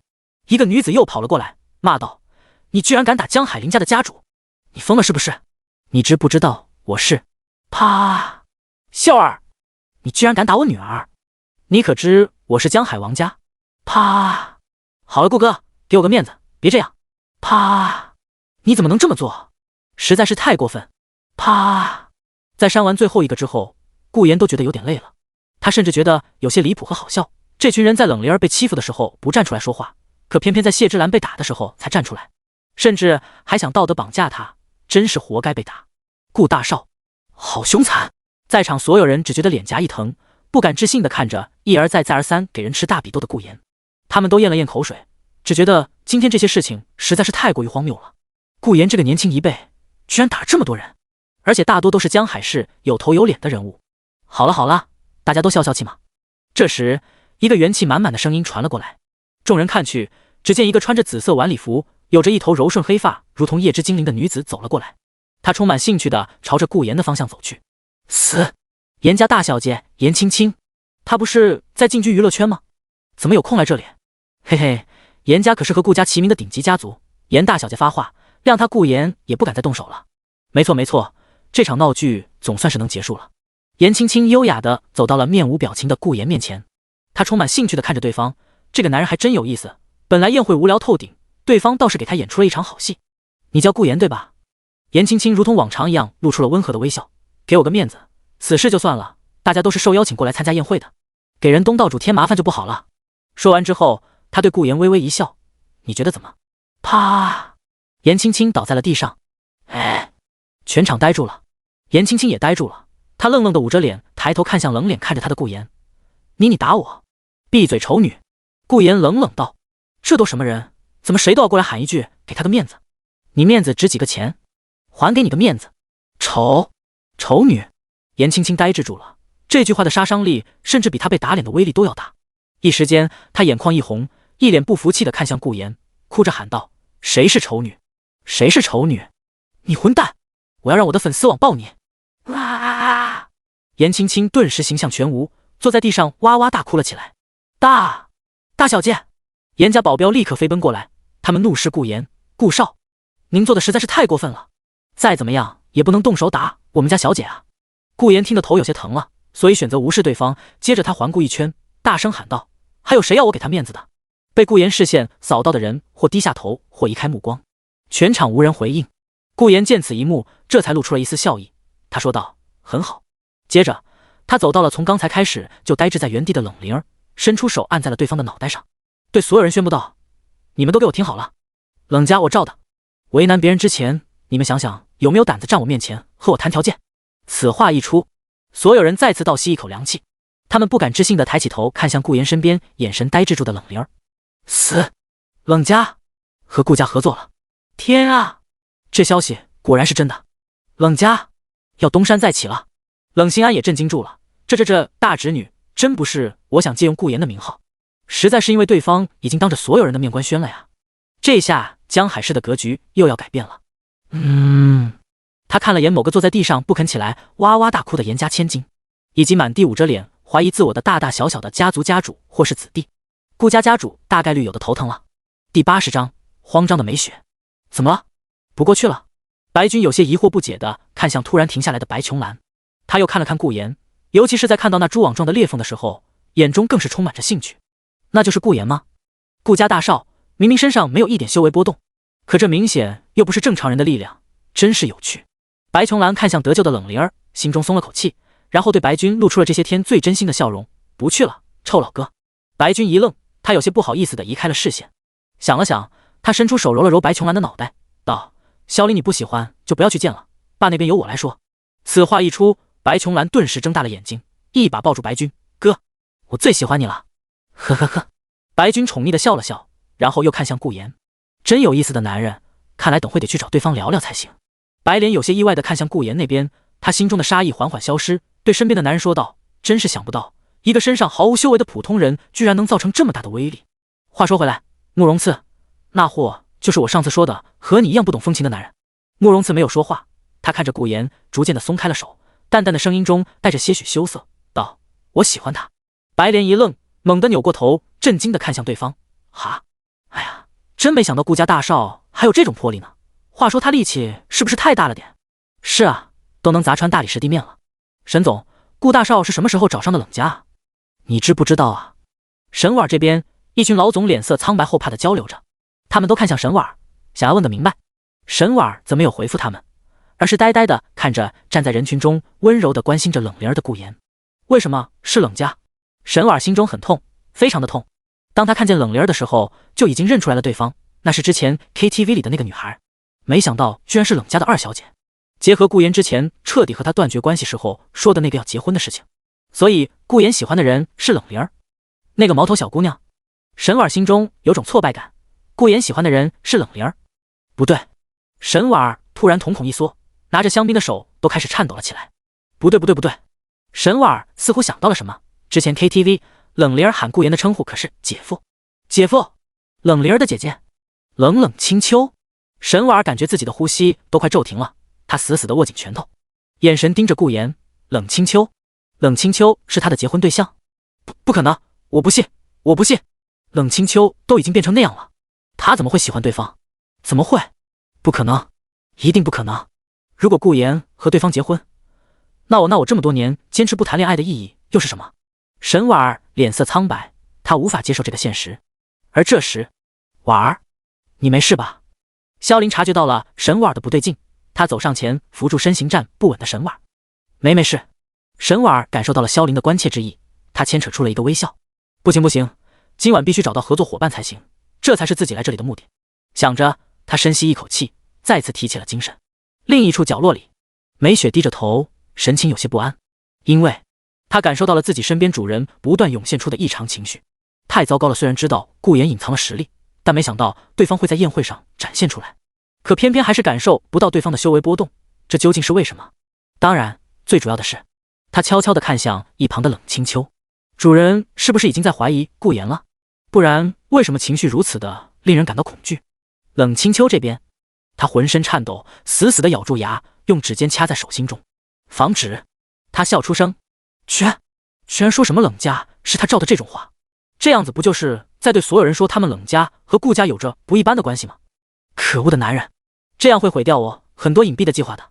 话说他居然会这么生气，是因为那个谢之兰欺负了灵儿，又或者冷清秋心中有些说不出的感觉，是因为对方说了我，所以才这么生气。好纠结，好想去和顾言说话，然后骂骂他为什么要这么张扬，惹了这么多人，即便是顾家也会有很多麻烦，真是个任性的家伙。冷清秋心中思绪纷飞，那个主人兴许顾言跟着他身边的强者学了一招办事呢。梅雪见自己主人好像是在压抑着什么一样，以为对方是要杀了顾言，所以连忙打掩护的说道：一招办事。冷清秋一愣，哦对哦，顾言不是普通人吗？怎么会有这种实力的？真是个混蛋，居然什么事情都瞒着我。冷清秋沉默了一会，调查一下吧。梅雪闻言心中松了口气，是，顾言，这次可是我救了你一命。梅雪心中想着。第81章此小鬼复杂的心理。宴会的闹剧很快就结束了，酒店方慌慌张张地清理了现场，谢之兰也被紧急送往了医院。至于报警，没有人拉下这个脸，这就好像是每个大家族人潜意识的思维一样，所有事情都会私底下解决，大家就像没发生过刚才的事情一样。各宾客又互相聊起了天，只是氛围上却比一开始要沉闷了许多，毕竟被打脸的许多人都闷声不响地捂着脸做着怀疑人生，有的到现在还没回过神。众人都自觉地绕过他们，待在另一边小声交流，只是交流话题却从企业绩效如何、怎么合作，转变成了顾家和冷家以及沈总，怎么顾大少不来找你啊？是啊，沈总，为什么顾大少待在了那个冷灵儿身边？你们之间发生了什么事吗？哎呀，老李，你说什么呢？年轻人就算有事，也就一点小矛盾，那不请顿饭送个礼就能解决的吗？本来还有心思和沈婉谈合作问题的几个集团老板，此刻也没了那个兴致。谈合作什么时候都能谈，但是八卦也就现在能聊了。毕竟当了老板，有了一切之后，最喜欢的是什么？不就是听听这种顶级家族的流言蜚语吗？毕竟这些顶级家族的一些动作，都可能关乎到他们自己家族日后的站队问题。沈婉脸色有些难看，心中根本没想过再去谈论顾言和冷家，毕竟他们两人不久前才刚刚彻底决裂，之前还互相祝对方幸福来着。可这些人明显因为刚才顾言闹出来的事情，而导致把目光放在了冷家身上。哼，顾言最近是有说要和冷家合作来着。沈婉干笑一声，他瞄了眼不远处，身旁除了冷灵儿和冷心安外，就没有一人敢靠近的顾言，抿了抿嘴，他轻笑一声，这样吧，正好我去打个招呼，你们要不要一起来？此话一出，几个老板连连摇头，不，沈总您和顾大少比较熟，还是您去吧。开什么玩笑，谁知道顾言现在还在不在气头上，万一把他们也打了一顿，可就糟糕了。沈婉见此松了口气，他微微点头后便朝着顾言的方向走去，心中也是无比的紧张，不知道再见顾言，对方会对他是什么态度。婉儿，萧凌这边因为饿了，所以拿了些东西吃，当看到沈婉离开这边并朝着某个方向走去的时候，他顿时感到有些奇怪，为什么婉儿不喊他一声呢？不是说自己是对方的保镖吗？想着，萧凌跟了过去。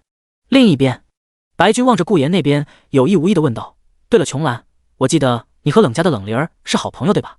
正在回忆着刚才那一幕的白琼兰闻言，顿时不满地强调：“是最好的闺蜜。”哥，你问这个干嘛？哦，上次不是人姐夫救了你们吗？我寻思要不要过去打个招呼。白君微笑地说道：“打个招呼啊？”白琼兰想了想，自己因为哥哥担保不用去和那个叫萧凌的男人见面了，所以心情大好，于是点了点头。好。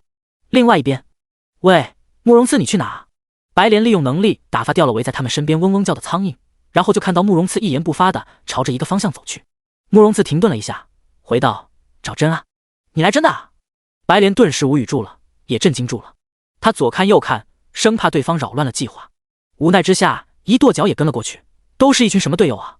另外一边，纵观全局的冷清秋发现了几股熟悉的生命源质正朝着顾言的方向走去。他皱了皱眉，白莲和慕容次到顾言那边做什么？他似乎想到了什么，心中一沉。糟了，白莲还不知道顾言和我的关系，对方不会是看上了顾言，所以要把对方化为自己的男仆吧？完蛋，顾言要是被白莲魅惑成功，就万事皆休了。之前还特意提醒过顾言，不要勾勾手就被漂亮女人勾走了。实际上说的就是白莲，毕竟白莲是天生媚体，极少有男性能抵挡住对方的魅力。他当即淡淡说道：“美雪，让白莲回来。”美雪一愣，随后在脑海中对白莲发送了主人的指令。可等了一会，对方回过来的讯息却让美雪愣住了。她迟疑了一会，然后有些尴尬地对冷清秋汇报道：“那个主人是慕容次要去的，白莲是过去阻止他，以防出现意外。”慕容次，他要找顾言？冷清秋有些疑惑。慕容次他是知道的，是个目前已知的能抵御白莲魅惑的男人，可他和顾言两人也没有交集啊。就在思考的时候，就听美雪接着说道，语气也有些不对劲：“好像是说慕容次喜欢上了顾言。”冷清秋，啊！冷灵儿一言不发地坐在椅子上，即便桌前放满了他最爱吃的东西，他也不说话。顾言端着麻辣兔头走了过来，看着沉默不语的冷灵儿，他有些摸不着头脑了，当即走过去拍了拍对方的脑袋：“喂，你干嘛装深沉？装深沉？”冷灵儿闻言猛地抬起头，但看着顾言的脸，他小脸一红，又连忙低下了头。顾言缓缓打了个2个问号，他看向一旁的冷心安：“冷叔，这小鬼怎么了？那个谢之兰不是已经被我教训过了吗？居然喊我冷叔，我何德何能？”冷心安心中一阵暖意，他干咳一声：“可能是受惊吓了吧？”“才不是！冷心安，你这条老杂鱼，给我闭嘴！”冷灵儿终于说话了，他恶狠狠地瞪向冷心安：“开什么玩笑，就随便造谣我？”蹭！冷心安胸口中了一箭，浑身变成黑白颜色，低下了头。“啊，老婆，我都说了，我不喜欢这种聚会了。”顾言乐呵一笑，伸出手使劲摩擦冷灵儿的脑袋：“什么杂鱼杂鱼的，怎么和你长辈说话的？你这小鬼，就该给你点教训。”后者被摩擦的实在受不了了，他2只手抓住盖在自己脑袋上的顾言的手腕，然后抬起头，眼神直勾勾地看着顾言。但看对方一脸疑惑的表情，他又不争气的小脸一红，他深吸一口气，丢开顾言的手，然后捂着脸喊道：“啊呀呀，烦死了！为什么杂鱼顾你要过来啊？我过来救你还不好了？”顾言有些无语，这次小鬼果然难伺候。而就在一脸无语的时候，下一秒，晚上好啊，顾言。一道熟悉的声音传来。第82章，宴会风波和萧凌再度见面。听着这道声音，顾言扭头看去，只见沈婉挂着笑容走了过来。她今天穿着一身华贵的礼服，头发盘在脑后，让本来就漂亮的她显得更为耀眼。冷灵儿也抬起头看了过去，当看见是沈婉的时候，她顿时如临大敌，心中有些慌乱。沈婉，她来这里做什么？顾言心中自然也是困惑，对方过来干嘛？不是早就和他撇清关系了吗？不过秉着他是一位和善大少的关系，他微笑地打了个招呼：“晚上好啊，沈总。”沈总马，沈婉心头一痛，明明从前你都是喊我宝贝的。不过自己的目的也不是来重归于好的，他只是想搞清楚一些事情，顺便借用和顾言聊天的假象来获取一些合作伙伴。虽然很不甘心，但沈婉发现没了顾言之后，他生意场上屡屡碰壁。晚上好，没想到会在这遇到你，因为你以前都不喜欢来这种场合的。顾言不可置否，他无奈一笑地揉了揉冷灵儿的脑袋，对沈婉说道：“是不喜欢，但谁让我小姨子在这呢？幸好我来得巧，不然还真会被人给欺负了。”小姨子，沈婉心中一痛，虽然早就猜测到了，但见顾言亲口说出来，他却还是无法接受，就连脸色都变得有些苍白了起来。他看向冷灵儿，对方的脸蛋红扑扑的，好像因为顾言当众宣布这件事让他很激动一样。沈婉捏紧了拳头，朝冷灵儿打了个招呼：“灵儿妹妹好，这么说起来，你的姐姐就是顾言的女朋友喽？”冷灵儿回过神，他连忙起身抱住了顾言的手臂，警惕地看向沈婉。没错，我劝你别再想着和我姐夫能和好什么的妄想了。虽然很细微，但是顾言却还是看到了沈婉的嘴角不自禁地抽了一下。啧，还真是个随心所欲的小鬼。顾言轻轻一笑，敲了敲冷灵儿的脑袋：灵儿别闹，沈总这样的女强人，什么男人找不到？想必是不会把眼光放在过去的。冷灵儿捂着脑袋，十分不满地瞪向顾言：真是混蛋！我帮你对付那个臭女人，你还替她说话？沈婉干笑一声，在得到准确回复后，她说实话，内心是有点空虚的，就是那种这么多年的努力，就好像都打水漂了一样的那种感觉。沈婉还是不死心，她看向顾言，问道：你真的和？话音未落，顾言便点了点头。冷清秋是我的爱人，也是我这一生唯一的挚爱。冷灵儿顿时开心了。沈婉则是心头空落落的，她扯出了个笑容：好，既然了解了，那我就不打扰了。冷灵儿连连点头，心中想着你可快走吧。下一秒，顾言一道惊讶以及震惊到不能再震惊的声音传了过来。顾言看去，沈婉也看去，只见萧凌眼神不敢置信地看着顾言：你怎么会在这？顾言早就发现了对方，只是现在才装作刚见到一样，惊讶道：萧凌，这话是我问你才对。你不是？他适当的不说下去。萧凌的表情也变得有些不自然以及愧疚。沈婉见此一幕愣住了：你们两个认识？而这时，灵儿姐，一道欢快的声音传了过来。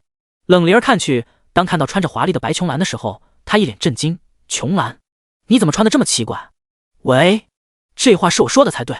白琼兰嘴角一抽，随之而来的还有戴着眼镜一脸微笑走来的白君。他走到顾言面前，伸出手：你好，我叫白君，听说你救了我的妹妹。说这话的时候，他注意到了神色不自然的萧凌，这倒是令他没想到的，居然会在这遇到萧凌。顾言看着白君，脑海里浮现出了对方的资料：古武者部门太阳级别的强者，实力宗师初期，乃是部门中和平派的天才武者，在剧情中也是成为了主角萧凌的手足兄弟。只是现在看上去并不像那么一回事。想着，顾言伸出手，同样笑道：举手之劳，毕竟我的小姨子也在呢。白君笑了笑，松开了手，虽然很想和你深入了解一下，不过在那之前，他的神色冷漠地看向沈婉，后者被盯得有些浑身发凉。萧凌感受到了这一点，立刻挡在了沈婉的面前。你想做什么？沈婉看着毫不犹豫挡在自己面前的萧凌，心中一暖，不过并没表现出来。白君没有丝毫变化，而是看着沈婉说道：沈天是你弟弟？是又如何？沈婉似乎想到了什么，心头一慌，他记起来了，很久之前他是在 KTV 包厢里见到了顾言和他的弟弟以及冷灵儿一众女，结合白君说的顾言救了他的妹妹，说到妹妹，这个叫琼兰的好像他也有点印象。不会吧，不会这妖巧吧？那就对了。白君点了点头，虽然欺负他妹妹的人不是沈婉，但既然是对方的弟弟，那么他自然也不会给对方好脸色看。连带着挡在沈婉面前的萧凌，他也没了好感，当即冷声道：萧凌，我劝你不要妄想那口头婚约了，我的妹妹就在这，我作为她的哥哥就实话告诉你，我妹妹这边你就不要想了。他看了眼后方神色有些慌张的沈婉，道：管好你的弟弟，可别让他犯事被我抓住把柄。话音落下，本来还在和冷灵儿打闹的白琼兰愣住了，他看向那个挡在沈婉面前的萧凌，这就是萧凌，眼中顿时露出了厌恶感，对方居然挡在那个之前欺负我们的人的姐姐面前，坏人。这是白琼兰对对方的评价。萧凌这边也是反应了过来，之前下山前师傅就对他说过，给他找了份婚约，并且半块龙王玉也在那个白家婚约者身上。这么说来，萧凌看向正用厌恶眼神看着他的白琼兰，他就是我的婚约者。最主要的是半块龙王玉在对方身上。一时间，萧凌看向白琼兰的目光都变得炽热了许多。喂，虽然原著中萧凌确实是个见到个女的就爱上的大种马，但拜托也别在人沈婉面前表现出来啊。顾言嘴角一抽，不过吗？他充满趣味地看向白君，对方看向萧凌的目光似乎变得更不友善了，真期待接下来会发生什么。而就在这么想着的时候，白君和萧凌脸色同时一变，他们看向一侧，只见两道身影走了过来。顾言看了过去，眼神一凝，这他们怎么在这？是特意隐藏了自己的气息了吗？哇哦，帅哥！白莲看到了白君，眼睛禁欲系帅哥。不，现在不是看帅哥的时候。他一边死揪着慕容刺的衣服想要把他拖走，一边又被对方反拖着来到了顾言等人面前。无奈之下，他对顾言露出了一个自认为最美丽的笑容。晚上好啊，小哥哥，咱们又见面了。冷灵儿突然警觉，冷清秋也突然警觉。顾言点了点头，然后有些疑惑地问道：有什么事吗？冷灵儿松了口气，冷清秋也松了口气。白君和萧凌死死地盯着慕容刺，身体都不自禁地绷紧了起来。在他们的感知下，这个人很危险，居然只回了个白莲表面微笑，实则心中已经骂娘了。刚想说话的时候，一旁的慕容次往前踏了一步，眼神死死地盯着顾言，渗人的气息扑面而来。白君眼神一变，立刻握紧了拳头。萧凌也是摆出了随时出手的姿态。顾言莫名其妙地看着眼前死死盯着他的慕容次，喂，我不记得自己惹过这个家伙才对。你们都怎么了？冷灵儿等人一脸迷茫，怎么气氛好像变得十分诡异。另一边，角落里的冷清秋也感知到了这个情况，他不清楚慕容次究竟要做什么，但防止发生意外，他立刻对梅雪说道，拦住慕容次。后者点了点头，刚想动身的时候，下一秒，只见慕容次朝顾言伸出了手，淡淡道，我是慕容次。这还正常。顾言也伸出了手，你好，我是顾言。紧接着，就在白君等人屏住呼吸以为对方要动手的时候，只见慕容次深吸一口气，迅速抽离了手，然后蹭蹭的跑开了。喂，你等等我！白莲见状连忙喊道，随后对顾言干笑了一下之后便追了过去，只留下一脸懵逼的众人。搞什么？顾言一脸疑惑，而白君和萧凌却互相对视了一眼，他们背后都泛起了一阵冷汗。这个人好强！第83章，能够自我觉醒的天然武者。慕容次那危险的气息让白君和萧凌顷刻间进入了神经绷紧的状态。看着快速离去的慕容次和白莲，白君眼神凝重。小小的宴会竟是如此卧虎藏龙，这个世上居然还有这么强大的武者，不愧是阎王殿啊！萧凌心头松了口气，如果放在以前，他还不会这么把对方放在心上。毕竟自己不仅是天才，又有龙王玉的加持，不出多久定能超越对方。可现如今，他最重要的一个提升自身修炼速度的依仗已经没有了。虽然修炼速度还是比那些一般武者要来得快，但和以往相比，简直是一个天上一个地上。所以，萧凌又眼神炽热地看向白琼兰，他能感受到对方身上有个和自己那块龙王玉同源的东西，也就是说，那半块龙王玉确实是在对方身上，而且他也感受到了白琼兰身上并没有修为的气息。换句话说，这块龙王玉的最大功效对对方根本没什么用。白琼兰也感受到了萧凌的眼神，他皱了皱眉，眼中露出了无比厌恶的情绪。白君也发现了这一点，他神情一冷，挡住了萧凌看白琼兰的视线。萧凌，我警告你，别对我妹妹动什么歪脑筋。萧凌也发现自己表现得太过于激动了，于是连忙收回眼神，道歉道：抱歉。他不能在这里直接说出白琼兰身上有他想要的东西，毕竟白君可是能够修炼的，要是对方得知龙王玉能加速修炼而夺走就糟糕了。他不能再失去一块龙王玉了，毕竟下山前师傅们可是对他说过的。灵儿，你是拯救世界的关键，去找寻另外半块龙王玉，一统龙王殿吧。找到他们，可以帮助你如何掌控自己身体的力量。灵儿，你是预言之中的天命之子，为师们相信你一定会成功的。师傅，萧凌脑海里回忆着师傅对他的教诲，他定不能让对方失望。龙王玉必须是他的，因为萧凌是背对着沈婉的，所以他并没有看到萧凌见白琼兰的时候的眼神。他只觉得现在的气氛愈发不对劲，于是看向顾言，说道：那顾言，我就先走了，你们聊。说着也没等顾言回答，便立刻走开了。他害怕白君在这个地方因为恼怒对他动手。萧凌见此一幕，也赶忙跟了过去。沈婉和萧凌走后，顾言这边的气氛也稍显缓和。顾言到现在还有些莫名其妙，他不理解原著中那个好似完全没有情感的慕容次干嘛突然找上他。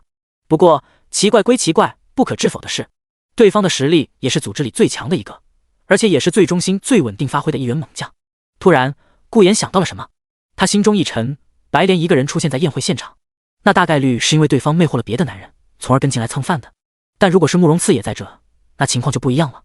每次出动慕容次的时候，也就代表着冷清秋下达了一道十分重要的指令，是绝对不能失败的指令。也就是说，顾言隐晦地看了眼宴会在场的所有人，这里面已经混入了许多夜组织的成员了，或伪装成了服务员，或和白莲等人一样伪装成了大家族的子弟。他们的目的是什么？和原著一样，要掌控阎王殿。顾言心中有些头疼，本来以为冷清秋眼睛没有恢复光明就没办法做到和原著中一样的事情，但现在看来好像并不是那么一回事。说起来，这都要怪原著作者，反派这边的人物剧情以及背景故事描写的实在是太少了。往往在看书的时候，比如这个小反派背后有着冷清秋的影子，那冷清秋是怎么控制对方的？不好意思，书里没写，只能全靠读者来猜，导致他除了基本信息之外，根本不了解原著中冷清秋是如何掌控阎王殿，又为什么要不断的控制那一个又一个的势力去对付主角团。对付萧凌的原因，兴许是因为萧凌杀了冷灵儿，那对付其余人呢？要知道，原著中很多个萧凌的后宫在遇到萧凌前就被冷清秋的势力袭击了，可恶的狗作者，为了省力，反派这边的人物就不怎么描写补充了。想想，再想想，一定有什么关键的因素。顾言这边好像就要想到了什么的时候，顾言，你有没有兴趣入伍？白君走了过来，脸上露出了笑容。因为沈婉儿等人离开，那他自然也不需要装成一副没好脸色的样子了。入伍？顾言一愣，退出了思考模式，他看向白君笑眯眯的表情，顿时明白对方说的入伍很有可能是想让他加入武者部门。自己刚才展现出来的实力让对方认为自己是武者了。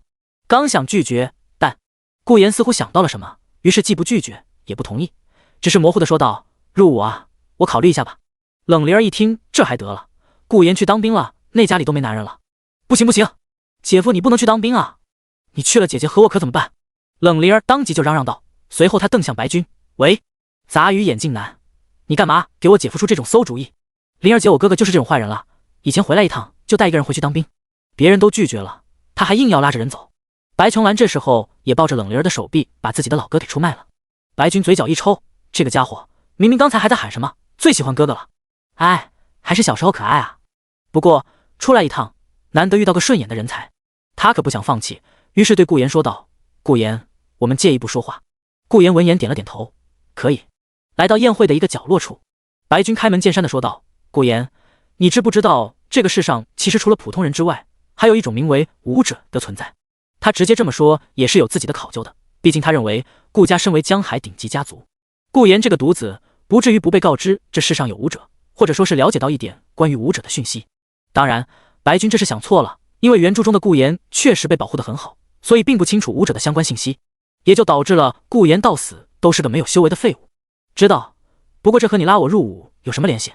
顾言微微一笑，你接下来不会是想说什么见我是个修武人才，所以想拉我进你们武者部门吧？白君闻言脸上露出了一丝尴尬的情绪，他确实是想这么说的。见顾言什么都知道，于是他也不装的那么高深莫测了，而是接着说，确实和你想的一样，你之前教训谢之兰时候应该也发现了自己的力量十分不对劲了吧？顾言想了想，然后回道，我平日里也在健身。白君，健身显然不能打碎大理石好不好？你当你是魔鬼筋肉人吗？白君差点爆粗口，他深吸一口气，推了推眼镜，然后笑眯眯的说道，哼，这个和你健身没有关系，这很有可能是你体内觉醒了真气。觉醒真气？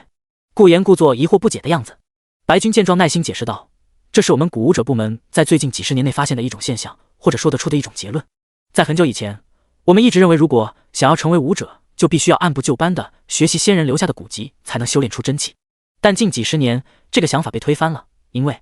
说到这里，白君的语气都变得有些激动，他看向顾言，我们发现了，有一些普通人在某种情况下，他的体内能够自主的觉醒出真气，从而成为天然武者。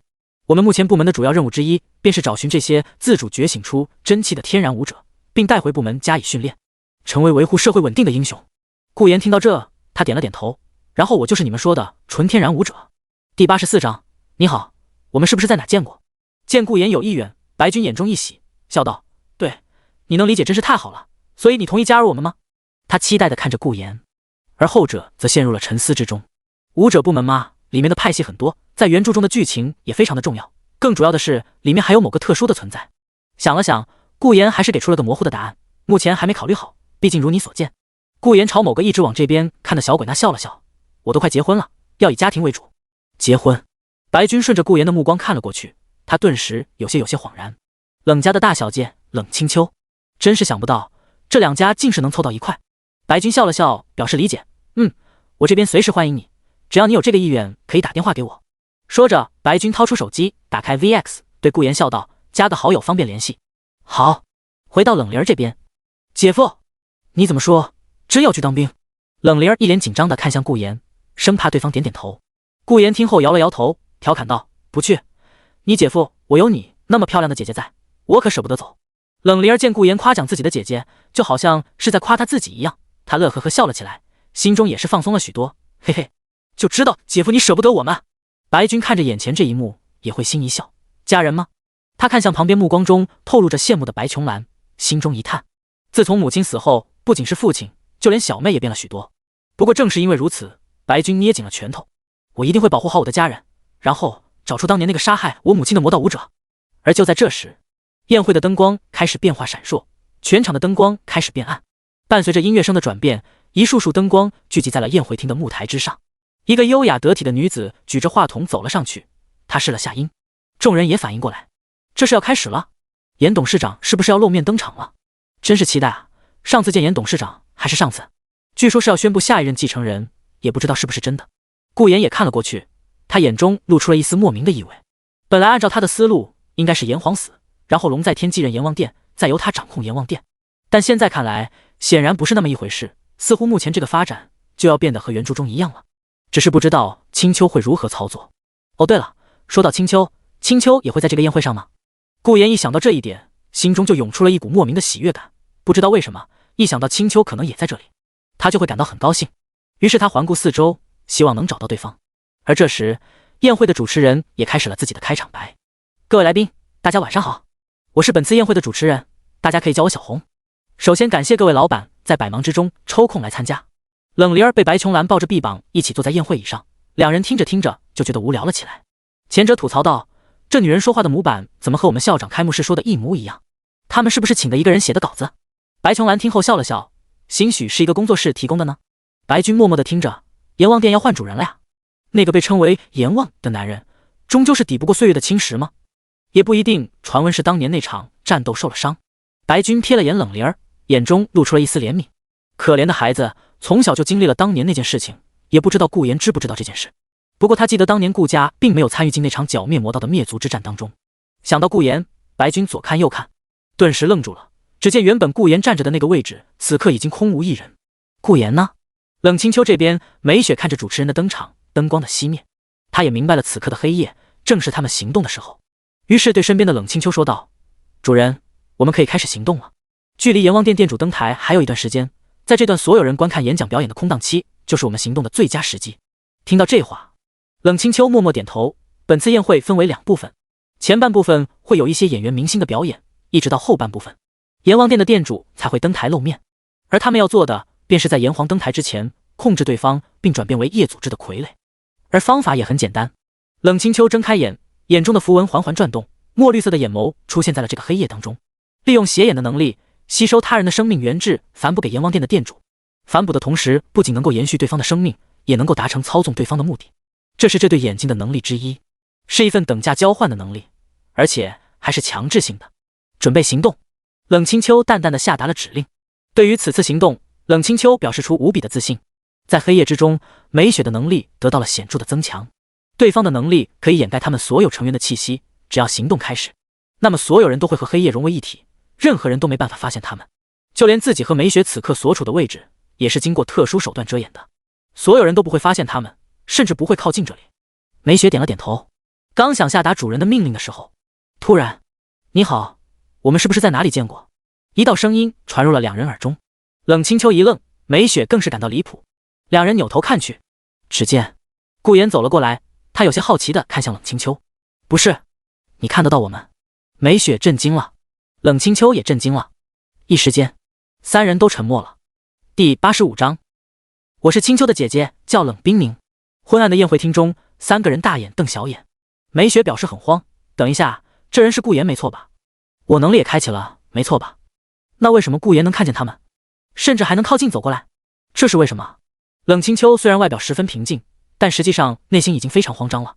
糟糕，为什么顾言会看到他们？不应该啊！这下完了，居然被他看到了。不对不对，冷静一下。冷清秋捏紧拳头，他和美雪不仅遮掩了自身的气息，甚至还改变了容貌。即便是顾言也不可能直接认出他们，不，应该说对方能走过来和他们说话，就已经让他很震惊了。想要再看破他们的伪装，那简直是痴人说梦。顾言则有些好奇，他本来是想要寻找冷清秋的，结果就那么一瞥，便看到了站在角落里显得和常人格格不入的二人。美雪暂且不提，主要是这个戴着纱帽的女子让他有种似曾相识的感觉。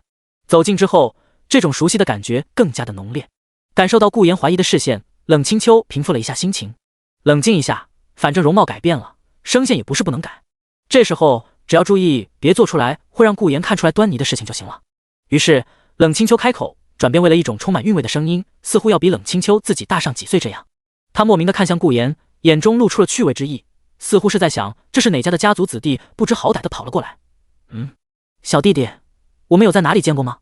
你这样说，姐姐可以认为你是在搭讪吗？冷清秋充满调侃的声音一出来，梅雪猛地一震。死！这是主人会用的语气吗？冷清秋内心羞耻无比。可恶，为了掩盖身份，只好如此了。反正之前已经在梅雪面前和顾言做了那种事情了，所以也无所谓了。顾言听后则是微微一怔，他看向面前这个戴着黑色纱帽、看不清面容的女子，有些欲言又止。好奇怪，虽然声音不对，年龄看上去也比青秋大得多，可为什么还是这么熟悉？尤其是当对方开口之后，好像就更熟悉了。更主要的是，自己在对方面前竟是无法升起任何虚与委蛇的想法。想着，顾言摇了摇头，轻咳一声，道：“不，只是因为女士你的身影和我的爱人很像，所以我情不自禁地走了过来，以为他也来到了这个宴会上。”冷清秋打了个问号，虽然顾言好像没发现他的真实身份，可为什么听对方这么说，让我就是这么的不爽呢？哦，对了，是那种感觉，明明我知道顾言搭讪的人就是我，但是我也知道对方搭讪的人的样子不是我，所以就感到很气。顾言只见眼前的优雅女子气质一变，对方嘴角微挑，轻笑一声，那优雅的声音也传了出来：“小弟弟，你知不知道你搭讪的手段已经过时了？”说着，伸出手捏在了顾言的下巴上，上下挑逗了一下后，点了点头，语气中透露着惋惜：“可惜了，虽然你长得不错，但姐姐可不喜欢你这种轻浮的男人。”说罢，他放开手，看着顾言，淡淡道：“明明有爱人，可在外面却还是到处招蜂引蝶，知不知道这样会让你在家中的爱人感到十分的难过、悲伤和痛苦？”顾言听得一愣一愣的，他看着面前这个看不清容貌的女子，接着又看向了女子身旁的梅雪：“这人是你的朋友吗？为什么这么自恋？”冷清秋，梅雪。冷清秋僵硬的扭头看向一旁慌得一批的梅雪，道：“梅雪，你认识他吗？怎么回事？为什么顾言认出来了梅雪？不对，应该说为什么顾言认不出我来？不，认不出我不是好事吗？可是为什么就是这么不开心？可恶，都是顾言的错，让我这么的心烦意乱。你为什么要过来啊？”冷清秋捏紧拳头，等待着梅雪的答复。梅雪这边已经很慌了，因为她并没有遮掩自己的容貌，所以被顾言认出来也是很正常的。但那也是因为她根本没想过自己和主人所处的地方会被人识破。可这是青秋的丈夫，叫顾言。梅雪干咳一声，按照脑海里冷清秋给她的回答来回复。冷清秋听到这个回答，就好像是很惊讶一样，她仔细的看向顾言，点了点头：“哦呀，你就是青秋的爱人，没想到竟是会在这里遇到你。那是我误会了，我是青秋的姐姐，叫冷冰凝。”听到这话，反倒是顾言不自信了。本来他以为梅雪身边的人就是冷清秋，但当对方说出来冷冰凝的时候，他顿时恍然，冷冰凝原来是他啊！原著中，冷清秋其实还有个姐姐，就叫冷冰凝，这人是要在中后期才登场的角色。对方在很小的时候就被送入了古武界的冰心宗修炼，所以躲过了那年的午夜屠杀。到了后期，冷冰凝成为了冰心宗的宗主，实力强大无比，一登场就大败主角团，成为了冷清秋的助力。只是被世人发现对方和魔道，也就是冷清秋勾结在一起后，被古武界的武者一同围攻剿灭。而对方会被发现和冷清秋勾结，从而被围攻剿灭，也是冷清秋的手笔。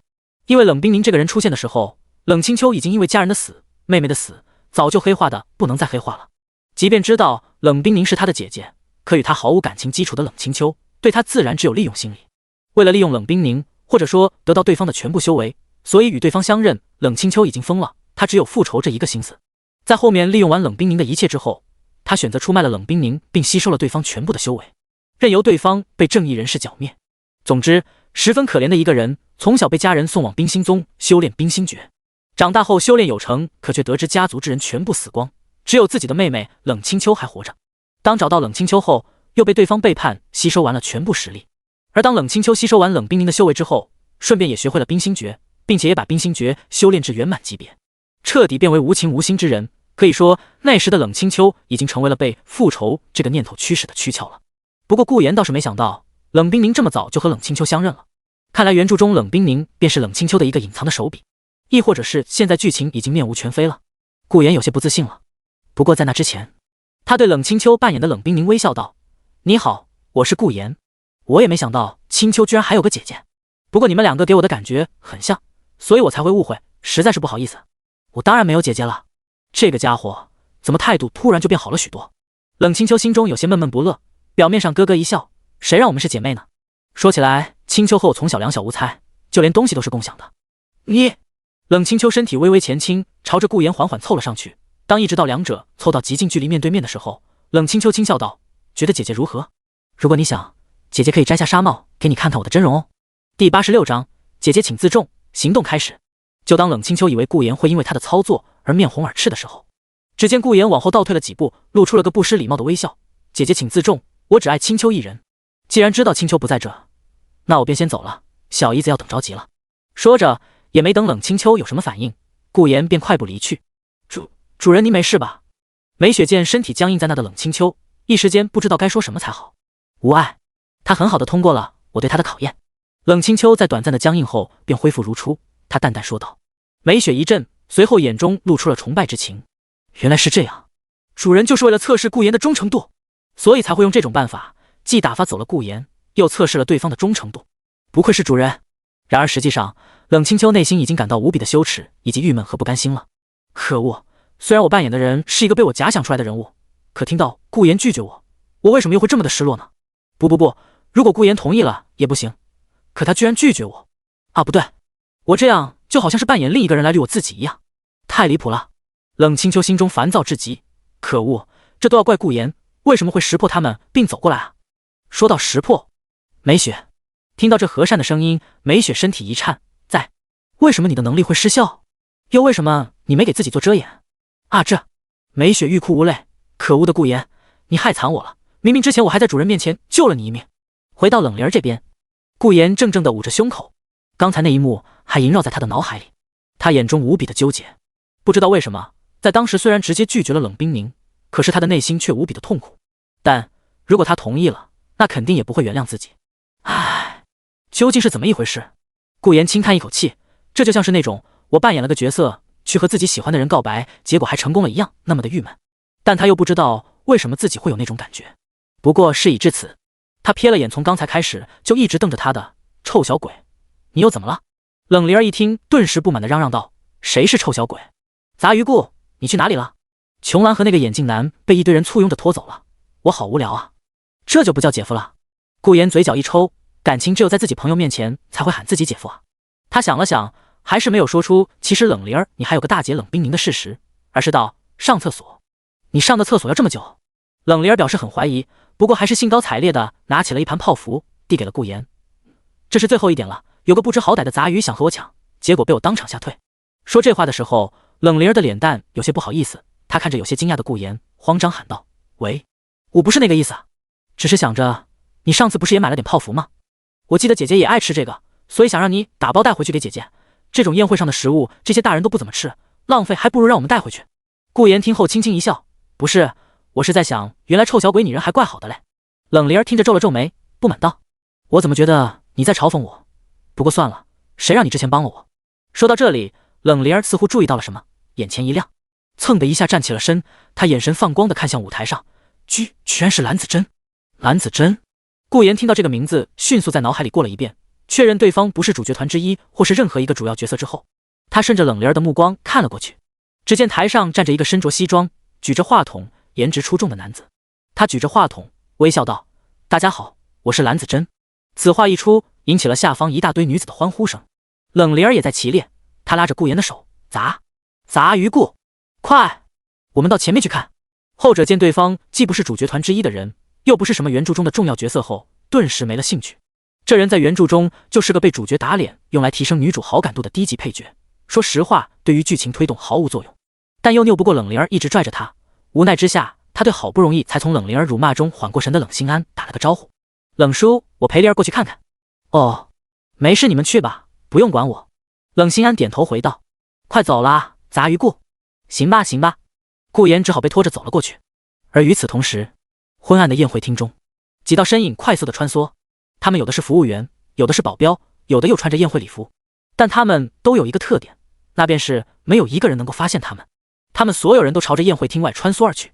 冷清秋看了眼顾言和冷灵儿的方向，随后和梅雪消失在了此地。叶组织的第一次全体行动开始。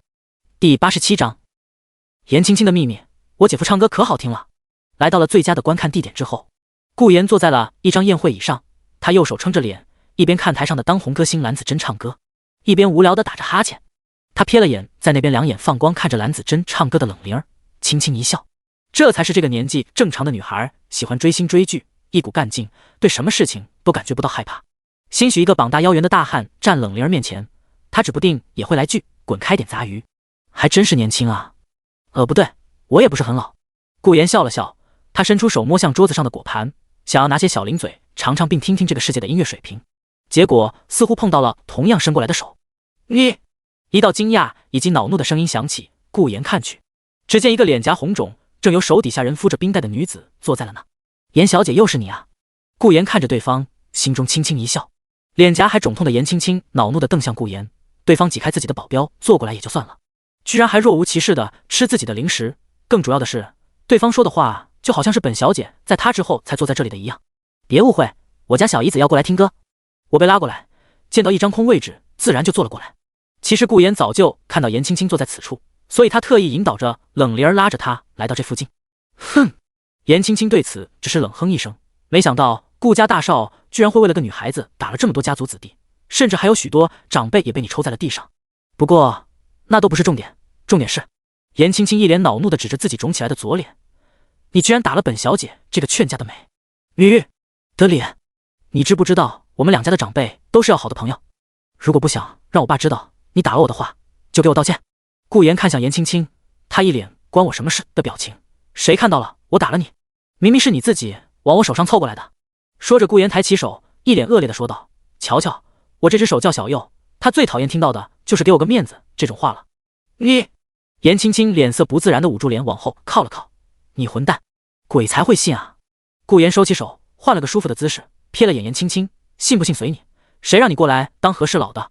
不知道那个时候我正在气头上吗？多少看看气氛好不好？对哦，你会被打，那根本就不是我的错。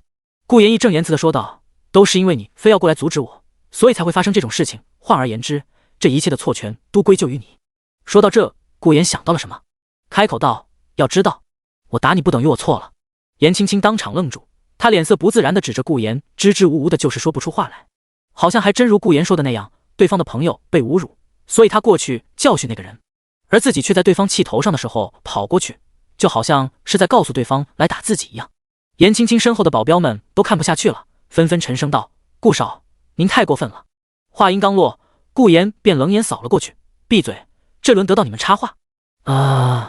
众保镖顿时不说话了。严青青这边已经想得太乱了，她甩了甩脑袋，烦死了，不管了，那件事是我的错，但还有件事肯定是你的错。严青青咬牙切齿地看向顾言，你要为那件事给我道歉？呵呵，来了吗？顾言面色不变，他心中一笑。严青青和顾家齐名的严家大小姐，明明可以安心当个富婆千金，可本人却偏偏有着当歌手的梦想，梦想成为最红的歌星天后。本人极其自恋，对自己的美貌非常的有自信，所以也朝着演艺圈的方向发展。歌手进军演艺圈也并不是什么稀罕事，他想做的便是既成为最红的歌手天后，又成为演艺圈影后。而在原著中，此人也是萧凌的后宫团之一，因为各种各样的事情对萧凌心生爱慕。而他其实还有个不为人知的秘密，那便是他是个 M。 这是原著萧凌也未曾发现的秘密，因为萧凌就是个热血白痴，一直以为严青青是喜欢上了他正义的优点，实际上全然不是，那都是因为严青青是被对方偶然间露出来的强势霸气所吸引。只是可惜萧凌不懂对方，和严青青相处的时候都是细声细气的讲话，这让严青青在原著中没少甩脸色给萧凌看，目的就是激起对方的怒气，来对自己强势一点。可惜一直到结局严青青等后宫被冷清秋杀了为止，萧凌也没怎么对后宫团们大声讲过话。总之，当顾言见到严青青第一眼的时候，实际上就认出来了，对方和不久前自己晨跑时候看到的身影一模一样。再结合原著中严青青也同样住在天湖洞别墅的这点来看，此人正是原著中的那个严青青。想到这，顾言嘴角一扬，笑问道：什么事？就是你骂我丑丑女。严青青说话声音越来越小，似乎是很不想说出那两个字一样。紧接着还莫等严青青听到顾言的道歉，突然他耳边传来一道趣味的声音：哦。紧接着严青青觉得自己的下巴被人用力捏住并掰向了一侧，他顺势看去，只见顾言用力地捏着他的下巴，并用一种充满侵略性的眼神扫荡着他的面容。顾少，请您放开大小姐。身后的保镖大惊失色，连忙想要阻止，可严青青却喊道：等下，这里轮不到你们说话。此话立刻让保镖们静止在原地，只能看着顾家大少这样欺辱自家小姐。严青青看着顾言，心脏跳动得飞快，她的呼吸微微变得粗重，她觉得自己的体温好像在升高。你想做什么？严青青语气有股不自然的意味，手死死地攥在一起，表面上强装镇定。可是脸上却逐渐浮现出一种不自然的神色，好有侵略性的眼神，而且这么看，顾言长得好帅，手也好好看。他的胸口上下起伏，接着只见顾言放开了手，充满意味地看向颜青青，一脸恶劣地笑道：“仔细看了看，你确实很漂亮，好吧，我收回之前骂你是丑女的那句话。”颜青青闻言紧咬嘴唇，她死死地瞪了眼顾言，深吸一口气后，强行让自己的心情平复下来，然后扭过头轻哼一声：“知道就好。”顾言就当没发现颜青青的异常似的，看着台上的兰子真轻笑道：“听听人是怎么唱歌的吧，我记得你不也是个当红歌星来着？”颜青青闻言，她瞥了眼兰子珍，随后兴趣阑珊地撇了撇嘴，这人就是个被包装起来的流量明星，别把这种爱豆称之为歌手好吗？这种人都是偶像综艺节目流水线批量制造出来的，只不过兰子珍背后有点关系，所以才能脱颖而出，一直火到现在。说到这里，颜青青就有些头疼，她说道：“最主要是这个家伙，因为和我合作过一部校园电影后，就一直缠着我，还每次都会被狗仔拍到发到网上，经常会取一些暧昧的标题，说什么荧幕 CP， 我简直是要被烦死了。”顾言听到这里，心中暗道：果然和原著中一模一样。冷灵儿在看表演，可是听着听着，心中的亢奋却逐渐减少。为什么这么难听？冷灵儿有些疑惑，明明兰子真是她最喜欢的爱豆了，唱歌也不错，自己还买了许多对方的专辑，可今天现场一听，怎么这么不堪入耳？还没姐夫唱得好。冷灵儿嘀咕道，下意识地寻找顾言的身影，结果却看到了对方正在和一个漂亮的女人开心，自己认为的聊着天。顿时他心中痛骂：出轨，这是出轨！可恶的杂鱼顾！台上，兰子珍虽然唱着歌，但其实眼睛却一直看着台下的颜青青。当看到那个暴力分子居然坐在自己喜欢的人身边，并对对方动手动脚的时候，兰子珍其实就已经忍不住想要爆粗口了。但顾言是顾家的大少，还是个那么恐怖的暴力分子，自己再怎么愚蠢，也不可能会去当众找他麻烦。不过也不是没有别的办法，他瞄到了台下的另一个黄毛女孩，对方好像是他的粉丝，并且和那个暴力分子还是一起来的。兰子真不知道想到了什么，唱得更卖力了。一曲终了，就在众人以为兰子真还会继续唱下去的时候，只见对方轻声细语地说道：“各位，相信只听我唱歌，大家也觉得有点烦闷了，所以接下来有个小活动，我想随机请一位幸运观众来到台上和我一同演唱。”此话一出，喜欢兰子珍这种小奶狗的富婆们都欢呼了起来。我，珍珍喊妈妈一起来，珍珍妈妈爱你。感受着台下人们的激情，兰子珍心中十分得意。接着她伸出手看向台下的冷灵儿，这位美丽的小姐，你愿意和我一同上台表演吗？没错，从冷灵儿被顾言保护这个情况来看，这个女人肯定是顾言喜欢的人，而对方又是自己的粉丝。哼，当你看到自己喜欢的人和我一起唱歌的时候，绝对会很嫉妒吧？可你又不能说什么，毕竟你喜欢的女孩子，喜欢的明星可是我。然而冷灵儿却摆了摆手，不要。兰子珍嘴角一抽，她有些尴尬且震惊地看向对方，那个，你不是我的粉丝吗？其余富婆虽然很想抨击一下冷灵儿居然拒绝了他们的小奶狗，但是一想到对方背后是顾言这个危险的家伙，于是都闭上了嘴。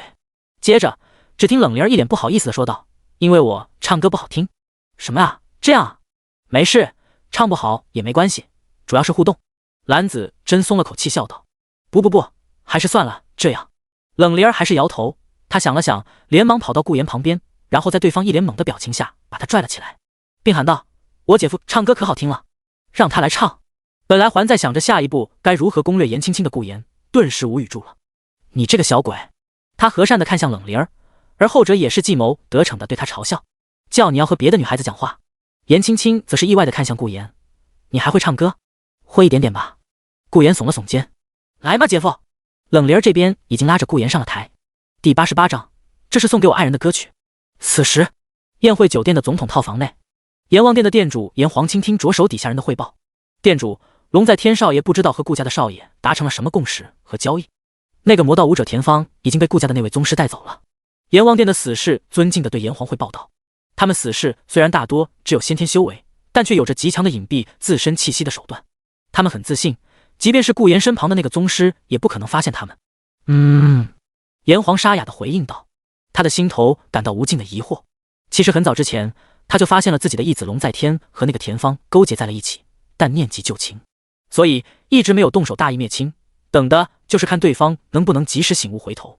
今天这个宴会其实就是龙在天最后的机会，如果到他走上台宣布继承人为止，龙在天还是执迷不悟要和魔道勾结，那么他便会宣布另外的义子成为继承人，并在宴会结束后大义灭亲，把对方和田芳的尸体交给武者部门。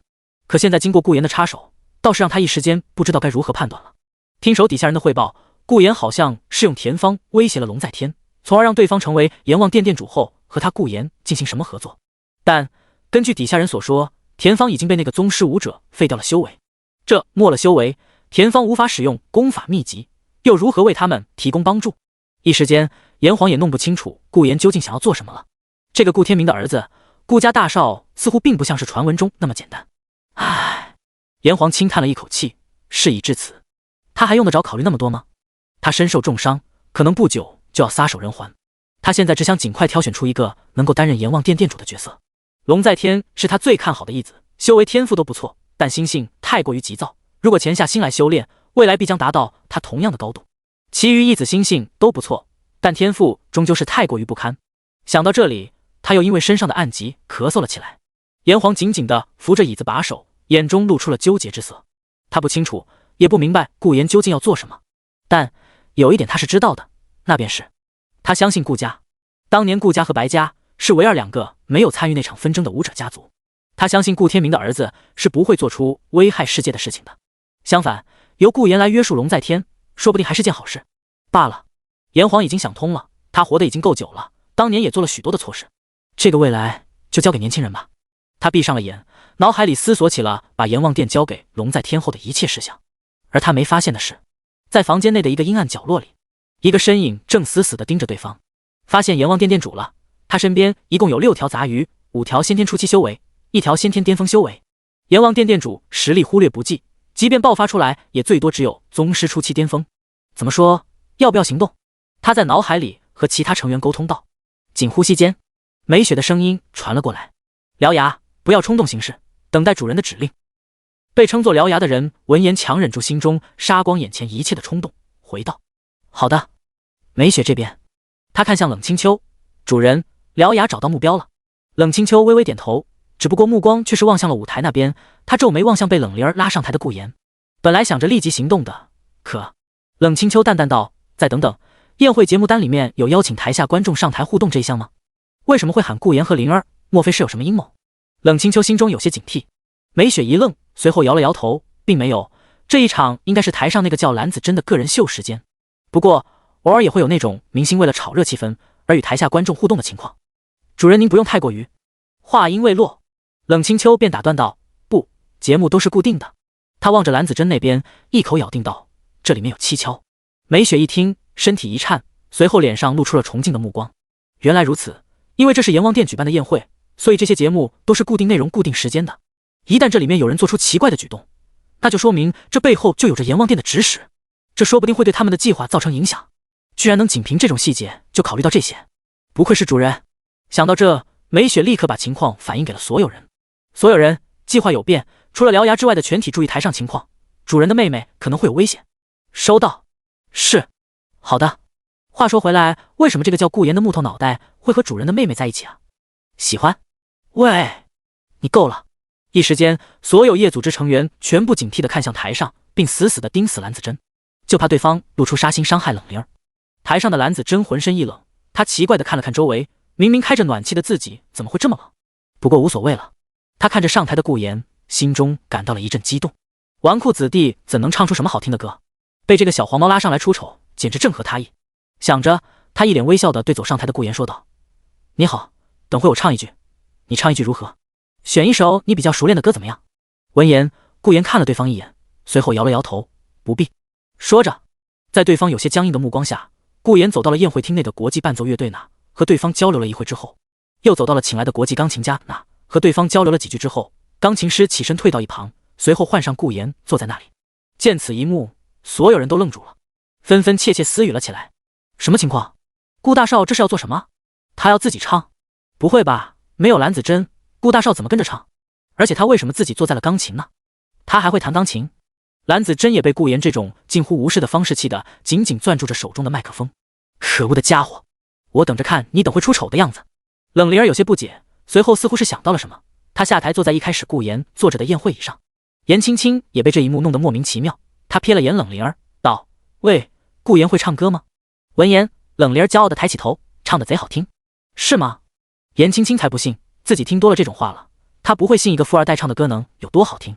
所有人心中也都差不多这么想的，毕竟以前从来没有传出顾妍会唱歌这种传闻。沈婉儿也不信，毕竟顾妍从没在她面前唱过，要是真的唱得好，恐怕早就唱了。不过听听也无妨。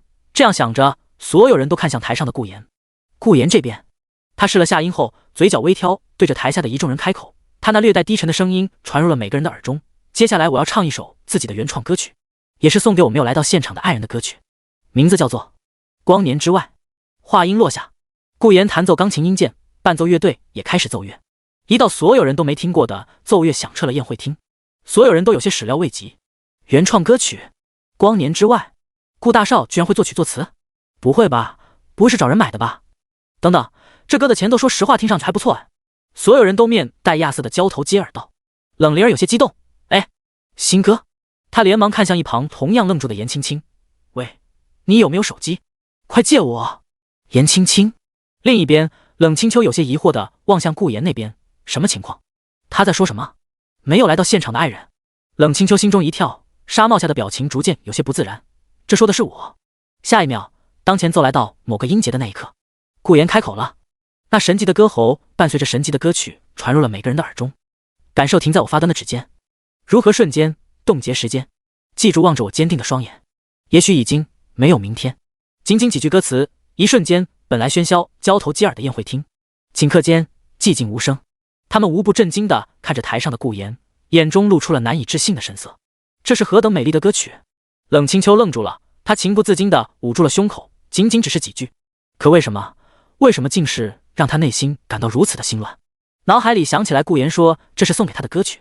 冷清秋轻抿嘴唇，他望向台上的顾妍，虽然看不见对方，可对方体内的那股生命原质，在此刻在他眼中却显得是那么的耀眼夺目，那么的特别，让他看一眼便忘不掉。这个坏家伙就算在外面，也要弄得他如此心烦意乱吗？第89章，全场轰动。冷清秋的羞涩，悠扬的旋律萦绕在众人的耳边，搭配上顾妍神级的唱功，让所有人都忍不住沉浸了进去。冷灵儿已经问颜青青要到了一台手机，并一脸兴奋地打开了录像功能。他眼神放光地看着顾妍，就连自己的小脸微泛起红晕都没发现。姐夫好棒！颜青青有些不敢置信地看着台上一边弹奏一边演唱的顾妍，他听出来了。当顾妍开口的一瞬间，他便反应了过来，这人的声音和那手上传到网上的网络歌曲《告白气球》一模一样，居然是他！颜青青内心有些气馁，没想到自己的假想敌居然就是顾妍，而那个顾妍之前还对他做了那种事情。颜青青不知道想到了什么，用手轻轻地摸在了自己被顾妍打过的脸上，眼神有些迷离，耳边萦绕着顾妍的声音以及对方那侵略性的目光，他情不自禁地夹紧了双腿。顾妍好棒！沈婉儿也呆滞住了。当顾妍开口的那一刹那，他就明白自己错了，错得非常的离谱。顾妍不是不会唱歌，而是太会唱了，但他却根本没在他面前唱过，一直到现在才显露出来。为了冷清秋吗？沈婉儿突然觉得有些烦躁，他一口气喝光了杯中之酒，不胜酒力的他脸上立刻泛起了晕红，眼中再望向顾妍那个优雅弹奏钢琴的身姿的时候，竟是带着些许羡慕以及后悔。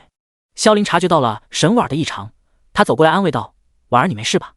没事，别说话了，让我安静地听完这首歌。沈婉儿摇了摇头，随后闭上眼静静地欣赏着音乐。萧凌闻言点了点头，只是在看向顾妍的时候，眼中却露出了一丝复杂之意。顾妍你难道和婉儿有什么？他紧紧地握着拳头。伴奏音乐迅速转变，顾妍的钢琴也恰到好处，紧随其后的是他下一句歌词：缘分让我们相遇乱世以外，命运却要我们危难中相爱。当这句歌词的出现，冷清秋触动心弦，他紧紧地看着顾妍那耀眼的生命原质，他喃喃自语：缘分让我们相遇乱世以外，命运却要我们危难中相爱。冷清秋的心很痛，这何尝不是在说他跟顾妍的处境？自己冷家遭遇灭门之案，当年的真相未知，凶手全都逍遥在外，自己身负复仇的使命，而顾妍只是个普通人，在这场复仇的道路上，他和自己待在一起实在是太过于危险，仇人可能会再次找到我们冷家，而到时候顾妍这个普通人绝对会被杀害，那些人将会再一次把自己身边的人一个个夺走。冷清秋捏紧了拳头，心情十分的复杂以及纠结，自己因为顾妍到来心中愈发的安稳享受，可却忘了其实他身边非常的危险。顾妍，你真的还要和我在一起吗？然而顾妍下面的歌词却让冷清秋愣住了，只听也许未来遥远在光年之外，我愿守候未知里，为你等待。到这边，音乐节奏迅速转变，而顾言弹奏的钢琴也极具迅猛野性。他抬高音量唱道：我没想到为了你我能疯狂到山崩海啸，没有你根本不想逃。我的大脑为了你已经疯狂到脉搏心跳，没有你根本不重要。轰！所有人脑内轰雷作响，全身都泛起了鸡皮疙瘩。一个坐在角落里的老者突然激动地站了起来，他看着顾言，激动得浑身颤抖，竟是忍不住哭了起来。这是何等美丽的歌曲！唐老，您没事吧？没事，只是这首歌让我想起了曾经。现场的气氛瞬间炸裂，所有人都忍不住倒吸一口凉气。啊呀！顾少，顾少，顾言，顾大少，爷爷妈妈爱你！口碑转化，所有人都欢呼呐喊了起来。他们抛弃了自己的身份，抛弃了自己的矜持，抛弃了对顾言的成见，每个人都情不自禁地喊了出来。他们在此刻只想配合顾言放纵情绪。沈婉闭着眼，可泪水却从他的眼角处滑落下来。他忍不住趴在桌子上，在这喧嚣的地方一抽一抽地哭了起来。为什么我当初那么傻？为什么当初我要那么对待顾言？如果当初我答应和顾言在一起，那么现在这首歌是不是就是顾言唱给我听了呢？冷清秋，我恨你！为什么你要那么优秀？为什么要成为我的偶像？又为什么要在跌落神坛之后成为了顾言的爱人，夺走了我的顾言？萧凌见哭出来的沈婉儿显得有些不知所措，他只能一遍遍安慰。白君这边，他看着顾言，情不自禁地想到了当年的那个跟在自己身边的女孩，可惜一切都成了泡影。白琼兰怔怔地看着顾言，脑海里想到了什么，手紧紧地握着胸口上的玉佩。梅雪感到有些震撼，没想到顾言唱歌这么厉害。她下意识地看向冷清秋这边，想看看主人目前是什么反应。结果只见对方面色毫无变化，甚至语气也十分平淡，走了梅雪，看起来没什么事情，行动继续。说罢便向着宴会厅外走去。而梅雪也是感到无比的钦佩，不愧是主人，因为本就是把顾言当做一个利用的傀儡，所以自然也不会被对方的这种做法所感动。他擦了擦眼角的泪水，自己也得向主人学习才行呢。然而梅雪却没发现的是，冷清秋纱帽下的脸上已是布满了红霞，她两只手紧紧地攥在一起，墨绿色的眼眸搭配着红晕的脸颊，使得她整个人都显得十分的可爱妖冶。脑海里回想着顾言那热烈激烈的表白，她声音轻颤微不可闻：坏蛋，坏蛋，坏蛋，坏蛋，坏蛋，坏蛋。当梅雪下达冷清秋指令的那一刻，所有成员迅速出动。白莲脑海里还十分不舍得想要听完顾言唱的歌，但是主人的命令更为重要。虽然是个木头脑袋，但是唱歌却意外的好听嘛。好了，你给我走了，阎王殿殿主那边还需要你。白莲拉着还待在那处于纠结状态的慕容次离开了宴会厅。第90章，阎王殿殿主的惊恐。唱完一首歌后，顾言已经下了台。没有对比就没有伤害，等蓝子珍在唱的时候，已经没有人买单了。最后他只能被酒店工作人员请了下去。宴会表演继续，许多人想花钱让顾言再唱几首，只不过顾言根本不差钱，但也和一众家族的家主或是年轻子弟结交了一个朋友，算是改变了一些以往的风评和口碑。有眼力见的人早就在冷灵儿旁边又搬了张椅子。应付完那些人之后，顾言一脸疲倦地坐在了冷灵儿身边。看到顾言一脸疲倦的样子，虽然冷灵儿心中感到有些内疚，拉顾言上去唱歌，但一回想到顾言的歌声，他就有忍不住小窃喜了起来。姐夫，你唱歌真的好厉害，这么一会就折服了这么多人。冷灵儿毫不吝啬的赞扬，没有让顾言觉得有多么的高兴。他一脸和善的看向冷灵儿，死小鬼，你居然坑我！嘿嘿，嘿嘿个头啊！顾言轻叹一口气，算了，不过这也是好事，至少改变了自己在其他人心中的印象。兴许是从舔狗变成了暴力分子，再变成了有才华的富二代这样。顾言感受着周围那些对自己抛着媚眼的同龄人或是叔父们，他顿时觉得这些所谓的企业老板、家族子弟，实际上也和普通人一个样，都会因为自己喜欢的事物而疯狂摇旗。他也听说过有一些富家子弟为了自己喜欢的明星而做出一些失去理智的事情。他瞥了眼那群人，有许多他也认识，和顾家有着许多的合作。他可没忘记顾家的家族年会，别忘了，到时候就是第3次投票选择顾家继承人的时候。如果他被投了否决票，那么顾家这么大的家产就要重新选定下一任的继承人。当然，即便顾言失去了继承人的资格，那么也没关系，毕竟当代家主是顾天明，他身强力壮的，除非死了，或是他主动退位。突然，顾言想到了什么，顿时明白了为什么顾家这么大的一个家族居然会有什么投票制了。原著中虽然没有明确说明，但是种种细节可以看出，顾家其实是个武者家族，或者说是某个武者家族在世俗界留下来的分支。只是这段作者随手提起的剧情桥段，最后也没有填坑便完结了。也就是说，这个投票根本就不是选定什么明面上的一个集团继承人这么简单，这其中一定还有别的深意。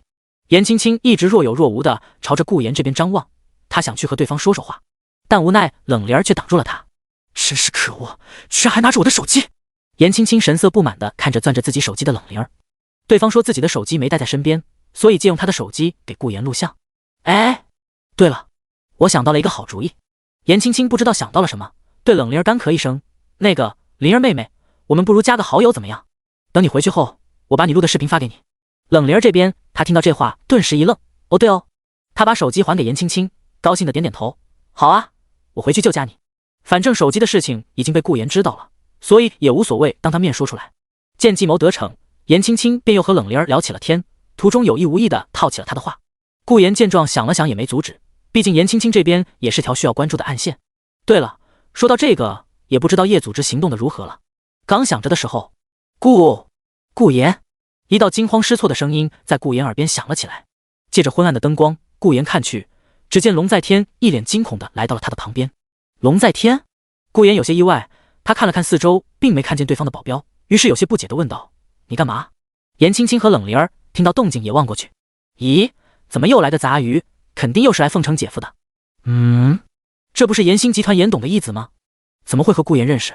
龙在天身体都在颤抖，他一把拉住顾言：“听我说，一群疯子闯入了我干爹的房间里，我正好在销毁田芳的资料，在监控里面才看到的。顾言，你得救救我，你要帮帮我。”疯子？不会是青秋的手下吧？顾言皱了皱眉，他站起身对冷灵儿说道：“你在这待着别乱跑。”说着，他拉着龙在天朝着宴会厅外走去。“你和我过来一下。”冷灵儿一脸懵：“喂，姐夫，不是，怎么杂鱼谷突然就和这个奇怪的人走了？”颜青青有些莫名其妙，这个龙在天在说什么？什么疯子？什么救他？与此同时，阎王殿殿主阎黄这边已是一片惨案，阎黄瞳孔不断收缩，他不敢置信地看着眼前的这一幕。前一秒他还在思考等会上台后要说什么，但后一秒一阵阵肉块被撕裂的声音便传遍了他的耳中。他没有反应过来，兴许是因为脑海里在想事情，又或许是年龄以及受伤的缘故，让他身体跟不上思维，血腥味遍布在了此地。他似乎又想起了当年的那个场景，不应该说眼前这一幕，或者说眼前这些人，竟是和当年那群人的身影无限制地重叠在了一起。他惊恐地吞咽着口水，身体上的伤痕又在隐隐作痛，他此刻甚至连反抗的心理都升腾不起来。阎黄惊恐地看着在他房间里的众人，他们统一身着那袭熟悉的黑色服饰。你们是叶？此刻阎黄似乎都忘记了自己如果反抗，还是能够爆发出宗师初期巅峰的实力。好久不见了，阎王殿殿主。而就在这时，一道冷漠的声音回荡在房间之中。一瞬间，在场所有人的眼中都露出了尊敬以及兴奋之意。他们立于两侧，使得中央多出了一条仿佛是为来者空出来的大道。阎黄坐在椅子上，他面色恐惧地看着自那空出来的通道。这一幕何其相似，当年那个存在也是如此出现在他们所有人的面前。下一秒，一道身影从那暗影之中走出，他身着黑色斗篷，戴着黑色纱帽，长发如瀑布般披散，微微的寒意环绕在他周围。冷清秋淡淡地扫视着房间的每一个角落，他墨绿色的眼眸冰冷而锐利。确认再无活口之后，他看向阎黄，他的存在让阎黄感到无比的压迫，后者死死地捏住把手。冷清秋的声音冰寒刺骨，宛如冰霜一般直击人心。阎黄，活这么久了，是时候为当年之事付出代价了。井号34，当年之事。阎黄瞳孔收缩，当冷清秋取下纱帽的那一刻，当看到对方那对眼眸的那一刻，他震惊了。他失去情绪的掌控，指着冷清秋不敢置信道：“冷清秋，叶，你使用了那把匕首，你疯了，你疯了！”话音刚落，噗呲，阎黄的下巴被卸了下来，两条手臂被两根骨刺刺穿在了把手上。如你所见，我从地狱里爬出来了。冷清秋优雅地走了过去，居高临下的俯视对方，道：“说，当年为什么要屠戮我们冷家？”阎黄惊恐万分，但因为下巴被卸，所以无法说话。冷清秋轻叹一口气，似乎是感到很无奈。他瞥向梅雪以及另一人，梅雪、獠牙去把龙在天带过来。龙在天身上有一道特殊的真气，那道真气的生命十分的蓬勃有力，也唯有那道生命真气才能以最低限度来完成自己能力的施展，也才够保住阎黄如同残烛般的狗命。他不信阎黄在这种状态下说的话是真话，只有成为自己的傀儡才能够确保真相的完整性。而阎黄听到龙在天体内真气的那一刻，心中更是慌乱，身体都开始挣扎了起来。与此同时，顾岩这边已经和龙在天来到了宴会厅的外头走廊。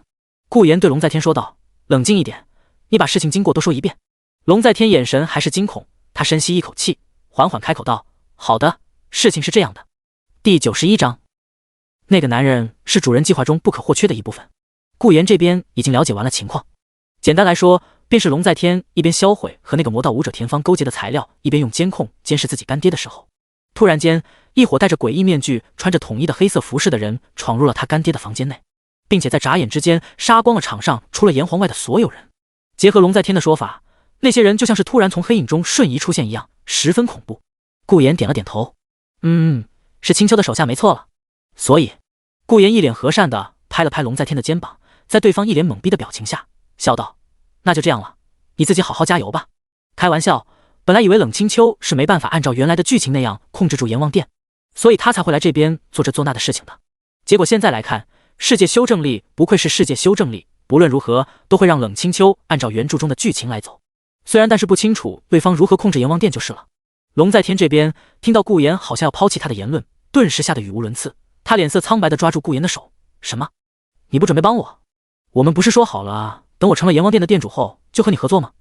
你那个宗师保镖呢？快让他出来救救我啊！那伙人肯定会杀了我干爹，之后肯定就要找上我来了。”龙在天一想到那伙人的诡异之处，就双腿发软，眼睛竟是闪烁出了泪花。我还有大好前程，我还有远大抱负，我还想统治世界，怎么能就死在这里？被一个大男人抓着，那个男人还哭哭啼啼的样子，试问你是什么感受？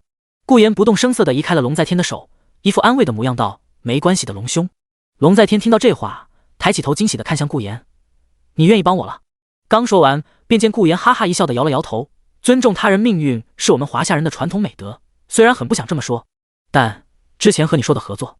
话音未落，嗡，一阵莫名的波动顷刻间笼罩住了整个走廊，四周变得昏暗无比，就好像是此地处在了另一个空间了一样。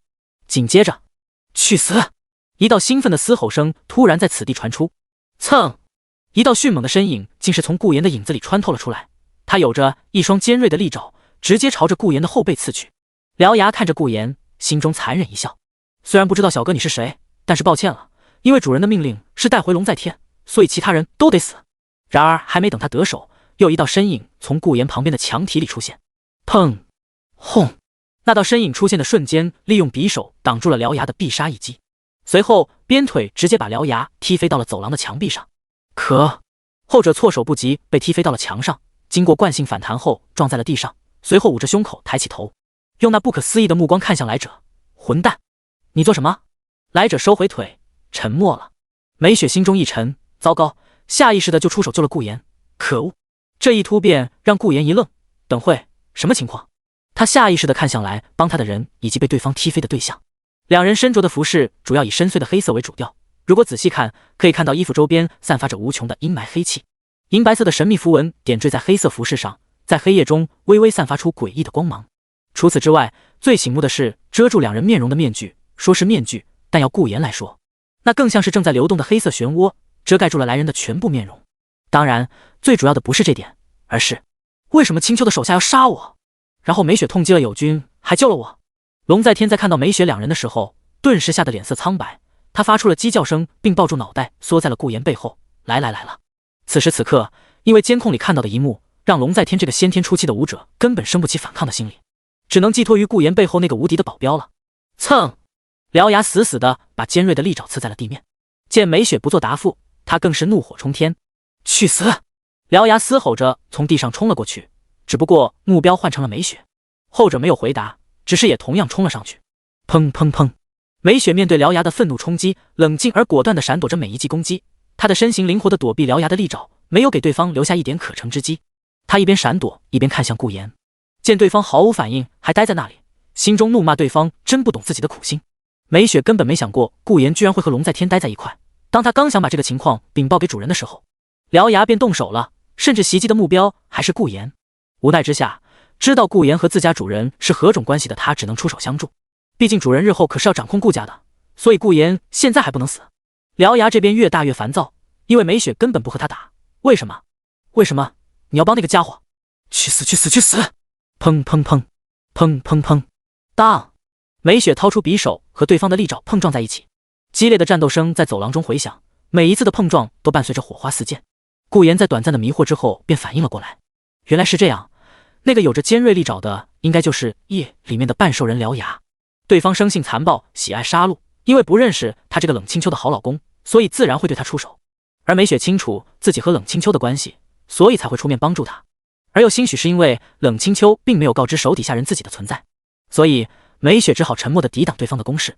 简单来说，目前最好的办法就是顾言深吸一口气，随后猛地朝着众人的反方向奔去，顺便掏出手机拨打给了老高，只是一看却没信号。他看了看四周，顿时明白了，这是美雪的独有能力，可以利用黑夜笼罩住一方空间，隔绝一切。总之，为了不让美雪太过于为难，先跑了再说。假如对方真想帮他，那应该很快就会把这个能力收回才对。美雪见此一幕，心中松了口气的同时，也散去了黑夜笼罩。龙在天反应过来，也连忙跟了上去。等等我！獠牙见任务目标溜了，眼底露出了一抹杀意，但眼下美雪还是没有放他离开，一直到确认顾言走后，美雪才闪身到一旁不再阻拦。而獠牙则是怒气冲冲地看向美雪，咬牙切齿地质问道：“美雪，你疯了？你背叛了组织？你知道主人知道你背叛了，我们会如何？”话音未落，美雪便冷声道：“蠢货，你知不知道就在刚才即将毁了主人的大计？”啊！獠牙闻言微微一愣，随后咧嘴骂道：“你在说什么蠢话？刚才我就要得手了，杀了那个无关紧要的人后。”说着说着，獠牙便说不出话来了。他反应了过来，有些不可思议地问道：“你是说那个没有修为的男人？”美雪微微点头，淡淡道：“那个男人是主人计划中不可或缺的一部分。具体情况……”他顿了顿，随后还是说道：“等和主人汇报完当前情况就明白了。”獠牙挠了挠脑袋，听美雪这么一说，他心中的怒气倒是减少了许多，烦死了。总之你只要告诉老子不能杀那个顾家少爷就行了吧？那他旁边的龙在天呢？顾家大少不会阻止我们抓他吧？美雪听到这也不确定顾言和龙在天的关系，毕竟关乎到顾言的事情，他都得请示一下自家主人才行。于是说道：“还是得先询问一下主人。”真麻烦。獠牙嘀咕了几声，不过也不再反驳。两人有着气息遮蔽能力的存在，所以并没有被人发现，仅眨眼间便遁入黑暗中，离开了此地。第92章，阎王殿殿主之死，顾言只是我在世俗界明面上的丈夫。来到宴会酒店外面，顾言也是成功拨打给了老高，也正巧对方已经安顿好了田方，所以不到几分钟便赶到了顾言身边。一来便慌张地查看顾言有没有受伤，当确认对方没事之后，才松了口气：“少爷，您吓死我了，幸好你没受伤，不然我真不知道该如何对老爷交代了。”老高心有余悸，随后看向一旁脸色苍白的龙在天，似乎感应到了什么，于是对顾言说道：“少爷，那些人的目标很明显是龙在天，对方想要龙在天身体里的一样东西。”听闻此言，顾言瞥了眼面色一变的龙在天。龙在天听后表情挣扎了一下，不过还是无奈地叹了口气：“我曾经其实也只是个普通人，但是在我小时候走在放学路上的时候，天地色变，突然间从云层之间闪出了一道金色光晕，那道光晕没入了我的体内。从此之后，我的头脑变得更加灵光，身体素质也变得异于常人，甚至还能使用一些常人无法想象的力量。只是不久后，我的父母因为一场飞机事故死了。”龙在天说到这，表情变得有些悲伤。在那不久之后，阎王殿的殿主，也就是我的义父找上了我。他说我体内蕴含着一缕龙气，如果让人发现我体内的龙气，那么就会招来祸端。或许那些神秘人想要的就是我体内的那一缕龙气吧。老高听闻这话，表面不动声色，实际上已经在思考对方体内的龙气了。到了他们这个修为的人，实际上一眼就能看出龙在天体内隐藏的力量。这缕龙气能够让普通人脱胎换骨，一跃成为一个武道天才。即便是他来吸收这缕龙气，都能够为他提高修炼上的感悟。当然，他对这缕龙气这么上心，其实是考虑到了自家少爷。自家少爷知晓武者的事情，但本身实力却很弱。要是再发生像今天这样的事情，实在是太过于危险。最好的办法便是抽出龙在天体内的龙气，让少爷来吸收。一缕龙气保底都能让少爷的天赋提高到先天武者。接着，只要不断的去搜集龙气，让少爷吸收，相信少爷绝对能够成长到甚至是超越他的程度。老高心中在想什么，顾言自然是不知道。他听完龙在天的言语后，陷入了沉思。等一下，龙气他是知道的，因为搜集龙气就是原著中的主线内容。传闻中古武界远古时期爆发了一场毁灭天地的战争，其中龙王陨落，死后化作了99道龙气。这99道龙气散在了世界各地，每一道龙气都能为武者带来意想不到的提升。传闻只要收集全部龙气集于一身，便能获得远古时期龙王那样的力量。而龙王殿唯一的志愿便是收集99道龙气，再现当年龙王的光辉。作为男主角以及龙王殿继承人的萧凌，自然也是接下了这个艰巨的任务。只是一直到大结局，龙气也没收集完。当然，最主要的不是这些，而是原著中萧凌获得的第一缕龙气虽然是和阎王殿有关，但那可是在死掉的炎黄身上吸收掉的。等会，有点乱。炎黄在原著中还活着，但是经过现在来看，炎黄明明已经快死了，那冷清秋怎么让一个快死的人继续活着并控制对方呢？为了世界修正力，实际上龙在天也是要死的。也就是说，顾炎怜悯地看向龙在天，也就是说，冷清秋让炎黄兽自己操控并活着的办法，就是龙在天体内的那一缕龙气。原来如此，怪不得要攻击他，兴许是冷清秋的命令是把龙在天带过去。理清一切，顾炎对面前还沉浸在幻想之中的龙在天拍了拍肩膀，他叹气道：“龙兄，苦了你了。”龙在天没想到顾炎居然会安慰他，顿时觉得眼前这人还挺好的，于是强颜欢笑一声：“没事，只要顾炎你能理解我就好了。”顾炎见状干咳一声：“这样吧，我们再进去一趟，这次有老高护着我，定能救出你的义父。”龙在天闻言表情挣扎了一下，其实自己义父死不死都无所谓，只要自己没死就行。毕竟他当年就知道义父找到他的目的其实也是他体内的龙气，只是因为当年那场战斗受了伤，所以这种目的性越来越少了而已。可他也绝对不会因此对对方有什么改观。顾炎见此一幕，刚准备让老高把对方强行送进去献祭的时候，呀！一道尖叫声从宴会酒店内传了出来，紧接着便是一阵骚动。老高眉头一皱：“少爷，里面好像又出事了。”顾炎思索片刻，还是道：“进去看看。”说着，他对龙在天和善一笑：“龙兄你也过来。”不知道为什么，顾炎心中突然有了一种不妙的感觉。龙在天闻言虽然不想去，但一个人留在这他也更不愿意，于是也跟着顾炎进入了其中。一进酒店，顾炎便看到了慌张和严星集团保镖们解释着什么的酒店工作人员。顾炎和龙在天上前了解一下情况，最后了解到了一个令他想破脑袋也想不出的事情：炎黄死了。他的反应是震惊且不可思议的。等一下，为什么事情会发展成这样？炎黄被杀了？不是，青丘命令的还是冷冰凝命令的？那原著剧情怎么走？阎王殿怎么控制？龙在天还要不要献祭了？不信邪的顾炎直接乘坐电梯来到了顶楼炎黄所处的房间内。当老高龙在天随后赶到的时候，房间内的惨样让他们都愣住了。只见炎黄坐在椅子上，正对大门，已被靠在打开的窗户门前，微弱的月光照映出了炎黄此刻的模样。对方的脑袋被割了下来，并放在了他的手上，一根骨刺从他的天灵盖开始一路向下穿透，连带着串，整个手心一直被钉在了地上。他的表情还残留着惊恐的神色。义父！龙在天惊恐万分，他扑通一声跪在了地上：“你还没有宣布我才是继承人啊！”顾炎迅速观察了一下四周，满房间被撕碎的尸骸肉块，看模样应该是獠牙做的，而炎黄的死法应该是慕容刺。只是刚想到这，他看到了那穿刺着对方脑袋的骨刺上居然还残留着一缕冰晶。等一下，是冷冰凝做的，还是青丘？顾炎陷入了沉思，以及不理解对方为什么要这么做。宴会酒店的顶层，几道身影尊敬地站在一旁，他们都静静地等待着那个站在顶层边缘处，目光眺望远方，似乎在想什么的主人的下一个命令。冷清秋站在楼层边缘，他脑海里思索着一刻钟前发生的一切。夜组织全体成员的第一次全体任务行动似乎以失败告终了，当然归根究底是因为自己临时做出的决定，计划全都打乱了呀。冷清秋喃喃自语，如果不是梅雪过来告诉他顾炎和龙在天在一起，那么他自然还会按照一开始的计划，利用龙在天体内的那缕充满生机的真气来掌控阎王殿。只是顾炎却和龙在天待在一起，虽然不清楚两者是什么关系，但他并不想在顾炎面前去杀死对方的身边人，因为他害怕当顾炎了解到他的真面目后，会露出那种他不想看见的表情，那在他眼中耀眼的生命源质会不会也因此变得暗淡无光？他不想赌，也不敢去赌顾炎会不会发现一幕又一幕残忍的事情都是他做的。只是虽然做完了这一切，但之后又该怎么办？他捏紧了拳头，亲手斩掉仇人的头颅，说实话也根本没办法减轻他心中的杀意，因为他得知了一个信息，那便是当年他们冷家会被盯上，根本就不是因为他们冷家招惹了谁，而是因为他们冷家获得了一样东西。那样东西引起了全古武界的恐慌，所以才会招惹来那么多人来围剿他们冷家。如今那样东西就在他的眼睛里，真是可笑，仅仅是因为一把匕首便能够随意屠杀他的家人吗？轻吸一口气，冷清秋更加明确了自己复仇的想法。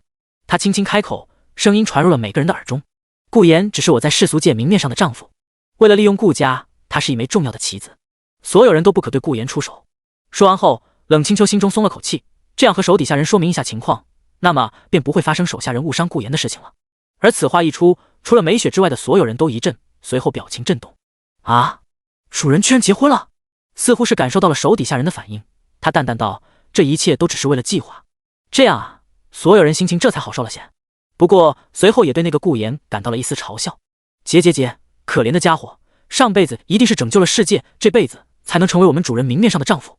真可怜的家伙，之后绝对会被主人无情抛弃的。真期待看到对方的表情。白莲心中也是这么想的，只是他瞥了眼一旁仿佛已经变成灰白颜色的某人，无奈地捂住了脸。喂，你不要表现的好像是被人甩了一样好不好？真是不知道这个家伙脑子里到底在想什么。顾言这边，在经历了短暂的头脑风暴之后，他终究是认清了此刻的现实，看着跪在地上震惊崩溃的龙在天，顾言也多少知道对方脑子里在想什么。无奈之下，他走了过去，蹲下身，伸手按在了对方的肩膀上。后者感觉到了这一点，他扭过头，只见顾言微微一笑，之前说的合作，我觉得我们还可以继续。啊？龙在天有些发懵，我们不是一直都是合作伙伴吗？第93章，宴会结束，警察很快赶到宴会酒店并封锁了现场。什么？严老板死了？不会吧？怎么可能？天哪，居然在严家举办的宴会上杀了严董事长，这犯人是不要命了吗？宴会厅内的宾客面色苍白，这个逆天的消息让他们所有人都觉得无比的不真实。堂堂严兴集团的老板严黄竟是死了。一大堆警察包围了此地，一个个开始盘问调查。酒店门前，冷灵儿拉着顾言的手，一脸担忧地说道：姐夫，你要小心一点。顾言点了点头，别太担心，这件事和我们都没什么关系。说着，顾言看向自己的家族保镖，道：送灵儿回去。是。送走了冷灵儿，顾言再次返回了酒店。1楼大厅内，龙在天在这边刚结束审讯，虽然他对炎黄并没有什么感情，但当真的看到死去义父尸体的时候，心中其实还是很不是滋味。他会想，这是不是死得太过于突然了？好歹也是个阎王殿的店主，为什么会落得这么个下场？摇了摇头，龙在天看到了顾言，连忙走了过去。他觉得自己周围十分危险，保不齐那些人之后还要找上他，于是他把希望寄托在顾言身上。顾言，接下来我们该怎么办？顾言看了他一眼，警察已经调取了整个酒店的监控，但根本没有找到任何关于犯罪者的踪迹。龙在天能看到冷清秋的手下似乎都是他们故意为之的，虽然不知道冷清秋最后为什么会选择杀死炎黄，但显然现实中没那么多时间来等待他思考完毕，看起来只能继续按照他一开始的计划来行事了。想到这，顾言心中暗叹一口气，剧情简直面目全非了呀。看着眼神不安的龙在天，顾言心想，这个蠢货也变得更加蠢了。他记得对方体内好像有道龙气来着，反正留在他身上也无用，倒不如拿出来由他吸收得了。念及至此，顾言开口和善地说道：龙兄，没关系的，所有人都知道你才是最具有天赋的人，才是最有资格担任继承人的人。之后我会帮你坐稳严兴集团董事长这张位置，但前提是你要答应我一件事情。龙在天听着顾言的话，心中稍微安定了许多，有顾言顾家以及对方身边宗师的帮助，他相信自己的安全肯定能够得到保障。什么事情？是要钱吗？龙在天有些迫切地询问道。顾言则没想过在这个地方说出来，于是神秘一笑，道：不，之后再说，等你义父的葬礼结束再来好好商量这件事情。哦。龙在天点了点头，现如今阎王殿已经失去了主心骨，实力大不如前，他又害怕那些黑衣人重新找上来，所以只能依仗顾言了。这时候一道熟悉的声音响了起来：顾言，你觉得这件事是谁做的？顾言和龙在天看去，只见白君一脸沉重地走了过来，他刚送走了自己的妹妹，并立刻查看起了整个宴会厅的场上人员，结果便得出了一个令他心头一沉的结论：每个家族的保镖以及酒店本该在宴会厅的工作人员或多或少都少了几个，也就是说，少掉的这些人很有可能便是造成炎黄死亡的凶手。顾言耸了耸肩，谁知道呢？兴许是严董的仇家。说着，他看向龙在天：龙兄你怎么看？我怎么看？我看得清清楚楚，明明白白，是一伙黑衣人杀了我义父。不过这当然是不能说出来的。于是龙在天痛心疾首的哽咽道：我不知道，但我一定要为我的义父报仇雪恨。炎黄的义子吗？本来好像是说要在今天宣布他成为继承人的来着。白君看了龙在天一眼，没想到对方和顾言还是朋友。就在这时，一道烦躁蛮横的声音自一旁传来：我都说了我不清楚了好不好？本小姐一直都在宴会厅。顾言和白君看去，后者眼神一凝，只见说话之人正是那个给他带来恐怖压迫感男人身边的女子。我们都有见证人证明我们一直在宴会厅的，不信你问问他们。白莲一副被冤枉而导致十分气愤的样子，伸出手指向一众企业老板。警察闻言望去，只见各个企业的老板们纷纷点头。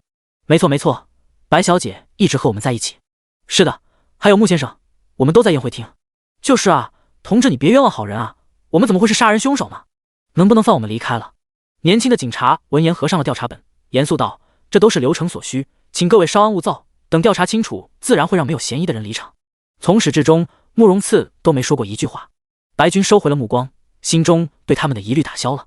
如此多人共同作证，再加上案发时候白莲他们确实是在宴会厅内，看起来凶手并不是他们。顾言则是佩服白莲的演技，他看了眼那些企业老板，都用着爱慕的眼神看着白莲，这不都被魅惑了吗？顾言眼角一抽，好家伙，现实中见到这一幕，果然还是觉得这个天生媚体十分夸张。这种体质不会真的和原著中的设定一样，等修炼到大宗师的时候，仅仅眨眨眼便能影响操控一个国家的人的心智吧？不会吧，不会吧！顾言思索了片刻后，失笑摇头，开玩笑，别自己吓自己，哪会这么夸张？应该不会那样才对。顾言没在这个问题上过多的纠结。酒店顶楼的案发现场，此地已经拉起了警戒线。陈茵茵皱着眉头的站在警戒线内，她看着眼前法医正在检查的尸体，心中迟疑了片刻后，便得出了一个结论：这是武者做的。陈茵茵很确信，这就是武者的手段，不在监控内留下任何痕迹，就像是影子一般杀死了炎黄。这显然不是一般人能做到的。联想到和顾言去看到的那个魔道武者田芳，他顿时皱了皱眉，这起杀人事件也是魔道武者做的。魔道武者？陈茵茵握紧拳头，魔道武者都是这种随意杀人的存在吗？他深吸一口气，这件事已经不是世俗界的势力能接手的了，得尽快汇报给他的父亲，让他去通知武者部门的人过来调查此事。陈茵茵经过顾言的开导，他已经想明白了，有时候许多事情不是你一腔热血就能做到的，专业事情交给专业人士。为了尽快破案，必须得尽快让武者部门过来调查此事。哦对了，陈茵茵突然想到了什么，告知警察保护现场后，便乘坐电梯下了楼。第94章，你知道主人为什么要杀炎黄吗？沈婉的小脸有点苍白，他的身上披着件萧凌给他的外套。在得知此地出现了杀人事件后，他是感到无比的慌张以及害怕的。虽然自己公司之前也出现了杀人事件，但那些人可是要攻击他的，所以死了他自然没有心理压力。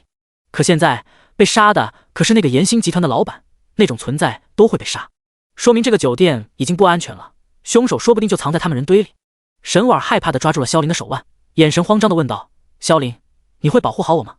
萧凌看着沈婉柔弱的样子，一股气血涌了上来，当即认真说道：我就算死也会保护好婉儿你的。沈婉听到这话，也许是因为相信萧凌的实力，所以他心中好受了许多，顿时觉得萧凌似乎好像也不错，起码能够给人一种十足的安全感。顾言已经离开他了，而如今他看了眼萧凌，对方正义感十足，实力又强，而且他看出来了，对方好像还喜欢他。可真让他和萧凌在一起，沈婉一想到萧凌就只是个自己公司的保安，便打消了这个念头，还是再说吧。表面上沈婉对萧凌感激道：谢谢你萧凌。萧凌一怔，随后摸了摸鼻子，不好意思地说道：嘿嘿，没事，婉儿对我笑了，难道她也对我有意思？虽然婉儿好像和顾言有点关系，但无所谓了，因为现在在婉儿身边的人是我。只是想是这么想，但萧凌脑海里却还是没忘记自己刚来江海的时候给自己找房子住的汪玉兰，对方被自己打伤了还在医院，还有白家的大小姐身上也有自己想要的半块玉佩，这些人好像都和顾言有点关系，而且好像都不太喜欢他。萧凌想到这，顿时有种莫名的憋屈感以及失落感，但他也不知道这种莫名的感觉是哪里来的。顾言这边还在和白军聊得有的没的，而陈茵茵这时候正好下楼，并在发现顾言的时候第一时间走了过来。见到顾言后，陈茵茵长话短说，神情显得有些凝重。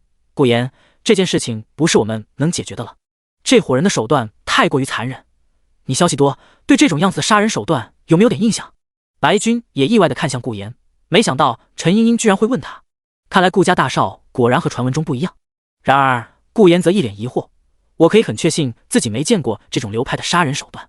说到这，他表情愤愤不平，死死地捏紧了拳头，居然如此残忍。严老板是我最尊敬的前辈，可他居然……说到最后，顾言闭上了眼，再也说不出话，既表达了对凶手的痛恨，又表达了对炎黄的死感到痛心。龙在天在一旁看傻眼了，我记得你看见炎黄尸体的时候不是这样的。白军也有些意外，原来顾言一直在压抑着自己的情绪吗？一直到被人问到才爆发了出来。白军想到这，在看向顾言的时候眼神都友善了起来，怪不得会帮助他的妹妹，原来顾言也是一个侠肝义胆之人啊。白莲和慕容次也注意到了顾言这边的动静，前者撇了撇嘴，什么嘛，原来那个家伙的偶像是那个老东西，不过真可惜，那个家伙已经被他们的主人杀死了。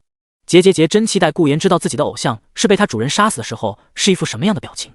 白脸表面微笑，实则内心已经期待起了到时候主人露出真实面目的时候，顾妍一脸崩溃震惊的样子了。呵呵，区男人。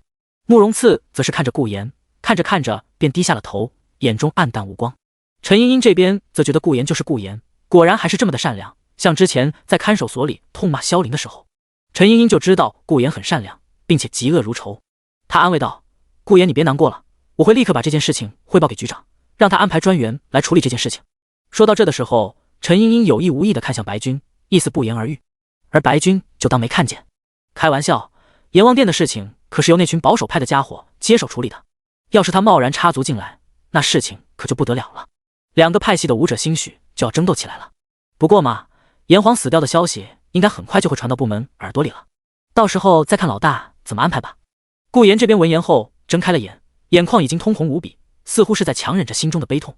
一旁的老高看得沉默了。少爷什么时候和阎王殿有过联系来着？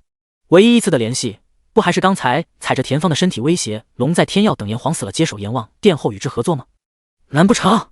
老高瞪大了眼睛，少爷这是又人格分裂了，要不要去医院看看呢？老高陷入了沉思。顾妍深吸一口气，强颜欢笑地对着陈茵茵说道：我相信陈伯伯一定会找到凶手的，早日还我们江海一个朗朗乾坤。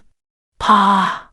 白君听到这哈哈一笑，他拍在顾妍的后背上，说得好，顾妍，我还是那句话，如果有需要可以随时找我。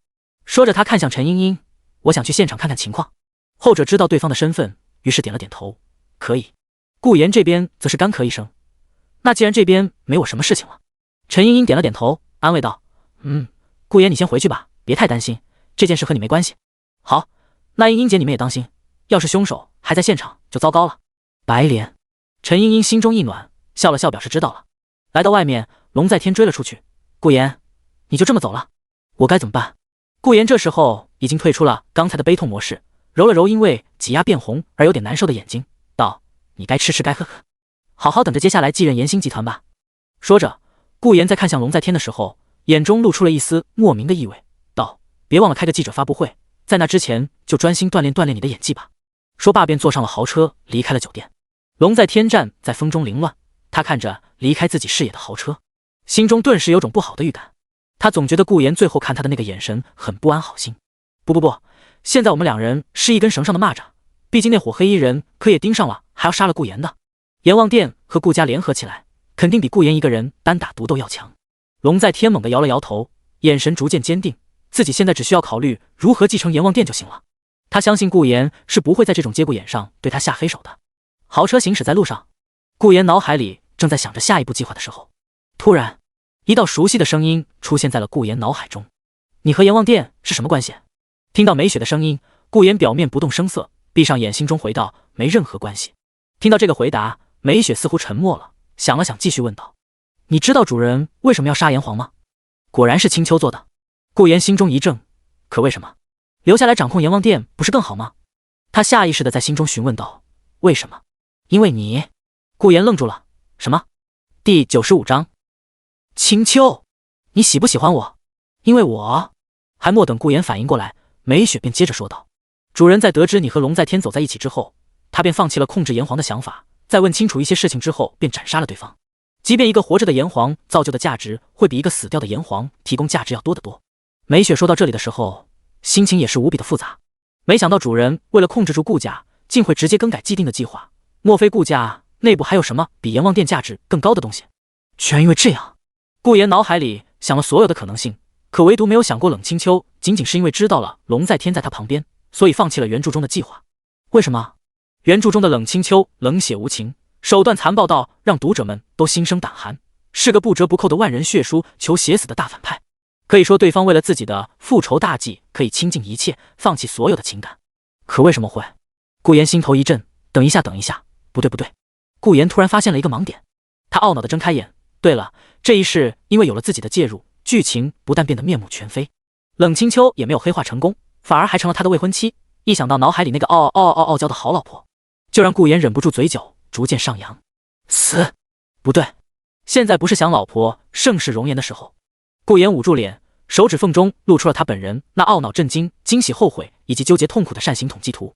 冷清秋会因为自己改变了原著中的种种计划，那是不是可以说明青秋他也对自己有那么点意思了呢？所以才会想要照顾自己的感受。顾言不知道为什么，一旦关乎到冷清秋这边的事情，他便能通过和原著的对比来推理出冷清秋的心理。虽然不确定是不是这样，但顾言大概率觉得冷清秋的内心想法大概是这样的：因为喜欢顾言，所以不希望顾言知道自己的手段有多么的残忍。暂时不知道龙在天和顾言是什么身份，所以贸然的让手下把顾言身边的龙在天杀了，那可能会让顾言伤心、悲伤、难过，总之会造成顾言的一些心理情绪变化。再到之后，万一顾言发现了自己就是造成这一切的幕后黑手，那顾言笑得嘴角开裂，赞同的点了点头。虽然这个猜测可能是我夸大了一点。哎呀，不，这显然不是这个猜测。顾言又摇了摇头，脑海里又弹出了冷清秋那时而冷艳的脸。冷清秋怎么可能会有这种想法呢？对方可是那个冷清秋啊。当然，万一是有那么一点点喜欢他的呢？不过就算是万一有那么一点点喜欢他，也不一定就会为了他放弃原著计划。可万一很喜欢他？念及至此，顾言失笑摇头，不可能。顾言你可别自恋了。原著中那个把仇人家人砍成肉末用来包饺子送给仇人吃，从而击垮对方心灵防线，吸收武者灵魂用来修炼听取灵魂惨叫之音的冷清秋，怎么可能会变得很喜欢他？不过没说不会喜欢他，至少现在不会吧。如果不是在非常很喜欢他，而要照顾他这个对方最喜欢的爱人的感受上的话。想了想，顾言又陷入了纠结，那冷清秋为什么要为了他而杀了炎黄呢？梅雪沉默了，他就趴在车身上遮蔽了自身的气息，甚至脸上还通过的暗影能力换了张脸。因为之前在宴会厅被顾言认了出来，所以他被主人狠狠地骂了一顿，于是便谨记一定要化妆化全套这个教诲。感受到顾言心中的震惊以及不解后，他的嘴角微微上扬。很好，适当的告诉顾言一些关于主人的信息，那么就能让顾言无比的信任冷清秋，从而更好的为主人日后拿下顾家打好基础。呵，得知主人因为你而改变了计划，相信顾言此刻早就感动得不能自已了吧。顾言这边他已经停止了思考，想来想去太麻烦了，反正冷清秋现在不可能会因为他而改变原著中的主要计划，毕竟冷清秋在原著中给他的可是一个十分深刻无比的冷血的刻板印象。那个女人可是为了复仇，连自己的姐姐冷冰凝都算计的女人，甚至还有后续一系列的诡异毒计，让一众读者都浑身冒冷汗。什么在城市中央搭架邪术献祭法阵，献祭了半个城市的人，为什么不是整座？那是因为冷清秋的目的仅仅是为了拖延一下赶往某个重要地点的主角团，好让他们立刻赶回被献祭的城市救援。灾难，那简直！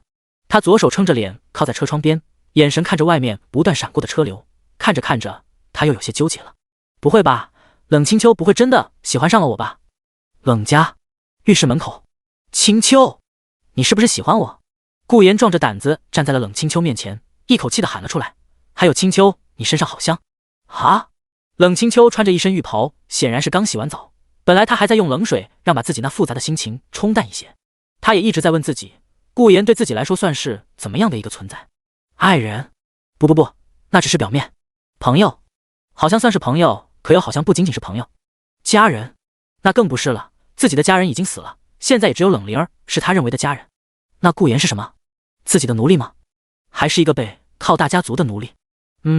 一想到这，冷清秋心里就好受了些。只是好不容易好受了一些，并走出浴室的时候，便看到了突然站在浴室门口的那个耀眼的生命原质，并且不知道是不是自己的错觉，在自己出来的一瞬间，那个生命原质的脑袋部分似乎在上下不断的扫视自己的全身，这让冷清秋内心又羞耻又恼怒。尤其是对方还直接问出了一句让他都忍不住爆粗口的话：为什么会有人在浴室门口问他喜不喜欢对方啊？你多少看看气氛好不好？冷清秋银牙微咬，怒骂道：滚！说完后便踩着光脚啪嗒啪嗒的朝着楼上奔去。冷灵儿闪现到顾言身后，啪啪啪啪，使劲拍打着顾言的后背。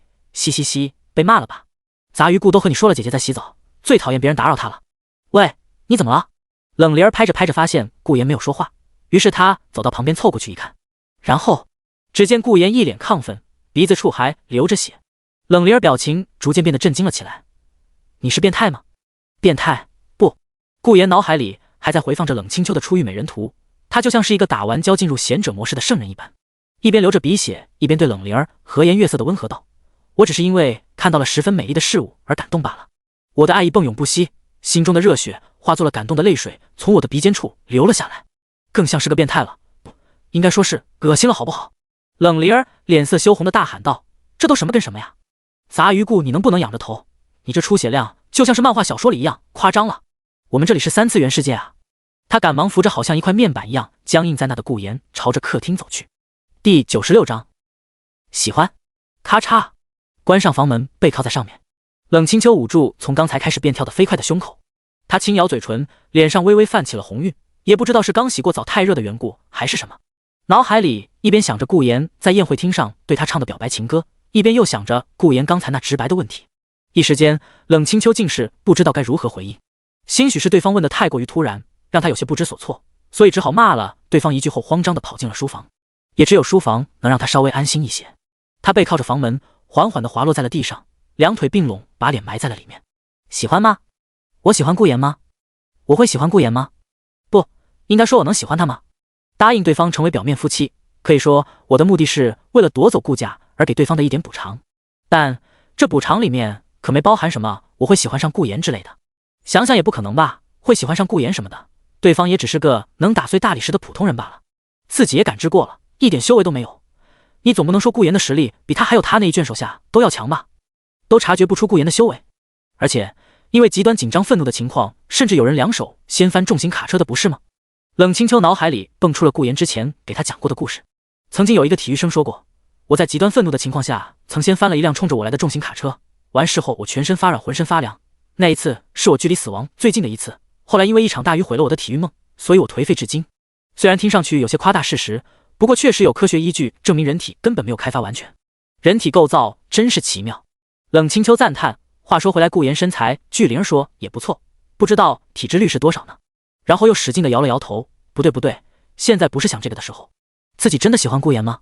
冷清秋微微抬起头，脸上露出了那如同纠结今天是只吃一根雪糕还是2根雪糕的表情。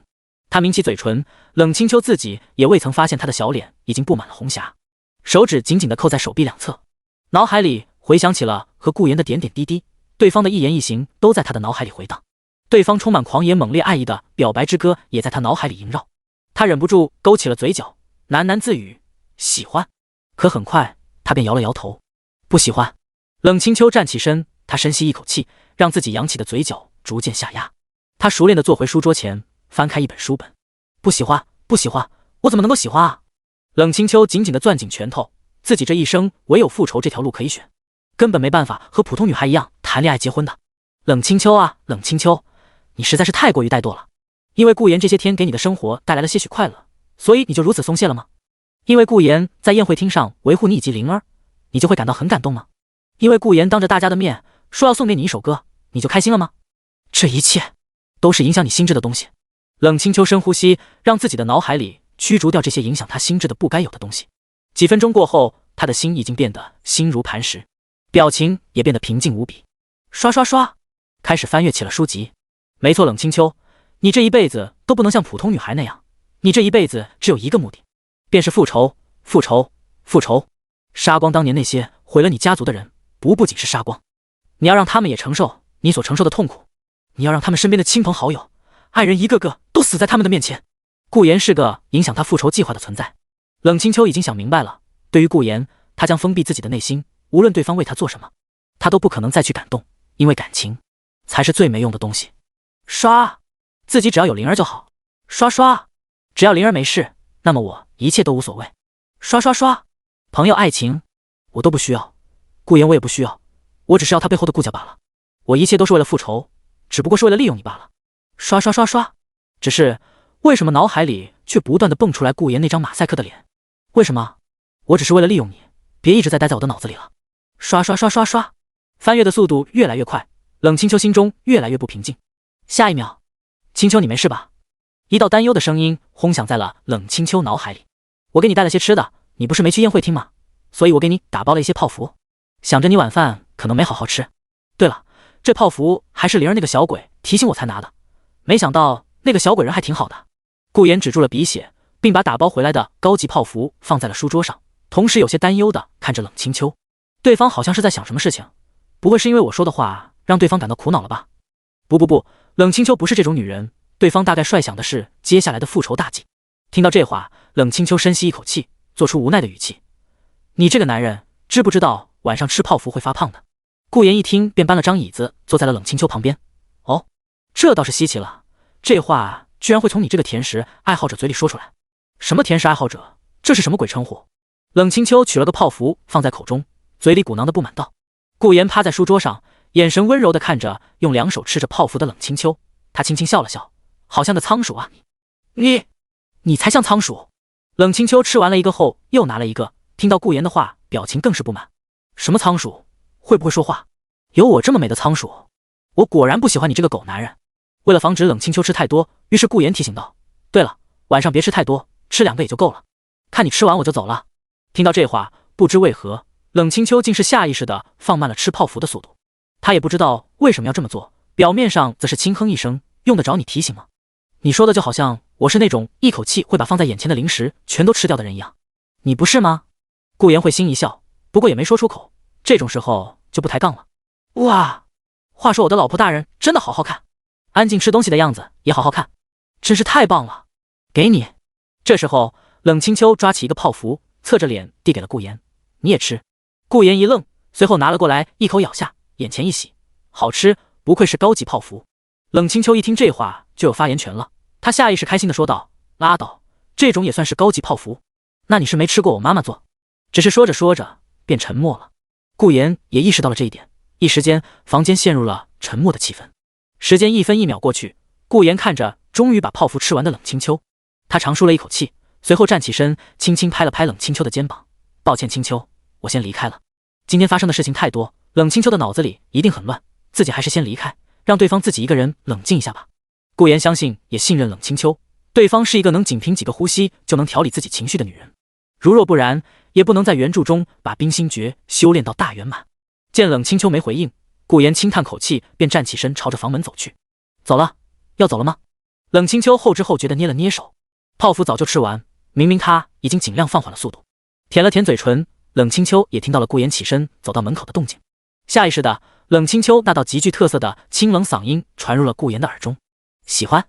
顾言浑身猛地一震，他猛地扭头看向冷清秋，结果又听对方淡淡道：我很喜欢这个泡芙的味道，不过更喜欢自己家里做的。顾言你厨艺这么好，下次就自己做给我吃吧。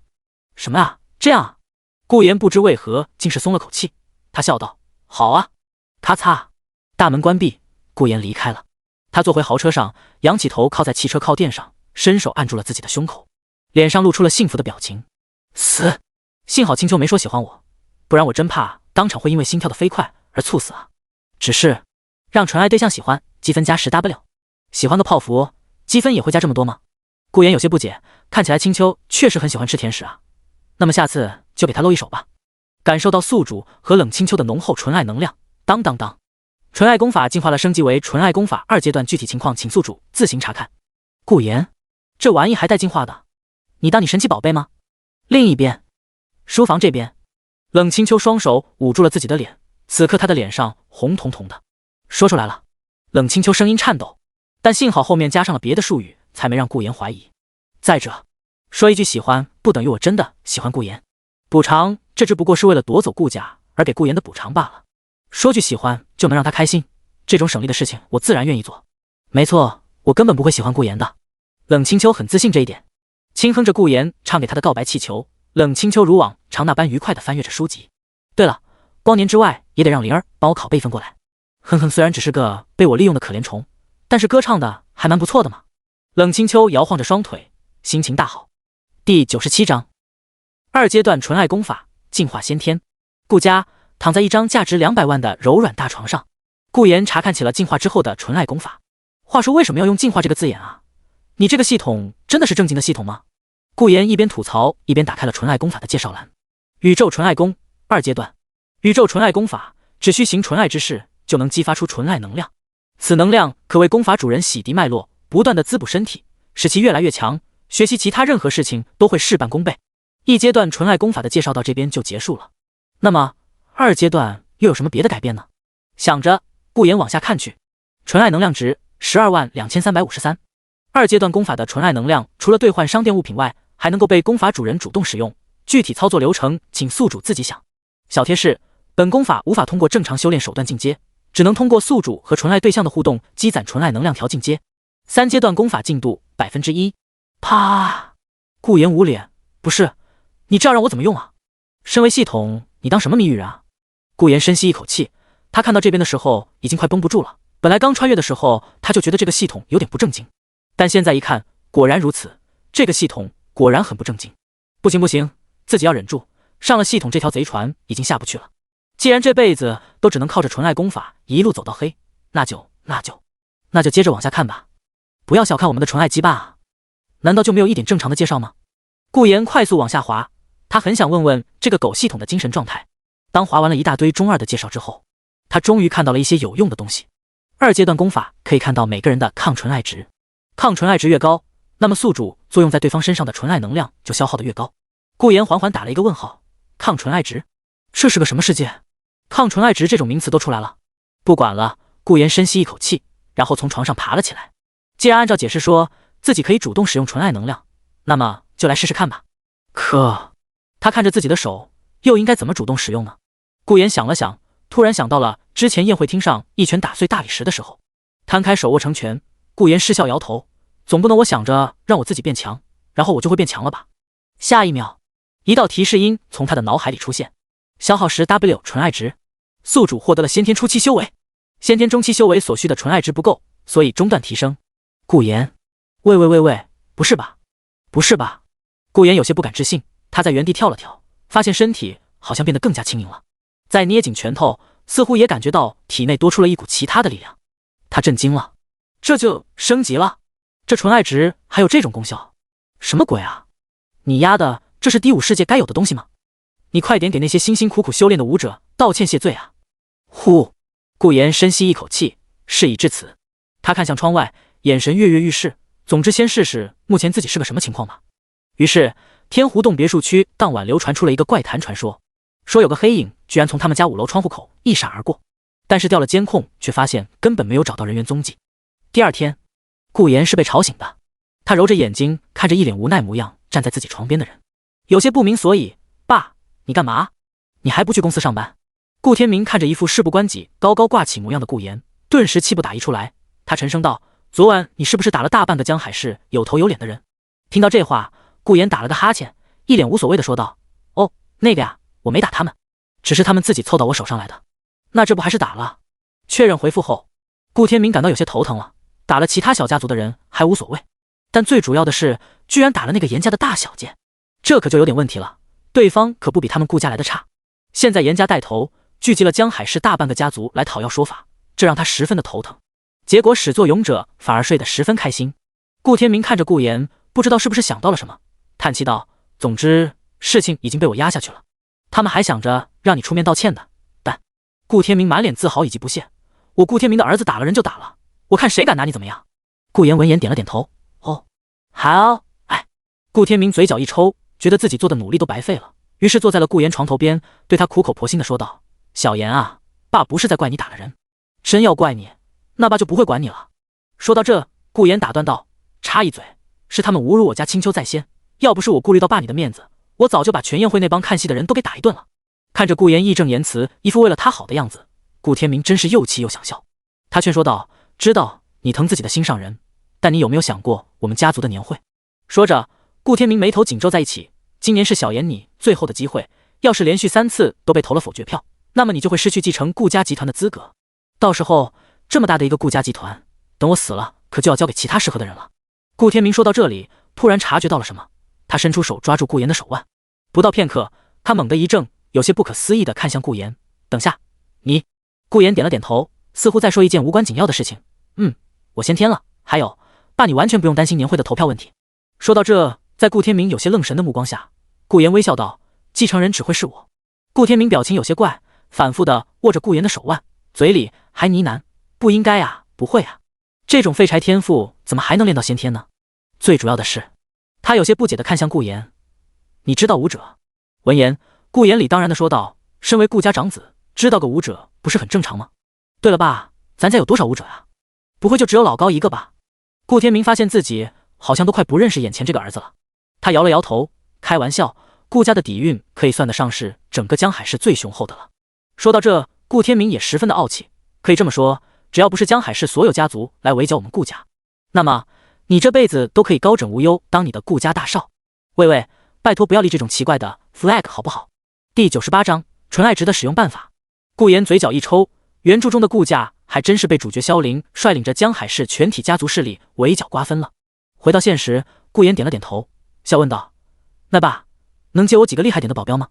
要求不高，和老高一个等级就行。”顾天明眼角一抽，他干咳一声的拍了拍顾言的肩膀，深吸一口气后道：“儿子，你以为宗师都是大白菜吗？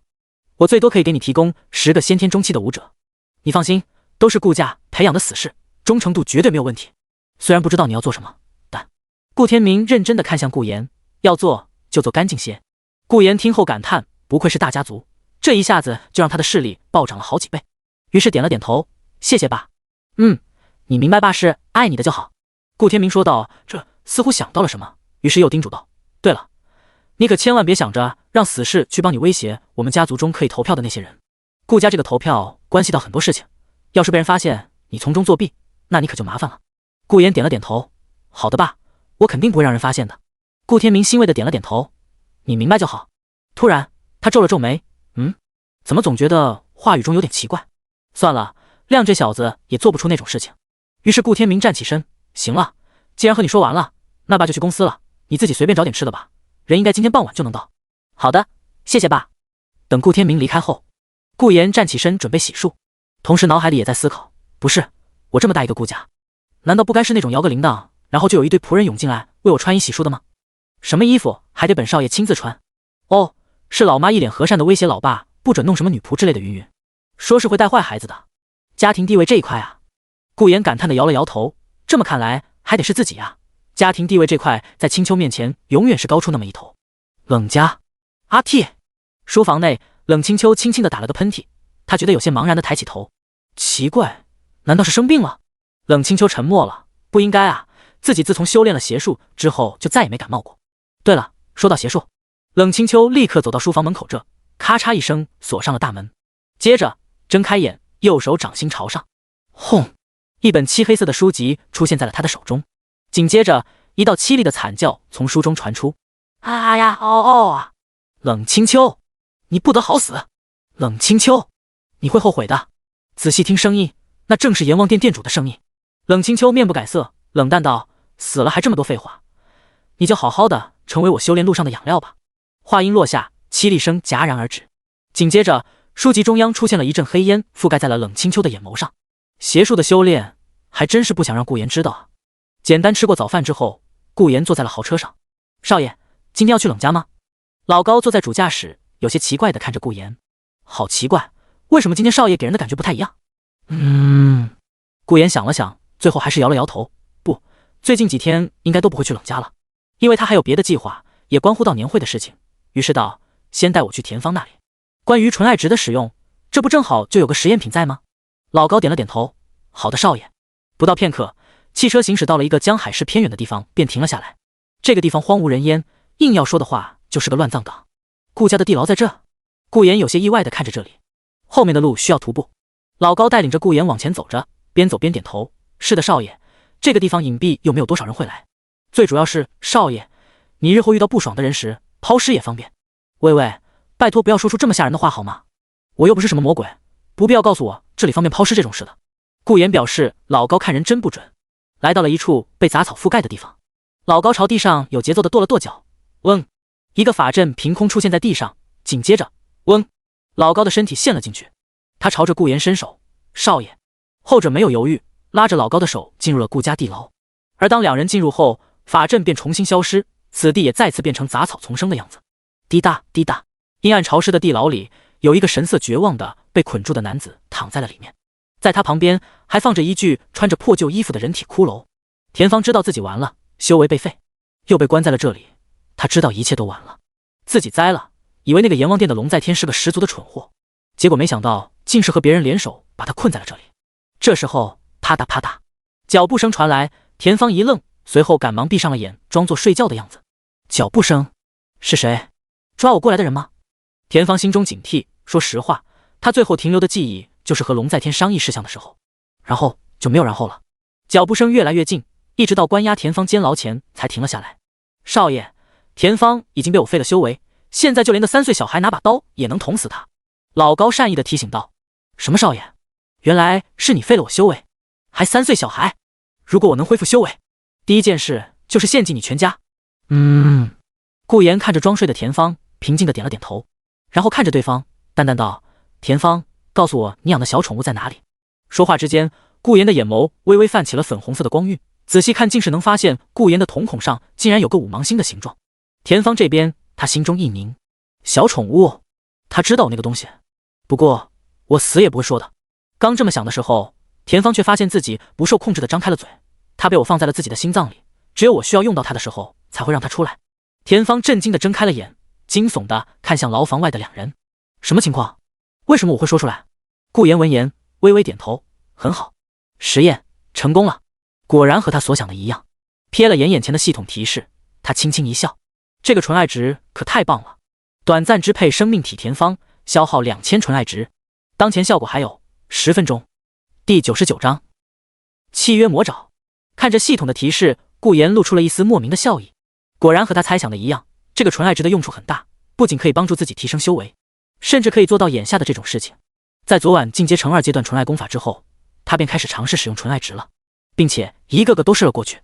比如什么，给我把青丘召唤到我面前，然后弹出了个当前纯爱值不够，无法做到，但如果宿主强烈要求，本系统也不是不可以帮忙的提示。又比如，给我创造一个三流武者到我面前，然后弹出了个当前功法等级太低，无法做到的提示。这让顾言明白了一件事，那便是随着功法等级的提升，他甚至可以做到创造生命。那句话怎么说来着？我的强大权都靠你想象。纯爱值越多，他能做到的事情也就越多。当然，最主要的是他还是想问一问，这种东西出现在第5世界真的好吗？太犯规了吧？爱吗？这一定就是爱的力量，对吧？果然爱的力量是无穷大的。想到这，他愉悦地看向眼前一脸震惊的田芳，他嘴角微挑，好了，把那个可爱的小家伙喊出来吧。此话一出，田芳的神情一震，紧接着他不受控制地拉开了自己胸口处的衣服，露出了胸口处的一个10字伤疤。